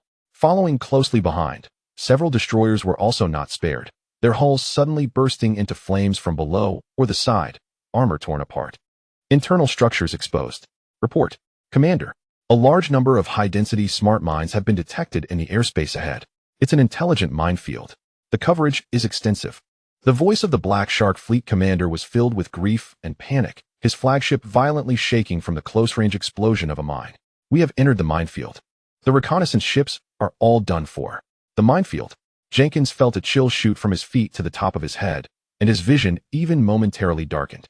The enemy not only calculated their jump point, ambushing the main fleet and carrier aircraft, but also preemptively set up such a large-scale, smart minefield on their only escape route. These mines were small, with weak signals, mixed in with cosmic background radiation and asteroid dust, making it difficult to fully identify them during high-speed travel after a conventional jump. With an invisible death minefield ahead, and the relentless pursuit of the Pluto main fleet and the swarm of Swifts behind, they were in an absolute dead end. An utterly hopeless dead end. Jenkins opened his mouth, but found himself unable to issue any effective commands for a moment. Chapter 66. Destroyers, go clear the mines. The initial shock and despair felt like a bucket of ice water poured over him, but Jenkins did not rise to the position of fleet commander solely due to bravery. The extreme crisis extinguished his panic and pain like cold water, leaving only the near-cold clarity forged by years of battlefield experience. He fixed his gaze on the area that had just swallowed the vanguard reconnaissance ships, which at the moment appeared calm, but was rife with killing intent. He glanced again at the screen behind him, where the swarm of Swifts was continuously devouring their forces, and the Pluto main fleet was rearranging its formation, preparing to press on. Time. What they lacked most was time. Bombarding the minefield with the main guns. Too inefficient, a waste of time, consuming precious energy. Using close-in firepower for clearing obstacles? A drop in the bucket. Facing such a dense, smart minefield was akin to dreaming. A cruel but only viable plan rapidly took shape in his mind, cold and clear. Order. Jenkins' voice regained its usual roughness and decisiveness, even colder than usual. His words cut through the chaos of screams and confusion in the communications channel caused by the mines. All reconnaissance ships and light destroyers advance immediately, at standard cruising speed. Spread out in a fan shape along the current heading. Your task is to ascertain and clear a passage through the minefield. The order was communicated clearly. After a brief silence, there was a tense, trembling confirmation response. Repeat, Jenkins added, his gaze sweeping over the ship designations about to be pushed to the forefront. His voice unwavering. For the main fleet, for the honor of the Empire. Subsequent heavy ships, follow the path of the front ships and maintain a safe distance. All firepower. Prioritize intercepting enemy fighters and possible incoming artillery fire to buy time for the front ships. This was to carve a bloody path with the hulls of light vessels. The few remaining reconnaissance ships of the Black Shark Fleet and two relatively intact destroyers were the first to execute the order. Their engines' glow seemed so dim. Like moths drawn to a flame, they turned their course, accelerated again, and plunged into the airspace that had just erupted with deadly flames. The first reconnaissance ship had not traveled 20 seconds forward. Boom. The hull exploded beneath it in a burst of fire. The intelligent mind detonated upon sensing the approaching metal mass. The reconnaissance ship's fragile belly was ripped open, breaking into two pieces, almost simultaneously. The bow of another destroyer on the flank triggered a proximity mine, the explosion tearing off its front turret and part of its armor, causing the hull to spin out of control. But they sacrificed themselves, marking two deadly boundaries for their comrades behind. Second wave, follow up. Fill the gaps, expand the passage. Jenkins' voice was like steel scraping. More light vessels moved forward silently, exploring along the narrow and twisted safe edges earned by their fallen comrades, triggering mines and explosions. Boom, boom, boom. Each explosion meant the destruction of an Imperial starship, the instantaneous death of dozens or hundreds of Imperial personnel. Those brilliant or dull flashes of fire erupted continuously in the dark starry sky, cruelly outlining a path of escape paved with steel and flesh. Jenkins clenched his fists, his nails nearly embedding into his palms, his knuckles turning white. He forced himself not to look at the moments when those ship designations dimmed, not to imagine the fear and confusion of his subordinates in their final moments. His face bore no expression, only a tense jawline and an unfathomable coldness in his eyes. Dying for the Empire was the highest honor of a soldier. He repeated this saying, which was well known in the Imperial Army, over the internal communications channel, his voice dry. It was both a consolation for those who had died and a forced suppression of the last flicker of doubt within himself. The main fleet's battleships, cruisers, and heavy destroyers with remaining combat capabilities silently and cautiously followed behind these pathfinders, using their lives to carve out a winding, treacherous passage, pushing their speed to the safe limit. Watching as one light vessel after another turned into fireballs in the minefield, the winding passage carved out by their lives became clearer. The pursuing Pluto fleet indeed slowed its advance due to the minefield barrier, relying only on the Swifts for harassment. Jenkins' heart, heavy with the toll of losses, unexpectedly felt a flicker of relief for having survived, along with a near-instinctive derision of the enemy commander's tactical blunders. He stared at the tactical screen displaying a path paved with death, then glanced back at the blue cursor, held up by the minefield. A grimace, mixed with pain and mockery, tugged at the corners of his mouth. This minefield trapped us, but it also became our talisman. That kid named Qin is still too inexperienced. He only thought of using the minefield to hinder our advance, but he didn't realize it also obstructed his own army's pursuit. A more sinister thought emerged. Since the minefield can block the pursuers, why not make it more thorough? Order all cruisers and destroyers in the rear to immediately deploy onboard mobile mines. Jenkins' voice carried a desperate ferocity. Set them densely along both sides of the corridor we just cleared, especially at the rear entrance. Seal this route completely. I want those annoying Swifts and their main fleet to be left lamenting at the mines. The remaining Imperial cruisers and some destroyers turned their sterns, opening their dedicated mine-laying ports, and one by one, disc-shaped, smart mobile mines were launched. These small mines had weak propulsion, quickly spreading out and silently floating to the edges of the corridor and the rear area, integrating with the previously laid minefield, even becoming more densely packed. Watching the minefield diagram, the safety corridor that represented their passage was quickly covered and thickened by newly added red danger markers. The sting in Jenkins' heart from the loss of his subordinates seemed to be replaced by a twisted satisfaction of reclaiming a victory. He even murmured to himself on the bridge, as if lecturing the unseen opponent. A 22-year-old graduate may be good at theoretical discussions, but in the real battlefield, cunning and luck alone won't suffice. If the enemy was an old general, he would surely be waiting for me at the minefield exit, launching a pincer attack. That would be a sure kill. Unfortunately, the young man is still a bit inexperienced, focusing solely on intercepting while forgetting to block the door. He could almost see the Pluto fleet being firmly blocked by the newly reinforced minefield, helplessly watching as they fled towards Neva. Once they reached the planetary defense zone, relying on the orbital gun platforms and ground fire, he could regroup. However, this bloody sense of relief and superiority didn't last long. Chapter 67. Watch me withstand the main cannon. Commander, urgent report from the front. The communications officer's voice was filled with unprecedented panic, even breaking. The reconnaissance ship reports. Ahead of the minefield exit, towards Neva, a massive gravitational response has been detected. It's a starship. At least 30 ships. No, it's increasing. 40. 50. They've been waiting there all along. As if to confirm this report, the flagship Abyssal Fong's recently repaired long-range sensor array finally pierced through the weak interference at the minefield's edge, capturing a clear signal. Right in front of the narrow escape route, paved by countless Imperial soldiers' lives. The space that was supposed to lead to the safe Neva was densely filled with the silhouettes of starships slowly emerging from the shadow of the planet, like a cold, open trap. The main cannon's light was silently converging at the bows of those ships. The mocking curve on Jenkins' face instantly froze, then shattered like a broken mask. He lunged toward the tactical screen, staring intensely at those suddenly appearing enemy markers that had blocked off the last escape route, his pupils narrowing to pinpoints. It turned out the enemy hadn't forgotten to block the door. They had long since welded it shut and patiently watched him perform a self-satisfied act of survival inside. Qin Beiwang had no intention of merely pursuing from behind the minefield. What he wanted was to complete the final encirclement in front of the minefield. In the suffocating shadow of the fleet ahead, a blinding light suddenly ignited, then expanded, stretched, transforming into a torrent of death that tore through space. It was the main cannon of the Kunlun Mountain. It had blocked the minefield exit and fired without hesitation. The thick, pale heavy particle beam shot straight along the narrow passage that the great White Shark fleet had fought through with their lives.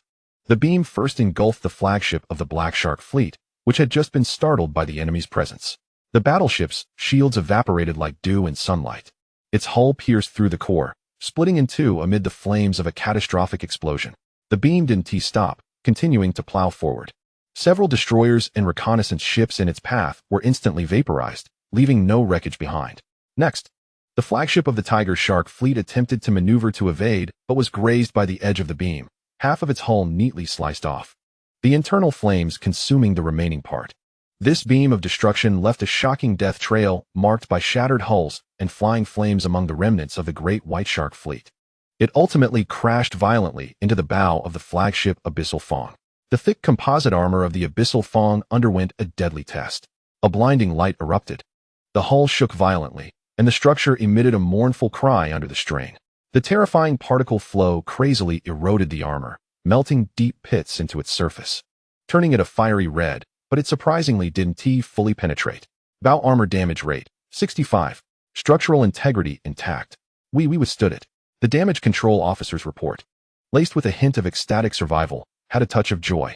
Jenkins was also shaken, staggering, his ears ringing, but upon hearing the report, a fierce light erupted in his bloodshot eyes. We withstood it. Just give him a little more time. As long as, this thought had not fully formed when a piercing alarm suddenly rang throughout the ship, this time from the rear. The rear, behind the minefield. High-energy reaction. It's another Kunlun Mountain. It's behind us. What? Jenkins turned abruptly, only to see on the tactical screen, representing the direction of the Pluto main fleet beyond the rear minefield, another equally terrifying signal source flashing. Additionally, two slender but still deadly pale beams had already pierced through the void. They precisely shot along the death corridor they had just marked with their ships and bodies. Entering from the rear, Kunlun Mountain Modified, the flagship of Qin Beiwang. It didn't attempt to go around the minefield, but coldly utilized the path the Imperial fleet had paid for with lives, launching a backdoor ambush. These two beams penetrated the crowded, still recovering Great White Shark fleet formation from the rear. A battleship at the end of the line, preparing to deploy more mines, was the first to take the hit. The beam shot into its rear engine cluster, penetrating all the way forward, causing explosions in the thrusters, power lines, and ammunition depots. Finally exiting from the bow, this massive ship turned into a death torch spewing flames from head to toe. The other beam sliced diagonally through the formation, cutting a cruiser attempting to turn to evade in half. Its momentum unabated, it forcefully drilled into another battleship beside it, opening a terrifying pit several meters in diameter on its thick armor, with molten metal flowing at the edges, triggering violent secondary explosions inside. Just two shots from the rear caused far more horrific chain damage and psychological shock than the one shot from the front, due to the narrowness of the corridor and the density of the formation. When the main cannons of the Kunlun Mountain from both the front and rear completed their deadly ambush, there was a brief silence, followed by a complete storm of destruction. The already calibrated main ships of the Pluto fleet firmly locked their targets on those clustered, battered Imperial starships within the minefield corridor. Fire at will. The battleship's heavy plasma main cannon, the heavy cruiser's high-speed railgun, and the destroyer's missile salvos unleashed countless beams, projectiles, and missiles, as if drawn by a magnet, converging from both ends of the corridor and even from the sparse sides of the minefield, forming a torrent of destruction flooding into that narrow airspace. The remaining ships of the Megalodon fleet had truly become live targets trapped in transparent coffins. A battleship attempted to counterattack with its remaining broadside firepower, but was hit simultaneously by at least 5 beams from main cannons coming from different directions. The overloaded shield exploded into light shards. The hull was penetrated in multiple places, and internal chain explosions ensued, tearing it apart into several burning wreckage pieces. Another Imperial cruiser frantically evaded toward the flank, trying to find a gap in the fire, but crashed into the edge of a minefield that had not been completely cleared. The smart mine sensed the metallic mass and detonated instantly. A blinding fireball erupted from beneath the hull, severing its keel and splitting it into two drifting halves.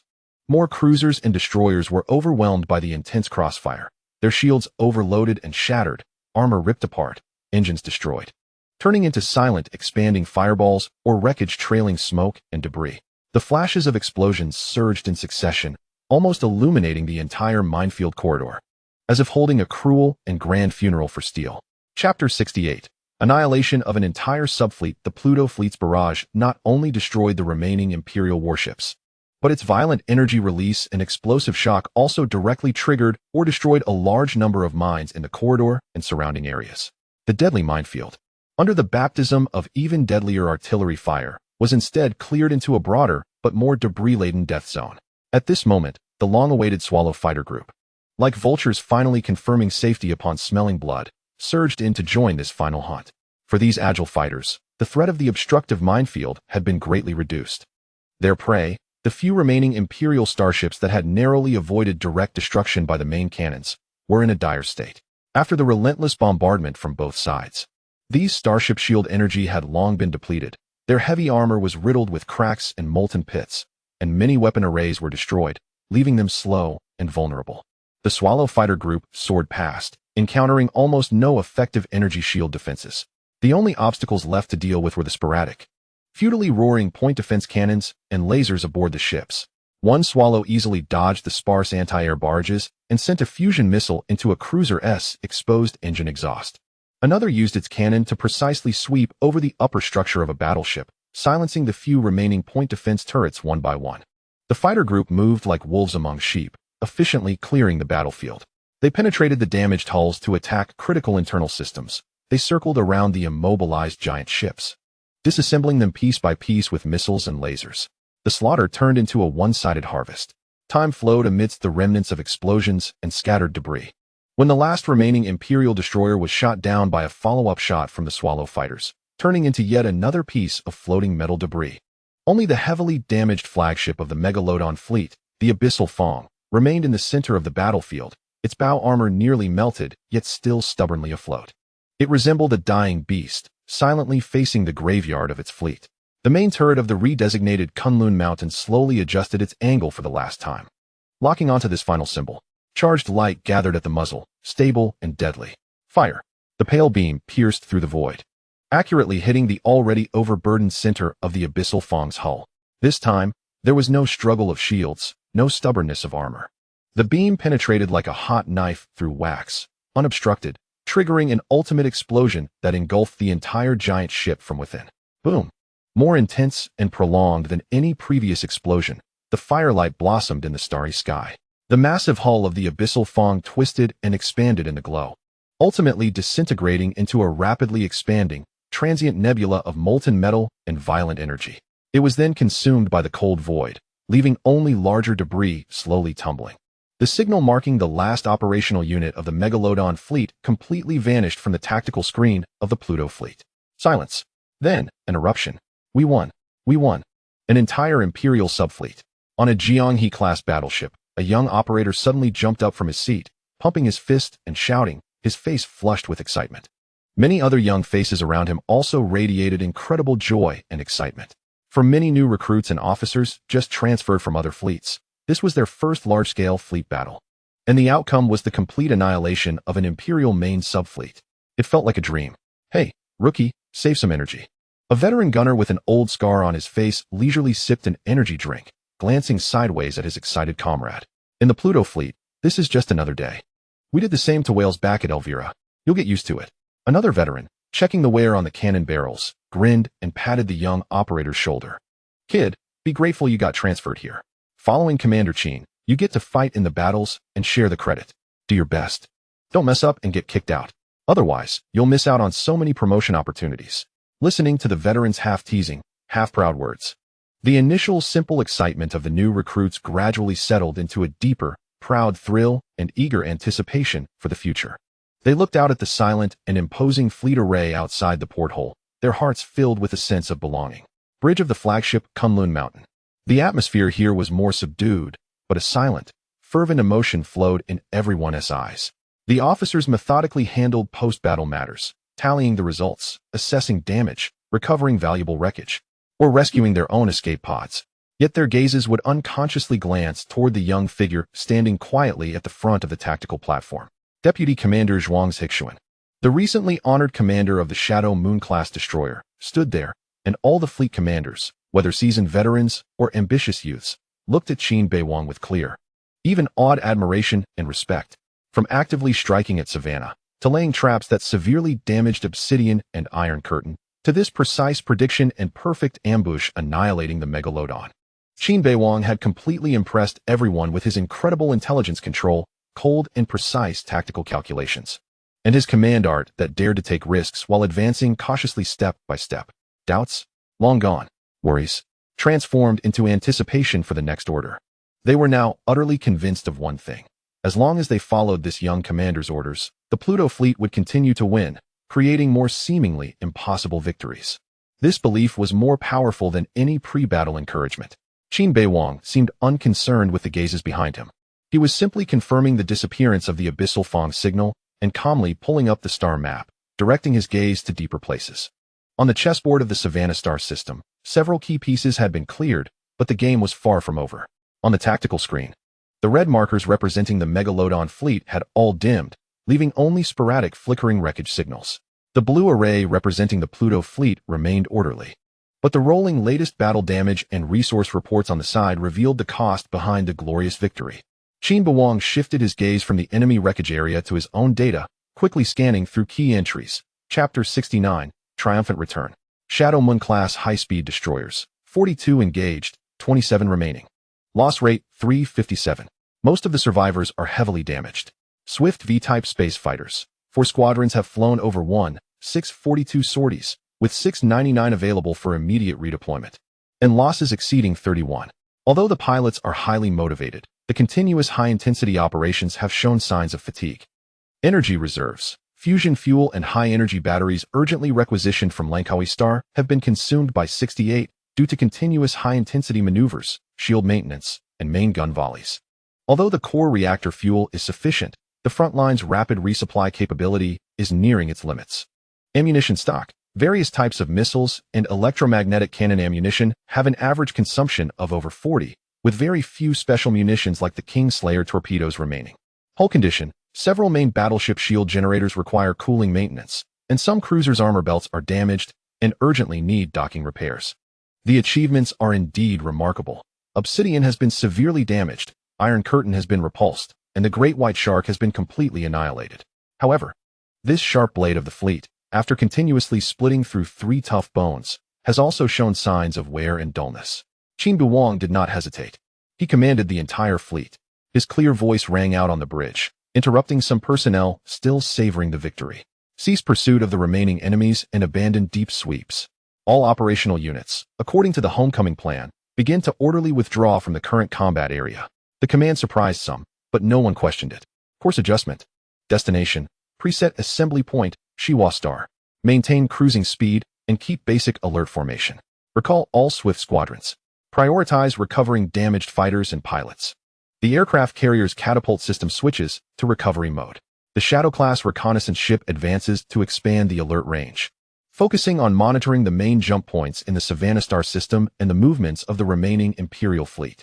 Engineering and supply ships begin work, assessing damage, conducting necessary on-site repairs, and reallocating remaining energy.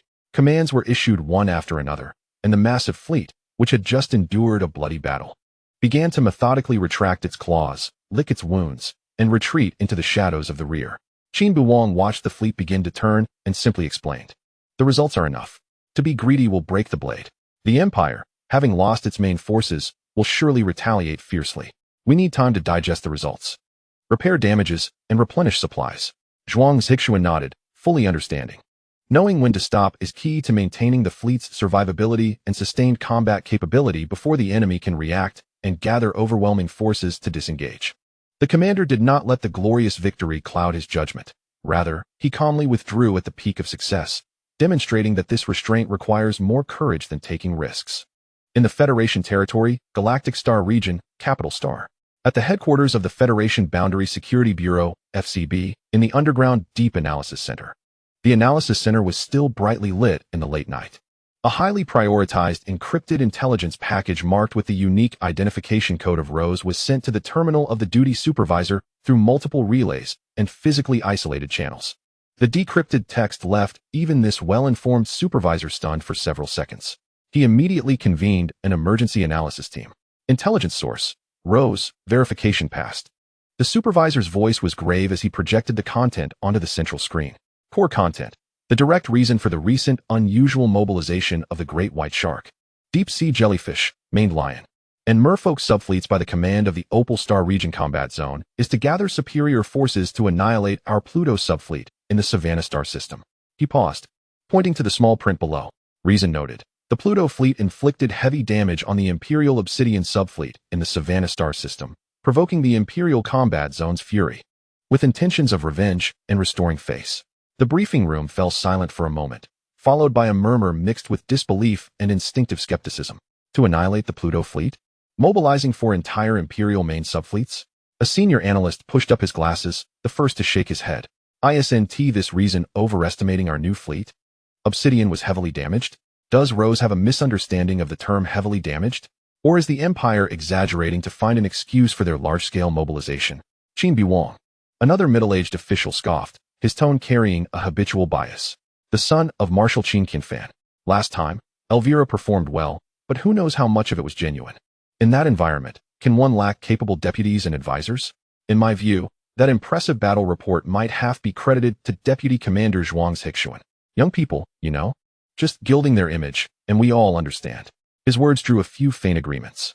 Within the FCB, especially among some old-fashioned officials, there is a natural scrutiny and distrust towards young officers like Qin Beiwang, who come from prominent backgrounds and rise rapidly, believing that their achievements inevitably mix support from their backgrounds and the hard work of their subordinates. But this time, it was news from Rose.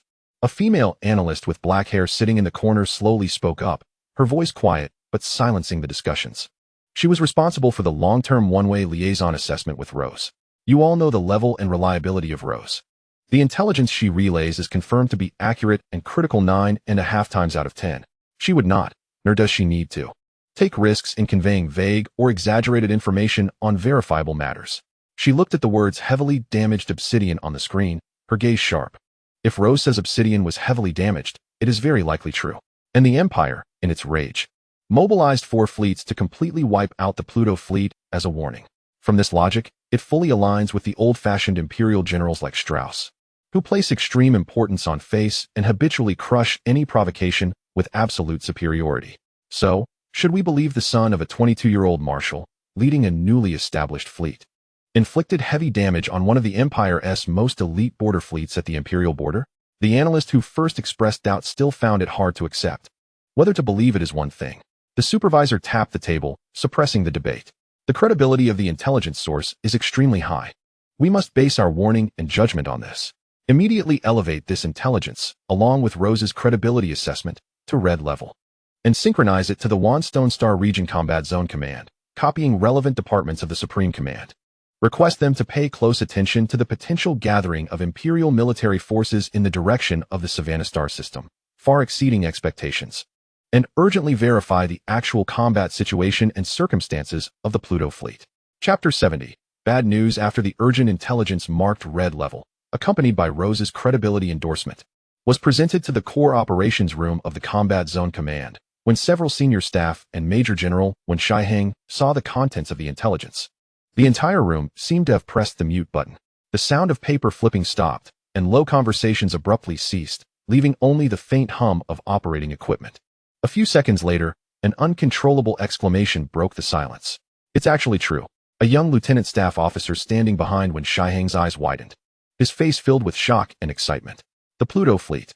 It was really done by Colonel Qin Beiwang and his team. They heavily damaged Obsidian. My God. A single fleet deep behind enemy lines, facing a powerhouse like Obsidian, yet achieving such results. This is simply, he didn't finish his sentence. But the meaning was already unmistakable. Unbelievable, a miracle. Wen Shiheng took a deep breath, gently placed the intelligence on the table, and his usually calm face showed a complex expression. A mix of surprise, admiration, and a hint of belated realization. He nodded slowly, his voice filled with emotion. Heroes emerge from youth. We underestimated this Marshal Qin Beiwang's son before. At just 22, he dares to lead a new fleet to execute the Dawn Plan, directly attacking Savannah, and has even forced the Empire to mobilize 4 fleets for revenge. This kind of courage and achievement, looking across the entire young generation of the Federation, is likely unmatched. He previously held reservations about Qin Beiwang's adventurous plans, even thinking they needed to be constrained. Now, the facts have given him the strongest response. At this moment, the door to the inner command office slid open. General Tao, the theater commander, stepped out. He had clearly reviewed the intelligence through the internal terminal. His face no longer bore the calmness he usually exhibited when listening to reports. His brow was furrowed, and his steps were quicker than usual. Now was not the time for admiration. Tao's voice rang out, filled with obvious urgency, as he walked straight to the massive star map, his sharp gaze sweeping over the Savannah star system and surrounding areas.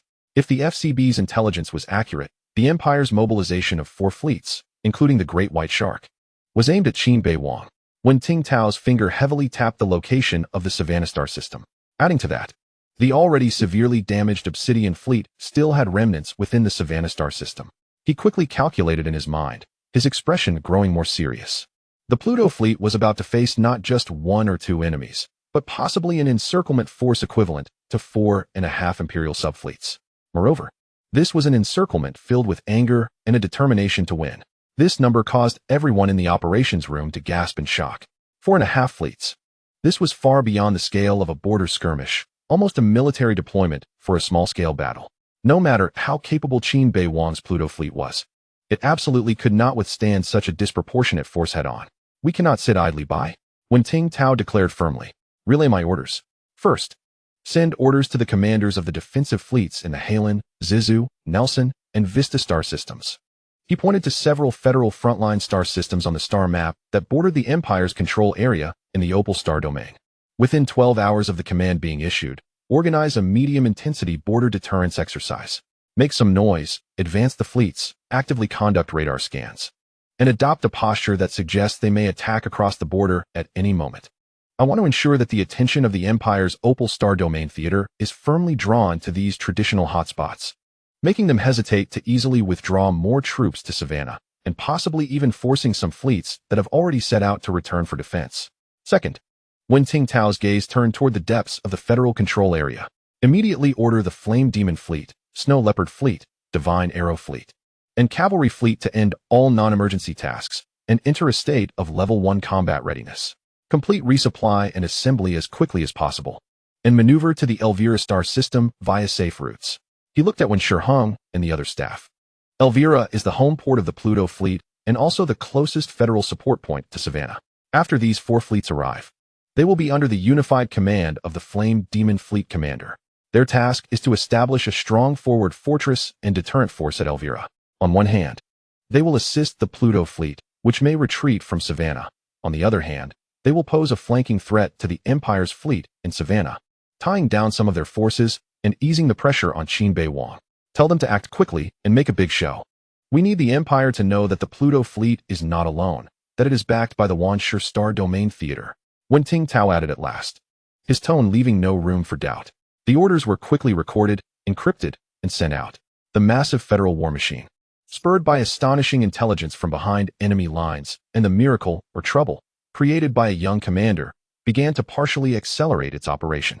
Feigned attacks, deterrence, assistance, a series of combined tactics were employed, aimed at the distant Savannah star system, to buy a glimmer of hope for that lone hero fleet deep in enemy territory, to open an umbrella that could shield it from wind and rain. Opal Star Domain Theater Command, Strategic Briefing Room.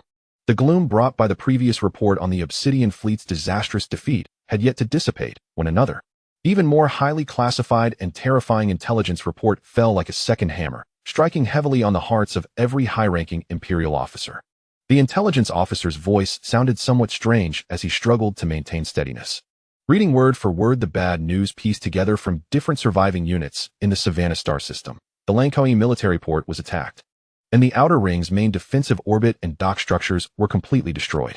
It was confirmed that under the Bloodblade fleet, the subfleets of the Fierce Bird and Owl were attacked in the port by enemy aircraft carriers and main battleships, suffering extremely heavy losses, nearly annihilated.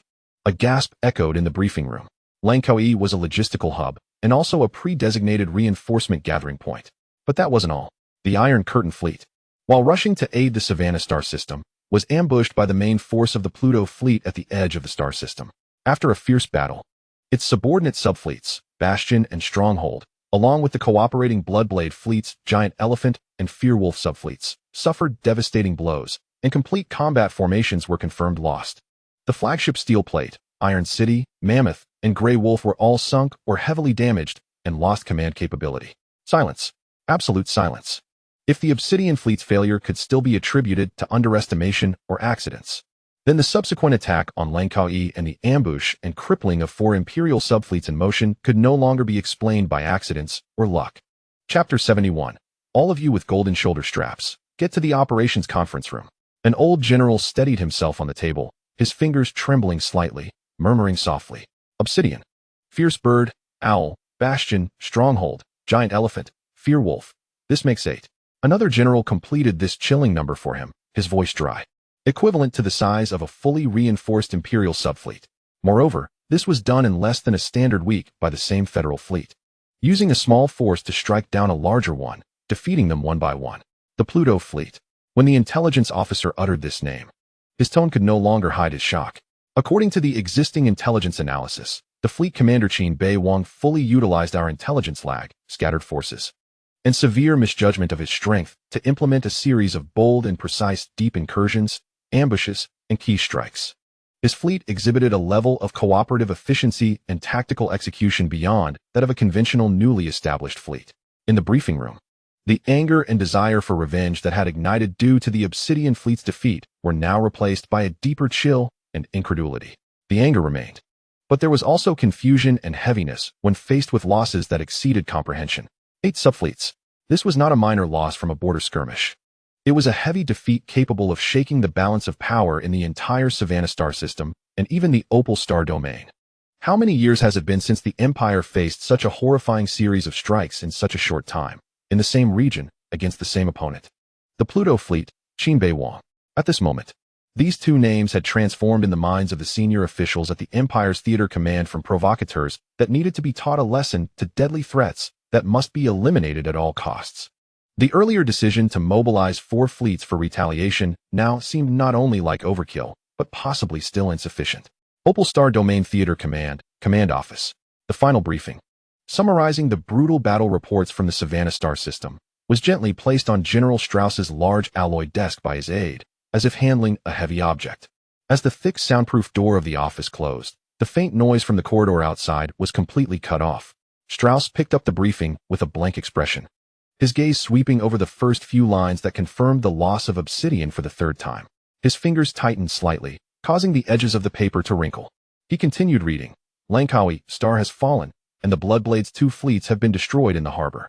His breathing began to quicken when he saw that the Iron Curtain and the other 4 fleets of Bloodblade had been ambushed and severely damaged in motion, confirming the battle losses approaching the equivalent of 8 subfleet formations. The veins on the back of his hand bulged suddenly like worms. A dead silence lasted for about 5 seconds. Then, damn it, useless trash. A bunch of parasites of the Empire. Strauss's roar exploded like the roar of an injured T-Rex, shaking the guards standing outside the soundproof door. Inside the office, sound waves slammed against the walls, causing several old medals on the display rack to tremble slightly. He slammed the heavy battle report down on the table, scattering the papers everywhere. But that was far from enough. 8. A full 8 subfleets. Nearly 120 Imperial starships. His eyes were bloodshot. The veins on his forehead throbbed violently as he paced back and forth, addressing the air as if Lancaster, Isabella, and Zane Barrett were standing right in front of him. Even if it were 120 pigs, put them in a forest as big as Savannah and let the Federation go hunt and kill them.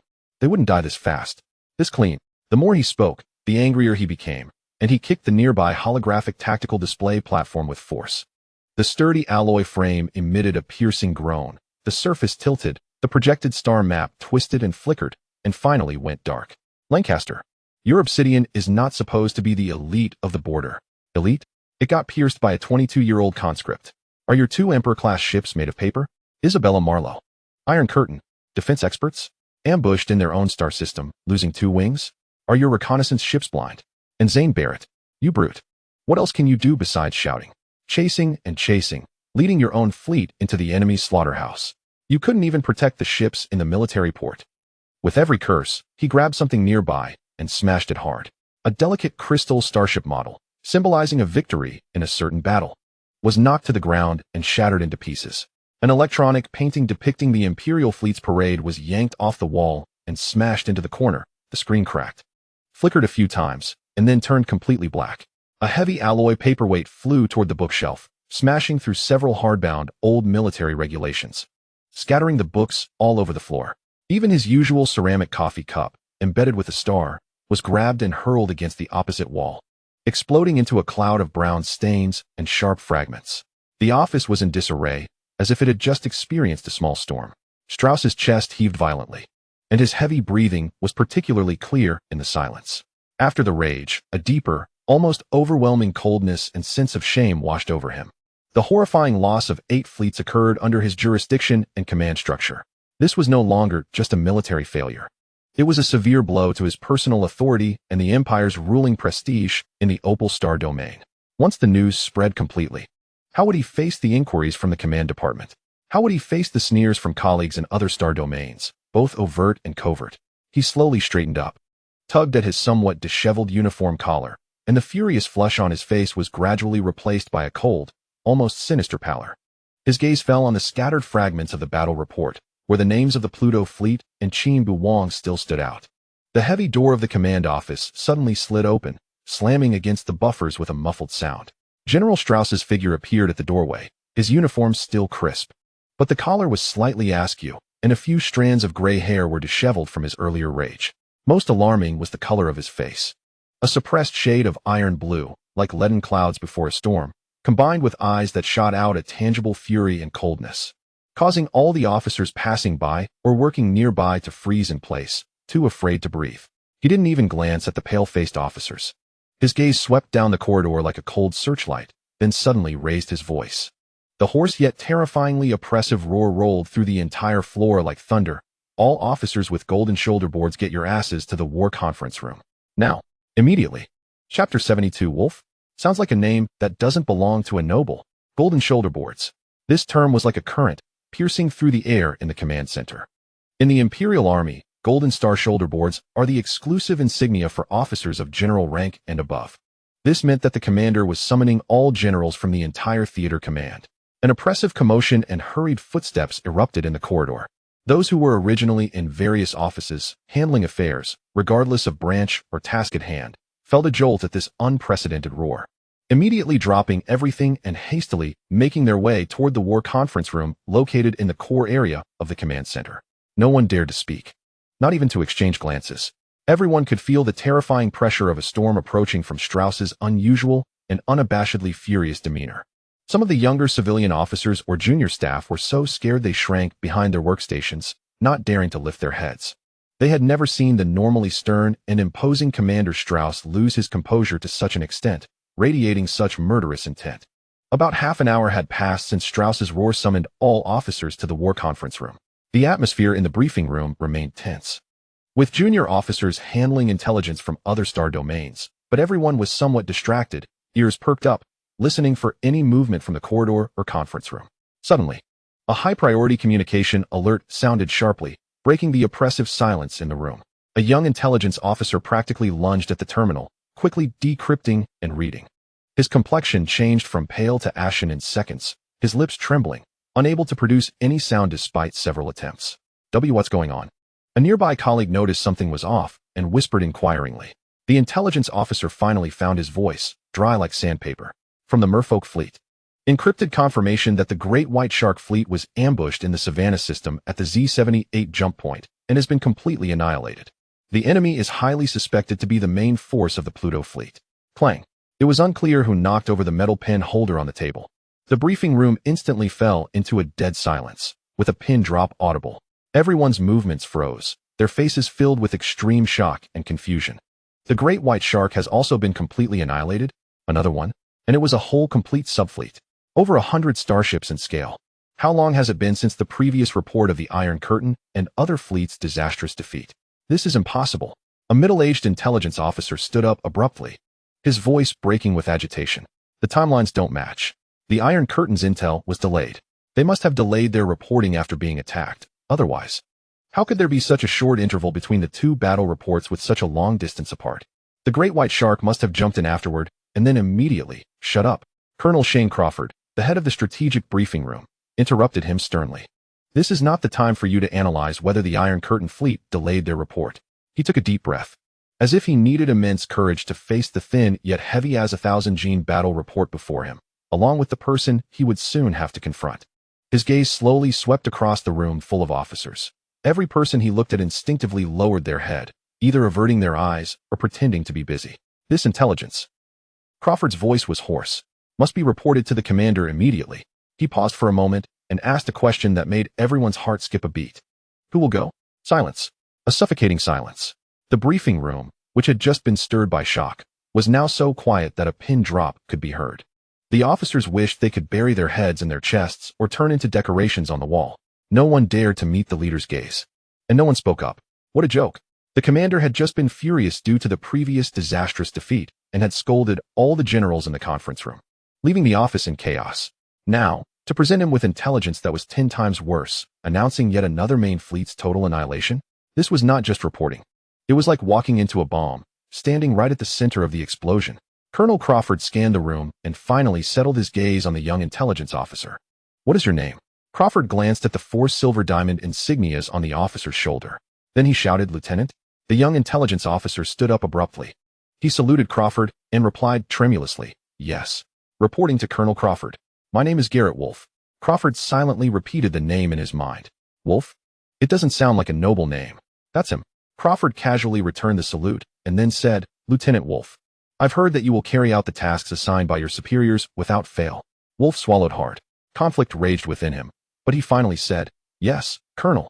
I am very willing to present this intelligence to General Strauss. It is my honor. Hearing this, Crawford breathed a sigh of relief. If it had been some foolish rookie, it would have been troublesome. The fact that this officer was willing to take it on solved his problem. He could always compensate the officer later. Outside the operations conference room, Lieutenant Wolf felt that the data pad in his hand was as heavy as a starship's armor. He walked stiffly toward the tightly closed, soundproof alloy door. The closer he got, the clearer the muffled yet furious shouts and table slams from inside became. That was undoubtedly the voice of General Strauss, roaring like an injured thunder beast. He stopped in front of the door, took a deep breath, yet could hardly muster any courage. He raised his hand and knocked 3 times on the cold metal, the sound so soft he could barely hear it himself. Get lost. The impatient roar of Strauss came immediately from inside. Wolf swallowed hard, steeling himself to raise his voice a bit. Reporting. Commander. This is the latest battle report from the Savannah system. Highest priority. The angry shouts inside stopped abruptly. After 2 seconds of silence, the door lock clicked softly and slid open automatically. Wolf stepped inside and was instantly overwhelmed by the low-pressure atmosphere in the conference room. The large oval conference table was surrounded by generals wearing Golden Star insignias. Normally high-ranking figures, they all had their heads bowed, staring at the table or their own fingers. No one dared to exchange glances, and no one dared to look at the person in the main seat. The air was so heavy it felt like it could squeeze out water. Chapter 73, Move. I know first aid. Strauss stood behind the main seat, hands on the table, leaning forward like a tiger ready to pounce. His angry expression twisted slightly upon seeing the data pad in Wolf's hand, morphing into a mix of irritation and a cold disbelief. Huh, he scoffed, his voice still hoarse, his gaze sweeping over the silent generals before returning to Wolf. I want to see what remarkable battle report you have to bring in at this time. I don't believe that Hellhole Savannah could have news worse than the annihilation of those 8 subfleets. His words made the generals bow their heads even lower. Lieutenant Wolf felt a chill run up his spine, his fingers gripping the data pad, turning white. His throat felt dry, as if something was blocking it. And he opened his mouth, but couldn't produce any sound immediately. Strauss furrowed his brow and impatiently urged him, Cat got your tongue? Read it. Louder. So all the pillars of the Empire can hear what surprises Savannah has prepared for us. The invisible pressure weighed down on Wolf's shoulders like a physical burden. He struggled to swallow, forcing his gaze to focus on the screen of the data pad, where every word felt like a searing iron. He cleared his throat, his voice dry and tense, and began to read. To Colonel Lorraine Albert, commander of the Merfolk Fleet at the Opal Star Domain Combat Command.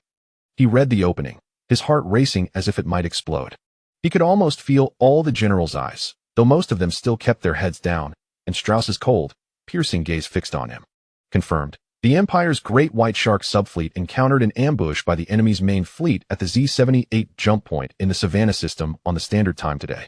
He paused for half a second, and during that brief moment, the air in the conference room seemed to freeze completely. After multiple signal confirmations and wreckage analysis, the Great White Shark fleet has been completely annihilated. The enemy's troop strength and tactical characteristics match those of the Federal Pluto subfleet that previously operated in the Savannah system. Preliminary assessment indicates the Great White Shark fleet suffered losses of over 100 starships, including the flagship Abyssal Fawn. As Wolf finished reading, his voice became almost inaudible. He didn't dare to look up, just standing there stiffly, waiting for the inevitable, devastating, thunderous rage to come. In the conference room, there was a deathly silence. Even the sound of breathing seemed to have disappeared. Lieutenant Wolf's dry voice fell, and the last echo of Abyssal Fawn seemed to tremble in the cold air. Dead silence. An absolute, heart-stopping dead silence. In the main seat, General Strauss remained motionless, hands on the table, body leaning forward. His face, filled with rage, mockery, and impatience, froze completely upon hearing the words "the Great White Shark fleet has been completely annihilated," then crumbled like weathered rock. His pupils first constricted sharply and then suddenly dilated. The veins on his forehead and neck bulged from red to purple, throbbing violently. His chest was still, as if he had forgotten how to breathe. Over 100. His lips moved, unconsciously repeating those words, his voice so hoarse it was barely audible. The defeat of the 8 subfleets had already been an unprecedented humiliation for the Empire's borders in decades, a stain that he might never be able to wash away in his career. His earlier rage was less directed at his subordinates than at the collapse of his own authority, a mad outburst against an unacceptable reality. And now, just when he thought the bad news had reached its limit, another complete main subfleet, which he had personally dispatched for punitive action, had also met the same fate. Annihilated by the same Federal fleet at a jump point in a system under his control.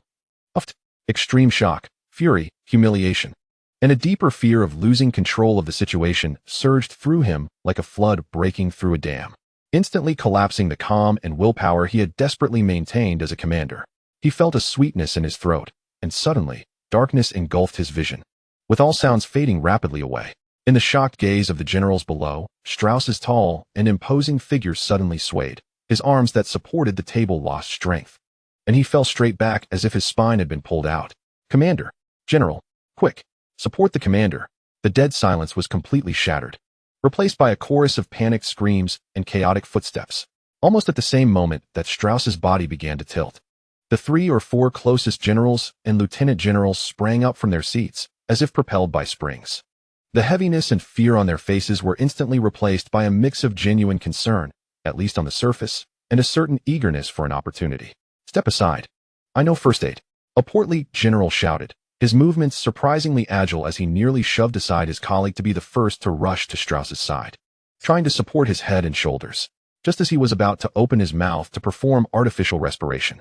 "Medical officer. Call the medical officer quickly."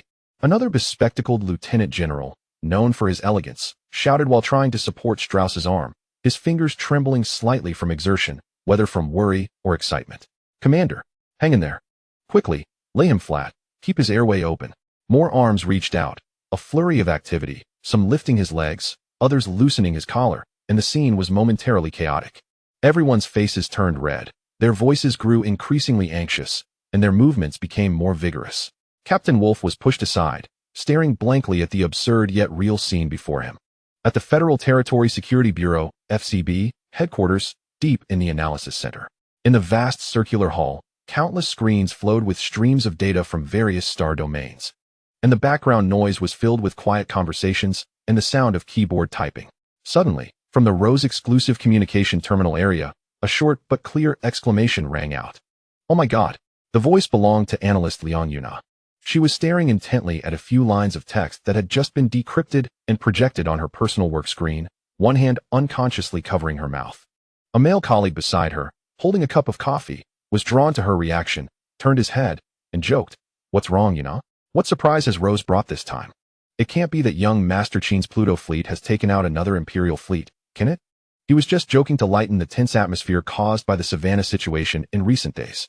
Chapter 74. shocked command headquarters of the Wanshi Star Domain. After all, the previous news of the heavy blow to Obsidian was already shocking enough. Such surprises couldn't happen every day. Liang Yuna slowly turned her head, her face slightly pale, but her eyes sparkled with an unbelievable excitement. She swallowed hard, her voice trembling with emotion as she spoke slowly. No, it's not another. She took a deep breath, as if needing strength to spit out the astonishing fact. An entire graded fleet has been destroyed. The Imperial Opal Star Domain's Great White Shark Fleet, confirmed annihilated by the Pluto Fleet in the Savannah Star System Z78 jump point area. Clatter. The coffee cup in the male colleague's hand slipped and fell to the ground, brown liquid splattering, but he was completely unaware. His smile froze on his face, and his eyes bulged as if he had heard some tall tale. Centered around Liang Yuna's workstation, a strange silence rapidly spread like ripples. The sounds of typing ceased. Quiet conversation stopped, and several nearby analysts who had heard fragments turned their heads in unison, their faces filled with question marks and doubt. What did you say? Great White Shark? Annihilated? The male colleague's voice was as dry as sandpaper. Yuna, is it confirmed? Has Rose verified the intelligence? This is not. However, facing her colleague's skepticism, Liang Yuna directly and seriously retorted. Rose is our Federation's diamond-level agent. Her intelligence has never been wrong. At this, the male colleague could only respond with an apologetic smile. Then, Liang Yuna continued. Her voice clearly echoed in the hall, now so quiet that a pin drop could be heard. Besides this, after ambushing the Obsidian Fleet, the Pluto Fleet also launched a surprise attack on the outer orbital ring of Langkoi, annihilating the Bloodblade Fleet's Fierce Bird and Owl Fleets right in the naval port. Additionally, on the way to the enemy's reinforcements, they ambushed the Iron Curtain Fleet and 2 subordinate fleets of Bloodblade, annihilating 4 subordinate fleets including the Fear Wolf, Great Elephant, Bastion, and Stronghold. Combined with the earlier destruction of the Welsh fleet in the Elvira star system and the subsequent annihilation of the Great White Shark Fleet at the Z78 jump point. She paused, surveying the shocked and dazed faces around her. The Pluto fleet has now consecutively destroyed nearly 3 entire Imperial-graded fleets in 2 independent battles. Silence. This time, it was a true silence that enveloped the entire vast intelligence analysis center. Everyone, no matter what they were busy with, stopped their actions. Senior officials, young analysts, technical support, everyone seemed to have been pressed the pause button. The Welsh fleet being annihilated could be explained by a surprise attack from a new fleet and the enemy's carelessness. The heavy blow to Obsidian had already overturned many people's perceptions, and now to have successively dealt heavy blows to the Bloodblade and Iron Curtain fleets, even annihilating the Great White Shark, a main-graded fleet that ranks among the best in the Imperial War Zone, with a complete structure and powerful firepower? What does this mean? It means that the Pluto fleet, or rather that 22-year-old Commander Qin Beiwang, possesses not just luck or a momentary tactical advantage, but a continuous, efficient, and terrifying combat power capable of destroying peer main fleets. That young colonel, who had been privately discussed by many FCB officials as relying on his background and subordinates, was now using a series of bloody victories to shatter their, and even the entire federal military leadership's, preconceived notions and biases. Duty Supervisor Fu Yizhu watched as Liang Yuna compiled, confirmed, and attached the complete battle report summary with Rose's credibility endorsement. Even with his composure, his breathing could not help but become rapid. He quickly scanned the shocking conclusions. Annihilation of the Imperial Great White Shark graded fleet at the Z78 jump point. Previously dealt a heavy blow to the Obsidian graded fleet. Surprised the Langkoi Star, annihilating the subordinate fleets of the Bloodblades Fierce Bird and Owl in the port. Ambushed Iron Curtain and Bloodblade reinforcements, annihilating the Fear Wolf, Great Elephant, Bastion, and Stronghold 4 subordinate fleets. Cumulative battle results, equivalent to the destruction of more than 2 complete Imperial-graded fleets, with over 15 Imperial subordinate or higher fleet units destroyed or heavily damaged. Fu Yizhu immediately realized the strategic weight of this intelligence. It not only could verify the authenticity of previous scattered information, but also completely overturned the Federation's understanding of the scale of the Savannah battle, the combat power of the Pluto fleet, and Qin Beiwang's personal capabilities. Immediately, he turned to the communications officer and ordered in a firm voice, "Send this intelligence summary, classified as top secret in red, through the highest priority channel to the Wanshi Star Domain Command Headquarters and the Federal Joint Staff Headquarters. Note the intelligence source is Rose. Assess credibility, extremely high. Wanshi Star Domain Command Headquarters, main communication hub. Encrypted data streams surged like a torrential dark river, flowing through multiple firewalls into the central server here. After automatic decryption and format conversion, a report with a glaring red border and the word TOP secret jumped onto the duty communications officer's screen. The young lieutenant officer habitually began to browse the routine summary, his gaze sweeping over the first few lines of regular reports from other star domains. However, when his eyes fell on the Savannah Star System Battle Update, source, FCB Rose, title and saw the brief but information explosive bullet points, he suddenly stood up from his seat, the chair legs scraping against the floor with a harsh sound. This is impossible. He gasped in shock, his eyes wide open, staring at the screen as if trying to confirm that he wasn't seeing things. This exclamation immediately attracted the attention of Colonel Jiao Jinghui, the communications director.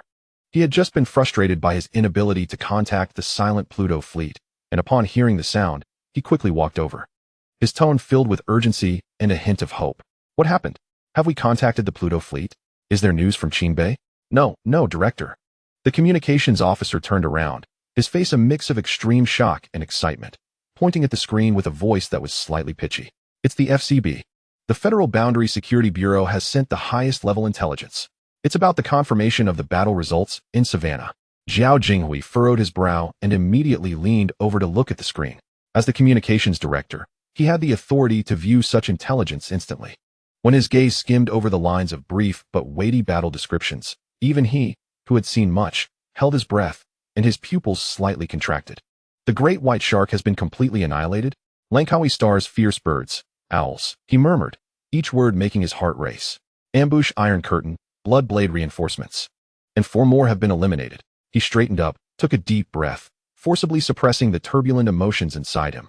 But his eyes were already filled with a sharp light. He knew what this intelligence meant. Chapter 75, Reinforcements. Immediately, Jiao Jinghui ordered the communications officer, his voice returning to its usual calm, but carrying an undeniable force. Transmit this intelligence, unchanged, to the core briefing room of the command center. Priority, highest, red channel. Notify the secretary of the machine, and ensure Chief of Staff Wen Shiheng and Commander Wen Tingtao review it immediately. Yes, Director. The communications officer replied loudly, his fingers flying over the keyboard, sending this intelligence, capable of causing an earthquake in the theater command, to the core of power.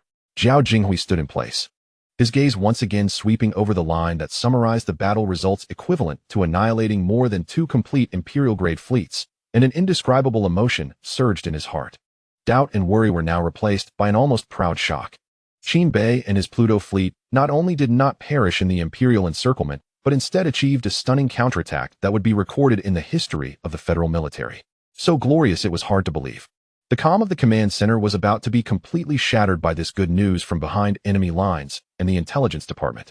In the core briefing room, the intelligence summary from the FCB, marked as top secret in red, was projected onto the central main screen. Inside, a group of senior staff, led by Chief of Staff Wen Shiheng, had just finished reading it. For a minute, the briefing room was silent. Only the faint hum of the equipment's cooling system could be heard. The silence was finally broken by the sharp sound of a chair leg scraping against the floor. A colonel responsible for logistical assessment suddenly leaned back, his face drained of color, his lips moving but unable to produce any meaningful sound. An Imperial main fleet. Another brigadier general specializing in enemy analysis murmured, his finger unconsciously tracing over the screen where Imperial fleet numbers were marked as severely damaged or annihilated. Obsidian, Bloodblade, partial. Iron Curtain, partial, finally stopping at the complete annihilation of the Great White Shark. And 4 subfleets from Langkawi Star's military port. His voice grew lower, as if he couldn't digest the information. They were never facing a 1-to-1, or even a 2-to-1. An older staff officer, responsible for strategic simulations, took a deep breath, his voice trembling. According to the timeline and battle descriptions in this intelligence, the Pluto fleet, with the strength of a newly established fleet, engaged in battle with at least 3 complete or main Imperial fleets, including Obsidian, Bloodblade, and Iron Curtain, in the heart of the Imperial-controlled Savannah system, and successfully inflicted heavy damage on them. He pointed to the areas on the star map where battles had erupted in the Savannah system. Look here, and here. They not only weakened their opponents in maneuver warfare, but even took the initiative to strike and eliminate the hard nail of Langkawi Star. What precision intelligence and what bold maneuvering this requires. Then, another younger staff officer took over, his tone filled with disbelief. When the Empire was obviously furious and dispatched the Great White Shark, deep-sea jellyfish, human-faced lion, and mermaid, for entire fleets to leap to their aid. trying to encircle and annihilate them in one fell swoop. He paused, almost speaking in a whisper. They not only did not retreat or evade, but instead set an ambush and completely annihilated one entire Great White Shark fleet at the Z-78 point, just as the Imperial reinforcements arrived. This is simply, someone sought a suitable word, only to find that any adjective felt pale in the face of this battle report. When Shihang had remained silent, his hands crossed on the table, his knuckles slightly white from the pressure, he meticulously re-examined the briefing, quickly replaying in his mind his previous judgment that Qin Bei's advance was reckless and too risky, as well as the concerns raised by the Dawn Plan. Now, everything was clear. Qin Bei's advance was based on a thorough understanding of the enemy situation and absolute confidence in his own abilities. His risk had resulted in a glorious victory capable of changing the strategic situation in the entire Savannah system and even the border. It was not luck or chance. It was a tactical cut as precise as a scalpel, a strategic patience that was coldly ruthless, and an extraordinary courage to dance continuously on the edge of a knife. A 22-year-old commander, a newly established fleet of only a few months, had managed to execute a textbook-level annihilation battle in the heart of the Empire, against overwhelming odds. The brilliance of the results was enough to make any veteran of the Federation blush. When Ting Tao stood before the enormous star map, his gaze sharp, the intelligence from the FCB and the assessments from the staff had completely dispelled his last concerns and conservative thinking. The Pluto fleet's achievements in Savannah were not a stroke of luck, but a glorious campaign worthy of being recorded in history. Order. When Ting Tao's voice was loud and decisive, echoing in the briefing room. First, upgrade the reinforcement sequence. Besides the already dispatched fleets of Flame Demon, Snow Leopard, Divine Arrow, and Cavalry, the Theater Reserve fleets of Black Eye, Black Scorpion, and Ghost Orchid will immediately end all current tasks and enter the highest state of combat readiness. Within 72 hours, complete resupply and gathering, and head to the Elvira system. Establish a frontline battle cluster in Elvira, with the primary task of ensuring absolute security in the Elvira system and being ready to provide direct fire support for the Pluto fleet or cover their retreat. Second, adjust the orders for the Flame Demon and the other 3 fleets. Cancel the standby instructions and order them, under the premise of ensuring the safety of the rear routes, to head towards the Savannah system in combat formation to rendezvous with the Pluto fleet. Third, Wen Tingtao turned to Communications Director Jiao Jinghui, his tone serious. Immediately draft a formal battle report and commendation suggestion in the name of the Theater Command to be submitted to the Federal Joint Staff. He paused slightly, clearly articulating the key points regarding the report of our Pluto fleet achieving a significant tactical victory in the Savannah system and corresponding suggestions. The content must clearly state, our Colonel Qin Bei's commanded Pluto fleet, undaunted by strong enemies, took the initiative to strike deep into the enemy-controlled area of the Savannah system. Through continuous combat, they successively defeated and severely damaged multiple main Imperial fleets such as Obsidian, Bloodblade, and Iron Curtain, and successfully set an ambush in the Z-78 area, annihilating the Imperial Great White Shark fleet. The total number of enemy ships destroyed has far exceeded the composition of 2 standard Imperial fleets, delivering a heavy blow to the enemy and greatly boosting the morale of our theater. Reversing the strategic situation in the direction of Savannah, he paused for a moment and spoke the most critical part. In light of the exceptional achievements of Colonel Qin Beiwang and his fleet, along with the extraordinary command abilities displayed and the unit's strong combat capabilities, to continue to expand the results of the battle, consolidate the advantages in the Savannah area, and respond to the potential fierce counterattack from the Empire, the Theater Command officially suggests the following. Chapter 76. The 22-year-old commander of the Mother Fleet. 1. To propose to the Joint Staff and the Supreme Command to promote Colonel Qin Beiwang to the rank of colonel to recognize his achievements and inspire his ambition. 2. Given that this fleet has proven its capability in actual combat to execute high-difficulty maneuver strikes and fleet engagements, in order to enable it to play a greater strategic role, it is suggested to assign a new type of Kylan-class interstellar carrier to it, along with supplementary escort and support ships. Expand its current formation to strengthen it into a complete, highly mobile rapid strike cluster, i.e., a quasi-mother fleet structure. This will be used to execute key assaults and victory missions in future border conflicts. Hearing about the promotion of Qin Beiwang and the proposal to form a quasi-mother rapid strike cluster was like dropping a bomb into the already turbulent waters stirred by the battle reports. After a brief silence, there was an uncontrollable low murmur. Major Jiao Jinghui, the communications director, was the first to speak up, stepping forward cautiously. Commander, Colonel Qin's record is indeed astonishing. But a 22-year-old Mother Fleet commander is unprecedented in the history of our Federation's military. Promoting him to colonel is already a break from tradition. Is it too hasty to directly place him in charge of an enhanced fleet equipped with 2 carriers? His qualifications, after all, are still too shallow. A sudden rise to such a high position may be difficult to gain the support of others. His words were not finished. But the meaning was clear. A tall tree attracts the wind. A rapid promotion might not be a good thing for the young Qin Beiwang himself and for fleet construction. Chief of Staff Wen Shiheng also frowned slightly, expressing his concerns. Commander, Qin Beiwang's abilities are beyond doubt. However, the commander of a mother fleet not only requires tactical talent, but also the experience and prestige to coordinate logistics, manage multiple branches, and handle complex political-military relations. He has only independently commanded 2 large-scale battles, and although the results were brilliant, suddenly placing such a heavy burden and resources on him. Could it be a case of pulling seedlings to help them grow? Could we first promote him to colonel, expand the Pluto fleet into an elite subfleet, and after he gains more management and coordination experience, consider further promotions?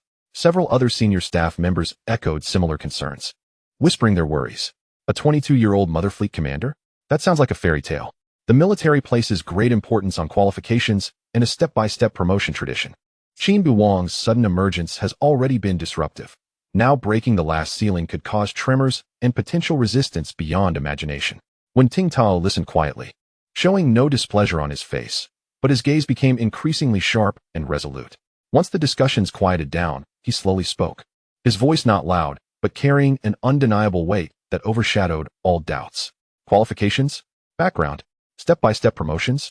He shook his head slightly, his eyes sweeping over every general present.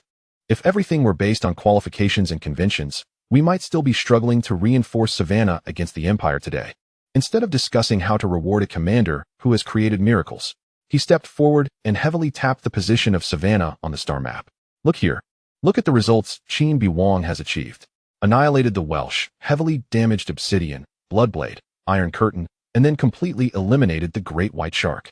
The total number of Empire ships destroyed exceeds that of 3 fleet formations. What kind of achievement is this? In the depths of the star regions controlled by the Empire, facing numerous enemies, laying ambushes, and defeating them one by one. Tell me, which general in the history of the Federation has achieved such brilliant and clean victories under similar conditions? He paused, letting each word sink into the hearts of the audience. No one, at least not in the war history I know. He used 2 battles, not relying on luck or background, but on real tactical acumen, command artistry, and the blood-soaked efforts of his fleet, to prove that he is the one who can fight, can win, and can achieve great victories. When Ting Tao's voice rose, filled with unwavering determination. Here, in the Wanshi Star Domain Theater, the primary standard for measuring a soldier's value is always whether they can defeat the enemy, whether they can defend the Federation. Everything else, qualifications, background, age, are secondary and can be broken. He made a decisive hammering gesture. The orders stand as issued, and the suggestions remain as proposed. If anyone above questions it, I, when Ting Tao, will take full responsibility. Now, execute the orders. Yes, everyone responded in unison. Not long after, in the Elvira star system, the flagship of the Federation's Flame Demon Fleet, the Lava-class battleship bridge, encrypted command streams flowed into the main control console, and Colonel Nie Xing quickly browsed the command updates from the theater command. When he saw the cancellation of standby orders and the immediate deployment towards the Savannah star system to rendezvous with the Pluto fleet, his brow twitched slightly. But his expression remained calm. Standing beside him, Colonel Zhou Junfen, the aide-de-camp, also saw the command content simultaneously. This younger officer, known for his tactical sharpness but also for being outspoken, subtly curled his lip, unable to hold back. He took advantage of Nie Xing's moment of contemplation to complain in a low voice. They moved us all the way from the defense line, thinking there was a tough battle to fight. But in the end, it's just to clean up after that, Prince. His tone carried obvious dissatisfaction. We ran such a long distance just to support a rookie fleet that stirred up a hornet's nest? Nie Xing did not respond immediately, merely casting him a glance. Seeing that the commander did not stop him, Zhou Junfen's voice rose slightly, tinged with mockery. Last time in Elvira, it was said to be Qin Beiwang's credit. Huh? Who doesn't he know? A 22-year-old graduate just got appointed and already has a T5 Kunlun Mountain as a backbone, with a fleet full of the latest T4 starships. Now they're even equipped with carriers. The Fire Kylan, that's a legit T5 class interstellar carrier. Our Flame Demon fleet has worked so hard for so many years. How many times have we applied for T5 class Starship reinforcements, and has any approval come through? The more he spoke, the more he felt the injustice, counting on his fingers. And look at their formation. 7 subfleet formations plus the direct fleet, a total of 8. Our Flame Demon has only 7 when counting direct units.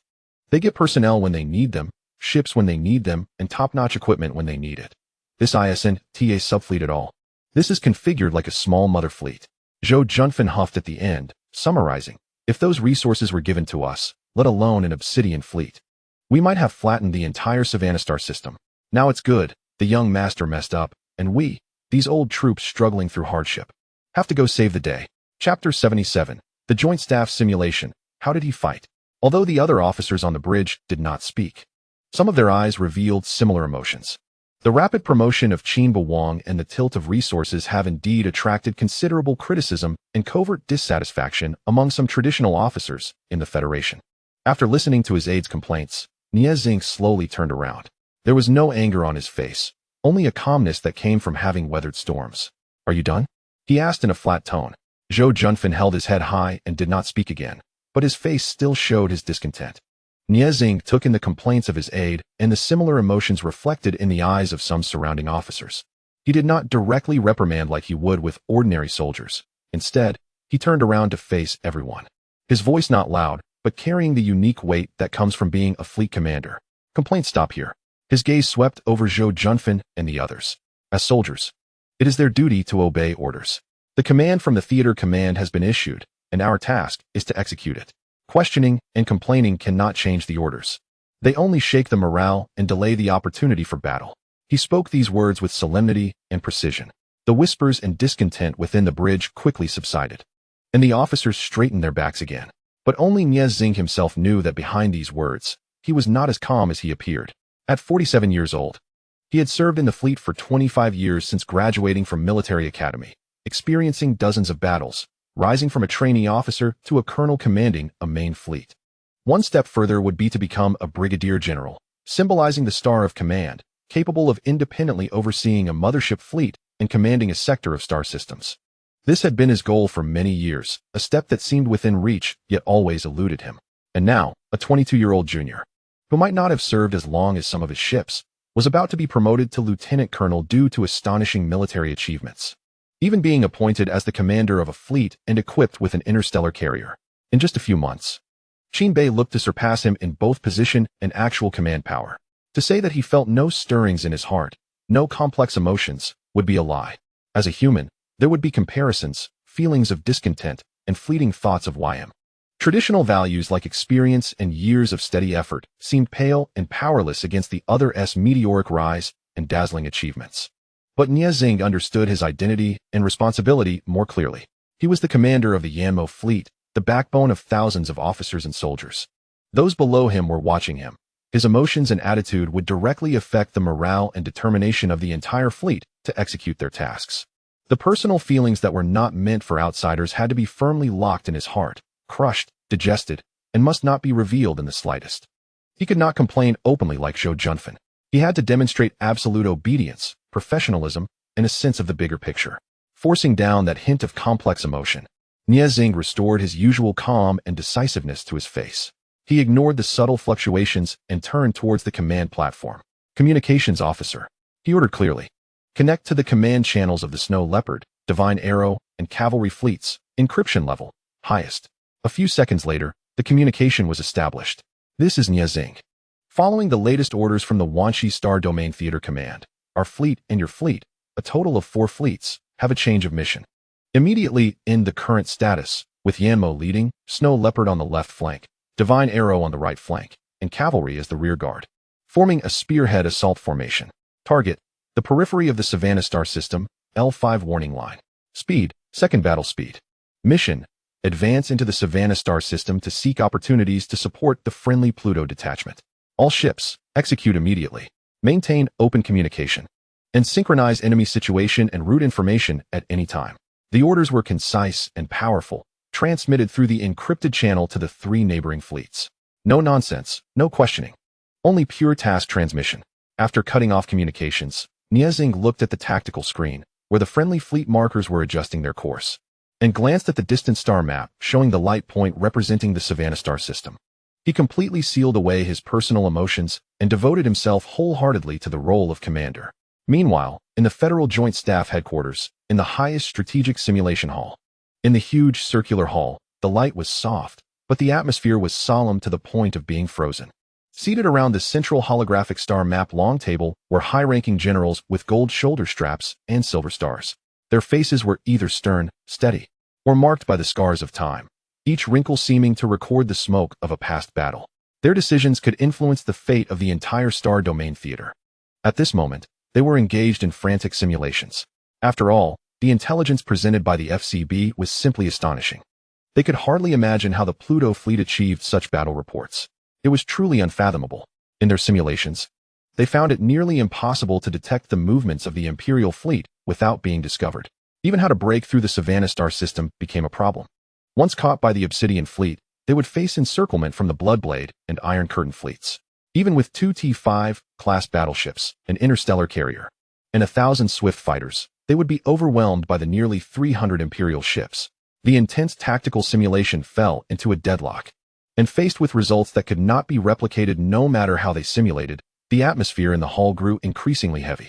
At this moment, General Liu Yanlin, the chief of staff responsible for the meeting's order, raised his hand and gently, but clearly tapped the polished alloy table. Everyone. His voice was steady, carrying the weight of ending the debate. Tactical simulations can be delved into later. Right now, we need to first review and form initial opinions on General Wen Tingtao's proposal regarding the promotion of Lieutenant Colonel Qin Bei and the fleet expansion suggestion. This relates to frontline morale, resource allocation, and the future training direction of our Federation's senior commanders. His gaze swept over his colleagues, whose shoulder straps gleamed on either side of the long table. After he spoke, a veteran general with 4 stars, a serious expression, and deep lines of authority, General Ruan Xingwei, was the first to speak. His voice was loud and carried the weight of a seasoned military man who valued tradition and order. Chief of Staff Liu, it is understandable that Commander Wen is eager to promote talent. Lieutenant Colonel Qin's achievements are indeed impressive. Chapter 78, Who is in favor, who is against? He first affirmed this, but then shifted his tone to a serious one. However, promotion, especially to a key position like colonel and commanding a quasi-mothership fleet, cannot be based solely on momentary achievements. At just 22 years old, with only a few years of service, Qin Bei lacks long-term multi-position experience and has never faced the comprehensive coordination of large-scale battles or the tests of complex political military environments. He looked around at everyone, emphasizing that qualifications represent not just time but the accumulation of experience, the understanding of people's hearts, and a profound comprehension of the vast military system's operation. Suddenly promoting him to such a high position could be hard to accept. Our Federation's military promotion system values step-by-step progress, which is both a protection for individuals and a responsibility for the stability of the Army. If this precedent is set, will it incite unrest among junior officers, who may think that achievements can override all traditions and qualifications? Will it raise doubts about the fairness and seriousness of promotions? These are all negative impacts that must be considered carefully. Ruan Xingwei's words represented the views of a considerable portion of senior conservative generals within the staff. They did not deny Qin Bei's talent, but were concerned about the ripple effects of breaking existing rules and the impact on the Army's inherent structure. As soon as he finished speaking, a relatively young general with 2 silver stars, Major General Chen Qingyu, straightened his posture slightly. He belonged to the more active younger faction within the staff, focusing more on practical abilities and results. The importance of qualifications that General Ruan mentioned, the younger generation could not fully agree with. Major General Chen Qingyu spoke clearly, his tone neither humble nor arrogant. In extraordinary times, extraordinary choices must be made. The Empire is tightening its grip on the border, and the Battle of Savannah has further exposed the rigidity in our military's tactical thinking and adaptability. Qin Beiwang has achieved such results deep within the Empire with a newly established fleet, which precisely proves that he possesses a disruptive tactical mindset, extreme command under pressure, and a keen sense for seizing fleeting opportunities that many of our progressively promoted officers lack. His gaze is piercing.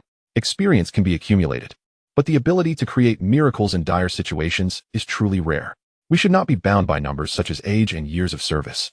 The Federation needs heroes, and more importantly, heroes who can win battles. Promoting Qin Beiwang beyond the norm is a declaration to the entire military and all citizens in the Federation Ability and military achievements are the highest ladders for promotion. This will not only greatly inspire the morale of frontline soldiers fighting for their lives, but also attract more talented young people to join the military. As they will see that here, talent will not go unnoticed, and victory will receive the due and generous rewards. He paused, his tone becoming more forceful.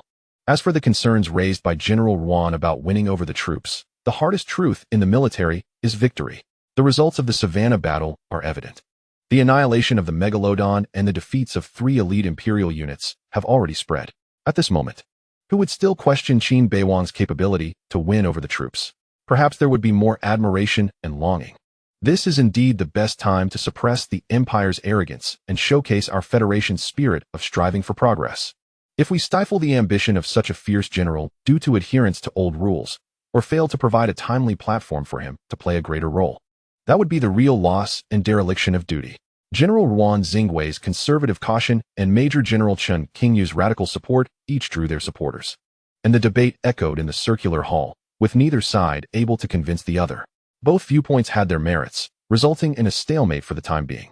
The Chief of Staff, General Liu Yanlin, seated in the main position, listened calmly for a moment, seeing that consensus was unlikely to be reached in a short time. And the urgency of frontline reports and the importance of Wen Tingtao's proposal could not be delayed. He raised his hand again and gently tapped the table. The crisp sound gradually quelled the debate. All the generals turned their attention to him, since both sides held their ground and each had a point. Liu Yanlin's voice was steady, devoid of any emotional bias. Therefore, according to procedure, we shall proceed to a vote, he stated clearly. Those in favor of passing General Wen Tingtao's proposal to promote Qin Beiwang to colonel, and in principle agree to his formation and command of a rapid mobile strike group equipped with aircraft carriers, please raise your hands. There was a moment of silence in the hall, and then hands began to rise one after another. The younger generals supporting Chen Qingyu acted decisively, while some centrists or those who valued actual combat results slowly raised their hands as well. Liu Yanlin's aide quickly counted those opposed to the proposal. Believing it should be deferred or handled according to conventional procedures, please raise your hands. Liu Yanlin continued. General Ruan Xingwei was the first to raise his hand, his expression serious. The generals around him, who similarly valued experience and stability, also raised their hands, including several respected veterans. The aide counted again and then leaned down to report quietly in Liu Yanlin's ear. Liu Yanlin nodded slightly, scanned the room, and announced the results. In favor, 49 votes. Opposed, 49 votes. Abstentions, 1 vote. A tie. This result caused a ripple of murmurs in the hall. All eyes once again turned to Liu Yanlin. As the presiding chief of staff, he had yet to vote. At this moment, his final vote would directly determine the direction of the proposal, the fate of Qin Beiwang, and possibly influence the Federation's military talent strategy for some time to come. Ruan Xingwei's lips moved as if he wanted to say something, but ultimately he remained silent, staring intently at Liu Yanlin. Major General Chen Qingyu instinctively straightened his back, his eyes filled with anticipation. Under the gaze of dozens of eyes, Liu Yanlin showed no hesitation or struggle on his face. He didn't even think much, as if he had made a decision long ago. Slowly, but with utmost clarity, he raised his right hand. I am in favor. His voice was not loud, but it resonated like a hammer, striking at the hearts of everyone present. The votes in favor became 50, and the proposal was passed. Secretary of the meeting, Liu Yanlin lowered his hand as if he had merely completed a trivial action, his tone returning to its usual calm efficiency. Please compile the proceedings and voting results of this meeting regarding General Wen Tingtao's proposal for the promotion of Qin Beiwang and the expansion of the fleet into a formal document, attaching a summary of the main arguments for and against, in the name of the Joint Staff. Immediately submit it to the Federation's Supreme Command for final review and order signing. Understood. The recorder immediately responded, fingers flying over the terminal. Liu Yanlin's gaze passed over his colleagues, each with different expressions, finally landing on the position of the star map of Savannah, and he couldn't help but sigh. Qin Qinfan, you are truly enviable, not only marrying the Federation's most beautiful female general, but even having such an impressive son. Chapter 79. Welcome. The heroes return. In the outer regions of the Savannah star system, the Pluto fleet is returning along its designated route. The massive fleet maintains a rigorous cruising formation, silently navigating back to the Elvira star system. Outside the porthole, the starry sky remains deep, but the atmosphere on the bridge, after continuous high-intensity battles and leaving the battlefield, has not completely relaxed. Everyone knows that the Empire will not easily let them leave after suffering such a significant loss at Savannah. Suddenly, the destroyer at the forefront of the fleet, acting as a lookout, almost simultaneously sends out a piercing alarm. Alarm. A large-scale mass reaction detected at 3 o'clock ahead. The numbers are vast. Approaching our course at high speed. The voice from the sensor system instantly tensed up. On the tactical main screen, a dense cluster of red dots appears far down the forward path, rapidly magnifying. The numbers far exceed those of a typical patrol formation, even surpassing that of a complete subfleet. The air in the bridge suddenly thickened. Everyone's hearts raced. The fatigue from continuous combat was instantly dispelled, replaced by tensed nerves and deep concern. Is the Empire lying in ambush? How many fleets have they sent to Savannah? Can our energy and ammunition withstand another tough battle? Low exclamations and suppressed questions passed among the officers. Even Zhuang's Hixuan immediately rushed to the tactical station, quickly pulling up more detailed data, her expression grave. If this is indeed another fresh force the Empire has ambushed on their return route, given the current state of the Pluto fleet, the situation will be extremely dangerous. However, standing at the central command seat, Qin Beiwang showed no signs of surprise or tension on his face. His gaze calmly swept over the cluster of red dots representing an unknown threat, then glanced at the clearer and more informative star map on his personal system interface. On that map, visible only to him, the outlines of the approaching fleet, energy signatures, and even their unique communication frequency identifiers had long been delineated. The delayed passive detection network, combined with the system's powerful analytical capabilities, had allowed him to see the true nature of the incoming force long before the alarm sounded. Disengage the battle alert. All personnel, maintain cruising formation, no tactical maneuvers required. Qin Beiwang's calm voice echoed in the suddenly tense silence of the bridge, strikingly clear. Everyone turned in astonishment to look at him. Order the reconnaissance ships and destroyers ahead to send our standard identification signals and Qin Beiwang's command codes. He continued issuing instructions, his tone resolute. At the same time, receive the identification code that the other party is about to send. Prepare to establish a secure communication link. His calm demeanor infected everyone. Although doubts remained, orders were quickly executed.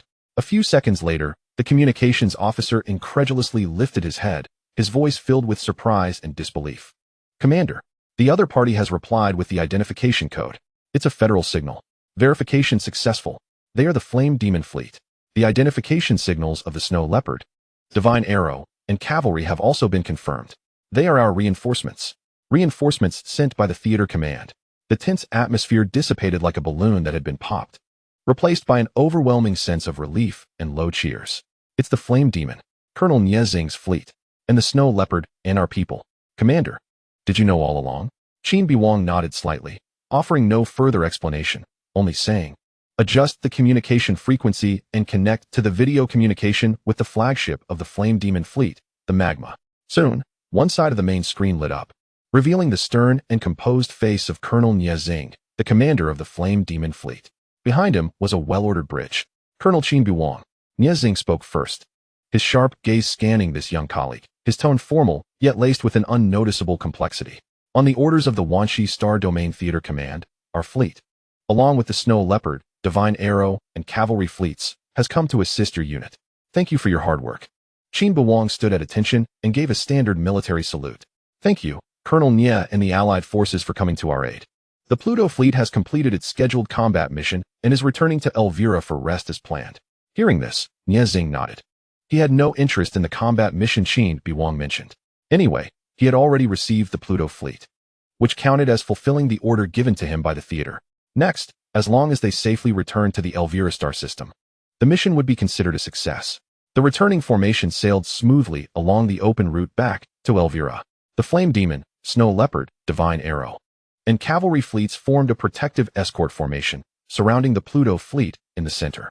The channel was silent except for necessary navigational coordination signals. Suddenly, a wide-area communication request, encrypted with the highest authority from the Theater Command and forcing synchronization of all participating fleet command and public information channels, popped up on the main screens of all bridges. Wanshi Star Domain Theater Command All-Region Combat Report announcement. Everyone's attention was drawn to it. A calm and clear synthetic voice began to broadcast. To all combat units in the Wanshi Star Domain Theater, we hereby officially announce that the Pluto subfleet, belonging to our theater, has achieved a decisive victory in the recent Dawn operation in the Savannah star system. The synthetic voice paused briefly, as if gathering strength for the following content. The Pluto fleet successfully dealt a heavy blow to the Empire's main force, the Obsidian fleet. Within the inner domain of the star system, confirmation of the destruction of their T-5 class battleship, the Unyielding Dignity. Within the bridge, some officers held their breath slightly. Subsequently, the Pluto fleet executed a precise strike, successfully destroying the key logistical hub, the Langkawi orbital base, in the Savannah star system, completely paralyzing the enemy's logistics and troop deployment capabilities in that area. They also annihilated the Fierce Bird and Owl fleets within the military port. After that, the Pluto fleet continued to heavily damage the Iron Curtain fleet and the Giant Elephant and Fearwolf fleets under the Bloodblade fleet that came to support. Finally, at the Z-78 jump point, the Pluto fleet set an ambush and launched a thunderous strike with overwhelming firepower. Many people's eyes widened. Some even gasped in disbelief. Complete annihilation of the Empire's Great White Shark fleet. The tone of the synthetic voice suddenly rose, ringing with a metallic clang. The synthetic voice paused heavily, enunciating each word like iron. Complete annihilation. No ships escaped. Cumulative battle results. Confirmation of the destruction and heavy damage to various operational ships of the Empire, with total tonnage and composition far exceeding 2 standard Imperial subfleet formations. This has severely impacted the enemy's strategic deployment in the Savannah direction and reversed the power balance in that area. The entire encrypted communication channel fell into a deathly silence. Chapter 80. A 22-year-old colonel, completing another's life in just a few months. In the command channels of the Snow Leopard, Divine Arrow, and cavalry fleets, the whispers about assisting the defeated army and the rich kid's fleet that had just been vaguely present evaporated in an instant, replaced by a silence so profound that one could almost hear the crackling of electricity. On the bridge of the flagship of the Flame Demon fleet, the officer Zhou Junfan's face first turned pale, then quickly flushed red, his eyes filled with disbelief and a primal resistance after having his perceptions overturned. This is impossible. He suddenly turned to Nie Xing, his voice slightly pitched due to excitement, even forgetting to lower his voice. A subfleet. Even if they have 2 T-5s and an aircraft carrier, how could they continuously deal heavy blows to the Obsidian, Bloodblade, and Iron Curtain in the enemy's territory, and still manage to take out the Langkawi base? Finally, they annihilated the Great White Shark at the Z-78 jump point. He waved his arms, pointing at the screen as if to puncture the absurdity of the battle report in his eyes. This result is too ridiculous. Colonel, this is completely unreasonable. How could a subfleet possibly engage head-on and even annihilate so many Imperial main forces? This is simply a fairy tale. He gasped for breath. A mix of jealousy, defiance, and a self-righteous anger surged to his head, and he blurted out, "It must be inflated battle achievements." Yes, definitely. This is a common trick used by those highborn kids. Turning an encounter into a great victory, turning damage into destruction, turning retreat into a repositioning, counting others' achievements as their own, using massive resources to achieve a little result and then exaggerating it infinitely. The more he spoke, the more he felt he had grasped the key, and his voice grew louder. What complete annihilation of the Great White Shark? Maybe they just took out the enemy's reconnaissance squad. What heavy damage to the Obsidian? Maybe they just had a distant skirmish and scratched the surface a bit. We have all been deceived. The theater command may also have been blinded. This kind of battle report, slap. A crisp and loud slap rang out, striking Zhou Junfan's face hard. The force was so strong that Zhou Junfan staggered, nearly falling. Clear fingerprints instantly appeared on his cheek. Within the bridge, all the officers turned in shock, looking at this scene, not daring to breathe. Nie Xing slowly withdrew his hand, his face pale, his eyes burning with suppressed anger and a hint of deep disappointment. Fortunately, he had just disconnected real-time communication with the Pluto fleet. Otherwise, if those words reached them, the consequences would be unimaginable. He stared at the dazed Zhou Junfan, his voice as cold as the absolute zero void outside the ship. This slap is for your disregard of military discipline, for recklessly discussing superior judgments, and for disturbing the morale of the army. The battle report comes from the theater command, validated by FCB intelligence cross-verification, reviewed by the Joint Staff, and approved by the Supreme Command.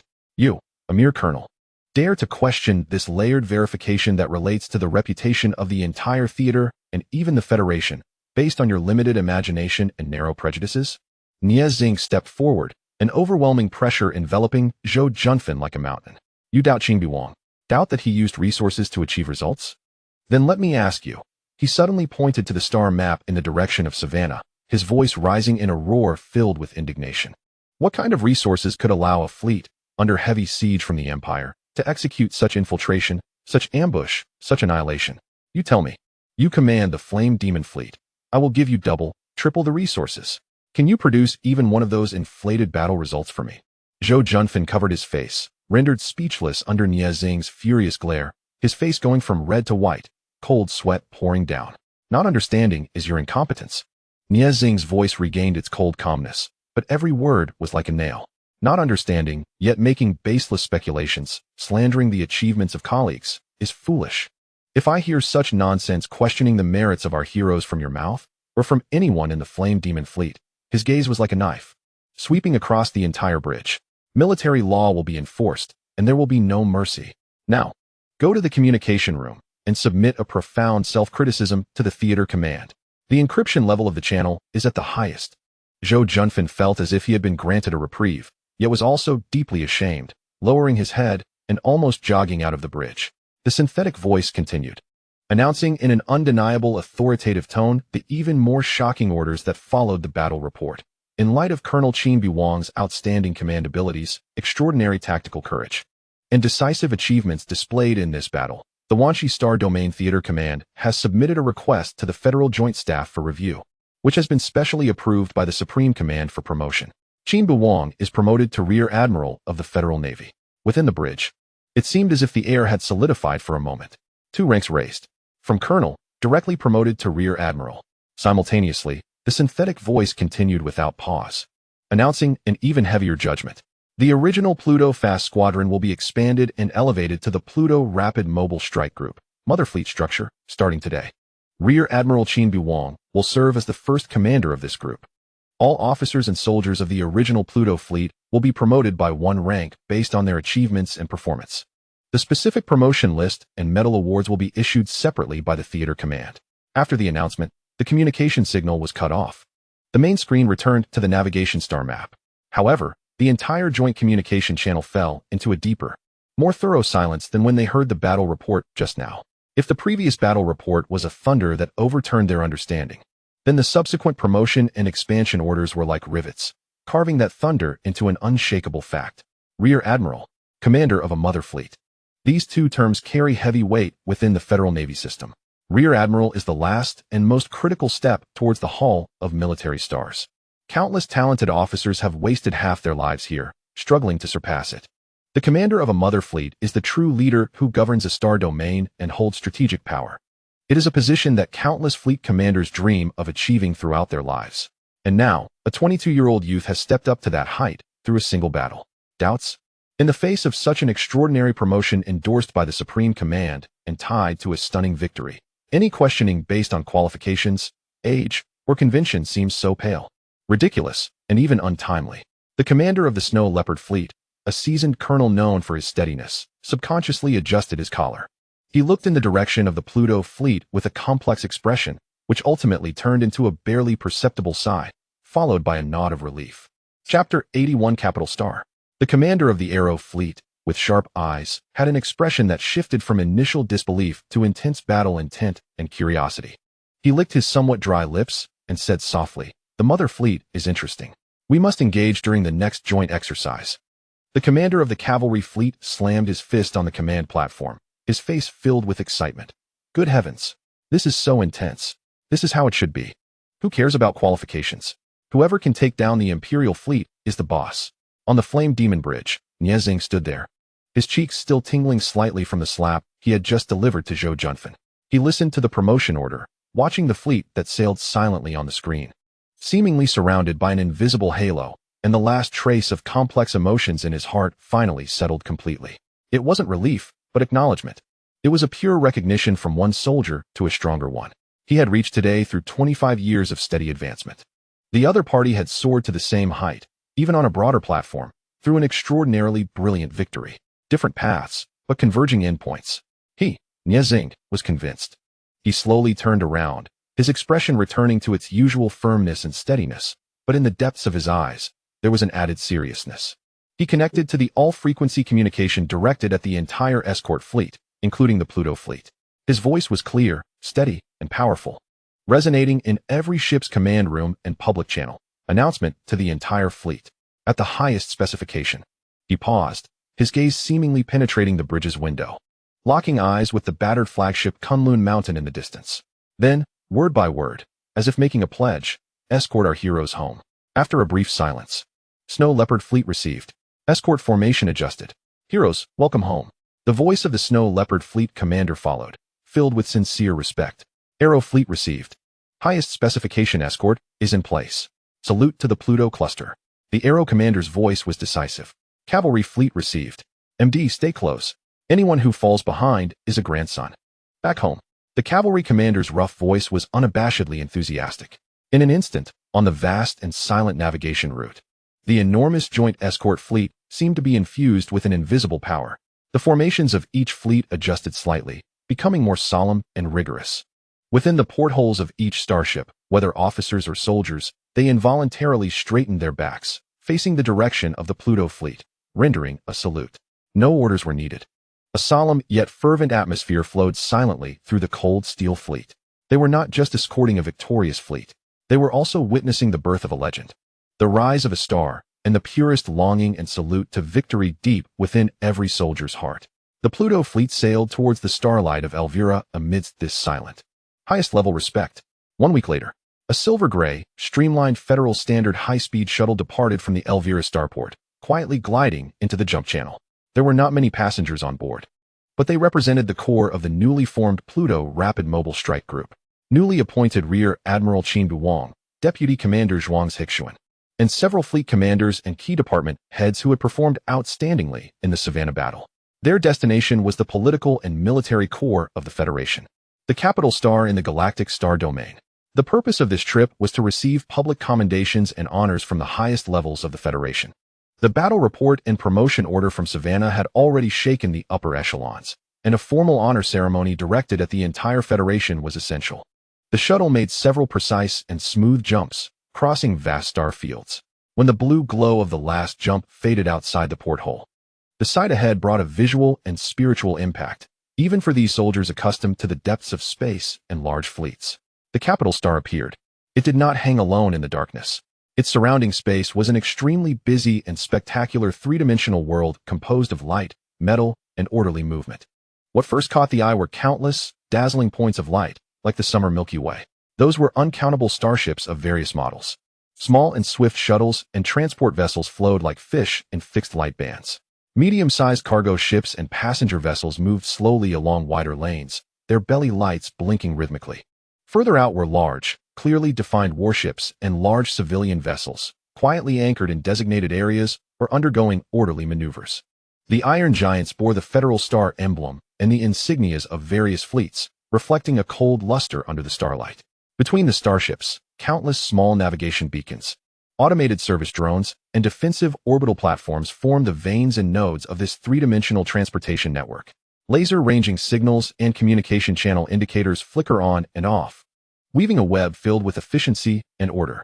The entire space is busy yet never chaotic, exuding an overwhelming sense of power and technology that belongs to the pinnacle core of an interstellar civilization. The most breathtaking sight is the umbilical cord connecting this bustling space to the blue planet below. On the rotational orbit of the capital star, hundreds of magnificent anchor points are evenly distributed. Each anchor point is a massive synchronous orbital space station, far exceeding the scale of ordinary military starports. From the bottoms of these space stations, hundreds of straight lines, emanating a soft blue guiding glow, extend vertically downward, piercing through the thin atmosphere and firmly anchoring to gigantic receiving platforms on the planet's surface. This is the renowned Skyward Tower Capital Star Orbital Elevator. They are not mere transportation conduits. Inside each elevator's guiding light band is a vacuum magnetic levitation high-speed passage. Giant passenger and cargo capsules shuttle back and forth between Earth and sky at astonishing speeds, efficiently transporting personnel and supplies. These orbital elevators are the true lifeline of the capital star. The supplies needed for the ships docked at the starport, the constant flow of travelers, the materials sustaining the planet's operations, and even some modular components of light vessels are all exchanged through these towering structures made of steel and light in an unceasing manner. The shuttle adjusts its posture and merges into a guiding route leading to a specific orbital space station. It is like a small silver fish swimming among a pod of giant whales, steadily and firmly navigating towards the heart of civilization where the light converges. Amid this grand and bustling spectacle of human technology, the cabin is very quiet. Everyone silently gazes at the stunning scene outside the porthole. Chapter 82. First Encounter with the Interstellar Marine Corps. There is no warfare here, only prosperity and order. But they know that it is the sacrifices and victories on countless distant battlefields like Savannah that uphold the brilliant and peaceful starry sky before them. Qin Beiwang's gaze calmly sweeps over the orbital elevators and the fleet of ships resembling a forest, finally settling on the increasingly clear blue planet below. Awarding honors is a matter of prestige, but for him and the soldiers behind him who have just emerged from the flames of war, arriving at this center of power and glory might evoke complex feelings. Their battlefield ultimately lies far away. The shuttle follows the precise laser guiding line and slowly glides into a connecting cabin of a dedicated military port on the outskirts of the capital star. In stark contrast to the bustling splendor of the civilian starport, the atmosphere here is solemn and desolate. Docked at the berths are mostly warships with sharp lines and grim paint schemes, along with a few official shuttles marked with high-level department insignias. The interior of the port is spacious, but sparsely populated. Only uniformed ground crew and security personnel silently busy themselves, their footsteps echoing clearly yet restrained on the polished alloy floor. The cabin door silently slides open, and a gentle breeze of balanced air pressure sweeps through. Qin Beiwang steps out first, followed closely by Zhuozhixuan and other officers. There is no welcoming crowd, no flashing media lights. Only the uniform illumination of the port and the distant low hum of machinery at work. This return journey is kept entirely confidential, in line with military practices for discreetly handling the travel of frontline commanders to and from the core area. They pass through the connecting corridor and enter a spacious waiting port hall inside the port.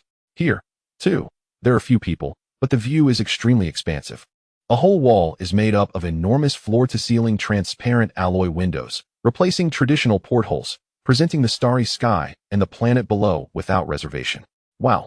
Several subordinates from remote star regions, or those who have always been grassroots officers, can't help but exclaim in hushed awe.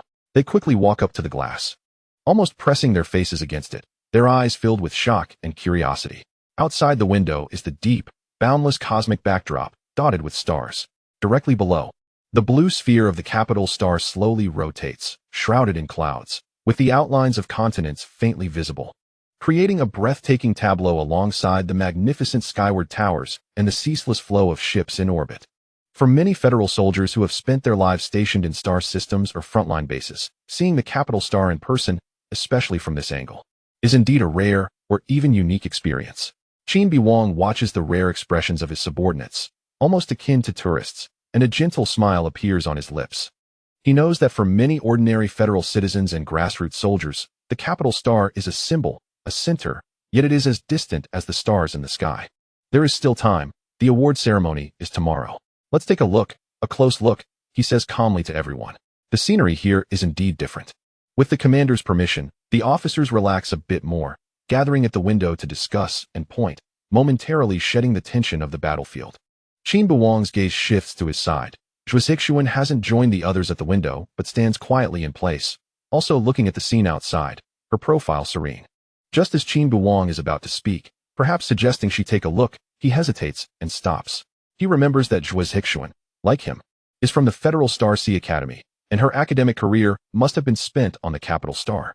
For her, this place might feel more like a familiar home rather than a spectacle to marvel at. Zhuozhixuan seems to sense his gaze and the unspoken question. She doesn't turn her head, still looking at the blue planet outside, her voice steady as she speaks. It sounds like a statement, yet also like a response to his thoughts. Returning to the capital star, the air even smells different. More orderly, more dense, and busier. She pauses, turning her face to look at Qin Beiwang. It must feel more unfamiliar to the commander, right? After all, this is not Blue Star. There is a hint of understanding in her tone. Qin Beiwang slightly nods, his gaze also turning to the beautiful planet below. But his eyes seem to look beyond it to farther places. Yes, it's very nice here, very prosperous, the peak of human civilization, he says slowly, with a trace of unnoticeable nostalgia in his tone. But Blue Star is a different kind of good, he briefly describes, as if sketching that homeland in his mind. There are not so many skyscrapers there, nor orbital elevators. The land is vast, and the people are few. The sky is clear, and at night you can see the real Milky Way hanging upside down, not navigation beacons. The food you eat, the air you breathe, The land you walk on all carry the most primitive taste. It's not synthetic nature, but nature itself. Some families have been there for centuries. It's more about guarding the original state of that land than merely living there. He smiles.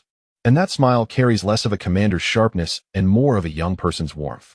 Sometimes, when looking at the endless steel and starry sky on the bridge, I suddenly miss the smell of rain-soaked earth on Blue Star, or a lazy afternoon under an old tree where I don't have to think about anything. Hixuan listens quietly, not interrupting. She knows Blue Star, one of the few planets strictly protected as a sample of human pastoral civilization. A luxurious homeland that only the top echelon could possibly own. It represents not the clamor of the center of power, but a kind of almost mythical tranquility and naturalness. Just as the officers are immersed in the view outside, and Qin Beiwang and Hixuan are speaking softly, a heavy, rhythmic, and imposing sound of footsteps comes from the direction of the hall entrance. Thud, thud, thud. Each step seems to strike the smooth alloy floor, carrying an undeniable heavy rhythm. Everyone turns to look in the direction of the sound. A squad of soldiers marched into the hall with perfectly synchronized, powerful strides. They were dressed in neatly pressed dark green army uniforms, which starkly contrasted with the deep blue uniforms of the naval officers. What stood out even more was their physique. Each soldier was nearly 2 meters tall, or even taller, with broad shoulders and thick backs. Their dark green uniforms stretched tight over their bulging muscles, making them appear like moving small mountains. Their stern expressions and sharp gazes exuded a tough aura that came from rigorous training in harsh gravitational environments. In the age of interstellar travel, starships dominate the skies. However, ground assaults, fortress captures, and planetary surface control still rely on these steadfast soldiers who fight amidst gravity and gunfire. They are the elite of the Federal Army, commonly referred to as the Marine Corps. Chapter 83. You have the potential to become a destroyer captain. Come over and fire torpedoes. The long-standing rivalry between the Navy and the Army, especially the Marine Corps, which spans across planets and star seas, has never truly vanished despite changes in the nature of warfare. This rivalry arises from subtle competition and mutual disdain rooted in different operational environments, varying ways of thinking, and even distinct honor systems. Upon seeing this group of green giants, the Pluto fleet officers, who had been amazed by the sight from the windows, instinctively wiped the relaxed expressions off their faces. They quickly turned to face the Marine Corps soldiers, subconsciously straightening their backs and raising their chins. The curiosity that had relaxed their faces was swiftly replaced by a somewhat cold and aloof demeanor typical of naval officers. There were no words exchanged, but a silent aura began to pervade between the two groups of soldiers from different branches. The officer at the forefront, the most imposing among them, wearing 4 silver diamond insignias on his shoulders, stopped about 5 steps away from Qin Beiwang. His gaze was like lightning, quickly scanning the single stripe and 2 stars on Qin Beiwang's shoulder, and the hardened expression on his face was instantly replaced by a formal seriousness. With a sharp clap of his heels together, he stood up straight, performed a near textbook-perfect military salute, and his voice rang out like a bell, echoing in the hall. Good day, sir.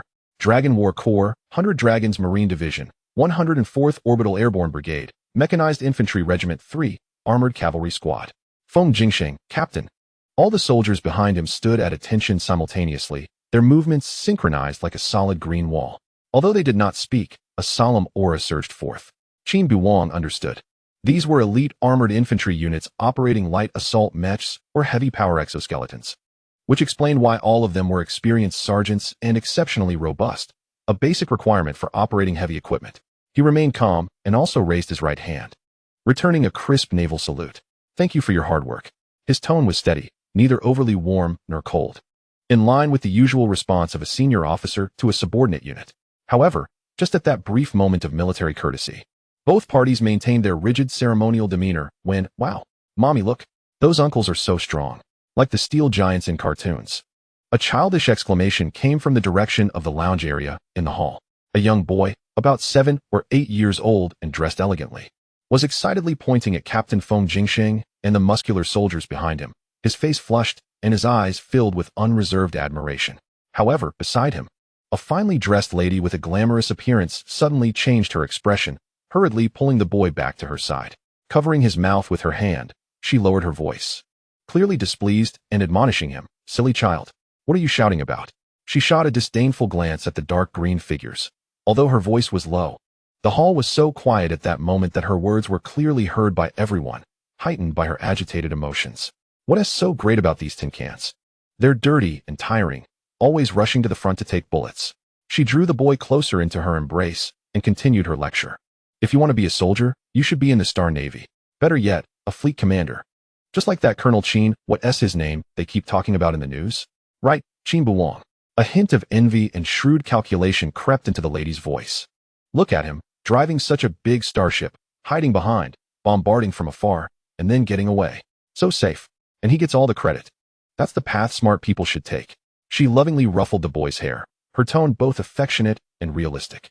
But you, with that courage of yours, probably wouldn't even dare to pull a trigger. Never mind. Mommy feels sorry for you. When you grow up, I'll have your father arrange a position for you in the military supply department or logistics communications bureau, where you won't be touched by the wind or rain. And won't even see the shadow of an enemy. That's what we call stability. We won't learn from those big dumb guys. Her words abruptly halted as she finally noticed the eerie silence around them and the countless gazes directed at her. Captain Feng Jingsheng's face, which had been serious, was now as dark as a pot's bottom, with veins on his forehead visibly throbbing. The soldiers behind him gritted their teeth, their fists cracking, their eyes burning with the fire of humiliation. Even the naval officers behind Qin Beiwang had strange expressions on their faces, although they were categorized as smart people. The lady's extremely utilitarian and completely distorted views on military value made them uncomfortable as well. Qin Beiwang sighed inwardly. Such deep-rooted discrimination against different military branches and a utilitarian view of professions had long existed in certain circles of the Federation. In the simplistic and crude perceptions of many, armored cavalry charging in mechs were superior to ordinary infantry. The Navy captaining starships was above the Army rolling in the mud, and at the very top. The most envied positions were always those in logistics or civilian roles, far from the front lines and free from worries. Although the Star Navy looked down on those land barbarians, this was an internal military matter that should not be sullied by those who had never stepped onto a battlefield. Thus, Qin Beiwang was very displeased with the lady's remarks. He leaned down and quietly spoke to Zhuang's Hixuan beside him. Check their identities later. I quite like that little brat. He has the potential to become a destroyer captain. When he turns 18, I'll have him recruited. In this interstellar age, serving in the military was an obligation for every citizen. Therefore, it was almost impossible for the other party to escape his grasp. Then, Qin Beiwang slowly turned to look at Feng Jingsheng, his tone still calm. Captain Feng, prejudice has always existed, but true value is never determined by the words of others. Your battlefield is where your dignity lies. Continue with your mission. Captain Feng Jingsheng took a deep breath, sharply saluting once more. This time, the action carried less formality and more heartfelt seriousness. Yes, sir. He looked deeply at Qin Beiwang, turned, and led his soldiers away with heavy but seemingly more meaningful steps.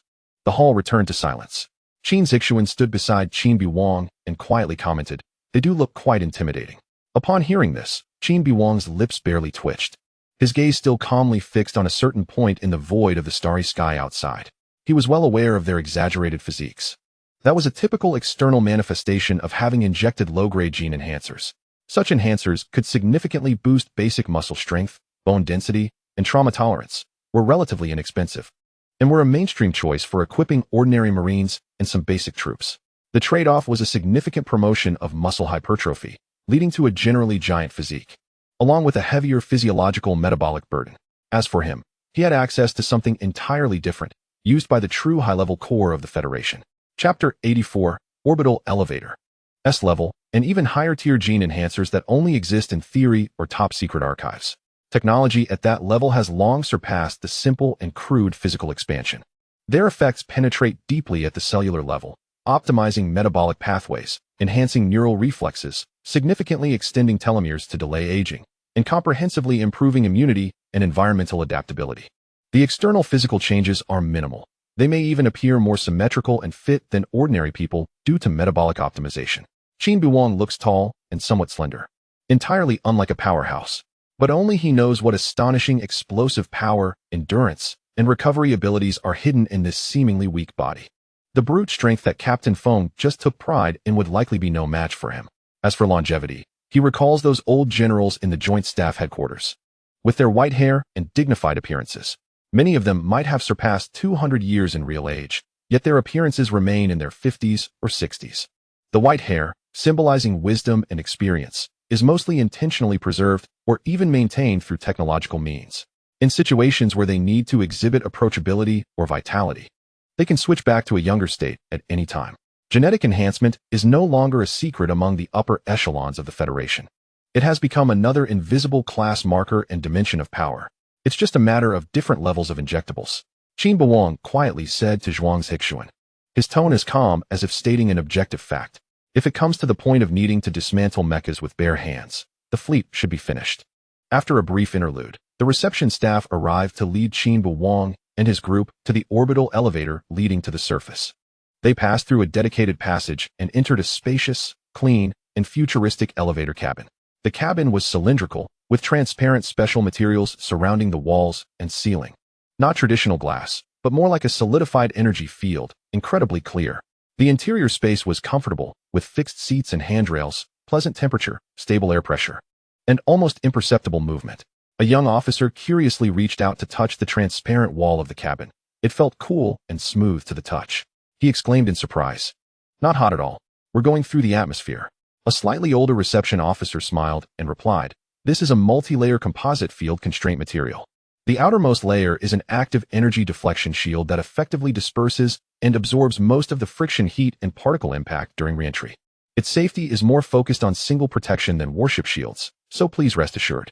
Just then, a slight humming sound arose, and the cabin began to accelerate down smoothly. Through the transparent walls of the cabin, the outside scene opened up. The first thing they saw was countless beams of light, parallel to them, emitting guiding lights of different colors. Those were other operational orbital elevators. Within some of the beams, huge, container-like freight elevator capsules could be faintly seen, like steel blocks strung together by an invisible hand, moving up and down at a terrifyingly stable speed, endlessly flowing. The adjacent passenger elevator capsules were more exquisite, like shining shuttles gliding silently along the light tracks. The flow of capsules moving up and down in this vertical passage between heaven and earth wove a magnificent picture full of mechanical beauty and ultimate efficiency. As the height quickly decreased, a faint, dreamlike blue-white glow began to appear around the cabin. This was the halo produced by the interaction between the energy shield and the high-altitude atmosphere. The sea of clouds below was easily penetrated, and the details of the planet's surface rapidly magnified. Breaking through the final layer of clouds, the surface scene of the capital planet suddenly spread out like a huge painting before their eyes. It was an endless steel forest made up of metal, crystals, and composite materials. Countless towering skyscrapers jutted into the clouds. Their surfaces were not simple curtain walls, but flowing data streams or photon panels displaying dynamic landscapes.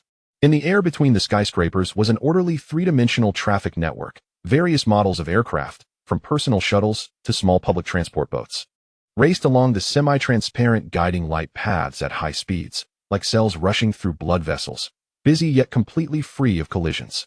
Further away, large floating advertising platforms moved slowly, projecting holographic images covering several blocks. Some of the tallest or most prominent buildings had huge holographic projections cycling through. The most eye-catching were undoubtedly the Federation military recruitment advertisements. In the images, a streamlined Federation starship fired its broadside, the blinding main cannon beams piercing the dark starry sky, breaking through the shields of an Imperial warship, tearing the hull apart, and exploding into a brilliant, yet brutal fireball. The scene shifted to several painted mechas with the Federation emblem roaring out of the landing bay, heavy assault rifles spewing flames, tearing huge gaps in the outer walls of Imperial ground fortifications, their movements fierce and powerful. The stirring advertisement voice, accompanied by a strong rhythmic background sound, echoed, "Your gaze should reach farther than the starlight. Your anger should burn for the Federation. Interstellar Navy Recruitment Bureau. Beneath your feet is your homeland. Before you stands the enemy. With steel as your body, build the Great Wall. Interstellar Army Recruitment Bureau. Everything for the Federation's tomorrow. Glory is with you." The advertisement visuals were highly impactful, the music invigorating, and the slogans passionate, attempting to portray war as a noble cause full of heroism and ultimate sacrifice. Inside the cabin, Qin Beiwang's subordinates watched quietly. They had just returned from a real, bloody battlefield filled with calculations and sacrifices. The images in the advertisements were both familiar and strange to them. Familiar were those weapons and scenes. Strange was the romanticism and passion crafted through careful editing and background music. A fleet commander of the sub-level watched the slow-motion close-up of the mecha charging in the advertisement, the corners of his mouth twitching slightly as he whispered to his companion, They didn't include the footage of the mecha being blown to pieces by anti-armor missiles or the driver being burned in the cockpit. His companion, a gunner, stared at the Starship broadside scene, expressionless. They didn't include the engine room overload explosion or the footage of being beaten like a dead fish after being paralyzed by the Empire's electronic warfare. Zhuang Zixuan, standing next to Qin Beiwang, said softly, "It's all for propaganda." Qin Beiwang's gaze swept over the dazzling advertisements, and then over the orderly, yet seemingly separated by an invisible barrier bustling metropolis below. Everything here was glamorous, efficient, and full of hope. The recruitment advertisements tried to outline a purified sense of honor and responsibility. What they brought back from Savannah was the real weight beneath that honor. The cold numbers behind that responsibility, and the scars that could not be ignored in victory. Chapter 85. Pocket money of 500,000 star coins. The orbital elevator smoothly landed in the towering base hall of the orbital elevator tower on the surface of the capital planet. The crystal-clear cabin door slid open silently, and soft artificial light along with filtered fresh air poured in. The hall was as vast as a plaza, with a steady flow of people but well-organized. And various guiding light screens floated in midair, directing travelers from all directions. Everyone. Qin Beiwang stopped and turned to face the officers who had followed him. The award ceremony is scheduled for 3 days later. During this time, everyone can arrange their own schedules and relax a bit.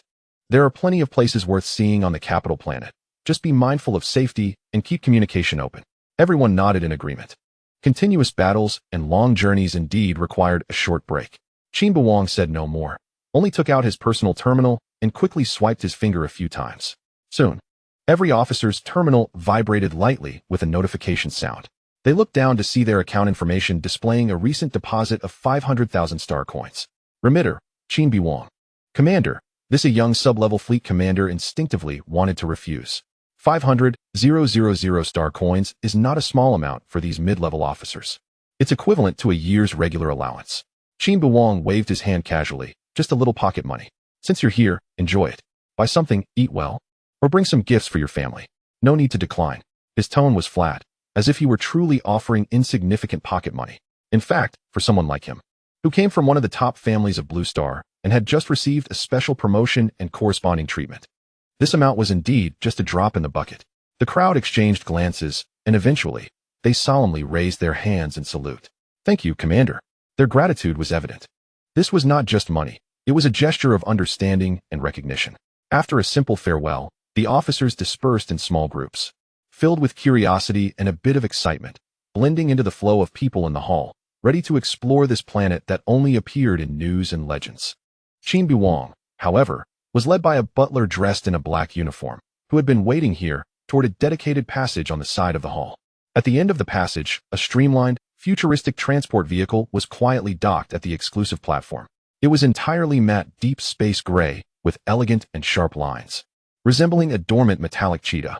There were no wheels. Beneath the chassis, a nearly invisible light blue ion halo pulsed. This was the latest model of a personal anti-gravity vehicle, commonly known as the Cloud Shuttle. Its cost and maintenance fees were enough to bankrupt an average-income family. The car door opened silently like wings. Qin Beiwang stepped into the cockpit, which was highly enveloping and made of comfortable materials. The butler bowed outside the vehicle. Young master, the route back to the Star Dome mansion has been set. Wish you a pleasant journey. The Cloud Shuttle quietly lifted off, smoothly accelerating, and silently glided into a nearly transparent VIP fast track in the air, quickly leaving the noise of the ground behind. It did not head towards the dense skyscrapers, but kept ascending, eventually reaching a specific altitude within the capital star's atmosphere, a tranquil zone. Here floated a few standalone mansions, resembling aerial islands, reserved for the true elite.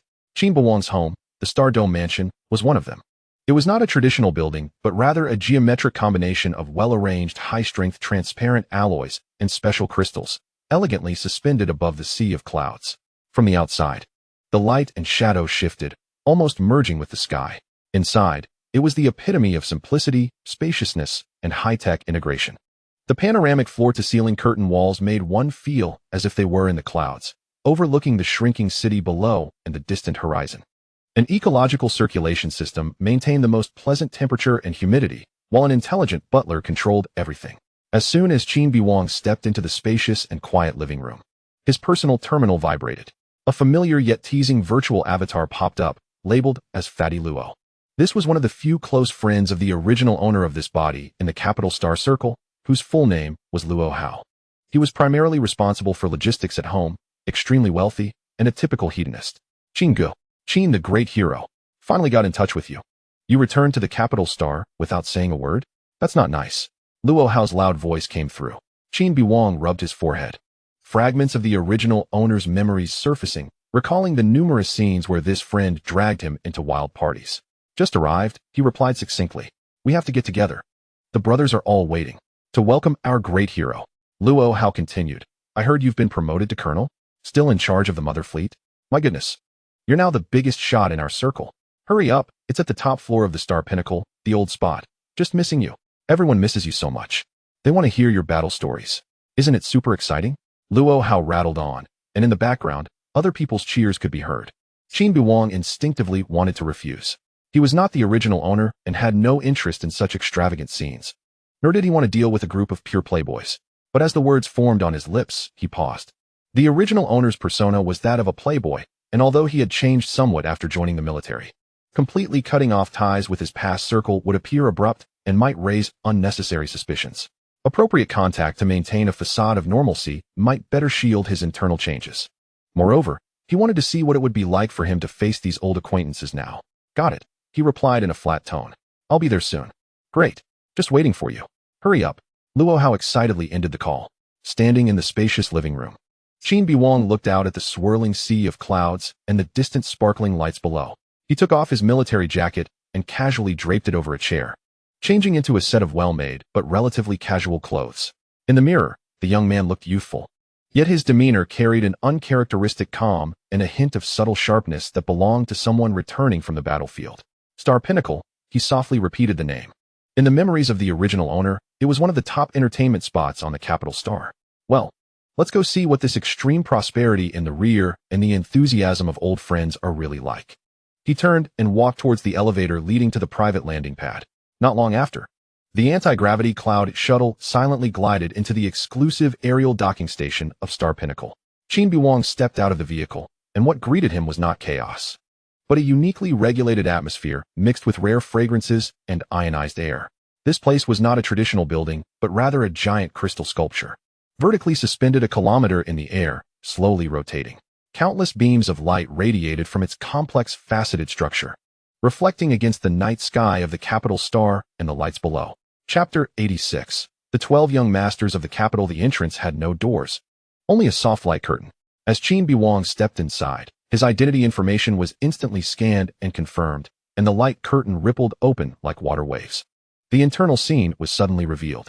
The first sensation was a lack of weight, an artificially simulated microgravity environment. The vast atrium space was cleverly designed into several gravity gradient zones. The bottom layer had standard gravity for the capital star, while the hovering platforms above had gradually decreasing gravity. Guests could experience the fun of walking, lightly jumping, or even briefly floating in different areas. Waiters and performers in flowing gowns gracefully moved in the microgravity zone, resembling deep-sea mermaids. The sights were filled with futuristic luxury. The walls and parts of the floor were flowing, interactive light and shadow interfaces that rippled or blossomed with illusory flowers as people walked.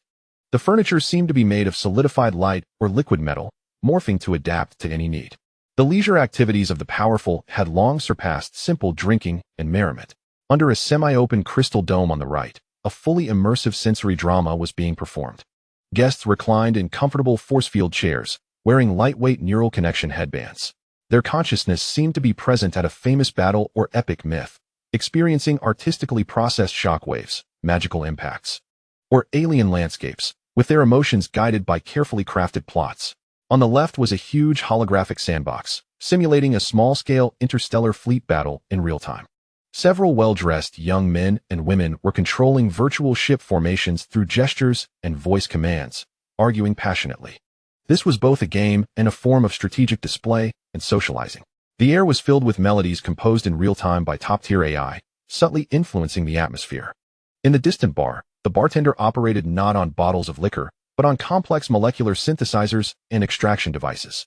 Based on the physiological data and emotional fluctuations of the guests, they synthesized unique emotional drinks that combined taste with specific physiological effects. He did not linger and walked straight to the dedicated elevator. The elevator doors, made of a solid piece of crystal with a shifting nebula pattern, silently opened after recognizing his identity. The elevator ascended at a comfortably slow speed, and through the transparent walls of the cabin. The luxurious scenes of different floors within the building flashed by. Eventually, the elevator stopped at the top floor marked by the starlight dome. The doors opened. A wave of noise and heat, accompanied by a more intense fragrance, surged in. This was a completely transparent spherical space, suspended at the top of the building, showcasing a 360-degree view of the capital star's brilliant night sky and the distant sea of city lights below. The interior was vast, with a sunken dance floor at the center, where graceful figures swayed in the mesmerizing beams of light. Surrounding them were many semi-enclosed booths, offering good privacy. "Qin, over here." An excited, slightly boisterous voice cut through the background music. A round-faced, slightly chubby young man, dressed in a flashy, shiny jacket, was vigorously waving his hand as he stood up from the center, the best vantage point of an oversized booth. It was Luo Hao. Many men and women were already seated in the booth, all dressed smartly, exuding an air of superiority typical of their class. Upon seeing Qin Beiwang, their gazes all turned towards him, filled with curiosity, scrutiny, envy, flattery, and perhaps even a hint of barely perceptible jealousy. Qin Beiwang's expression remained calm as he walked towards them, meeting their stares head-on. As he stepped into the booth, the cacophony mixed with the aroma of various expensive perfumes and the scent of alcohol enveloped him. Luo Hao immediately pulled him to the most spacious spot in the center. While he plopped down beside him, "Qin, we've been waiting for you. The brothers have missed you to death." Luo Hao patted Qin Beiwang's shoulder and turned to shout at the waiter, "Bring up the Star Sea Dream and Cloud Aurora, the best ones. Today we must treat our Qin right." Soon, two young women, graceful and stunning, swayed over. They wore nearly transparent, fringed gowns, made from the top biosynthetic materials of the interstellar era, making the fabric feel like a second skin while cleverly creating a hazy allure in key areas. Their beautiful curves subtly visible in the shifting light. With trained sweet smiles, they naturally nestled beside Qin Beiwang, softly asking about his preferences. Initially, Qin Beiwang's body stiffened momentarily, but he quickly relaxed, a hint of the original owner's characteristic, slightly cynical smile appearing on his face. He reached out, seemingly casually wrapping an arm around one of their slender waists, while the other hand took the drink offered by the waiter. The liquid swirling like a nebula in the cup, Star Sea Dream. "Luo Fatty really understands me." He took a sip. The complex and wonderful layers of flavor accompanied by a slight calming effect. He acted like a weary wanderer returning home, skillfully enjoying the hospitality of this gentle realm without revealing a hint of flaw. "That's it. Who are we to each other?" Luo Hao raised his glass. "Come, brothers and sisters, raise your glasses. To our federal hero, the conqueror of Savannah, Major Qin Beiwang. Cheers. To Qin. Qin is mighty." The booth erupted with a chorus of agreement and flattery. Those present were all heirs of the top tier of the capital star, and their influence was not to be underestimated. They often learned about the military reports and commendations circulating within the military earlier and in more detail than regular officers. "Qin, you're amazing. The Obsidian Fleet. I heard you blew up Lancaster's old Ghost T5 class battleship." "Not just that. The report says we annihilated the Megalodon. That's the main fleet of the Empire. And the Langkawi base. My dad's friend at the logistics headquarters said the Empire's supply line in Savannah has been paralyzed by at least a third." "Qin, you've really avenged us Federals." "Exactly. Let us see if those barbarians from the Empire dare to be arrogant again." The flattery was ceaseless, mixed with disdain for the Empire and endless exaggeration of Qin Beiwang's achievements. Soon, the conversation drifted back to themselves. "Qin, you've really brought great honor to the 12 young masters of our capital," a young man with silver-dyed hair exclaimed. "In the future, who wouldn't he look at us with respect, saying we have a fleet commander who fought his way up?" "That's right." Another young man wearing an expensive mechanical watch chimed in. "Qin, if there's another tough battle next time, take me with you. I want to see the front lines, fire a couple of shots for fun. Let us earn some military merit. I can't keep being called a playboy by my old man." Chapter 87. Brother, just how strong is your background? "Right. Qin, take us with you. United we stand. Our strength is like a blade. Let us serve the Federation together." Others joined in, as if going to the battlefield was as easy and thrilling as going on a vacation or hunting on some planet. Qin Beiwang set down his glass, his smile fading slightly as his gaze swept over this group of eager, restless young masters. He gently pushed away the fruit offered to him by the woman beside him, his tone carrying a hint of jest, yet also a seriousness that could not be dismissed. Alright, enough joking. The battlefield is not the zenith of starlight. And the Empire's fleet is not just toys on a holographic sandbox. His tone was calm, but his words caused the atmosphere to momentarily stiffen. There are number 360-degree panoramic skylights for you to enjoy the scenery, only alarms flashing in a sealed bridge and the acrid smell of ozone. No molecularly adjusted star-sea dream, only nauseating wartime nutritional mixtures, and definitely no beautiful girls accompanying you. He paused, his voice growing heavier. Only the enemy's artillery that can turn you and the entire ship into cosmic dust at any moment. The terror of the cabin being sucked into a vacuum after the shields are breached, and the feeling of watching familiar names disappear forever from the tactical panel. He looked at those young men who had just shouted the loudest, their smiles frozen on their faces. Your fathers and uncles put you in the capital star. In a safe place, for a reason. If you were truly taken to the battlefield, and something happened, Qin Beiwang, couldn't bear that. His words were blunt, even somewhat rude, but combined with the scenes he had just described, no one could refute them. The few who had just boasted about going to the battlefield now had somewhat awkward expressions, a trace of fear passing through their eyes. Their so-called fighting was more of a fantasy and posturing during drunken revelry, when described so concretely and cruelly that enthusiasm quickly cooled. Luo Hao, seeing this, quickly tried to ease the situation. Oh, Qin Gu is right. Fighting is a professional job. We'd just be causing trouble if we went up. He shifted the topic, pulling over a quiet, somewhat fragile-looking young man with thin-framed glasses sitting in the corner. But Qin Gu, while we can't charge in a battle, we can provide other support. No problem. Luo Hao clapped the young man's shoulder. Tang Juxiao, his sister Tang Wanxi, director of the Tactical Equipment Development Department of the Federation's Advanced Technology Research Bureau. A powerful figure. If there's a new model of Starship or a new weapon system coming out, I'll have Juxiao talk to his sister. We must get our Qin Ji's fleet first dibs on the test equipment. First come, first served. Tang Juxiao pushed up his glasses, shyly nodding at Qin Beiwang. If Qin Gu needs anything, I can try to mention it to my sister. Luo Hao then pointed to another young man with light golden hair, whose demeanor was somewhat unruly. And him, Chu Lixuan. Do you know Finjiao Agriculture? It's one of the largest organic food suppliers in the Federation. Brother Qin, is your fleet still eating that synthetic slop that even dogs won't touch? If you want to eat some real grains, vegetables, and fruits in the future, just tell Lixuan. At cost price. No, brothers, why talk about money? Zhu Lixuan shook the wine glass in his hand, grinning with a hint of cynical honesty. That's right, Brother Qin. In recent years, with good climate control and new gene production technologies, the harvest has been overflowing. To maintain market prices, many organic crops have to be stored in ultra-low temperature warehouses, and the preservation costs are indeed high. How much do you need?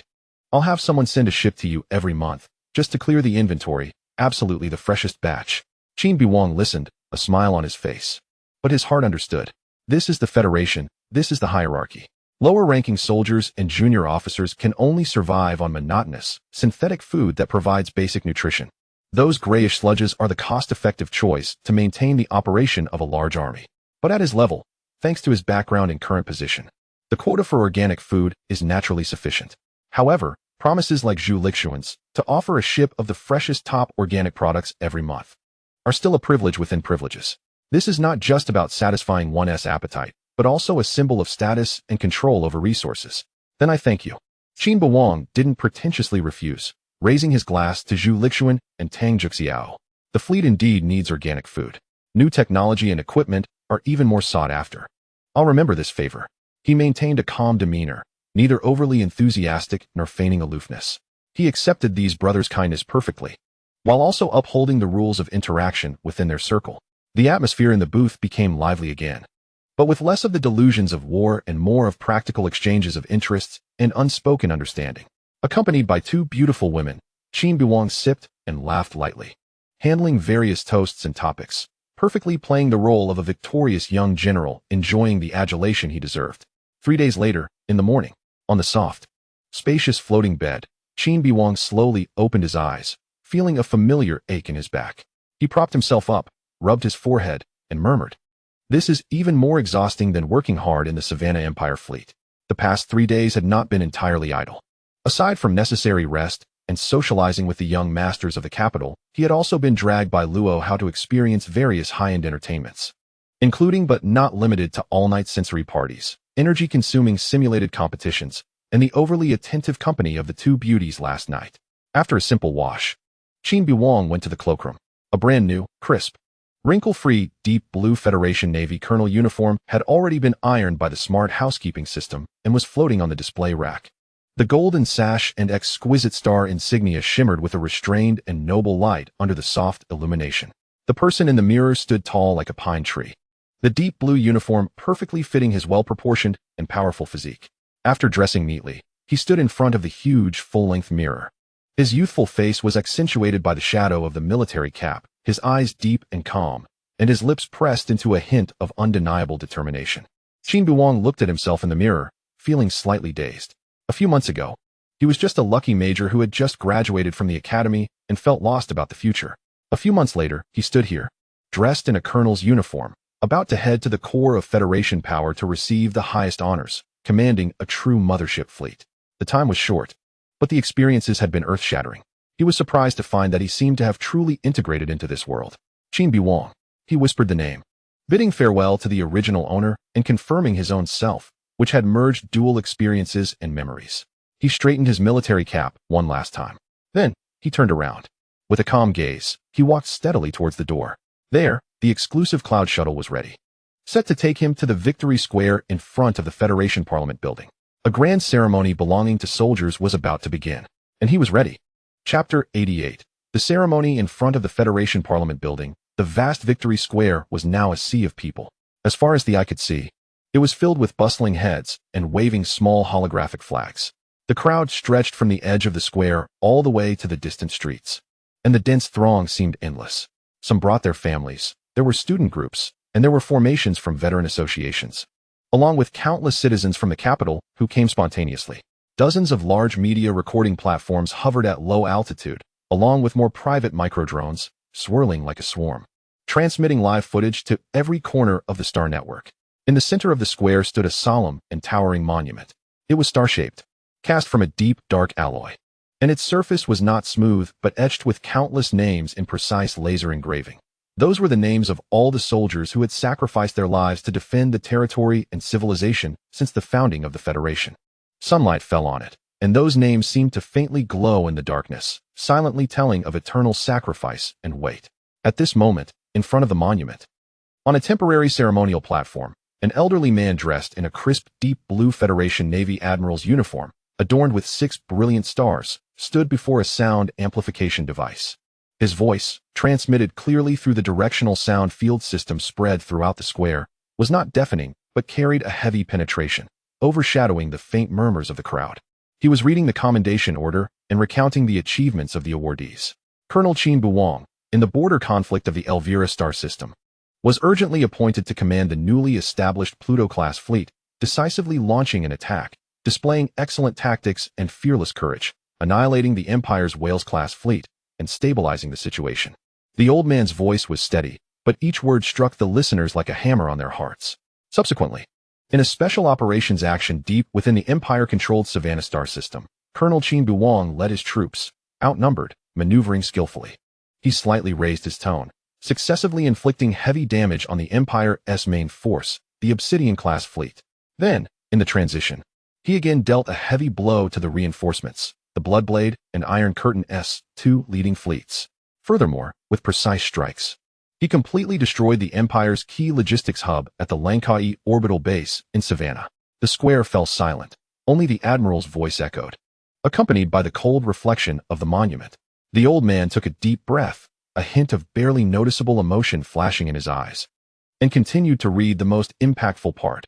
Ultimately, under the Empire's mobilization of the Great White Shark, Deep-Sea Jellyfish, Man-Faced Lion, and Merfolk-class fleets, intending to leapfrog and encircle him in a desperate situation, his voice suddenly became powerful, like the silence before the main cannon of a warship fired. Colonel Qin Beiwang, at the enemy's reinforcements transition endpoint Z78 area, set a trap, concentrated advantages, and launched a thunderous strike. In this battle, the Empire's Great White Shark-class fleet, he paused, clearly and slowly articulating the last 4 words, was completely annihilated. No ship escaped. After finishing the reading, a brief silence enveloped the entire Victory Square. The next second, a huge wave of sound erupted. God, a subclass fleet annihilated the class fleet? Elvira was terrifying enough. Was Savannah on hell difficulty? A fleet against 3 subfleets? and they completely annihilated the Great White Shark. I heard on the Star Wars channel that the Great White Shark fleet is an elite assault fleet of the Empire. 22 years old. He is only 22 years old. This can't just be described as genius, right? Is he a reincarnation of a war god? I used to doubt that battle reports were inflated, but now I feel my imagination is too limited. Gasps, discussions, and incredulous screams mixed together. The sound waves almost overturning the suspended recording platform above the square. In the crowd, a young boy with a freckled face excitedly tugged at his companion's arm. His eyes shining. Did you hear that? Complete annihilation. Heavy losses. Destruction. Damn, this is what fighting is all about. This is what being a soldier is. I'm going to the recruitment office to sign up tomorrow. I want to command a starship too. His companion, a bespectacled young man, also rarely felt a surge of passion, adjusting his glasses and growling. Yes, if we're going, let's join the Navy. To be a fleet commander, like Colonel Qin, to fight in the starry seas. Even if we end up as a burst of fireworks, it's better than stabbing it out with those Imperial tin cans in the mud on the ground. If only I could join the Pluto fleet. Just then, boom, boom, boom, boom. A continuous series of 99 deafening roars suddenly erupted from the preset cannon positions around the square. It wasn't the dull rumble of the gunpowder era, but a specially designed cannon that mixed low-frequency energy pulses with symbolic explosions. The sound was thick, solemn, and carried a slight physical shock, as if striking against everyone's chest, instantly overpowering all cheers and discussions, pushing the sense of ceremony to its peak. The echoes of the cannon fire still vibrated in the air, and people had not yet fully regained their senses. Suddenly, from the southern skyline of the square, a deep and rhythmic buzzing came. Look, in the sky. Someone with sharp eyes pointed to the south and exclaimed. Under the bright blue sky, a group of silver-gray, sleek, and sharp-winged space fighters were soaring in a precise wedge formation toward Victory Square. They weren't flying too high, allowing the crowd below to see their agile forms clearly. Even more eye-catching was that each fighter's tail was trailing long, brilliant, and colorful streams of light. Red, bright blue, gilded, pure white, several colors intertwined. Resembling the stunning satin throne by the Weaver Girl in mythology, or like a rainbow torn apart and spread across the sky. As the formation of fighters swept over the square, the colorful light trails extended and intertwined, leaving a long-lasting, magnificent, and solemn trajectory against the azure sky, as if personally painting a flowing gate of honor for this awarding ceremony. The crowd erupted into thunderous applause and astonishment once again. Children jumped excitedly, pointing at the sky, while veterans stood tall, their gazes following the fighters that symbolized the sharpest spearhead of the Federation. However, the surprise was not over. Just behind the low-flying group of fighters, at an even lower altitude, a special convoy was smoothly driving along the broad parade route in the center of the square. These were not traditional wheeled vehicles. Instead, they were a series of square-shaped, hard-lined, matte deep gray floating platform vehicles. The leading floating platform was the largest, completely open at the top. There were no unnecessary decorations on the vehicle, just the Federation flag and the Navy flag inserted on both sides of the front. Standing tall on the vehicle was none other than Colonel Qin Beiwang, the protagonist who had just been announced to have achieved a series of astonishing military feats. He was clad in a fitted deep blue colonel's uniform, his military cap shading his eyes as he calmly gazed ahead, facing the roaring crowd and cameras. There was no sign of excitement or nervousness on his face, only a tranquility forged through the trials of war. The sunlight fell on the star emblem on his shoulder and the insignia on his chest, reflecting a cold and glorious light. Behind his vehicle, several slightly smaller floating platform vehicles were lined up in order. Standing on them were the core officers of the Pluto fleet who had come to receive collective recognition.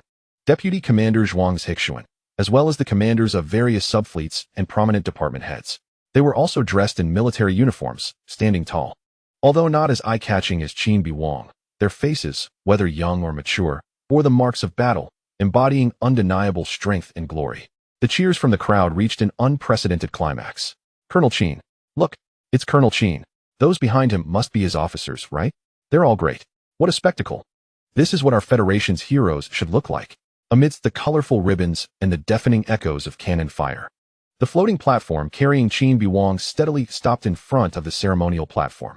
He raised his right hand and gave a standard, crisp military salute to the generals on the platform, to his colleagues around, and to the countless excited people in the square. Qin Beiwang and the corps officers like Zhuang Zhixuan stepped steadily onto the ceremonial platform under the focus of countless eyes and cameras, standing in a line at the designated position. Behind them was the silently towering hero monument, and in front of them was the surging crowd. The admiral, adorned with 6 stars, returned to the microphone, and the noise in the square gradually calmed, leaving only the excitement of breaths and the silence of anticipation. The admiral's gaze slowly swept over the audience, finally landing on the young, yet resolute face of Qin Beiwang. He cleared his throat, and his voice transmitted through the sound system reached every corner of the square. In light of the undeniable outstanding achievements established by Colonel Qin Beiwang and the Pluto fleet he commands during the Battle of Savannah, as reported by the command of the Wanshi Star Domain War Zone and reviewed by the Federation Joint Staff, the Supreme Command has ultimately approved. He paused slightly, creating a solemn suspense. The formal promotion of Qin Beiwang to the rank of colonel in the Federal Navy, and appointing him as the first commander of the Pluto Rapid Response Strike Group, Mother Fleet structure. Applause erupted from the audience, which had been anticipated but still felt shocking. The 22-year-old Mother Fleet commander had already broken the historical record of the Federation. But the admiral's words were not yet finished. He raised his hand slightly, signaling for silence, his expression becoming even more solemn. However, the aforementioned promotion and appointment were still insufficient to fully match the brilliant achievements of Colonel Qin Beiwang that could influence the strategic landscape. His voice suddenly rose, each word striking like the clash of metal. By unanimous resolution of the special meeting of the Supreme Command of the Federation, the Planetary Medal, one of the highest military honors of the Federation, is awarded to Colonel Qin Beiwang. Wow, if the applause before was a wave, then what erupted at this moment from all corners of the square was a completely uncontrollable tsunami. Countless people instantly widened their eyes, mouths agape, their expressions frozen in extreme shock and disbelief. The Planetary Medal. It is one of the symbols at the very top of the honor system awarded to military personnel by the Federation. Its rarity even surpasses what many generals strive for throughout their lives. It represents not just supreme glory, but also an astonishing, tangible privilege. According to the Federation's Interstellar Exploration and Merit Compensation Act, any Federation citizen, usually only military personnel, who receives the Planetary Medal will have the permanent ownership of a natural planet, or a planetary body of equivalent size and mass, in any new star system confirmed as safe by the Federation in the future. That's a planet. Even the smallest, relatively resource-poor rocky planet. Its intrinsic value, combined with potential mineral, colonial, and scientific significance, is often valued in the hundreds of billions or even trillions of star coins in the Federation's assessment system. Moreover, it's a true strategic asset that money can't necessarily buy. Historically, those who have received this medal have all been marshals or generals who have made extraordinary contributions in grand wars that determine the fate of the Federation, or legendary explorers who made immense sacrifices for the Federation's exploration and discovery of crucial new star domains. When they received their medals, they were often already accomplished and gray-haired. But now, it was awarded to a 22-year-old youth, a young officer who had just graduated from military academy a few months ago. A planetary medal? Did I hear that right? Has the Supreme Command gone mad? How old is he? A planet, my goodness. Doesn't that mean that Colonel Qin will become a planetary lord in the future? The youngest recipient before this seems to have been Marshal Karen over 300 years ago, who was nearly 50 when he received his honor. At 22, this shocking, ecstatic, jealous, and incredulous mix of emotions surged and collided wildly among the crowd. The media recording platforms frantically adjusted their focus to capture Qin Beiwang's facial close-up. Everyone wanted to see the reaction of the youngest recipient of the Planetary Medal in history, who was about to own his own planet. Even Qin Beiwang himself felt a moment of blankness in his mind upon hearing the words Planetary Medal. He had anticipated promotion, expected fleet expansion, and even considered the possibility of receiving a high-level military merit medal. According to the Federation's customs, a medal like the Meteorite Medal was already a high honor. But he never expected that the Supreme Command would make such a grand gesture, directly skipping all the ranks and dropping the Planetary Medal, representing the ultimate dream and tangible benefits for soldiers, right onto his head. A planet. Even though he had a calm disposition and had experienced life and death, his heart skipped a beat at that moment, a surge of mixed emotions, absurdity, shock, and a hint of secret heat rose uncontrollably. It meant unimaginable wealth, resources, independence, and responsibility.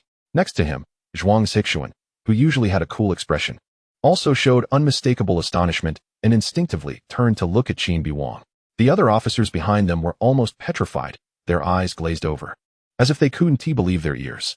Just as Qin Beiwang was slightly shaken by the weight of the Planetary Medal and had not yet fully calmed down, The naval commander on stage did not immediately conclude the ceremony. Chapter 90. My martial father. He slightly turned to face the central seat of the viewing platform, the highest position, with a solemn and respectful expression, and announced loudly, "Next, I would like to invite a member of the Supreme Command of the Federation. One of the 7 marshals." He paused, clearly and powerfully enunciating the name that resonated throughout the Federation military, Marshal Qin Beiwang, to personally award Colonel Qin Beiwang the planetary medal in recognition of his extraordinary courage and decisiveness shown in the Battle of Savannah under dire circumstances. Countless gasps rose from the audience, drowning out the still, echoing cheers. Marshal Qin Beiwang, one of the 7 marshals of the Federation, the giant in command of the First Fleet of the Galactic Star region, the true pinnacle existence in the military. Moreover, he was Qin Beiwang's biological father. For a father, especially a marshal father, to personally award his son the planetary medal for his outstanding military achievements in such a grand public occasion. This was not merely an honor, but also a highly symbolic legacy and recognition. It was a rare tale in the history of the Federation military. Countless gazes instantly shifted from Qin Beiwang to the highest point of the viewing platform, burning with intensity. The media cameras crazily adjusted angles, trying to capture this historic moment. Meanwhile, on stage, the moment Qin Beiwang heard the name Qin Beiwang, his heart tightened. The biological father of the original body, that imposing figure in his fragmented memories, emotionally reserved, who had been battling outside for years as a Federation marshal. Since his crossing, he had successfully played the role of Qin Beiwang using the fragmented memories of the original body and his own abilities, even deceiving his closest aides and subordinates. But facing the biological father of this body, an imperial marshal with keen insight who must have a unique understanding of his son, even if they weren't particularly close. A nearly instinctive sense of nervousness, belonging to an imposter, surged uncontrollably from the depths of his heart. He could play the role well, but would the details left by blood and long-term living reveal any inconsistencies upon close contact? Would the marshal's eyes, capable of seeing through countless battlefields and human hearts, detect something unusual? He tried to maintain a calm expression, standing tall, but the fingers hanging at his sides slightly curled in an almost imperceptible manner. Just at this moment of high anticipation, as Qin Beiwang was secretly anxious, a low, unique buzzing sound came from above the square, not the roar of fighter engines, but rather a high-frequency vibration similar to that of a powerful anti-gravity field operating stably. Everyone looked up. A deep blue figure was smoothly flying in from a high-level platform of the Parliament building. It wasn't riding in a hovercar, but directly standing on a small, disc-shaped, single-person anti-gravity flying device. The flying device was matte black, with almost no exposed parts, and only a ring of ghostly blue light around the edge indicated that it was operational. The person standing on it was the focus of all attention. He wore a deep blue Federation marshal uniform, but the cut was more exquisite, with the fabric shimmering with an indescribable noble sheen under the sunlight. The shoulder insignia was not stars, but rather the unique silver insignia of a Federation marshal, with a smaller golden star in a solemn U shape, surrounding a large, brilliant main star, symbolizing supreme authority over the commanding ranks.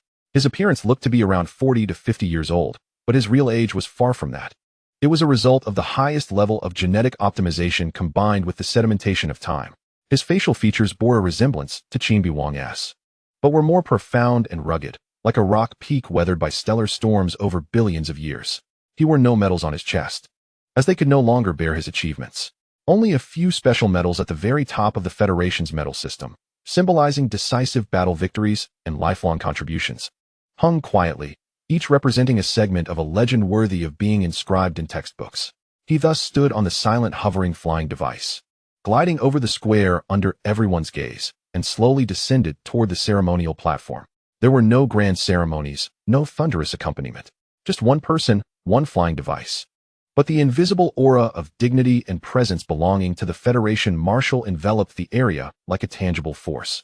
It made the originally bustling square quickly turn solemn, quiet, and even suffused with a sense of reverence. The flying device precisely hovered half a foot above the platform.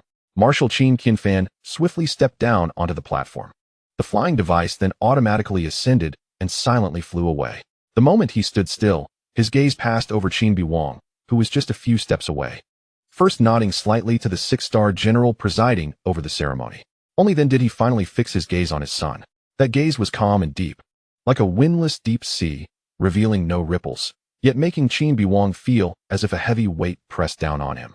Qin Beiwang immediately straightened his back, suppressing all chaotic emotions. In the most standard military posture, he raised his arm in salute to his father, also to the Federation Marshal. Marshal. Qin Qianfan looked at his son's youthful, yet already angular face. He silently gazed for 2 seconds. Then, he slowly raised his hand and returned a military salute to the Marshal. The action was standard, meticulous. After the salute, Marshal Qin Qianfan moved steadily and accurately. He first took the 2 brand-new 1-bar 4-star Colonel shoulder insignias from the ceremonial officer's tray. The insignia shimmered with a cold and glorious light under the sunlight. He raised his hand, steadily placing the new, official Colonel shoulder insignia, one, then another, onto the deep blue military uniform's shoulder straps. Throughout the entire process, his fingers showed no tremor, as if performing the final assembly for the most precise Starship components. Next, his gaze fell upon the planetary medal. He extended his hands, gently lifting it, his fingertips brushing over the surface of the miniature planet, cold as if it were a gem with swirling nebulae, along with the 2 golden star rings embedded with fine diamonds on the outside. Then, he leaned down, with a more focused and almost solemn posture than before, and once again pinned the heavy medal above Qin Beiwang's heart on the left side of his chest. After pinning it, he did not immediately release his hand. Instead, he clenched his right fist and, using his knuckles, struck the medal that symbolized an entire planet, neither too lightly nor too heavily, steadily and powerfully. Thud! A muffled sound resonated clearly through the military uniform into Qin Beiwang's ears, as if it struck the heart of everyone present. It was not an adjustment, nor a confirmation. It was a ritual, a brand. Like an ancient blacksmith branding a shield with a red-hot iron, declaring ownership and responsibility. After doing all this, Marshal Qin Qianfan finally raised his eyes, his gaze meeting Qin Beiwang's once more. Chapter 91. Strauss, are you watching? His eyes remained deep as the sea. But at this moment, beneath the calm surface, there seemed to be some indescribable undercurrent surging. It was not the gaze of a marshal looking at a subordinate, but more like a father looking at a son who had suddenly grown up to a point that made him proud, yet felt somewhat unfamiliar. He spoke, his voice not loud, but carrying a power that penetrated the noise and reached the heart, clearly entering Qin Beiwang's ears. Honor and responsibility coexist, all for the Federation. The Star Sea has no graves, all for the Federation. Qin Beiwang saluted with a standard military gesture and then calmly said. Qin Qianfan nodded and then turned to leave. This indifferent demeanor was no different from the Grand Marshal in the original memories. Next came the awarding ceremony for Zhuang Zixuan and the others. Zhuang Zixuan was promoted directly from captain to major and received a star ring medal, with no substantial rewards. Just an honor. The others were also promoted by 1 rank and received a star ring medal. The ceremony was also conducted by a general. Meanwhile, in the distant star region, in the command headquarters of the Opal Star region, in the private operations room of Imperial General Strauss, the huge circular screen did not display the Empire's star map or fleet deployment, but instead showed a live broadcast signal of the Federation's awarding ceremony, quietly cut in by the technical officer. On screen, the planet medal on Qin Beiwang's chest and the major star insignia on his shoulder were shining with dazzling light, and the roaring cheers from the square seemed to penetrate the screen. Strauss sat in a wide command chair, his fingers tightly gripping the alloy armrests, his knuckles turning white. His face was grim, and the wrinkles at the corners of his eyes were deep from suppressed anger. The excessively young face on the screen was like a poisonous thorn, stabbing harshly into his eyes, and even more so into his pillar of shame. Savannah, that damn star system, that battle that should have been a crushing victory, had become a stepping stone for this Federation brat to gain fame. Obsidian, Bloodblade, Iron Curtain suffered consecutive setbacks, the Langkawi base was destroyed, and even the entire Great White Shark fleet was annihilated. This series of loud slaps, though most of the blame was placed on that unlucky Lancaster fellow and the commander of the Great White Shark. But as the highest responsible person in the entire Opal Star region, how could he, Strauss, completely distance himself from it? The old foxes in the Supreme Command might not say anything, but he could feel their sarcasm and that look of amusement behind the scenes. There were even rumors circulating that he had been given the nickname Adding Oil General, implying that he kept sending fleets to Savannah, as if he were adding fuel to Qin Beiwang's accomplishments. A great humiliation. A 22-year-old major planet metal mothership fleet. Strauss squeezed out these words through clenched teeth, each one carrying cold hatred. Climbing so fast, stepping on the corpses of our Imperial soldiers, Qin Beiwang. He stared intently at the scene on the screen where Qin Beiwang and his father, Qin Qianfan, were locking eyes, watching the planet metal being solemnly worn. His mouth twisting into a distorted and cold arc. Go ahead and laugh. Enjoy your moment of glory to the fullest, little hero of the Federation. Strauss's voice was low and hoarse, like a snake hissing. It won't be long before you lean forward slightly, a horrifying cold light bursting from his eyes. Mixed with the pleasure of revenge and the cruelty of a forthcoming storm of blood, you will know what it feels like to be truly targeted by the Empire. Do you think Savannah is the end? No, that's just the appetizer. He slammed the armrest, stood up, and roared at the empty operations room, as if addressing the radiant young man on the screen. The Empire's new offensive is ready. A week later, the brilliance and hustle of the capital star, like a brief and enchanting dream, were left behind. Qin Beiwang and his officers boarded a dedicated interstellar shuttle, embarking on the long journey back to the frontline base of the Wanshi Star region. Over the past week, under the enthusiastic, or rather, forced, arrangements of Luo Hao and his group of 12 young elites from the capital, Qin Beiwang had almost experienced all the luxurious entertainment that this core planet of the Federation could offer to the elite class. From private space observation decks that required special permits to access, to full sensory experience centers simulating extreme environments of different planets, to top-tier banquets gathering delicacies from across the galaxy. He perfectly played the role of a victorious young general who should indulge and enjoy, even more engaged than he was in the original memories. During this time, he had tried several times to contact his father, Qin Beiwang, through formal or informal channels. After that brief, weighty conversation at the awarding ceremony, he felt he should and needed to have a more private meeting with this familiar, yet unfamiliar marshal father. However, each request was politely declined by the marshal's aide, who always wore an appropriate expression and spoke in a respectful tone, with nearly identical reasons. The marshal is extremely busy with military affairs and truly cannot spare time. Please understand. Qin Beiwang understood. A Federation marshal, responsible for the defense of vast star regions and the fate of countless fleets, could be imagined to be busy. Although the Savannah battle had ended, the threat from the Empire was ever present, and higher-level strategic games were ongoing every moment. That brief appearance and message at the awarding ceremony might be all the time his father could spare between public and private matters. He suppressed a faint emotion, one he couldn't quite define as disappointment or relief. This was also good, reducing the risk of exposing any potential flaws from close contact. The shuttle continued its boring yet precise jumps along the scheduled route. Outside the window was the constantly distorting and recovering starry sky, and inside the cabin was the engine's steady low rumble, after a long time in the slight sense of time-space displacement brought on by the jumps. Even with Qin Beiwang's enhanced physique, he felt a deep mental fatigue. It was not just physical, but also a comprehensive exhaustion from the high-intensity battles, the tense awarding, and dealing with the complex relationships of the capital star over the past period. Finally, the shuttle exited its last jump, and the familiar gravity field of Shiva Star captured it. Shiva Star had an atmosphere completely different from the capital star. The spaceport here was more militarized, with starships coming and going with clear objectives, and the sky was less filled with flashy aircraft and advertising projections, replaced by patrolling fighter jet formations. The transport ship smoothly docked at the officer's designated berth.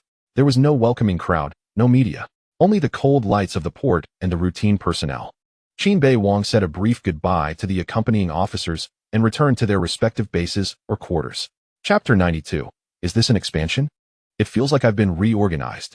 The next morning, Qin Beiwang was awakened by the urgent communication prompt. It was Zhuang's Hixuan. Commander, the additional officers and new recruits have all arrived at Shiva Star's number 3 military port. The theater command has ordered you to immediately report to the A-17 large briefing room for reception and initial briefing.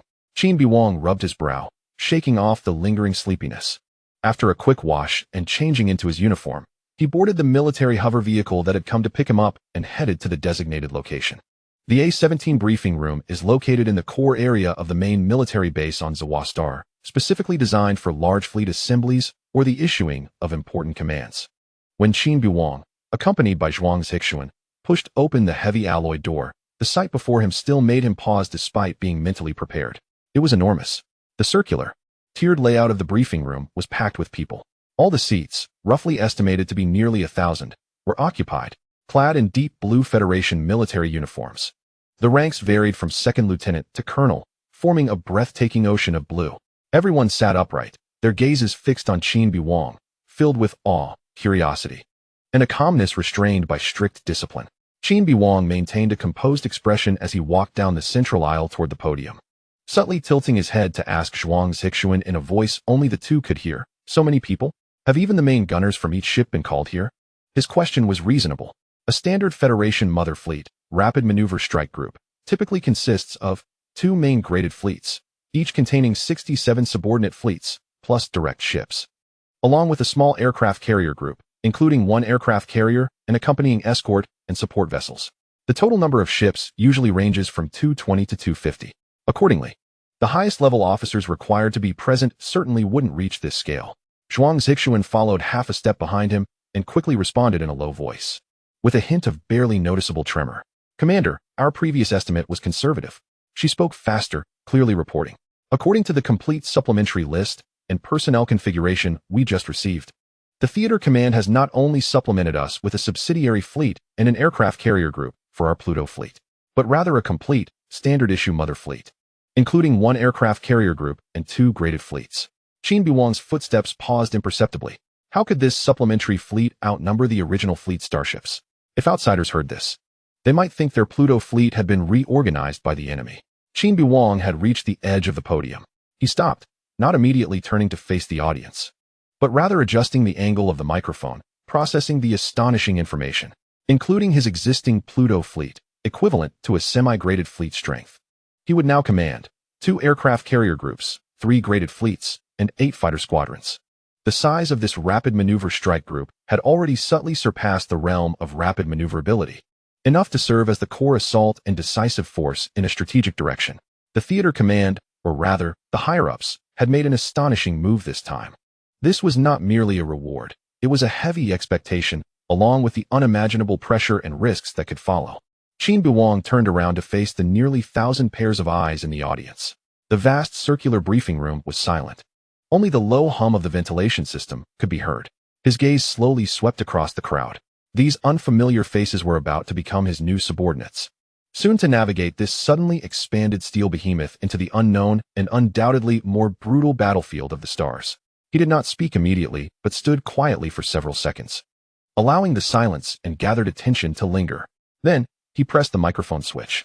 His clear and steady voice resonated throughout every corner of the hall. Good morning, everyone. I am Qin Beiwang. From today onwards, most of you will serve under me under the banner of Pluto. He paused, his gaze sweeping over the front row of the highest-ranking commanders. I know you come from different star domains, different star systems, with different experiences, and may even have doubts or expectations about being here. I will only say 3 things. First, forget your past. Here, there is only Pluto. Second, I don't care who you are or what qualifications you have. Here, only ability matters, only merit matters, only whether you can keep up with the fleet's pace matters. Third, and most importantly, his voice suddenly rose, carrying a cold, sharp tone belonging to the survivors of Savannah.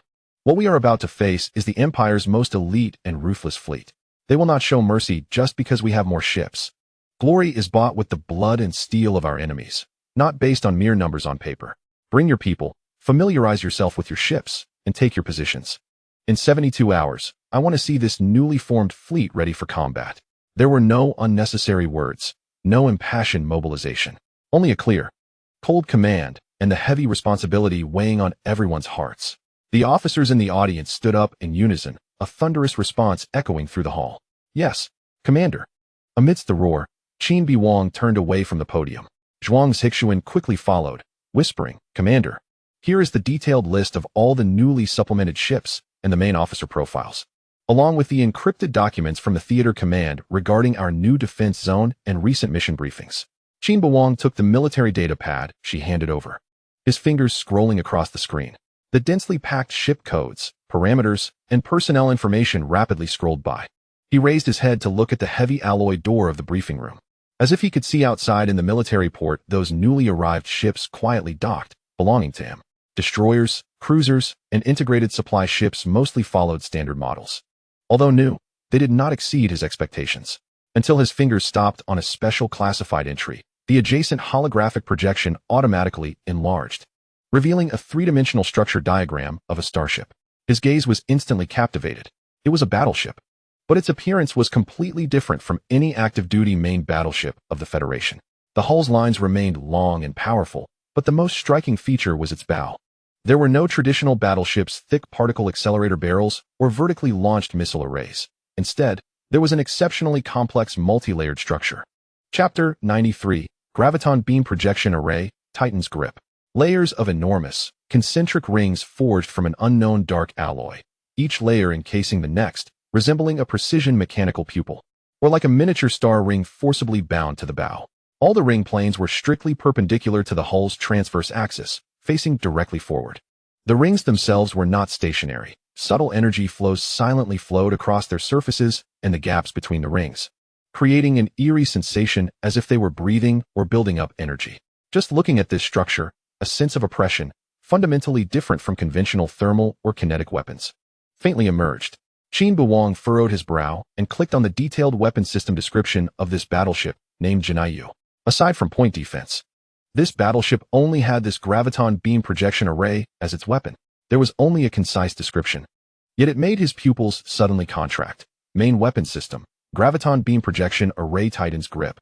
Principal summary, by using multiple constraint rings at the bow of the ship, highly concentrated graviton beams are directed to temporarily create a localized gravitational anomaly in the target area with extremely high intensity. Simulated peak can reach 1,000 times standard gravity for a short duration, 10 minutes. Tactical effect severely restricts the movement capabilities of all objects within the affected area, including but not limited to enemy ship maneuvers, projectile trajectories, and energy shield stability, causing their actions to nearly stagnate and the system to become chaotic. Note, this weapon is being deployed for the first time in actual combat and requires precise coordination with friendly firepower.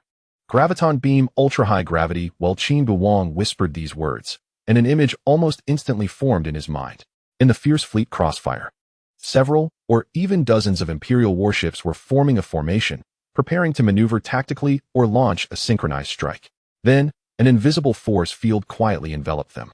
There were no explosions, no flames. But those warships seemed to have suddenly sunk into the most viscous, invisible quagmire of the universe.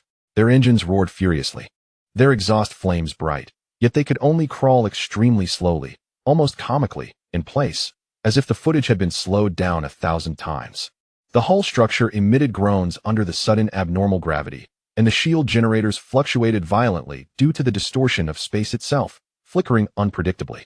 And within those few seconds, all other firepower units of the Pluto fleet, the battleship's main guns, the cruiser's synchronized missiles, and even the Swallow fighter's assaults, would, as if practicing target shooting, calmly and accurately identify and shred these immobile live targets one by one. The enemies were unable to turn to evade or make an emergency jump. They could only watch in despair as the light of annihilation consumed them. Thinking of this, Qin Beiwang couldn't help but feel a chill run down his spine. Not out of fear, but a primal dread and shock at this nearly rule-altering weapon. This was no longer a traditional exchange of firepower density and shield strength. This was directly altering the physical rules of the local battlefield, depriving the opponent of their fundamental mobility and reaction capabilities, placing them in an absolutely passive position to be beaten. What a Titan's Grip! Qin Beiwang put down the databoard, his gaze once again drawn to the structural diagram of the battleship Jinaiyu. The concentric rings at the bow seemed to transform in his eyes into a giant hand capable of grasping the throats of stars. Such a level of experimental weaponry was actually assigned to me? Thoughts raced through his mind. He suddenly remembered Tang Juxiao, who had vaguely mentioned something about a Titan during a previous gathering. Could this be the new thing his sister was researching? He must remember to thank him properly next time.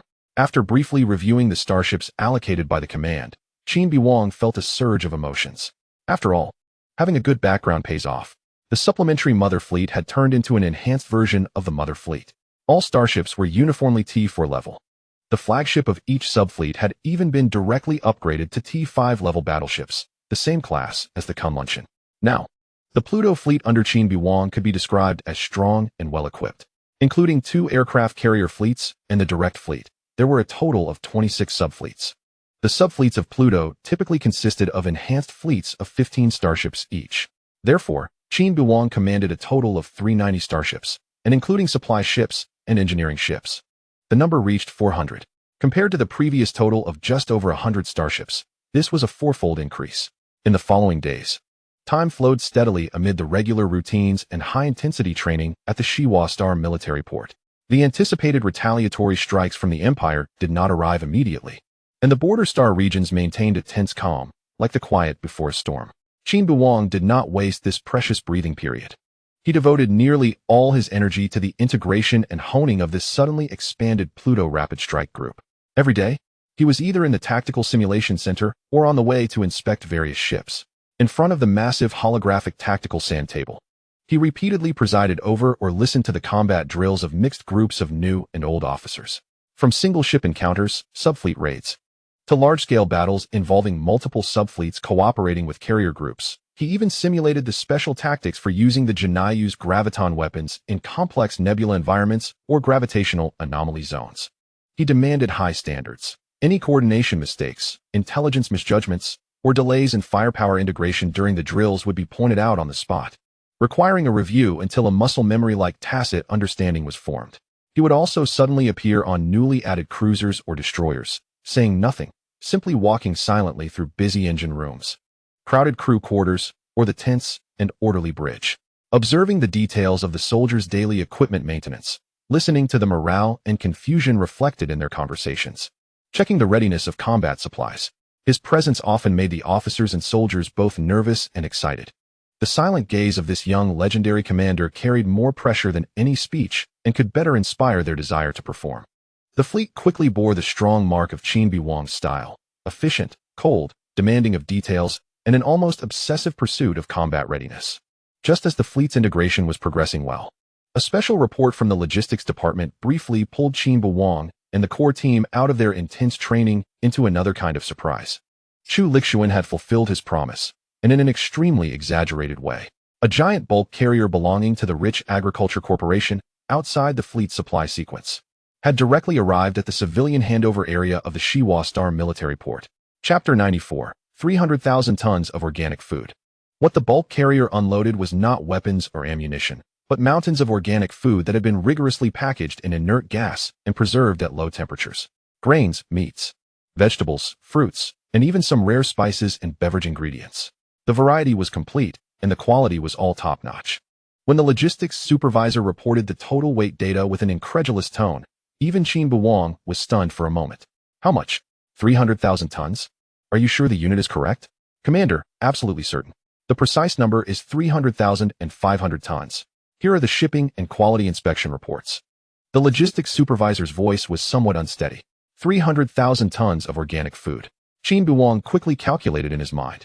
His fleet now had about 600,000 personnel at full capacity, even at the highest standard, with 3 meals a day of organic food. Each person consuming about 50 kilograms per month. The fleet's monthly consumption would be around 30,000 tons. 300,000 tons would be enough for the entire fleet to feast for 10 months. Beside him, Zhuang Zixuan and several other subfleet commanders exchanged glances, their eyes filled with shock. They had all suffered the hardships of synthetic food and knew the preciousness of organic food in the military system. A gram of quality organic food on the market usually fluctuated between 3 to 5-star coins. So the rough estimated value of these 300,000 tons had already reached an astonishing 15 trillion star coins. This was no longer support. It was simply a mobile, extravagantly luxurious mountain of gold. Zhuang Zixuan said in shock. This move, Commander Qin, your friend has astonishing power. Qin Beiwang looked at the endless list of containers on the virtual screen, his heart similarly stirred. When Chu Lixuan casually made that promise at the pinnacle of star glory, he thought it was just a rich kid's boastful remark, at most symbolically sending a few tons to improve the meals of senior officers. He never expected the other party to be serious and to come up with such astronomical numbers right away. In the midst of shock, a hint of doubt quietly surfaced in Qin Beiwang's heart. It is an ironclad rule that merchants seek profit. The Qin family is one of the largest organic food suppliers in the Federation, but such a massive quantity of top-quality goods involves significant costs and market inventory. Even if it is to befriend a potential asset like himself, the investment return cycle and risk are too high. Unless Qin Beiwang's eyes narrowed slightly, thinking of a certain possibility. Could Qin, or rather the family behind him, be trying to deliberately create an incident by taking advantage of this opportunity for free assistance? For example, shortly afterward, news might emerge that certain major agricultural planets are experiencing large-scale crop failures due to climate anomalies or genetic crop diseases. Or perhaps new epidemics might break out in several large breeding star regions, resulting in a sharp decline in meat production. At that time, the balance of supply and demand in the Federation's organic food market would be disrupted, and prices would inevitably soar. Meanwhile, The Qin family could profit immensely from their stockpiles and possibly preemptive futures operations. However, Qin Beiwang felt no anger or dissatisfaction. On the contrary, a sense of cold understanding passed through him. Business tactics and capital games are the survival rules of that circle. If the Qin family can really seize this opportunity to harvest more wealth from the wealthy class, who pursue quality of life and are less sensitive to prices, that is their capability. As for the lower class, Qin Beiwang tugged at the corner of his mouth. Even if the price of organic food rose to 10-star coins or 100-star coins per gram, what difference would it make to them? What they rely on for daily survival are the nearly free, plentiful synthetic nutrient paste and reconstituted protein blocks subsidized by the Federation. The luxury market for organic food has never been related to the true lower class. The benefits bestowed upon his fleet, ensuring the stomachs and morale of 600,000 soldiers would be unprecedentedly satisfied, are what truly matters. He turned his attention back to the handling of the 300,000 tons of organic food. Such a massive quantity of precious resources must be utilized and managed well. He issued orders to the logistics department and the fleet's various meal support units. Qin Beiwang's voice was clear and decisive as he issued a series of detailed and almost harsh commands. First, from this day forward, all officers and soldiers' dining halls in the fleet will only serve organic food for all 3 meals a day. The variety must be as rich as possible, with alternating combinations to ensure balanced nutrition. Second, the supply principle. Eat freely, eat until full. But one point he emphasized, absolutely no waste is allowed. Not a grain of rice, a leaf of vegetable, or a piece of meat is to be left over. The cooking units must calculate accurately and provide reasonable meal portions. Diners must comply with the clean plate policy. Supervision positions will be established for random checks. Violators will receive a serious warning the first time and have their allowances deducted for the month. The second time, their qualification to enjoy the supply of organic food in the fleet will be permanently revoked, reverting to standard synthetic meals. Third, it is strictly forbidden to take organic food from the dining hall, to pack it, to hoard it, and even more strictly prohibited to engage in any form of private trading or resale. Violators will be treated as thieves and sellers of military supplies, with consequences based on the severity of the offense, and will be handed over to military court. Fourth, these regulations and the source of organic food are classified information within the fleet. It is strictly forbidden for officers and soldiers to disclose details to non-fleet personnel, including family members, allies, and the media. The unified external statement will be that it is a logistics improvement supply approved by the theater. Leakers will face severe punishment under military law. The orders were swiftly transmitted through the internal communication network to every corner of the fleet. Initially, when the officers and soldiers received the notification, most thought they had misheard or that it was some temporary celebratory meal. It wasn't until they walked into the dining hall and saw the mountain of real rice, vegetables, and meat emitting a natural aroma, rather than the suspiciously colored, monotonous synthetic mush, that the entire fleet nearly erupted. My God, this is real meat. This rice has a natural aroma. It's not synthetic starch flavor. And there are fruits. I've been in the military for 5 years, and this is the first time I've seen fresh fruit in the dining hall. Excited gasps and sounds of swallowing echoed through the various dining halls.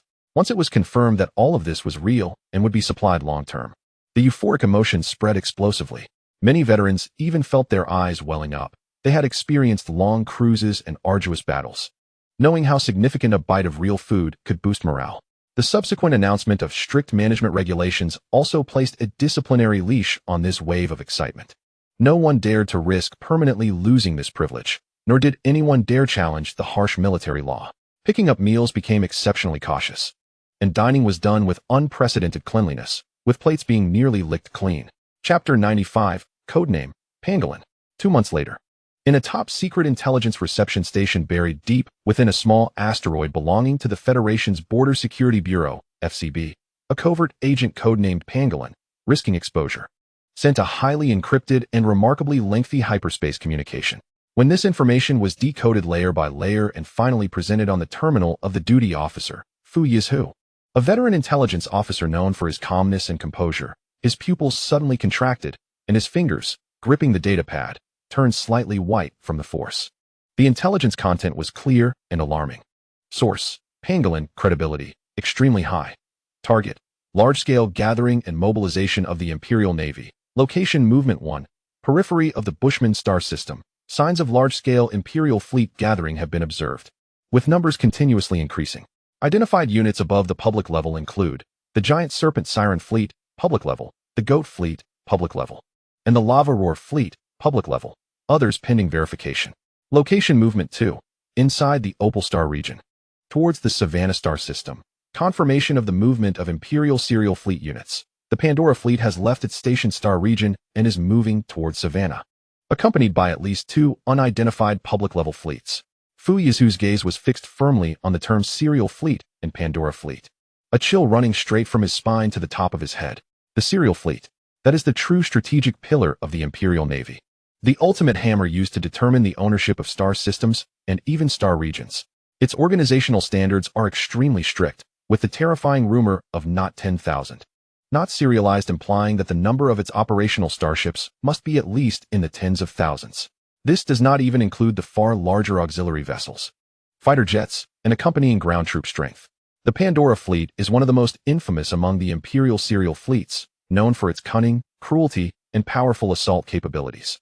The Giant Serpent Siren, Goat, and Lava Roar are all established main fleets of the Empire, far from being ordinary. Such a scale of fleet moving towards the Savannah in the Wanshi Star region and gathering is certainly not a routine rotation or deterrence. Fu Yizu's breathing became heavy. In his mind flashed the glorious reports of the Savannah campaign, Qin Beiwang's youthful face, and the dazzling planetary medal that had just been awarded. The Empire is going to take revenge. Moreover, it is a strategic-level retaliation, pouring out thunderous wrath aimed at completely erasing the humiliation. The target is too obvious, Elvira Star System. Especially Qin Beiwang and his Pluto fleet, who had just created miracles there. Supervisor? The adjutant beside him noticed Fu Yizu's suddenly pale face and solemn expression and tentatively asked. Fu Yizu snapped back to reality, slammed the data pad heavily on the table, his voice slightly hoarse with urgency, yet carrying an undeniable resolve. Red top secret. Immediately. Send this intelligence, intact, with the highest priority, to, first, the highest briefing room of the Joint Staff Department of the Federation. Second, the command of the Wanshi Star region. Personally addressed to General Wen Hingtai. He almost shouted. Urgent assessment. It is highly likely that the Empire will launch a large-scale offensive aimed at completely destroying my frontline forces and reversing the strategic situation in this star region towards Savannah in the short term. The target may be directly aimed at my Pluto cluster. I request the highest command and the theater command to assess immediately and respond swiftly. Yes, Commander. The communications officer's expression changed, and his fingers became a blur on the console as he sent this intelligence, which could trigger a seismic reaction at the highest levels of the Federation through the red encrypted channel leading to the core of power. Fu Yizu stood in place, watching the confirmation indicator for successful transmission light up, his heart still pounding violently. He could almost see, across the cold and deep star sea, the engines of countless Imperial warships lighting up with a ghostly blue glow, like awakened steel giants opening their eyes, forming an endless torrent of death. Slowly turning towards the territory of the Federation. The calm was completely over. In the command center of the Wanshi Star region, Lieutenant Feng Hao, a young duty officer, had just finished a round of routine communications checks and was about to get up and stretch. Suddenly, the highest priority information reception terminal in front of him emitted a dazzling, urgent red flash, accompanied by a low, continuous buzzing that indicated the highest level of emergency. Red top secret? Feng Hao's heart skipped a beat, and his drowsiness vanished. He quickly sat up straight, verified his permissions, and clicked to receive with slightly trembling fingers. The information window popped up. The content was brief, but each line of text struck his nerves like a heavy hammer. FCB red top secret. Source: Pangolin. Content: top secret. What made his scalp tingle was the prominent note at the end of the intelligence. Commander personally opened. Immediate action required. This was a red top secret that the theater's highest commander, General Wen Tingtao, needed to handle personally. Feng Hao dared not delay for a moment. He quickly exported the intelligence from the encrypted reception terminal and stored it in a specially made physical encryption storage module. Director Jiao. He almost ran to the communications director's office next door, his voice filled with uncontainable tension. Red top secret. The commander personally opened it. From the FCB. Zhao Jinghui was reviewing a routine report when he suddenly looked up at the sound, seeing Feng Hao's pale face and the black storage module in his hand, which represented the highest level of emergency. His pupils contracted.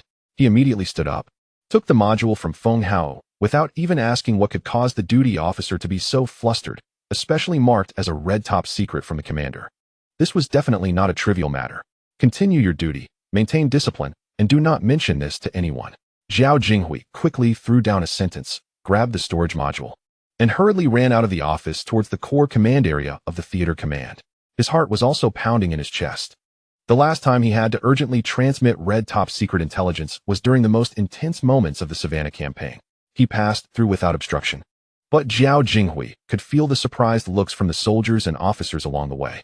He didn't have time to explain and went straight to Commander Wen Tingtao's office, urgently addressing the aide at the door. Red top secret, urgent intelligence from the FCB. Must be presented to the commander immediately.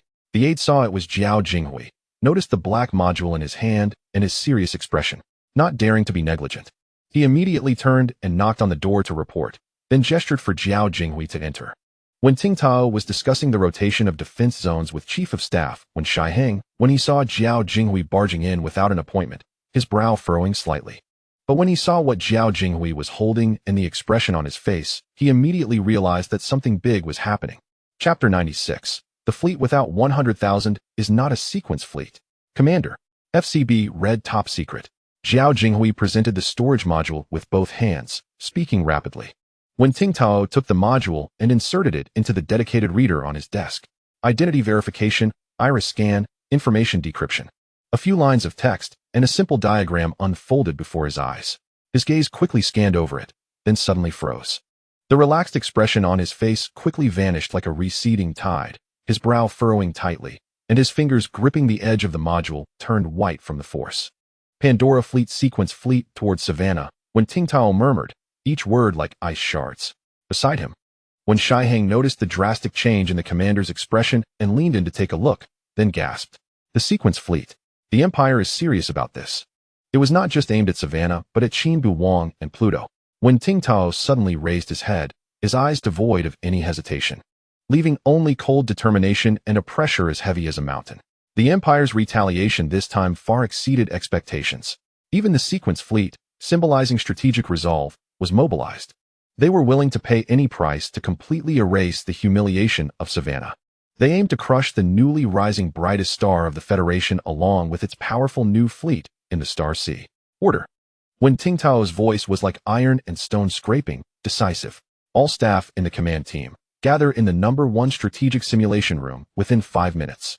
Notify the intelligence department to immediately retrieve all recent reconnaissance data from the Bushman star system and the Savannah direction and synchronize it to the simulation room. Communications officer. Immediately send a Level 1 combat readiness warning to Colonel Qin Beiwang of the Pluto Fleet in my name, stating. He paused and gritted his teeth. The Empire's large-scale retaliatory offensive is imminent. The sequence fleet has already moved, and the target is very likely your unit. Cease all non-essential activities and enter the highest state of combat readiness immediately, awaiting further orders. Hurry. Yes. Zhao Jinghui, and when Shiheng replied in unison. Turning to convey the orders. When Tingtao stood in place, looking at the few words on the screen that carried the weight of 1,000 pounds of intelligence, then glanced at the star map beside him showing the points of Savannah and Elvira star systems. The calm was completely over. A storm far more brutal than the Savannah campaign, likely on a larger scale, had already revealed its ferocious fangs. Several hours later, encrypted communications pierced through the tranquility of the Pluto fleet's base like a cold iron spike. Qin Beiwang's personal terminal and the bridge's highest authority channel simultaneously emitted sharp alarms, indicating direct orders from the theater command.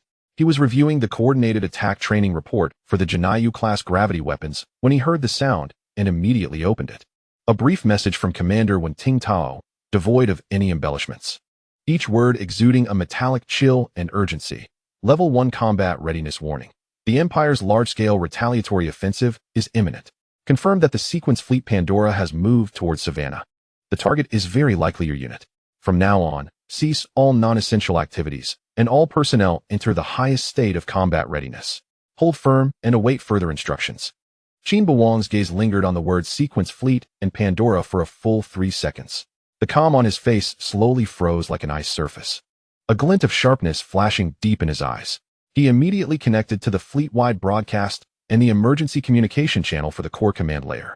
Attention all. This is Qin Beiwang. In accordance with the highest directive from the theater command, my fleet is now entering Level 1 combat readiness. All leave, rotations, and non-essential outings are cancelled. All ships, immediately conduct final combat readiness checks, preheat energy cores, and weapon systems on standby. All personnel return to position. Repeat. Level 1 combat readiness. This is not a drill. His voice, calm to the point of coldness, transmitted through the broadcast to every corner of the fleet. After a brief moment of astonishment, the massive military machine began to operate at maximum efficiency. In the port, the external lights of countless starships suddenly changed to readiness red, and the deep hum of engines starting coalesced into a heart-pounding backdrop. However, on the bridge of the flagship Kunlun Mountain, now renamed, and in the private channel of the fleet's core command layer, the atmosphere was entirely different. As the fleet commander Qin Beiwang directed the sequence Fleet Pandora toward Savannah, aiming to synchronize complete information with Zhuang's Hixuan, the commanders of various subfleets, and key staff officers. A silence akin to a vacuum lingered in the communication channel for over 10 seconds. Following that, there were sounds of suppressed gasps, even mixed with short, startled exclamations as if someone had choked. The sequence fleet? Pandora. A voice from one of the subfleet commanders trembled with disbelief. Has this information been verified by command? Is it possible that FCB made a mistake? 100,000 starships is 100,000. Another officer responsible for fire coordination spoke with a dry voice, as if merely stating that number had drained his strength. Even if we combine all our ships now, along with all reinforcements we can muster from the war zone, it still falls far short. I've heard of that fleet. Zhuang's Hixuan's voice emerged, slightly steadier than the others. But a hint of tension could still be detected upon closer listening. They have suppressed 3 large-scale rebellions in the Opal Star domain and captured 7 fortress planets with planetary defense rings, never suffering defeat. Moreover, they are notorious for their strange and brutal tactics. Her description intensified the chill in the channel. It was unimaginable. Yes, it was completely unimaginable. They had just experienced a bloody battle at Savannah, facing an Imperial fleet several times their own size. They had won, but that victory was built on extreme tactics, intelligence advantages, and a certain degree of luck. Now, they were about to face the sequence fleet. That was not a gap in numbers that could be compensated for by clever tactics. 100,000 starships, even if they were the most basic models. The firepower they could project simultaneously, the electronic warfare suppression they could exert, and the swarm of fighters they could unleash would be enough to overwhelm any large fleet in the conventional sense. It would be a torrent of steel, a wall of death, the weight of the entire star domain pressing down. The feeling of despair quietly eroded the morale of the commanders who had just been high-spirited due to equipment upgrades and ample supplies. Like the absolute low temperatures of deep space, Qin Beiwang silently listened to the subtle changes in breathing and the suppressed fear in the channel. He understood that feeling, the instinctive human reaction when faced with absolute power disparity. He did not immediately speak to encourage or chastise. Instead, after the initial shock wave had subsided slightly, he spoke in a tone that remained steady, even calmer than before. What are you panicking about? 3 simple words. Yet they were like a piece of ice thrown into a chaotic sea. Chapter 97. The Sky Fleet. The sequence fleet, 100,000 starships, was indeed frightening. He paused, a hint of cold sarcasm creeping into his voice. But have you forgotten that during Savannah, the Obsidian, Bloodblade, Iron Curtain, and Great White Shark combined had a paper strength far exceeding ours? What happened then? Silence enveloped the channel. The Pandora fleet was indeed a colossal entity. Qin Beiwang continued, speaking slowly but clearly, hitting every heart. But it needs time to reach Savannah from the Opal Star domain. It needs to mobilize, to assemble, to coordinate subordinate fleets. It cannot just throw 100,000 ships at us all at once. The command has given us early warnings. That's our greatest advantage. We have 2 months to adapt to the new ships and familiarize ourselves with the new weapons. He referred to the Janayu and the gravitational array. We have the entire Wanshi Star domain as depth and support. Commander Wen will never stand idly by. Most importantly, Qin Beiwang's voice suddenly rose, filled with a determination that cut through all hesitation. Our name, Pluto, is earned through fighting, not through fear. What does the sequence fleet matter? It's just a pile of thicker steel. Relay to all ships. Implement level 1 combat readiness plans. Execute. Staff, within 1 hour. I want to see a preliminary analysis report on the known tactical characteristics and possible attack routes of the Pandora fleet. Intelligence Department. Employ all means to closely monitor the Savannah system and its jump points.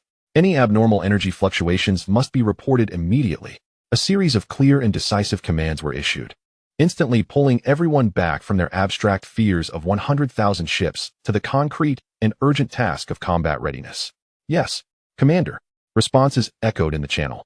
Though tension was still evident, at least order and execution had been restored. Qin Beiwang cut off the core channel, standing alone at the command seat on the bridge.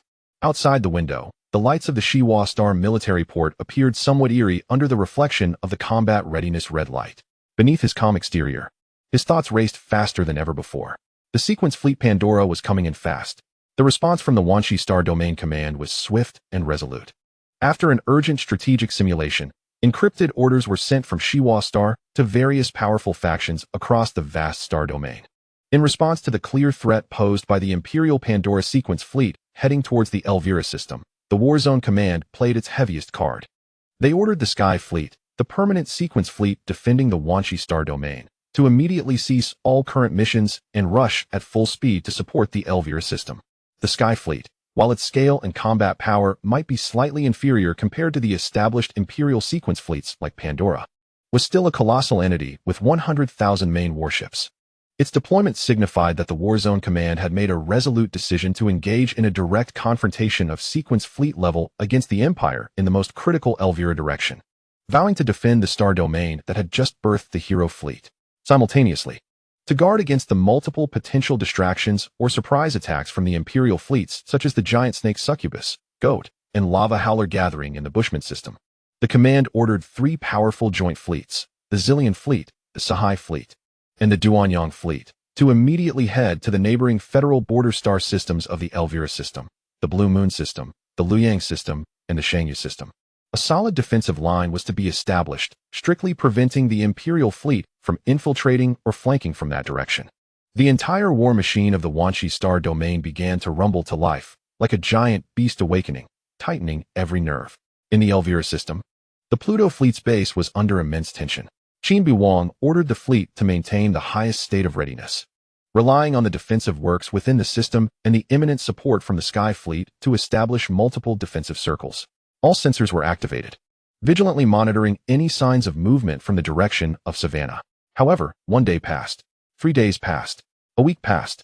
The anticipated onslaught of the Pandora fleet, which would crush everything, did not arrive. Just as the attention and main forces of the Wanshi Star domain were firmly drawn to the silent giant of Pandora in the Savannah direction. In the depths of a vast high-energy particle nebula marked as a danger zone on the outskirts of the Blue Moon system, this was not empty space. The roiling, swirling ionized gas displayed bizarre shades of purplish red and deep blue, resembling the innards of a cosmic beast. Intense radiation distorted spatial perception everywhere. Violent energy turbulence silently tore apart any objects that intruded. Suddenly, in a relatively calm window area deep within the nebula, space began to distort and fluctuate unnaturally. Following that, huge, menacing shadows suddenly burst forth from the churning particle mist. The first to emerge were several heavy cruisers of the Empire. Their appearance was tragic. The once smooth armor of their bows was now covered in dense, fine burn and erosion marks, as if ground down by countless invisible sanders. Certain areas of specially reinforced modification plates even showed signs of melting and distortion, scars left from enduring extreme particle impacts and radiation burns. A large number of sensor arrays, communication antennas, and secondary gun bases on the exterior of the hull were either charred and broken or completely melted, exposing the scorched internal circuitry. The navigation lights and identification signals, which should have been steadily blinking, were mostly extinguished or flashing erratically at this moment. The entire ship looked as if it had just been pulled from the surface of a star, emitting an invisible steam that was a sign of residual radiation and the overheating system desperately working. Clearly, traversing this deadly nebula was a hellish ordeal, even for these specially reinforced barrier-breaking ships. However, they broke through. The engines ejected an unstable but still powerful tail flame, forcibly stabilizing their posture and forming a defensive formation at the edge of the nebula. Immediately following, behind these battered heavy cruisers, the nebula's window opened like a stretched pocket, with more and larger shadows streaming out. Battlecruisers, destroyers, frigates, and even bulky assault landing ships and interstellar carriers. The condition of these subsequent ships was clearly better than that of the leading heavy cruiser, although their hulls also showed signs of radiation burns and minor damage. Their critical systems were basically intact, and their shield generators were operating steadily with a ghostly blue halo. Evidently, the heavy cruiser in front had, with its body and sacrifice, paved and neutralized part of the most dangerous path for the following main force to a certain extent. Chapter 98. Communication interference, self-destruct program activated. In a nearby area of the same star domain, not too far away, at the 7th monitoring station on the outskirts of the Blue Moon system. This was a small, automated border outpost that usually had only 2 people on duty. Its main task was to monitor the approach to the adjacent Tyrol system. The newly hired monitor, Dongfang Bo, who had been on the job for less than 3 months, had just finished a routine scan. His gaze inadvertently swept across the edge of the monitoring range, where a high-energy particle nebula codenamed Boiling Soup was always flashing with chaotic energy readings. On the screen, amidst the chaotic waves representing the nebula's background radiation, it seemed that 1 or 2 tiny, unusual peaks flickered briefly before being quickly drowned out by noise. It could be an instrument error or a normal energy eruption within the nebula. However, Dongfang Bo recalled that during training, it was mentioned that although this nebula was dangerous, certain gaps with relatively weak turbulence inside were theoretically not entirely impossible to traverse. He hesitated for a moment, but still connected to the communication channel with the duty supervisor. The supervisor was at the 211 Light Division Hub. Supervisor, this is Dongfang Bo from Station 7. At the edge of the Boiling Soup Nebula, I just detected a very brief abnormal energy fluctuation, which has characteristics somewhat like the aftershock of a large object breaking through radiation disturbances. Although the probability is low, should we increase the scanning frequency for this area? Or should we notify the patrol team? Is there a possibility that the Empire, before he could finish? The supervisor's impatient and even mocking reprimand came through the channel. Dongfang Bo, did you read your observation manual into a dog's belly? Or did you fail interstellar physics? The supervisor's voice dripped with disdain and annoyance. Focus on your main monitoring area, the Tyrol system direction. That is the legitimate route where Empire starships might appear. As for the Boiling Soup Nebula, the supervisor scoffed, quickly spitting out a string of technical jargon that sounded more like a lecture than an explanation. That's a mix of superionized gas and electromagnetic turbulence, a natural high-intensity electromagnetic fog. Any conventional radar waves, laser radars, or even faster-than-light communication signals that go in will either be severely interfered with and absorbed or distorted to the point that even they wouldn't recognize it. He paused, his tone dripping with contempt. Let the fleet drill through there? Huh. Even if the Empire people are crazy, their captains and computers aren't. Instead of wasting time pondering that, keep your eyes peeled on the jump point toward Tyrol. The supervisor ended with a harsh warning. If an Empire fly gets through your main monitoring area, I guarantee you'll never see the stars again. Go back to the planet and dig for minerals. The communication was abruptly cut off. Dongfang Bo opened his mouth, staring at the screen where the nebula edge data had returned to calm, leaving only background noise, his face alternating between red and white. Just as the supervisor said, the fleet's passage through the high-energy particle nebula was fraught with danger. Traversing such a place, intense radiation would burn away all exposed sensors in minutes. Inside, the magnetic fields were as chaotic as a ball of yarn clawed by a cat, and the accumulated errors in inertial navigation could cause a starship to crash directly into a star. To survive, the ship had to keep its shields at maximum power throughout to withstand radiation, and that energy signature was as obvious as a lighthouse at the nebula's edge. It could be easily detected. He silently lowered the secondary monitoring priority for the nebula area, refocusing most of his computational power and attention on the distant and calm Tyrol system direction. Perhaps he was just being overly sensitive, thinking too much. He reassured himself, burying that fleeting doubt deep in his heart. However, just a few hours later, a harsh, sharp beeping sound representing the highest level entity contact alert suddenly exploded in the small Station 7. Red warning lights spun wildly, illuminating the entire control room in blood red. Dongfang Bo was so startled that he jumped from his chair, his heart nearly leaping out of his throat. He dashed to the main monitoring screen and saw that the area of the Boiling Soup Nebula, which the supervisor had dismissed as impossible, was now showing a continuous surge of dense red light spots amidst the previously chaotic energy background noise. Not just 1 or 2 abnormal peaks. It was a vast area, like thick blood dropped into clear water, quickly diffusing and merging into a dazzling red tide. Enemy attack. It was truly from the nebula. A tremendous fear and a sense of inevitable horror seized Dongfang Bo in an instant. He hurriedly rushed to the communication panel, needing to send the intelligence out immediately. To the supervisor, to the patrol team, to the nearest military base. His fingers trembled as he input the highest emergency code and pressed the send button. Beep. Signal transmission failed. Strong communication interference field detected. Attempt to reconnect failed. Backup quantum communication relay unresponsive. All external communication links have been disconnected. the cold electronic synthetic voice mercilessly declared. Meanwhile, on the panoramic monitor outside the monitoring station, the originally empty void suddenly rippled with unnatural, ripple-like distorted waves as if hit by pebbles.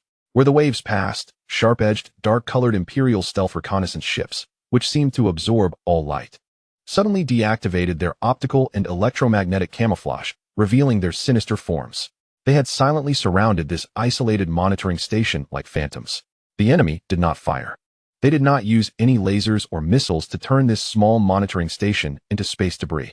Dongfang Bo instantly understood that they wanted to quietly take this place, avoiding any energy reactions or debris from explosions that might attract the attention of other monitoring stations or patrol fleets further away. What they wanted was complete secrecy, a cover for continued stealth. Just as he was frantically trying to activate the internal emergency beacon of the monitoring station, which was also suppressed by interference, two of the surrounding Imperial stealth reconnaissance ships suddenly opened their bellies and deployed several small, streamlined assault boats. These assault boats were shaped like flat black pike, with no obvious weapon mounts, clearly designed for rapid deployment and stealthy boarding. They ejected weak blue ion streams from their rear, swiftly and agilely heading towards the only docking port of the monitoring station. The enemy wanted to board. They aimed to capture him alive, or worse, completely control the monitoring station, obtaining the monitoring data and identification codes here, and possibly even using the equipment to send false information. We must never let the Empire succeed. Dongfang Bo's gaze swept sharply across the control panel.